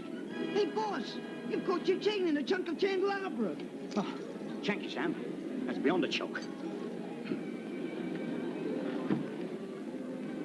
You buy pretty program? Very wicked, very warm. But this is for another play. Much better. Very harem, very scarum. Two darum, two bearum. You know about program? No, I've got a touch of the tapioca. Pity. Here, you. Can I see your ticket? No ticket, only program. You buy. Come on, outside, come on. All right. I go? But you come back. No. No come back. Pity. Beware, Mr. Mayor. Your show will be a flopperoo. You have been born. One has spoken. Out. That got his connection, Sam. This time I'll get him, boss. I'll mow him down. Can I do your nails, sir? Well, dust my dicky with the dishcloth. Mrs. Mott, have you been charting at Buckingham Palace? I've brought this for you, sir. Oh. Isn't that nice? I made it out of my own head, sir. I hope you've taken the hairpins out. It should have been eel pie, but I couldn't catch the eel. You any vinegar, Sam? No, boss. But I got the salt and pepper. Oh, good. Thanks very much. There we are. What did you stuff this with, salvage? Well, that's just horseshoe for luck, sir. Ta-da for now. You takes a bow. Ah, well, Sam, perhaps this horse will bring me luck.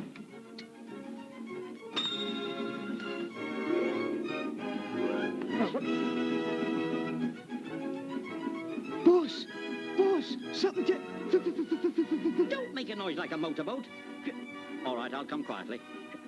Why, Councillor Fennel, you're as welcome as a gumball on the glottis. You've come to see my show, of course. We have. Oh, well, lucky you. Well, how are things going at Foaming at the Mouth? All right, eh? I bet they're missing their mare. Well, this time you won't be missed. The superintendent has a warrant for your arrest. And if the show is not a success...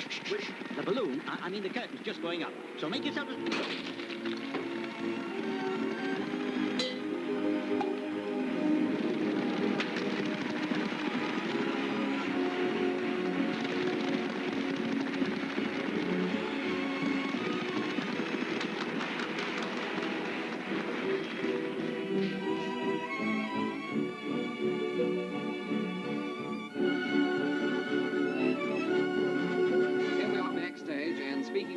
I can tell you the curtain's just gone up on the Budapest nightclub scene.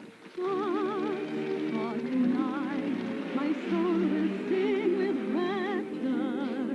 One song of bliss will echo through the night. Just for tonight, my longing heart will capture love's thrilling kiss before the stars take flight. Will he be handsome and charming, eyes with love light a gleam, tender but rather alarming, as he seemed in my dream. Just for tonight, My music, my words, my wife. You're listening to Princess for Tonight, written and composed by Thomas Henley, a newly discovered genius of the theatre. The rat, the double-crossing crook. I've grown so weary of my dreams. Will you Oh, rat. when I'll wait? Just for tonight, my soul will sing with rapture. One song of bliss will echo through the night. Just for tonight, my longing heart will capture love's thrilling kiss before the stars take flight. Now, I've taught you all I know about unarmed combat. Go to it. Yes, it's a cinch. We'll give him the works. This is my big chance.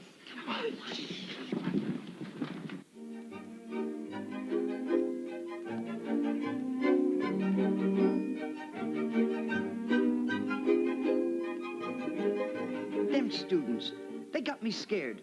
Why ain't they done something after that trick you did to them with the fountain pen? Oh, probably some strange power I have over them. Mr. Henley. Hello, Kitty, you're late. Come and sit close to me. I may want to dictate a letter to you. Mr. Henley, something terrible has happened. Hey, you're swiping my line. Your students were all on the stage of the Olympian Theatre. Now they've disappeared. They must have been drinking the ink out of my fountain pen. I'll bet they're out to do you some dirty tricks, boss. They're out to get you. Nonsense. I'll have them eating out of my hands. Oh, gee, boss, eating.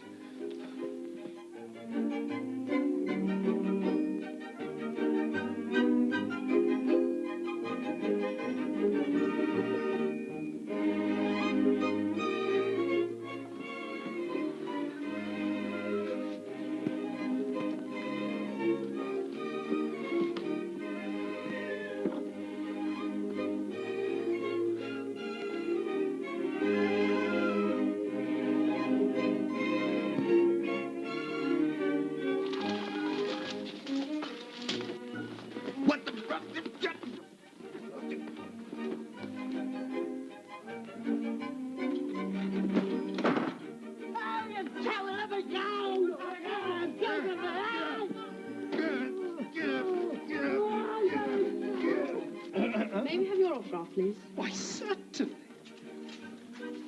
What do you think you're doing?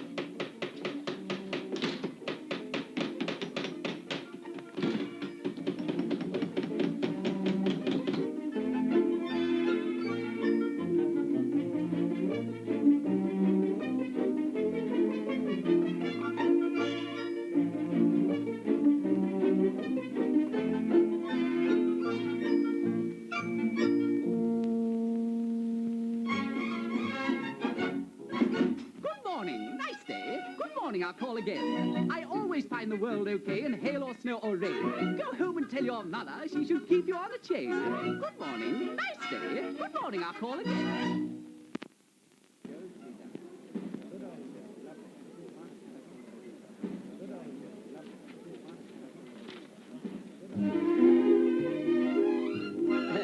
Very good, wasn't he? Even if it was a bit awkward for Miss Blandish. I mean Ferris. How did that mug get on the stage?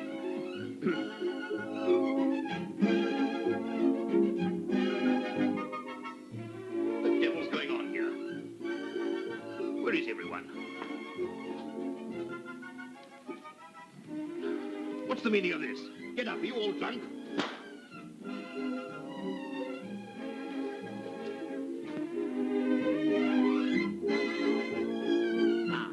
Now the show really begins. The big undressing number. My own idea, Sam.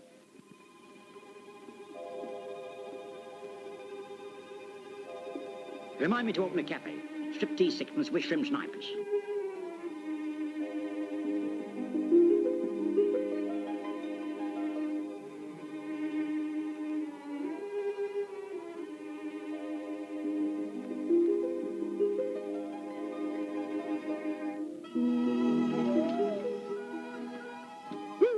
Don't be common, Sam. Kitty, you must understudy this number. We'll start rehearsals tomorrow. Gosh, you swindler. Come outside and be murdered. Run, boss! Run, boss! Run, boss! Boss, something terrible's gonna happen!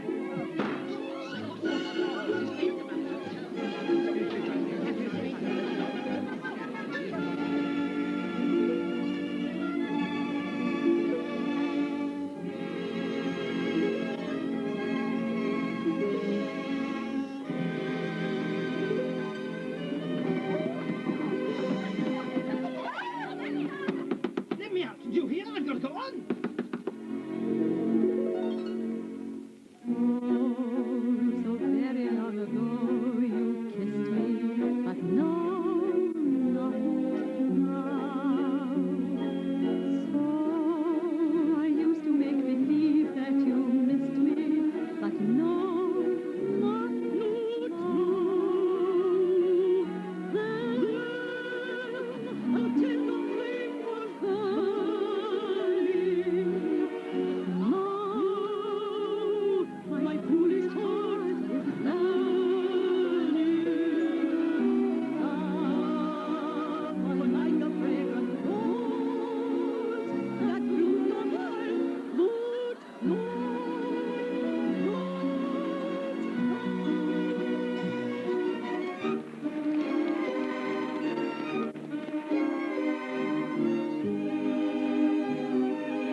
but one. What would His Majesty say if he were to find you here? You must go now. I wish you had and lay down. After you, Claude. No, after you, Cecil.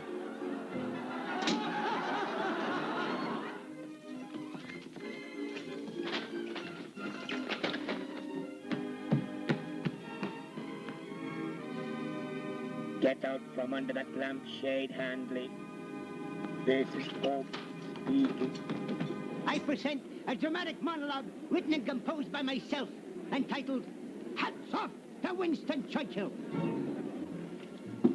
In history's pages, there's many a hero, from Julius J. Caesar to Emperor Nero. There's Queen Boadicea and Mary Queen of Scots. So, hats off to Churchill, the best of the lot. There's Rob Roy of Scotland. It's our turn to go. No, it's mine. Well, what about And the me? Dane Shut up! Shut up! Daisy goes on next. There was Alfred the King, whose cakes got too hot. So, hats off to Churchill, the best of the lot. And then the hey,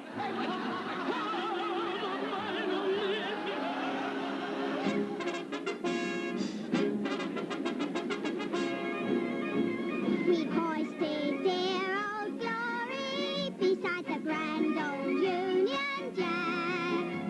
The Yanks are over here, so give a hearty cheer. The doughboy and the jacktar will be there when danger's near. They'll write a gallant story until they all come marching back. Now we've hoisted dear old glory beside the grand old Union Jack.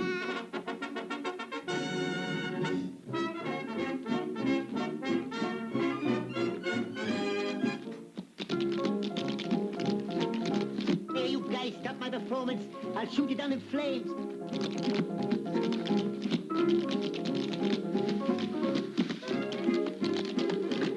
And what about the Scots say?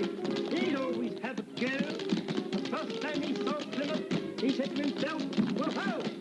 And left out the ship ready. Next, then come back, you. And so, the Winston Churchill, the daddy of the world. That's what the Russians say. Hands up!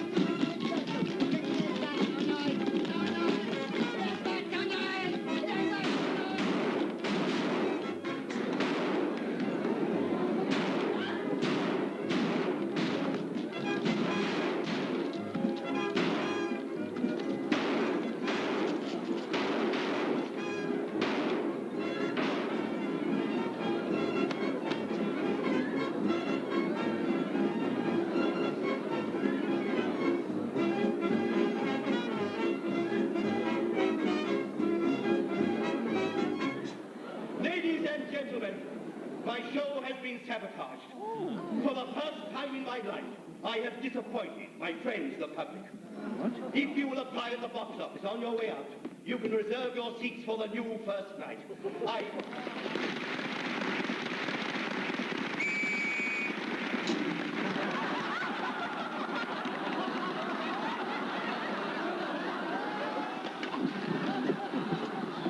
I tell you, pretty postal car. Much bigger, much better. Don't go away, not now, old man, not now. In all my experience. When? Tomorrow? No, not even tomorrow. Pretty. Now, ladies and gentlemen.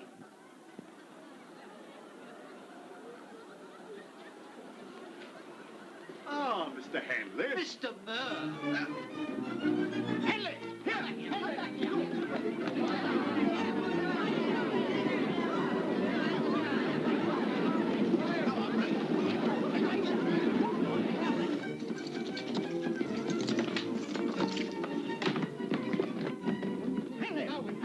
Now, Mr. Handley.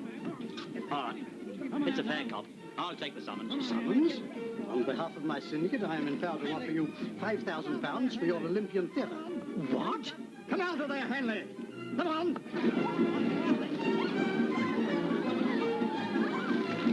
All right. It's a deal. Come on. Sign it. Come on, sign it. Sign it.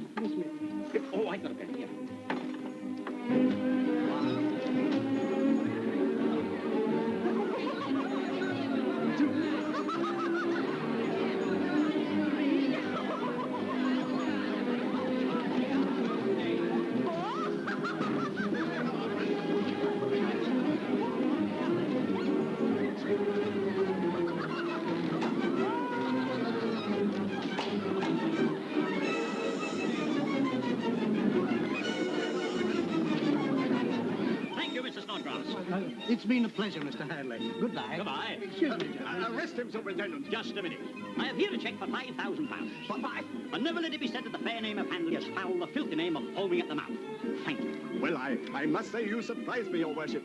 I'm afraid we misjudged you. Why, it's just a blank.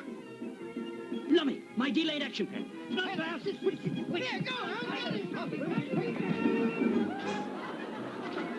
I love ballets, Sally. Very graceful. Say so. Now let me do you. Goody, goody.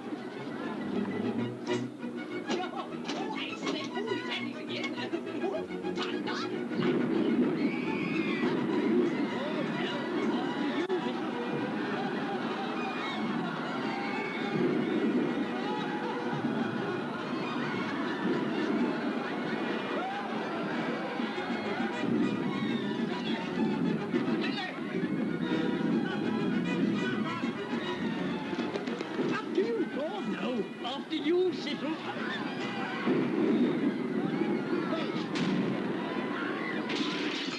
Lift him. He go. He come back. Don't forget the diver, sir. Don't forget the diver. I'm going down now, sir. Get off and out.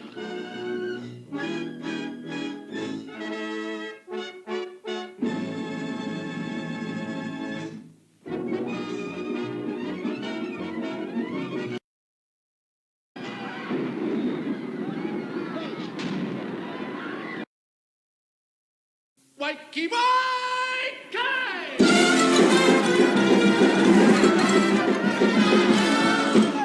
And tonight, it's the Franz Kafka Band Show.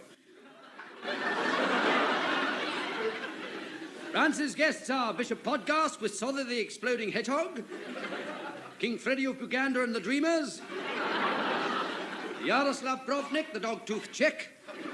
There'll be a tune or two from Werner von Braun and his band of renown, and a romantic interlude with Miss Ecstasy La Bootstrap in the forbidden dance of the giant flubrush.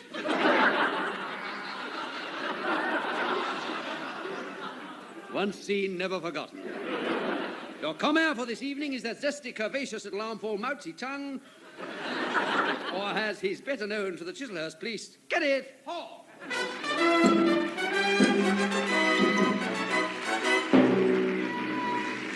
Hello and welcome to the, in spite of any rumours to the contrary, show.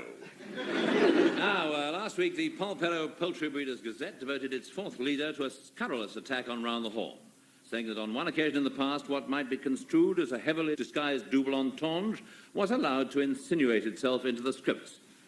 Well, naturally, this came as a shock to me. As if I'd ever been aware of such a double entendre, I would have whipped it out immediately or blue-penciled it. Now,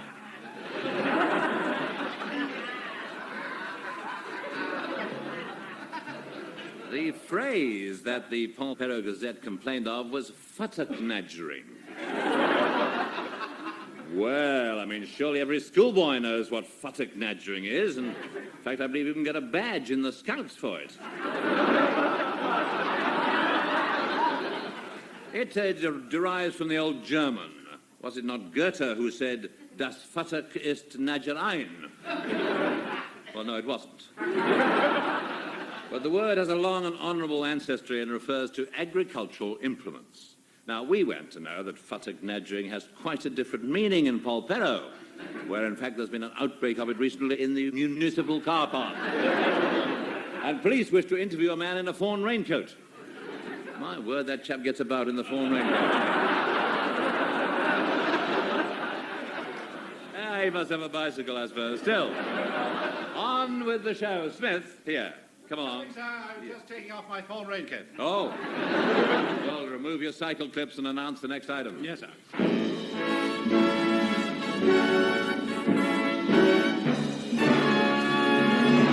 And now, Armpit Theatre presents an action-packed story of mobsters and their morals in the Chicago of the Roaring Twenties. Here, then, is Little Caesar, or How the Bulletproof Vest Was Won. My name is Winthrop D. Rocker. The fella disappeared shortly after I was born.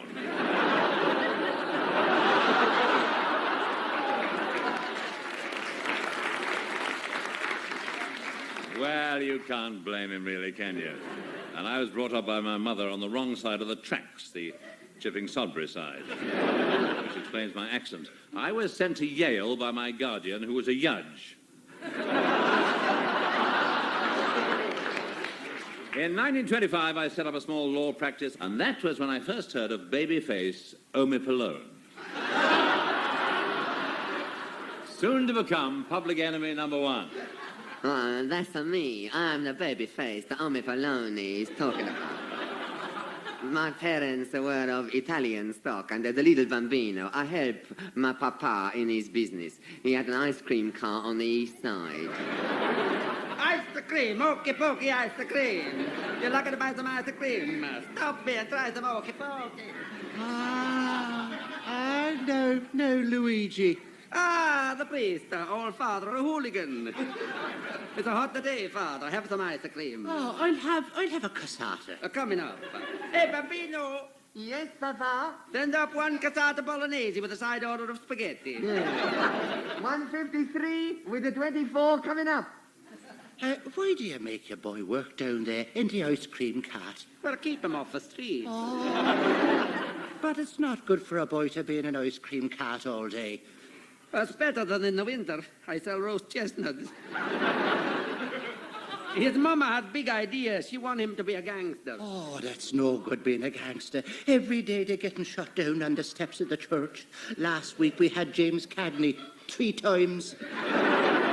What can I do? The boy's got his heart set on being a killer, and after all, it's a regular work. Well, I must go now. I've got an appointment with George Raft at 3. He's going to die in my arms. Top of the morning to you. It's been lovely seeing you. Ciao, Master. Can I come out now, Papa? My Knickerbocker glory is frozen.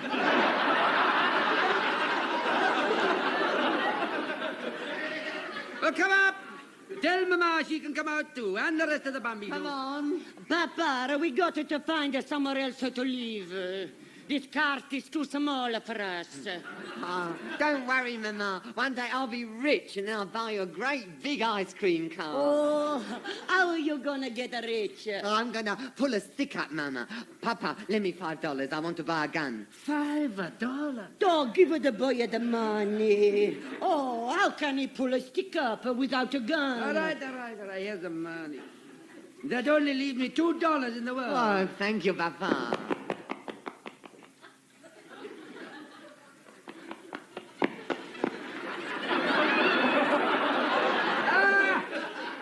I see you got it a gun. Yes, Papa. Yes. Papa? Yes. There's a stick up. Hand over the $2.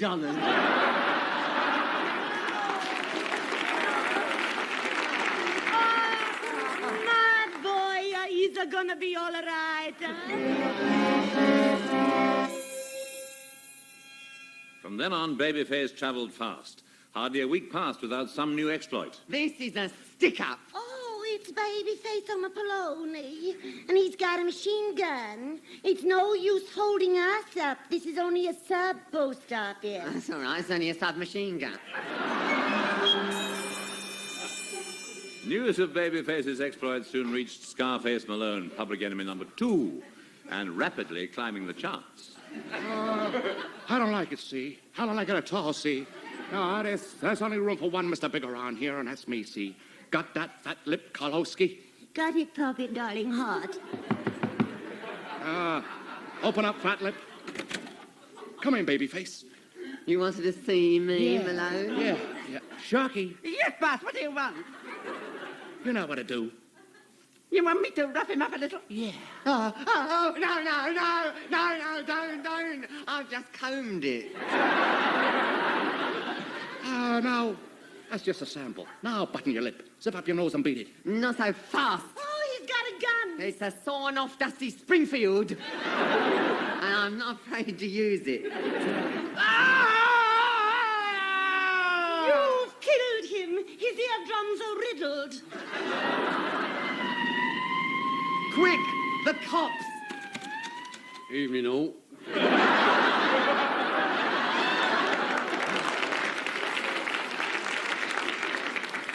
Babyface Omepalone, are you going to give yourself up? I think I'd better have a nasty habit. And so babyface Emma Pallone was brought to trial, and as an old friend of the family, I was called in to defend him. The Supreme Court is now in session. Judge Filibuster presiding. Gentlemen, be seated.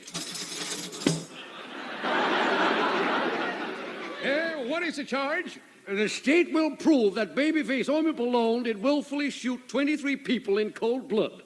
A town in Kansas. With this 45-bore Dusty Springfield record. What have you to say in your defense? I was home in bed at the time. Your Honor, the slayings took place over a period of 8 years. I'm every sleeper. I object on behalf of my client. I wish to stand behind the Fifth Amendment. Why? My trousers are coming down. Extra, read all about it. Emma Pallone trial, third day, jury out. And the jury were out for 12 hours. We finally left a message with the woman in the sweet shop next door. And at last, they filed back into the jury box.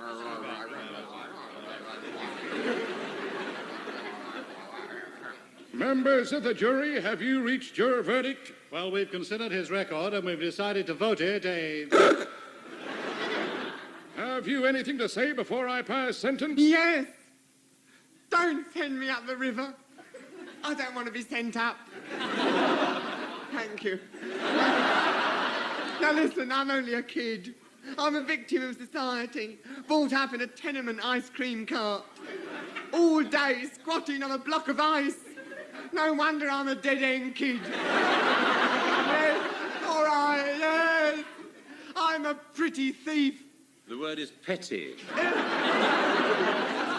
Who's making this speech? She. I was just underway then. Yeah, I was getting going. Yes, I'm a thief, a gunman, a bank robber, and me library books overdue. But I don't care. Okay, I'm guilty. But you're all guilty. Is it a sin? Is it a crime? Loving you, dear, like I do. All together. If it's a crime, then I'm guilty. Guilty of loving you.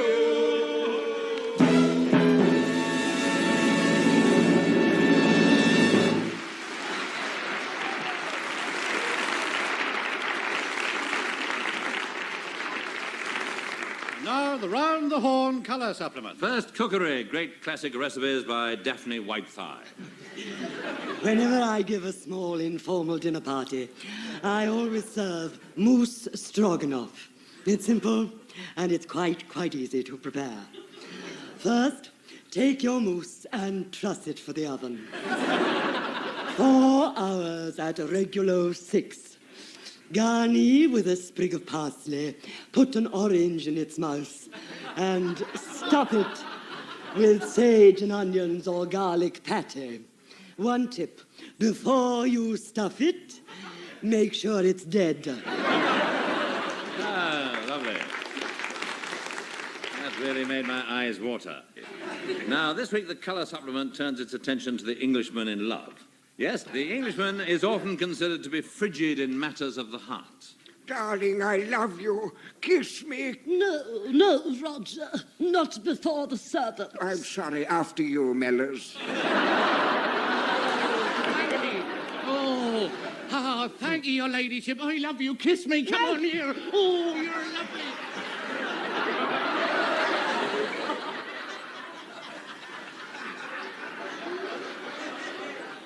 Lady Chatterley's lover can be seen later tonight in Gardening Club. When he'll be showing you some unusual ways of using your rockery. Nowadays, love is hard to define. It means different things to different people. We took our microphone out into the street and asked passers-by the question, how do you feel about love? And here are some of their replies. No, thank you, not today. Is it those peppermint things? I can't tell it from butter. Not when I'm on duty. But it's very civil of you to inquire. They say money can't buy you love. But every week the Sunday papers are full of stories of people who seem to have done just that. Come in.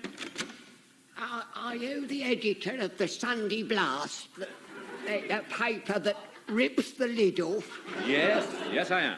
Well, my name is J. Peasmould Gruntfuttock. Would you like to rip my lid off? Well, how do you mean exactly? You can expose me for £20,000. Yes. I'm a Twilight person, and I'm offering you my story. Yes, now, what is your story? It's of how I left my wife and 14 kids in a slum caravan in Romford to live a life of sin with a scarlet woman in Ponder's End. Of how I give midnight nudie bathing parties from my private yacht, moored to the millionaire's playground of Grimsby. It's the story of how I bought forbidden love and paid the price. There, will you buy it? Well, yes, it seems worth £20,000. Now, when did all this happen? It hasn't yet. But if you give me the money, I'm willing to start tomorrow.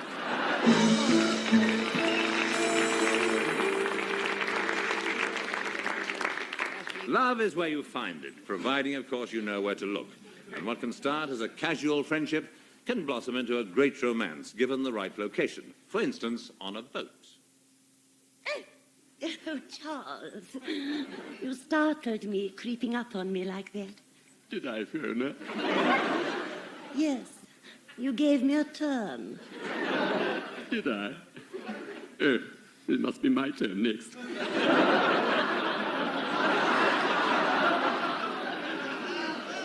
I was just taking a little stroll.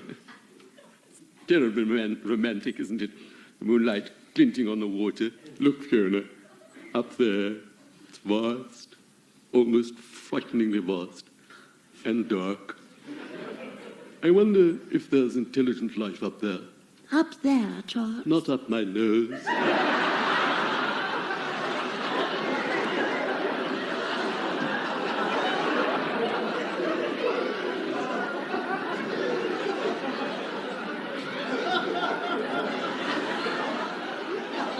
Up there, Fiona, the sky.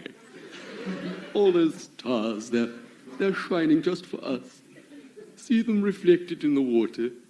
There, the plough, there, Orion's belt, and just below it, Orion's trousers. There, what seems to be the bear, and there, what looks like a dead moggy. Oh, it is, Charles. Oh, I feel they're all there, just for us, with the exception of the dead moggy, of course. Of course. Love is so many things, Fiona. It's wanting and needing and feeling and searching and losing and finding, hoping and dreading and wanting to need and needing to want. And... Don't speak, Charles. Not for a moment. Why not? I want to get a word in. Oh, I love you, Charles. Breathlessly, hopelessly, tenderly, despairingly, longingly, meltingly. It's a wordless love, Charles. We are both lost, Fiona. Lost in each other's arms, fumbling in the dark. Fumbling for the right words. Oh, Fiona, kiss me. Not here, Charles. People will see. I don't care about people. All right, come in, number 13. Your time's up. The park's closing in 5 minutes. Come along, Fiona. You paddle, I'll steer. And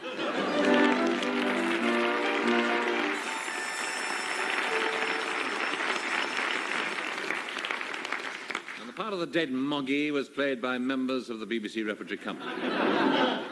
Songs have been written about love from time immemorial, and if music be the food of love, here now is the syrup of figs.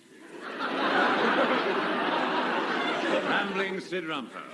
Hello, me dearie, for green grows the grunge on my lady's posset. For she's for she's off with the raggle-taggle window cleaner o.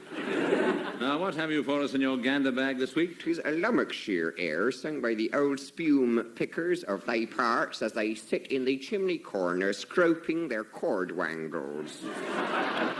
While they don't get ITV in them parts. And have to make their own fun. Yes.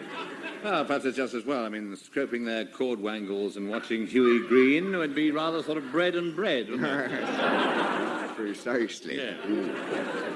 And so to the song.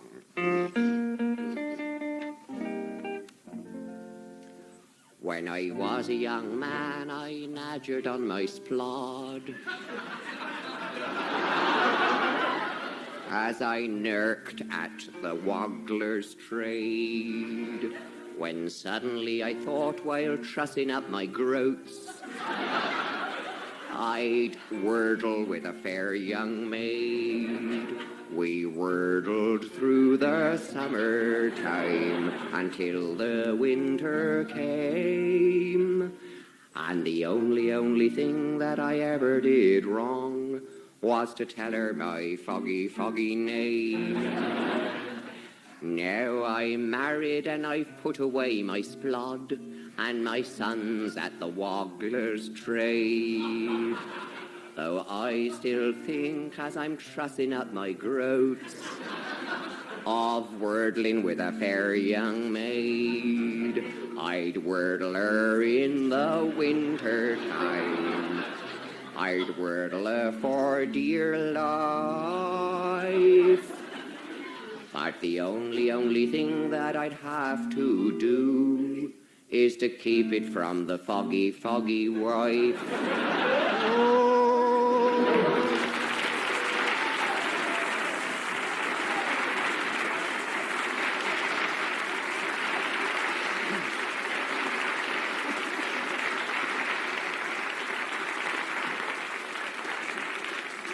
And I think there's a moral for us all there, you know. Never wordle in your own backyard, especially if the neighbours are watching. Well, people used to say that matches were made in heaven. Or was it Sweden? Matches were not. Nowadays, they're more likely to be made by computer, and a firm has recently opened called Boner Soulmates, who offered to do it electronically.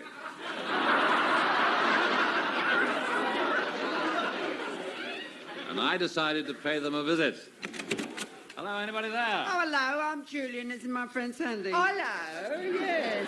Hello, Mr. All. We're your Boner Soulmates. Our motto is, for every Omi, there's a Polone. Yes, we guarantee to match you with a perfect partner. A sort of marriage bureau. What we actually do, to find you the perfect partner, Yes. is we fill in your particulars. Fill 'em in, you see. Yes. Well, first we've got to get your essential data. Would you mind answering a few questions? No, I don't mind. They're all worked out, these questions, by a psychiatrist to determine your personality, you Yes, see. Now, first, well, what sort of car do you drive? Well, what's that got to do with it? Oh, well, you see, a car is a sort of virility symbol. You have the sort of car that you drive indicates the sort of person that you are. For instance, Sean Connery drives a great big, powerful sports car. Very butch, very potent. Yes. Right, well, what do you drive? A Mini.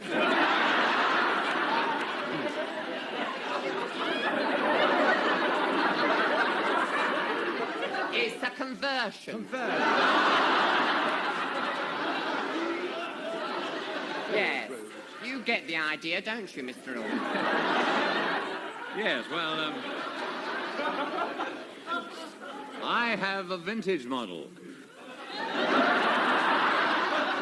But it hasn't gone for years. I think that tells us all we need to know. Now, next, sexual attraction quotient. We mark you out of 10. Yes. Richard Burton's 9.5. At least. And I suppose Fellini's 8.5. How would you mark his SIQ out of 10, Jewel? Well, now, let's see. Let's give him the benefit of the doubt. -4. Well, not very promising. Still, put his punch card in the computer and see what happens. Right. Put it Here in. goes. There it goes. Oh, look at that going away Come there. on, girl. Have a Varda with that computer, Mr. Orne. Get a Have a move on. Varda, yes. Had a basin full for your eyes looking at that lot, eh? Look, That's digesting all your information. Pretty, In a isn't moment, it? out will pop out the card that will have on it the name of your ideal mate. Oh, there it goes. Go in, girl. Go on. Go in. Oh! Oof. There, Mr. Horn. What does it say? Well, we haven't got all the bugs out of the machine yet. No, but what's on the card? Well, the computer is occasionally subject to error. Well, I hope you're going to be very happy together. Yeah, but what's the name of my ideal soulmate? Who is it? Well, it says here, Edwin Braden.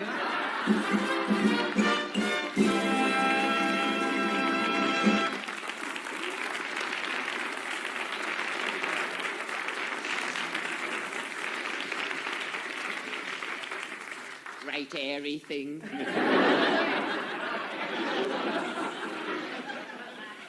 Well, Eddie and I discussed the matter and we decided it wouldn't work out. Besides, he's already promised to his lead trombonist. A Miss Evadne Hot Lips codpiece. I'm not going to stand in their way. Or for that matter, anywhere within a radius of 5 miles. So I shall go to their wedding as long as I don't have to kiss the bride. Cheerio, see you next week.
Now, ladies and gentlemen, the first of a new comedy series.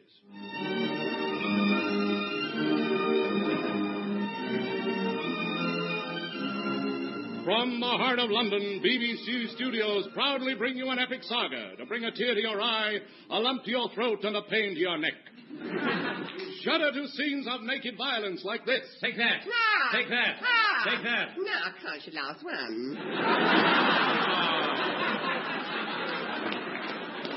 Please, I insist. All right. No! Yes, all human life is here, and Kenneth Williams to boot. And that's not a bad idea either. As we take you round the horn.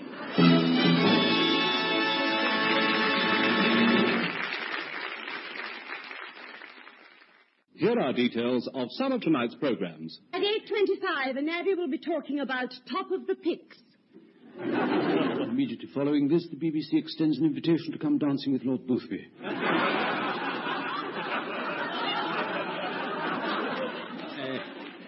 I'm so sorry, I'll read that again.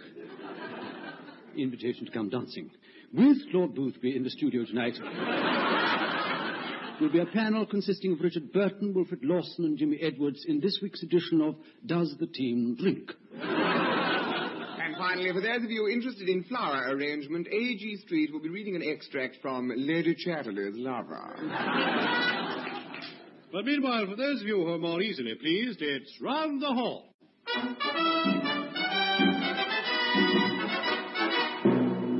This is the first program of a new series. Here's the story so far.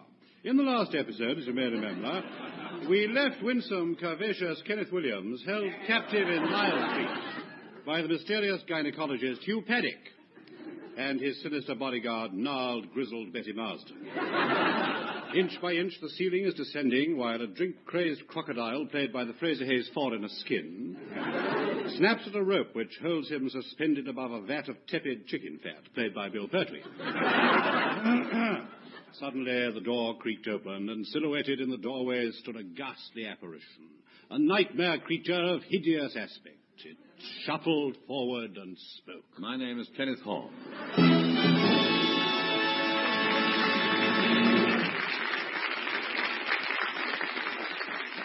Welcome to Round the Horn. You've just been listening to An Evening with Douglas Smith. Now, as this is the first program, you won't have heard last week's.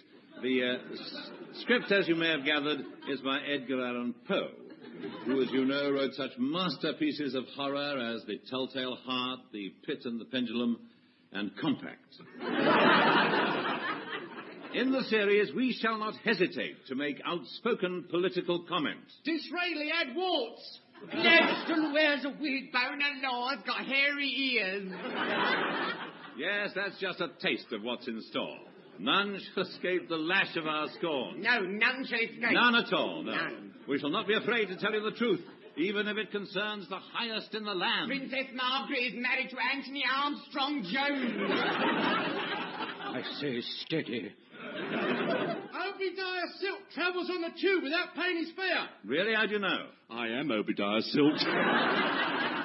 Truth with honour, that's our policy. Yeah, and a bit of smart. Shut up.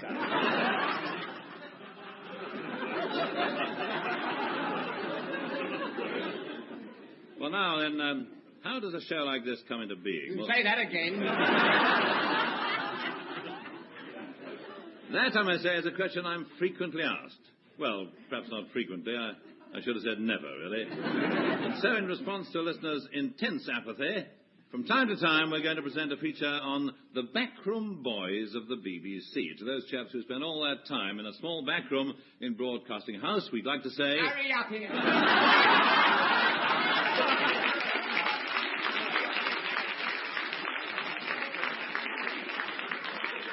Down, Williams, down, boy. Down. I swear he understands every word I say. Now, of all the people behind the scenes who make a show like ours impossible, no group is more important than the program planners.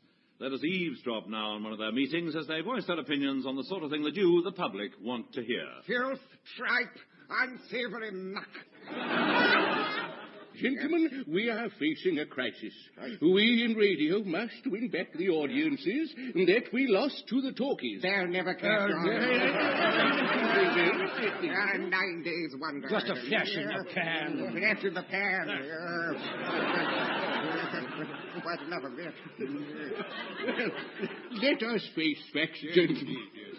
We must cut down on expenses, economize. As you know, we've already made a start. 5 to 10 has been cut down. It's now going to be at 2.5 minutes to 10. And to cut expenses even further, we're using an unfrocked vicar. Yes, we are. We are. Yes. Sir Clive, what measures have you taken in light entertainment? Yes, well, we've cut the budget of Movie Go Round by 50%. It's now going to be called Movie Go Halfway Round. Oh, very good, very good, very good. Well, what about children's programs? Yeah, we've taken off most of the children's programs. In fact, we made a small profit when we demolished Toy Town. We sold their Larry the Lamb at 3 and 6 a pound. And Peter Bruff's been very helpful. You remember that dummy he had, the lovable little wooden rascal? What was his name? Eamon Andrews. Well, he's been chopped up. And Mr. Bruff's hawking him round as matches. Oh, capital. Right, I have 1 or 2 other schemes for cutting corners. We could telescope some of the shows together. For instance, have a go while you work.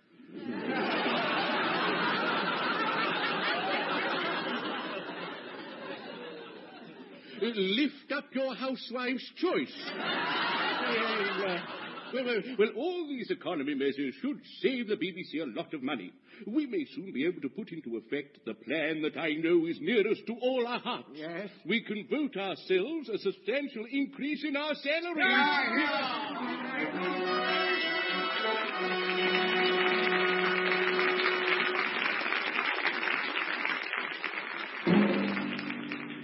And now we come to the section of the show we call Trends.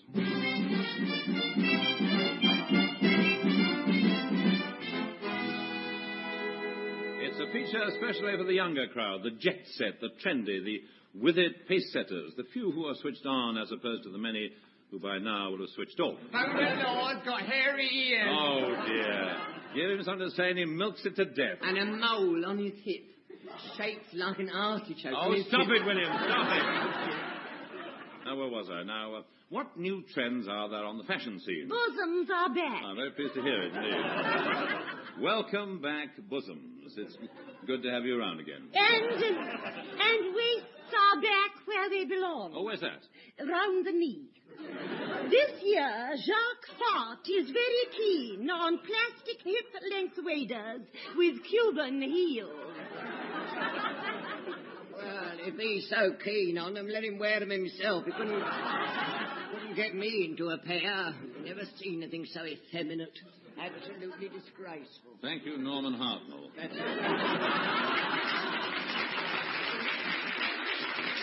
And good luck with your new series of Doctor Who. Thank you. So, to recap, this year the new fashion trends are backs out, hips in, thighs out, knees up, and that's what it's all about.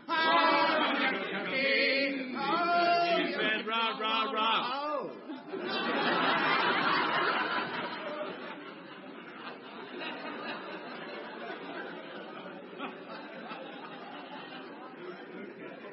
That was the male voice choir of the Hellfire and Damnation Tabernacle of Aberystwyth. Now then, on to travel trends. Where are people going for their holidays this year? Well, if you want to get away from it all, why not spend a couple of weeks in the Urals?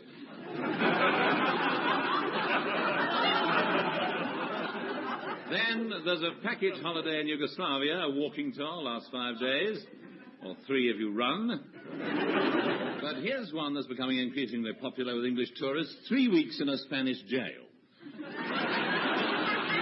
But for the more adventurous, what about this novel way of getting to Moscow? Fly U2, the airline that gets you there and gets you back eventually when they can find a spy to exchange you for. Oh, there's no end to the vista that opens before the modern traveller. But always remember the 3 cardinal don'ts of foreign travel. Don't drive on the left. Don't tip more than 15%, and finally, don't wash your feet in it.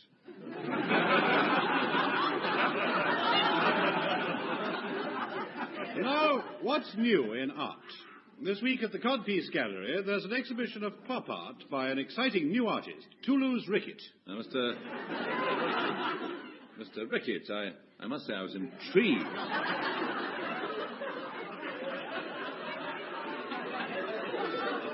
I really was intrigued, Mr. Rickett, not to mention appalled by some of these paintings. Now, this one, for instance, what is it? Well, how can I define it? It's a montage, if you want to know.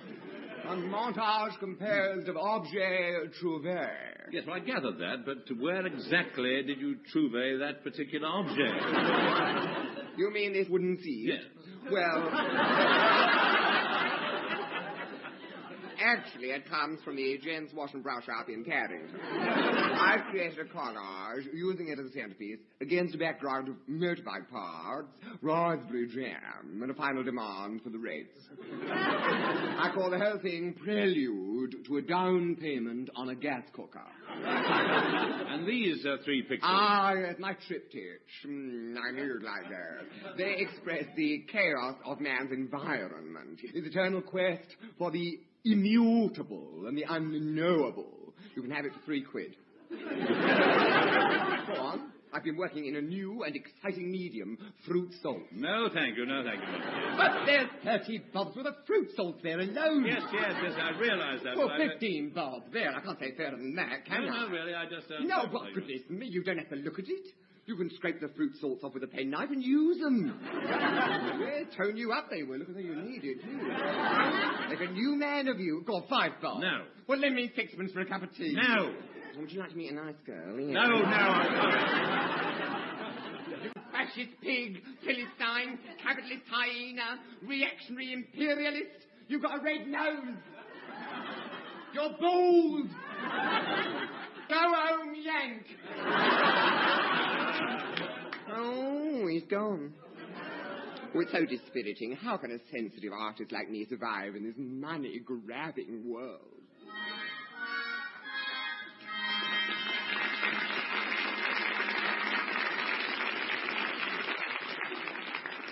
Recently I had the pleasure, quite recently, last Thursday it was, actually, to meet the man invited along tonight to talk about his work. Ladies and gentlemen, Lemuel Gast. Now, Mr. Gast, I believe we just completed yet another musical based on one of Charles Dickens' books. Yes, Mr. Horn. I've been working on it for some minutes now. Almost complete. It's based on Dickens' well-loved classic Sketches by Boz. I'll do you a snatch of one of the theme songs, if you like. Yes, thank you. Sketches by Boz from out of nowhere. Well, now, yeah. Forgive my criticism, Of but course. that tune sounds rather familiar. Oh, yes, but that's possibly because it is. I mean, all my tunes are. For instance, dig this. I'm Martin Chuzzlewit, oh Martin Chuzzlewit, that's who I am. And let me lay this one on you, baby. Bleak house, you come to me with an ought save life. Yes. But you've used everybody else's tunes, isn't that stealing? I prefer to say I've been influenced. But between ourselves, I mean, Dickens is on the wane, don't you think? Dickens on the wane? Maybe. Yes, I mean, like, he's been done to death, you know. Oh, this very minute I'm planning to do a musical on another book. The Old Testament. You may have read it. No, I saw the film, Tawdry and mundane to my way of thinking, man. I mean, in comparison with the masterpiece that I'm planning, I've already approached Harry Seacombe. For what part? The 12 Tribes of Israel. Oh, wait till you see the sets, man. The main piece represents the whole world. Sean Kenny has promised to create it for us in 6 days. And the song you were telling me about, the theme song. Oh, the theme song, yes. Well, man, it comes as they finally flee from Pharaoh and have their first taste of freedom, man. They sing what will definitely be the hit of the show. Everything's coming up, Moses, for me and for you.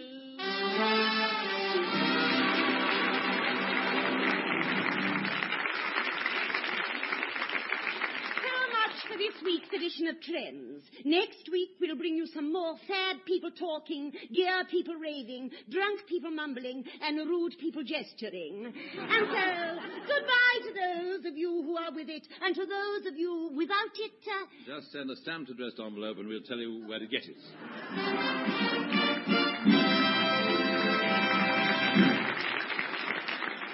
Here now to sing a number from their new LP, Music to Clip Your Toenails by, the Fraser Hayes Four.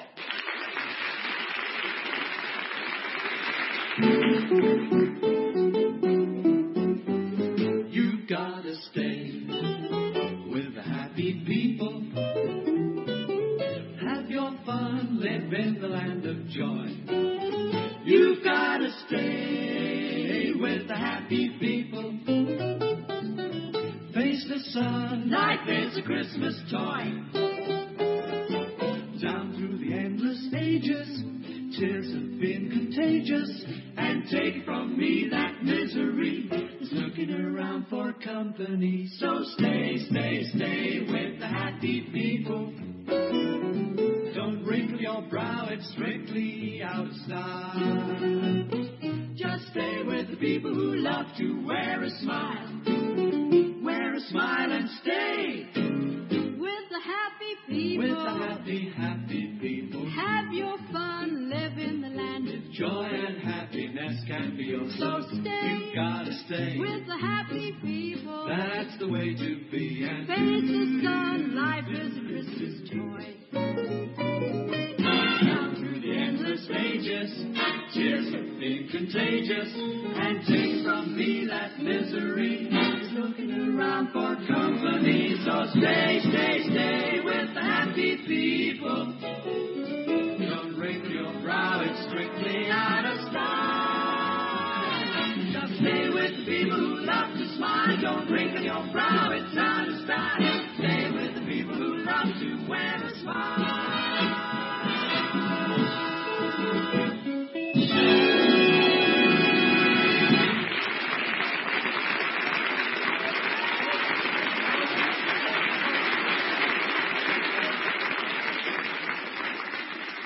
The Fraser Hayes 4 and get well soon.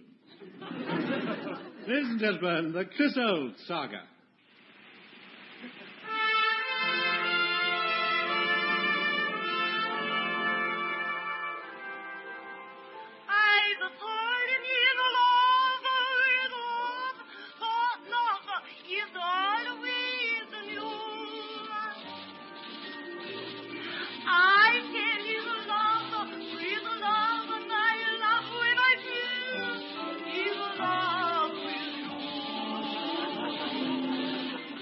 This week marks the 90th birthday of a grand old lady.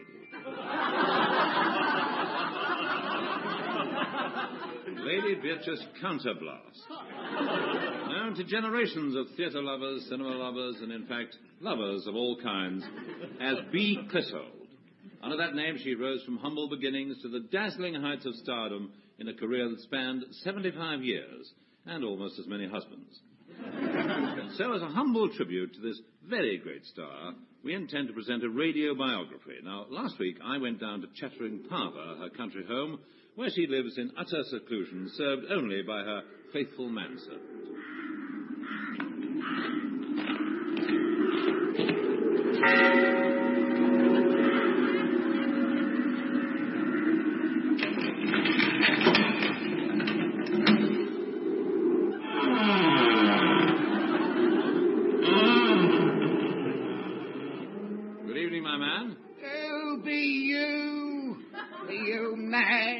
Ghastly manifestation. I be Kenneth Horn, who be you? I be Spasm. Go back to London, young master. Young master.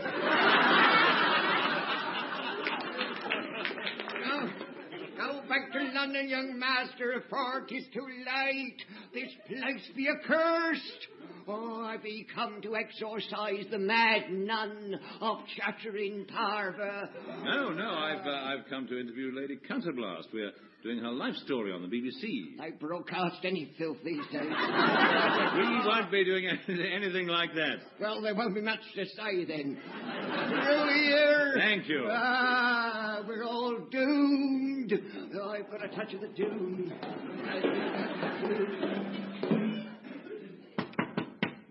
Come in. Who are you? Well, I'm Kenneth Horn. I've come to talk to you about doing your life story. Come and sit by me on the sofa, dear boy, and tell me what you want to know. Well, thank you. Well, now, according to your biographer, Hesketh Podmore, you've been married many times. Yes, many times. Many times. Many times. Now, tell me about your first husband, the Marquis of Tranby. Oh, really. Yes, it was in the year 1891 that I first met him. The old Cafe Royal, wild whistler, Beardsley, the incomparable Max.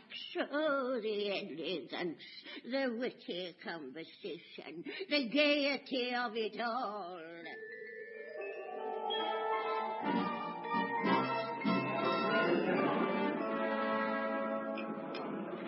Waiter. Yes, Mr. Whistler. Another absinthe frappe for me, and a tumbler of neat gin for Mother here. She's been sitting for me all day. Very good, Mr. Whistler. Excuse me, but I Aren't you James McNeill Whistler, the famous painter and celebrated wit, whose epigrams scorch whoever they touch? Surely you must be he. Oh, dearie, I'm his mum. That's Jim over there with a monocle. Oh, forgive me. You see, I've only just arrived from the country. I wish to become an actress. Well, then I must introduce you to Oscar Wilde. See, that's him over there, the big fleshy man, looks like Peter Finch. Oh, Oscar. Ah, Madame Whistler. Just been polishing up an epigram. Perhaps you'd like to hear it. Not particularly, no. Splendid. What's got 4 wheels and flies all round? Well, I don't know. What has got 4 wheels and flies all around? Corporation dust cops. Oh, capital. I shall dine out on that for a week. It shows the kind of places you eat at.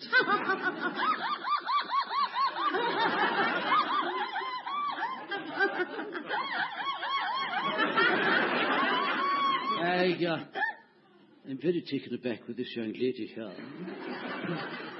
What is she? A pushover, I should think. I am an actress, sir. Could you perhaps find a part for me in one of your plays? This is a stroke of luck. Last night at the theatre, Mrs. Sybil Nosegay, playing the part of Lady Windermere, slipped and fell on her fan. But surely that is one of the biggest parts in the West End. Never listen to gossip, Ducky. Do you think you could play Lady Windermere? I don't know.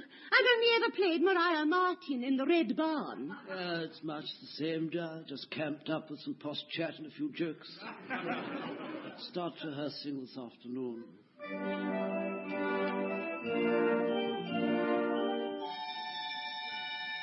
And that's how it was, Mr. Horn.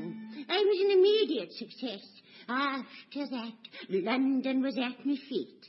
I played in A Woman of No Importance, Candida, and the second, Mrs. Tanqueray. Oh, what happened? Did the first Mrs. Tanqueray fall on her fan, too? Many times. Many times.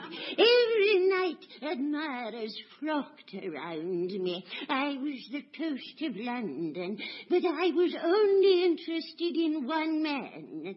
At a time, of course. Yes. Night after night, I was intrigued by a small, bent figure who sat alone in a stage box, ogling me. And who was it? Nobody seemed to know.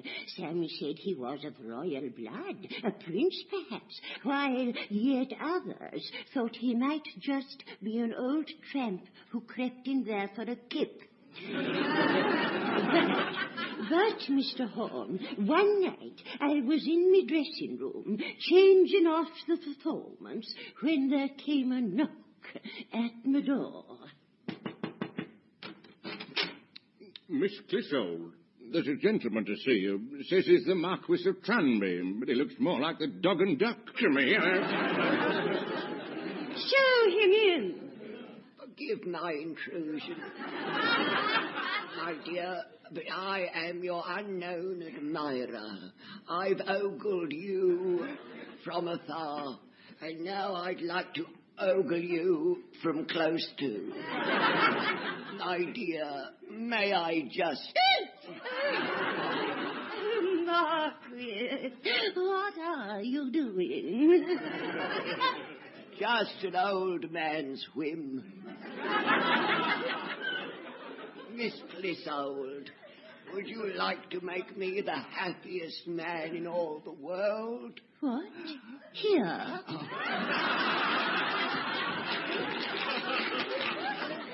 I'm proposing marriage. I've little to offer you, just me estates in Ireland, a coal mine or two in Wales, and several £1 million in hard cash. What does it matter as long as we have each other?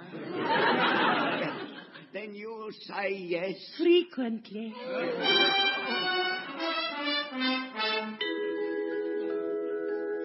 What a romantic story, and so you were married. Yes, and it was idyllic.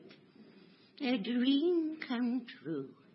We never had a single quarrel, right up until the time he died.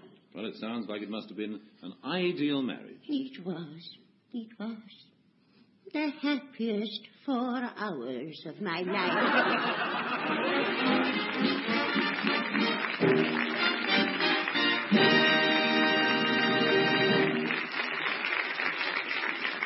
And what a heartwarming load of old rubbish that was.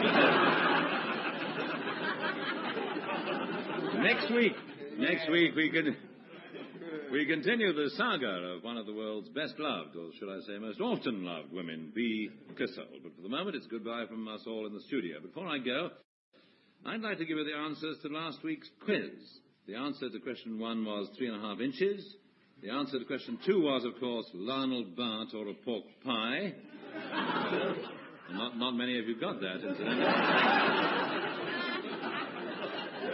The other answers were a pound of tripe, Charlie Drake, Alma Cogan's mother, Attila the Hun, Sheffield Wednesday, Mariah Monk, and 4 times a night. Well, that's all there is from us, except to announce the details of our new competition. Our listeners are invited to send postcards completing this limerick. I'm going to give you the first 2 lines. You have to give the next 3. The first 2 lines are these. The Bishop of Bagshot was knocked when a pretty young barmaid remarked. You have to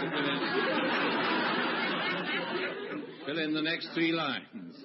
Postcards, please, to Kenneth Horne, care of the BBC London. I'll repeat those 2 first lines. The Bishop of Bagshot was knocked when a pretty young barmaid remarks. And to the centre of the best postcard will go the week's prize, an unexpurgated, unretouched, glossy art study of Kenneth Williams' Epiglottis. Well, that's it for this week, except, of course, to say... Kenneth Horne's got hairy knees.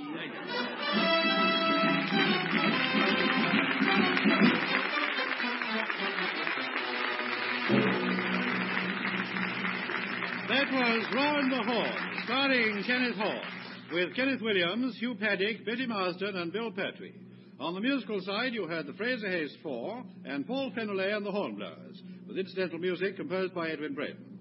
The mixture was prepared by Barry Took and Marty Feldman, who should be taken 3 times a day and shaken. And the whole ghastly witch's brew was stirred up by John Simmons, who ought to be ashamed of himself.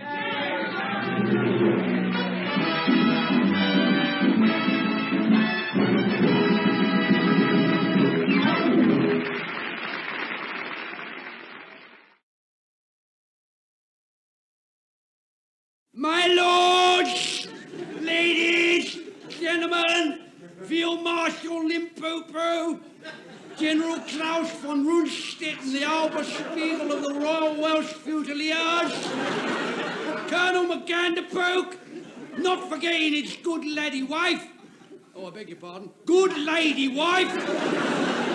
Brigadiers, brigadarlings, officers, non-commissioned officers, men, non-commissioned men, other ranks, comrades of the Khyber. The toast on this festive occasion is Sybil, the regimental goat, with whom I should like to couple General de Gaulle.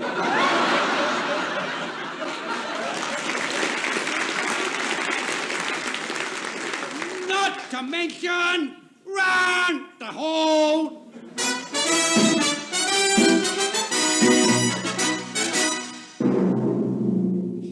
As this is a special show, especially mounted for this very special occasion, we are going to mark this very special day by doing the same old rubbish we do the rest of the year. First... Around town, a quick roundup of what's been happening in swinging London as opposed to dangling Bootle. Here with the inside info is trendy showbiz columnist Peter Nodule. Come in, Peter Nodule. Shut the door after you, there's a draft. Well, it's all happening this week. Not in here, it isn't.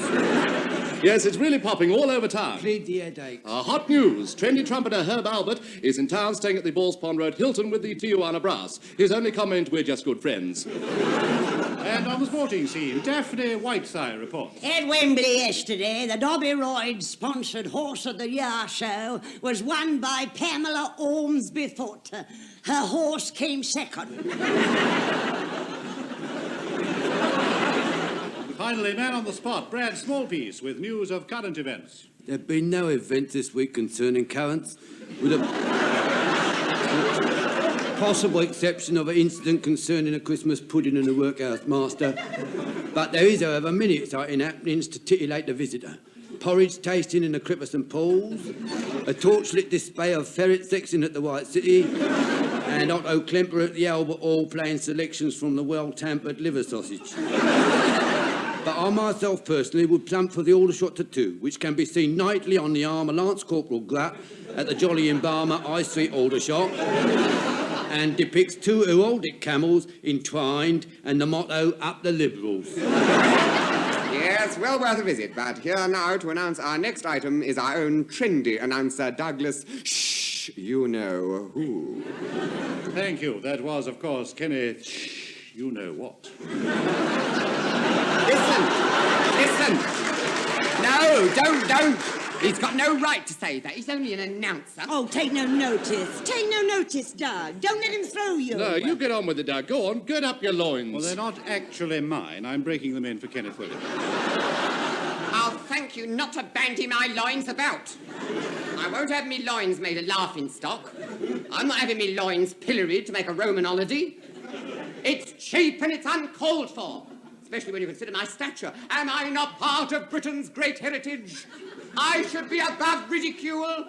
I am a sacred cow. I am. No, Ducky, I am. I am a myth in my own time. Myth. What you do in your own time is your own affair, Ken.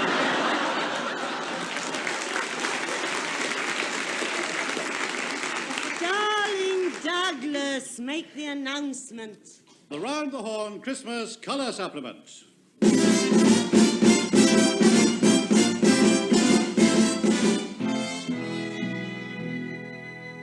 Now, this part of the show can only be heard in colour. First, the lively arts. Here in the studio tonight is that doyen of folk singers, a man who is no stranger than he ever was. Here he is, rambling Sid Rumpo. Well, hello, me dearie-o. Sing roomy down and sponga twitty-o. For green grows the moss on my true love's core bangle. Have you tried scouring it with steel wool?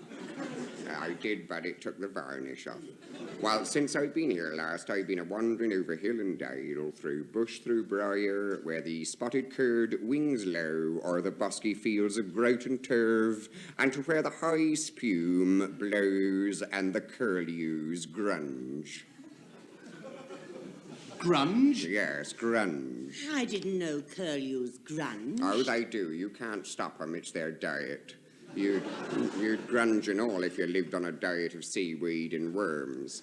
Anyway, 'twas there, close by fabled Clacton, that I picked up this ditty. It is the Clacton Bogle Picker's Lament, sung by the itinerant lummock-mongers of they parts, who hang about the foreshore, scroping their lummocks and munging them at passers-by. Which is one of the reasons why more people are going abroad than ever before. This lament is sung by an old lummock scroper and goes as follows. When I was 21, boys, me bogle did I plight, and many's the lummock I did scrope beneath the pale moonlight. Sing haul away me posset Meg, there's limpets on me dando. Now I am old and sear, me boys, me bogle silvered o'er. I cannot scrope me lummocks now, and me heart it is full sore. Sing pull away me posset Meg, there's barnacles on me dando. Now all you jolly sailor men who listen to my song, Come plight your bogles while ye may, they don't stay fresh for long.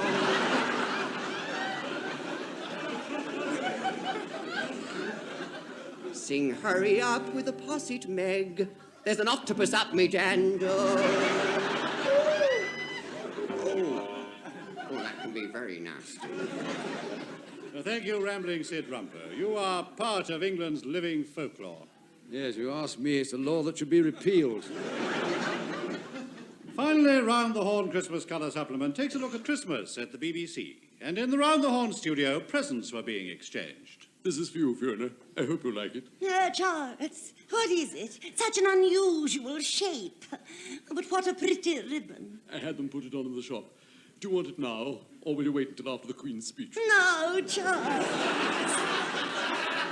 No, Charles.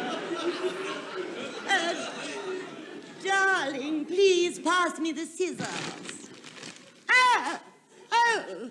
How lovely. Oh, you shouldn't have. I wanted you to have it, Fiona. It belonged to my grandmother. Thank you, Charles, thank you. But what is it? My grandfather.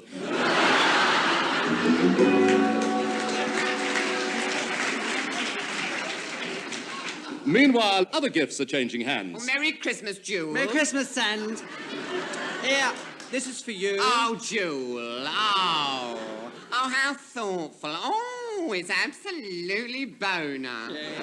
Oh, Jewel. Made it specially. No. Yeah. Oh, with your own hands. Own hands. Oh, you're so good with your hands. Oh, no, I envy people who can do things with their hands. Now, what shall I wear it with? Well, I don't know. Oh, how would it go with me velour trouser suit? No, or me crushed strawberry PVC ensemble? With a bell bottom? What shall I wear it with? Please yourself, it's a Christmas pudding.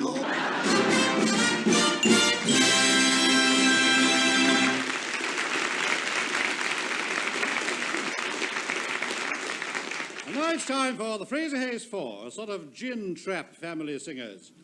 With their own contribution to Christmas, here to sing It Happened in Sun Valley, the Fraser Hayes Four.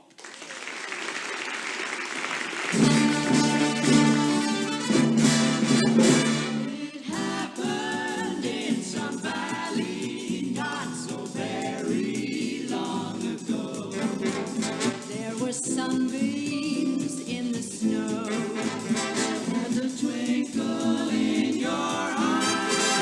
I remember oh so clearly that you nearly passed me by. Then it happened in Sun Valley when you slipped and fell, and so did I.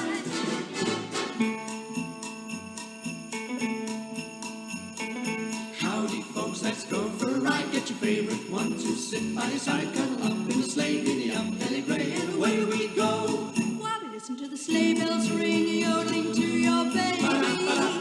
You'll be nice and warm no matter how cold you may be. Take a look at little Jack and Jill. They ski down a hill, that's a snowplow turn. Look, there's a spill on a hill. When you drown, it's a thrill to go up again. Everybody ought to learn to ski, for that's how we first met. We were that Jack and Jill that came down a hill. When I looked at you, my heart took a spill on a hill. It's a thrill I can't forget. It happened in Sun Valley not so very long ago. There were sunbeams in the snow. And a twinkle in your eye. I remember oh so clearly that you nearly passed me by. Then it happened in Sun Valley when you slipped and fell, and so did I.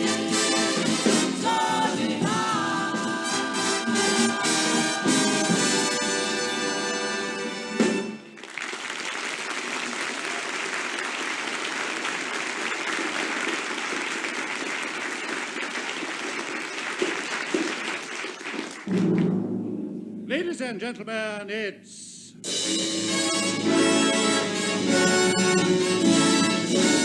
Armpit Theatre. The BBC, the studios which gave you epics like Les Miserables, Crime and Punishment, and Does the Team Think, would now like them back in exchange for their pathetic production of The Hunchback of Notre Dame. My name is Henri de l'Abattoir. I'm a marquis, which means I can be hired for parties and functions. In medieval Paris, I'm called a despot, but I don't make a habit of it. I have a small, unpretentious 4,000-room chateau in the Place Notre Dame. It's convenient for the cathedral. One day I was in my chambers, which is something like being in your cups, only larger. I was poring over an old, finely chased, bow-fronted peasant girl. Then there came a knock on the door. Entree! My lord, the Bishop of Paris wants to see you. He's without. Well, I'm afraid that's his problem. Got barely enough for myself. What does he want? He desires an audience. Well, tell him he can have the one on Take Your Pick. Glad to see the back of him. You'd better show his most reverend and noble grace in. Boy, Gracie, you're on. Ah, good, my liege. Allow me to greet you in the traditional manner. On the hand, Ken. You're supposed to kiss me on the hand. I'm only doing what it says in the script, Ducky. I assure you there's no pleasure in it for me. Oh, no. Yes. Oh, Ducky, it's the writer's fault. If they can't be bothered to do a bit of historical research, I can't be held responsible. Ah, good, my liege. No. I have grave tidings. What is it, good bishop? Quasi-murder. Not the poor, ugly hunchback bell ringer at whom the townspeople scoff. Ah, the same. He's been insolent and rude. Yesterday at evensong, I was leading the choir through the nave, swinging my censer, and you know what the impudent wretch shouted? No, what? Go it, girl, your handbag's on fire.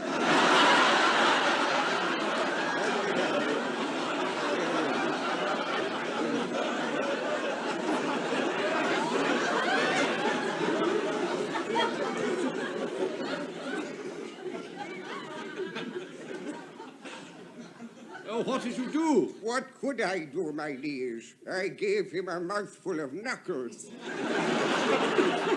That's fine period dialogue, that, isn't it? Mouthful of knuckles. Ain't it marvellous? That's nice Polari for a medieval bishop, isn't it? See, these writers have got no sense of period. Anything outside of a 4L bar shrouded in mystery to them. You want Christopher Fry for a job like this? You know him that wrote the Polone's Not for Burning. Yes. No, he'd understand me, old Chris would. He could service me. I need servicing. How can I take a bishop without the proper servicing? Mouthful of knuckles. You wouldn't get a bishop saying that. It's ludicrous. I mean, he'd be unfrocked, he would. Unfrocked he'd be. They'd have his frock off him in no time. Like that, wouldn't they? All right. Take out mouthful of knuckles. What would you say in its place? I belted him one with my episcopal crook. Yes, much better. It has the right ecclesiastical nuance about it. Ah, yes, sir. Quasi-murder must go. He's ugly, he smells, he's dirty, he has the evil eye. The rest of him doesn't sound much to write home about either. He is the devil's familiar. You know, I hate people being familiar. He is a witch, and he ought to be burned. Well, this is a matter for the church. You, good bishop, must try Quasimodo. Try him? You must be joking, Ducky. Look, Ken. You're supposed to be playing my aide-de-camp. I'll thank you to give me a little more aid and a little less camp. Yes, I'm sorry I spoke. I bid you good day, my liege. And turning haughtily on his heel, he gathered his mini cassock about him and swept out of the room. I forgot about Quasimodo in the next few days. I had other matters on my mind. A troop of Spanish gypsies had come to town. Their caravans made a gay splash of colour in the square below my window, and at night all the townspeople would gather to hear their wild gypsy music and see their exotic gypsy dancing.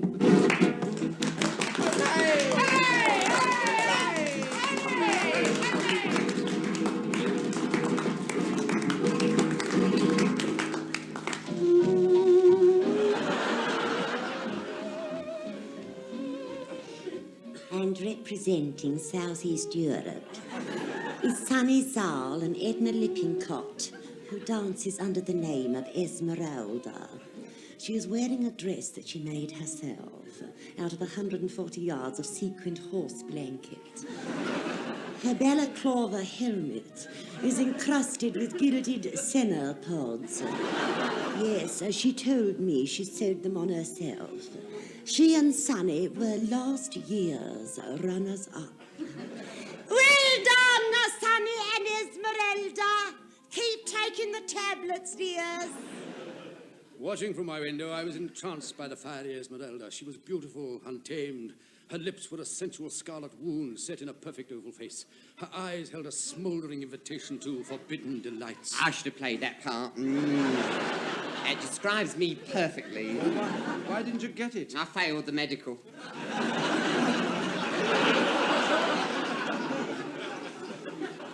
Meanwhile, back at the plot, one sight of Esmeralda set my pulses racing, my blood pounding and my corn throbbing.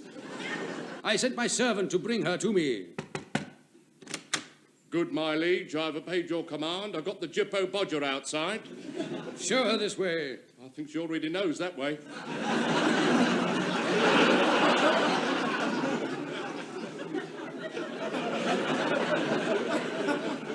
In here, Mrs. Woman. Ah, so you are the lovely Esmeralda whom all men desire. That's right, dearie. You want to buy some clothes pegs? Perhaps we should have given the part to Kenneth Williams. Cross me palm with silver and beware the gypsy's curse. But that's not the kind of gypsy we had in mind, Betty. Oh, all Start right. again, from your entrance. Ah, Esmeralda! Si, senor. You wish to see me. Among other things, yes. I'm getting on in years. I admit I'm not handsome, but I can give you things you've never had, like a good bath. Come to my arms, my proud beauty. No. I am promised to another. I am betrothed to Sunny Zal, king of the gypsies. A fig for Sunnyzal. Oh, I'll give it to him when I see him. Come here, wench. Don't touch me, senor.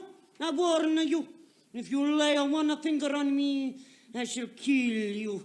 I have a stiletto concealed in... Blast. I forgot to put him on this morning. Oh, Esmeralda, let me smother you with kisses. There. Oh, I beg your pardon, not there. Just a trick of the light.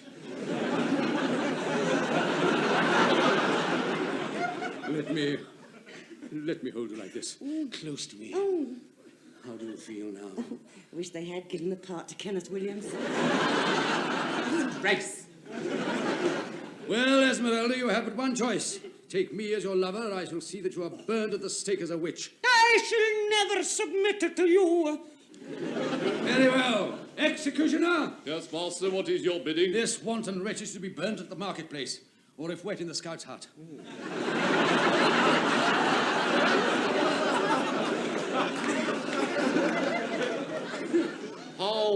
How do you want it done, master? Medium or rare? Oh, I'll leave it to you. You know how to go about it. Surround her with faggots. Oh, everybody to their own taste. What time's fry up? At noon today. Right, take her away, executioner. Do what you have to do. You may do your worst with me, executioner. Yes, I may very well. Come on, darling.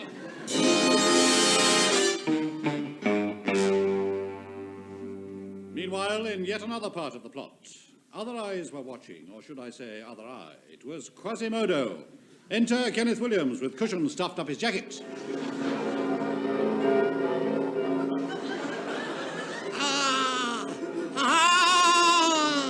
The bells! I must ring the bells! That's all I do from morn to night.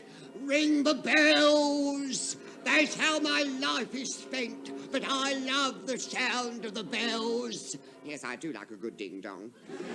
Oh, Oh, woe is me! This burden I carry has been the cause of the trouble I'm in. Ken, you should have the cushions stuffed up the back of your jacket, not the front. You're giving people the wrong idea of the sort of trouble you're in. Oh, yes, I thought it was a bit odd.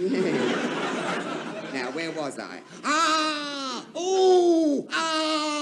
Pity poor Quasimodo. Why am I so ugly? Why do people run away from me? Who would have my lot? Oh, what a lot I got.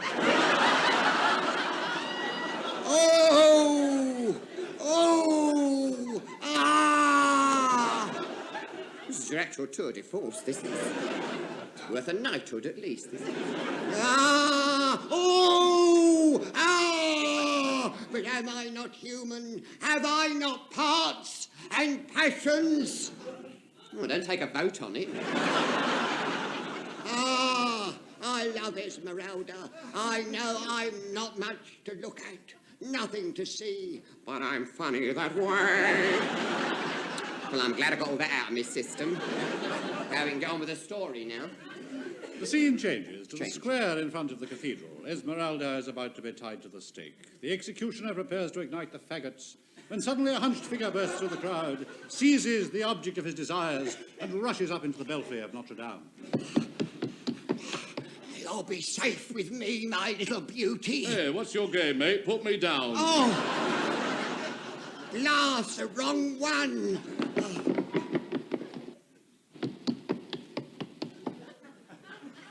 Darling. You're wrong again. Oh, beg pardon.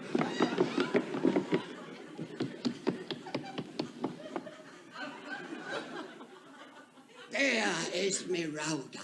You'll be safe with me. Who are you? Why have you saved my life? Because I love you, Esmeralda. I want you. I need you. Stay here with me. Oh, I know I can't give you what other men can give you. Fine clothes, jewelry, gold. But I can ring the bell. Yeah. What do you say?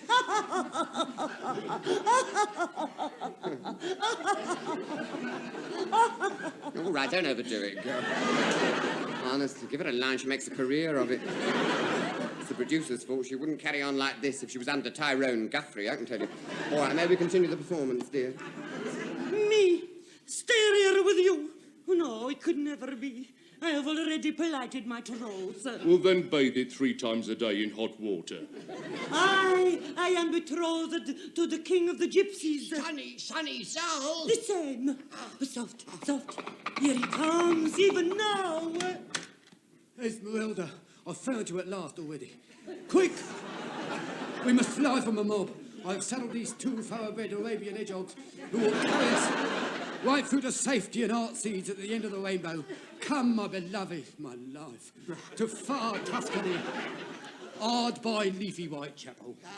Go with him, my child. Alone. Poor Quasimodo's left alone up the belfry. All I've got is me bells. Oh, is that how I'm destined to end my life? Just an old, lonely campanologist. Hello? What's that? The mob. They're down there in the square. They're coming for me. All right, Quasimodo, we know you're up there. Are you coming down, or do we have to come up and get you? Come up and get me, copper. I've got a loaded gun here, and I'm not afraid to use it. You can't have a gun, it's an anachronism. All right, I've got a loaded anachronism up here. Come down, Quasimodo, son. This is your mother talking.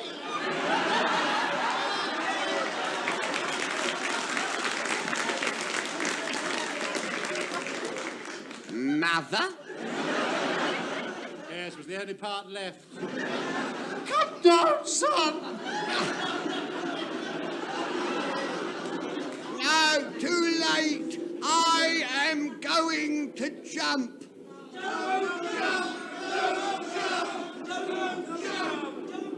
Oh, all right, if you insist. Instead, I shall waft you round the world on a magic carpet of melody. My song goes round the world.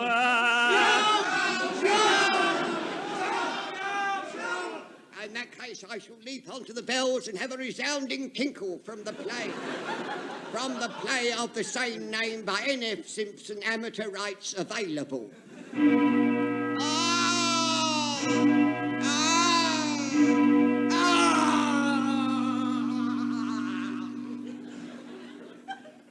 Don't look, Esmeralda.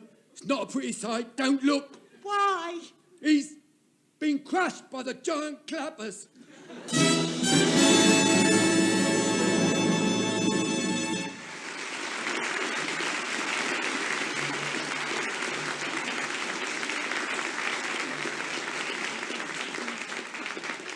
Well, lads and lasses, that brings us to the end of the show. And on behalf of the company, I'd just like to say that if you've enjoyed listening to the show as much as we have performing it for you, then we all had a pretty boring half hour. Thank you, and good night, Macclesfield. Good night.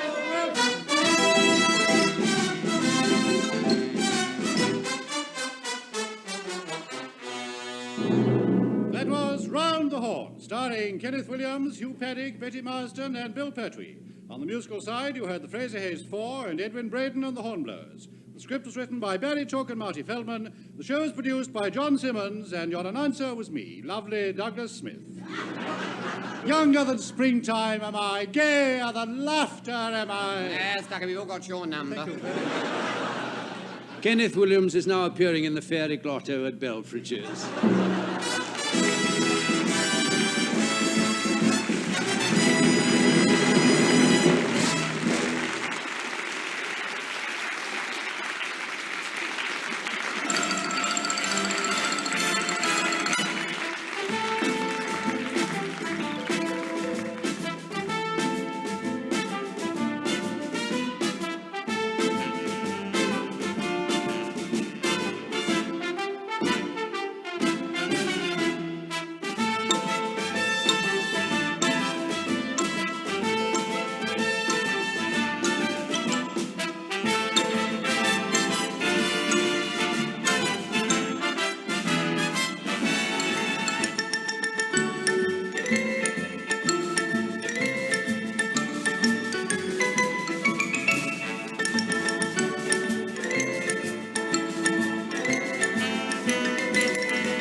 You have to admit, this is the life. Look at that sea. It's like glass. It's too calm. I don't like the gray mistiness that's settling over everything. I won't feel good until we sight land again. Oh, it won't be long now. We were clipping right along when we had the sails up. See, that's the advantage of a motor sailor. When the wind died, we could switch right over to power and still maintain.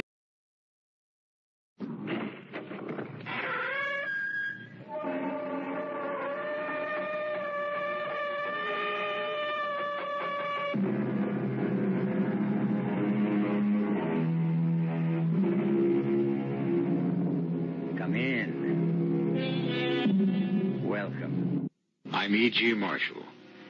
Won't you join me in the exploration of the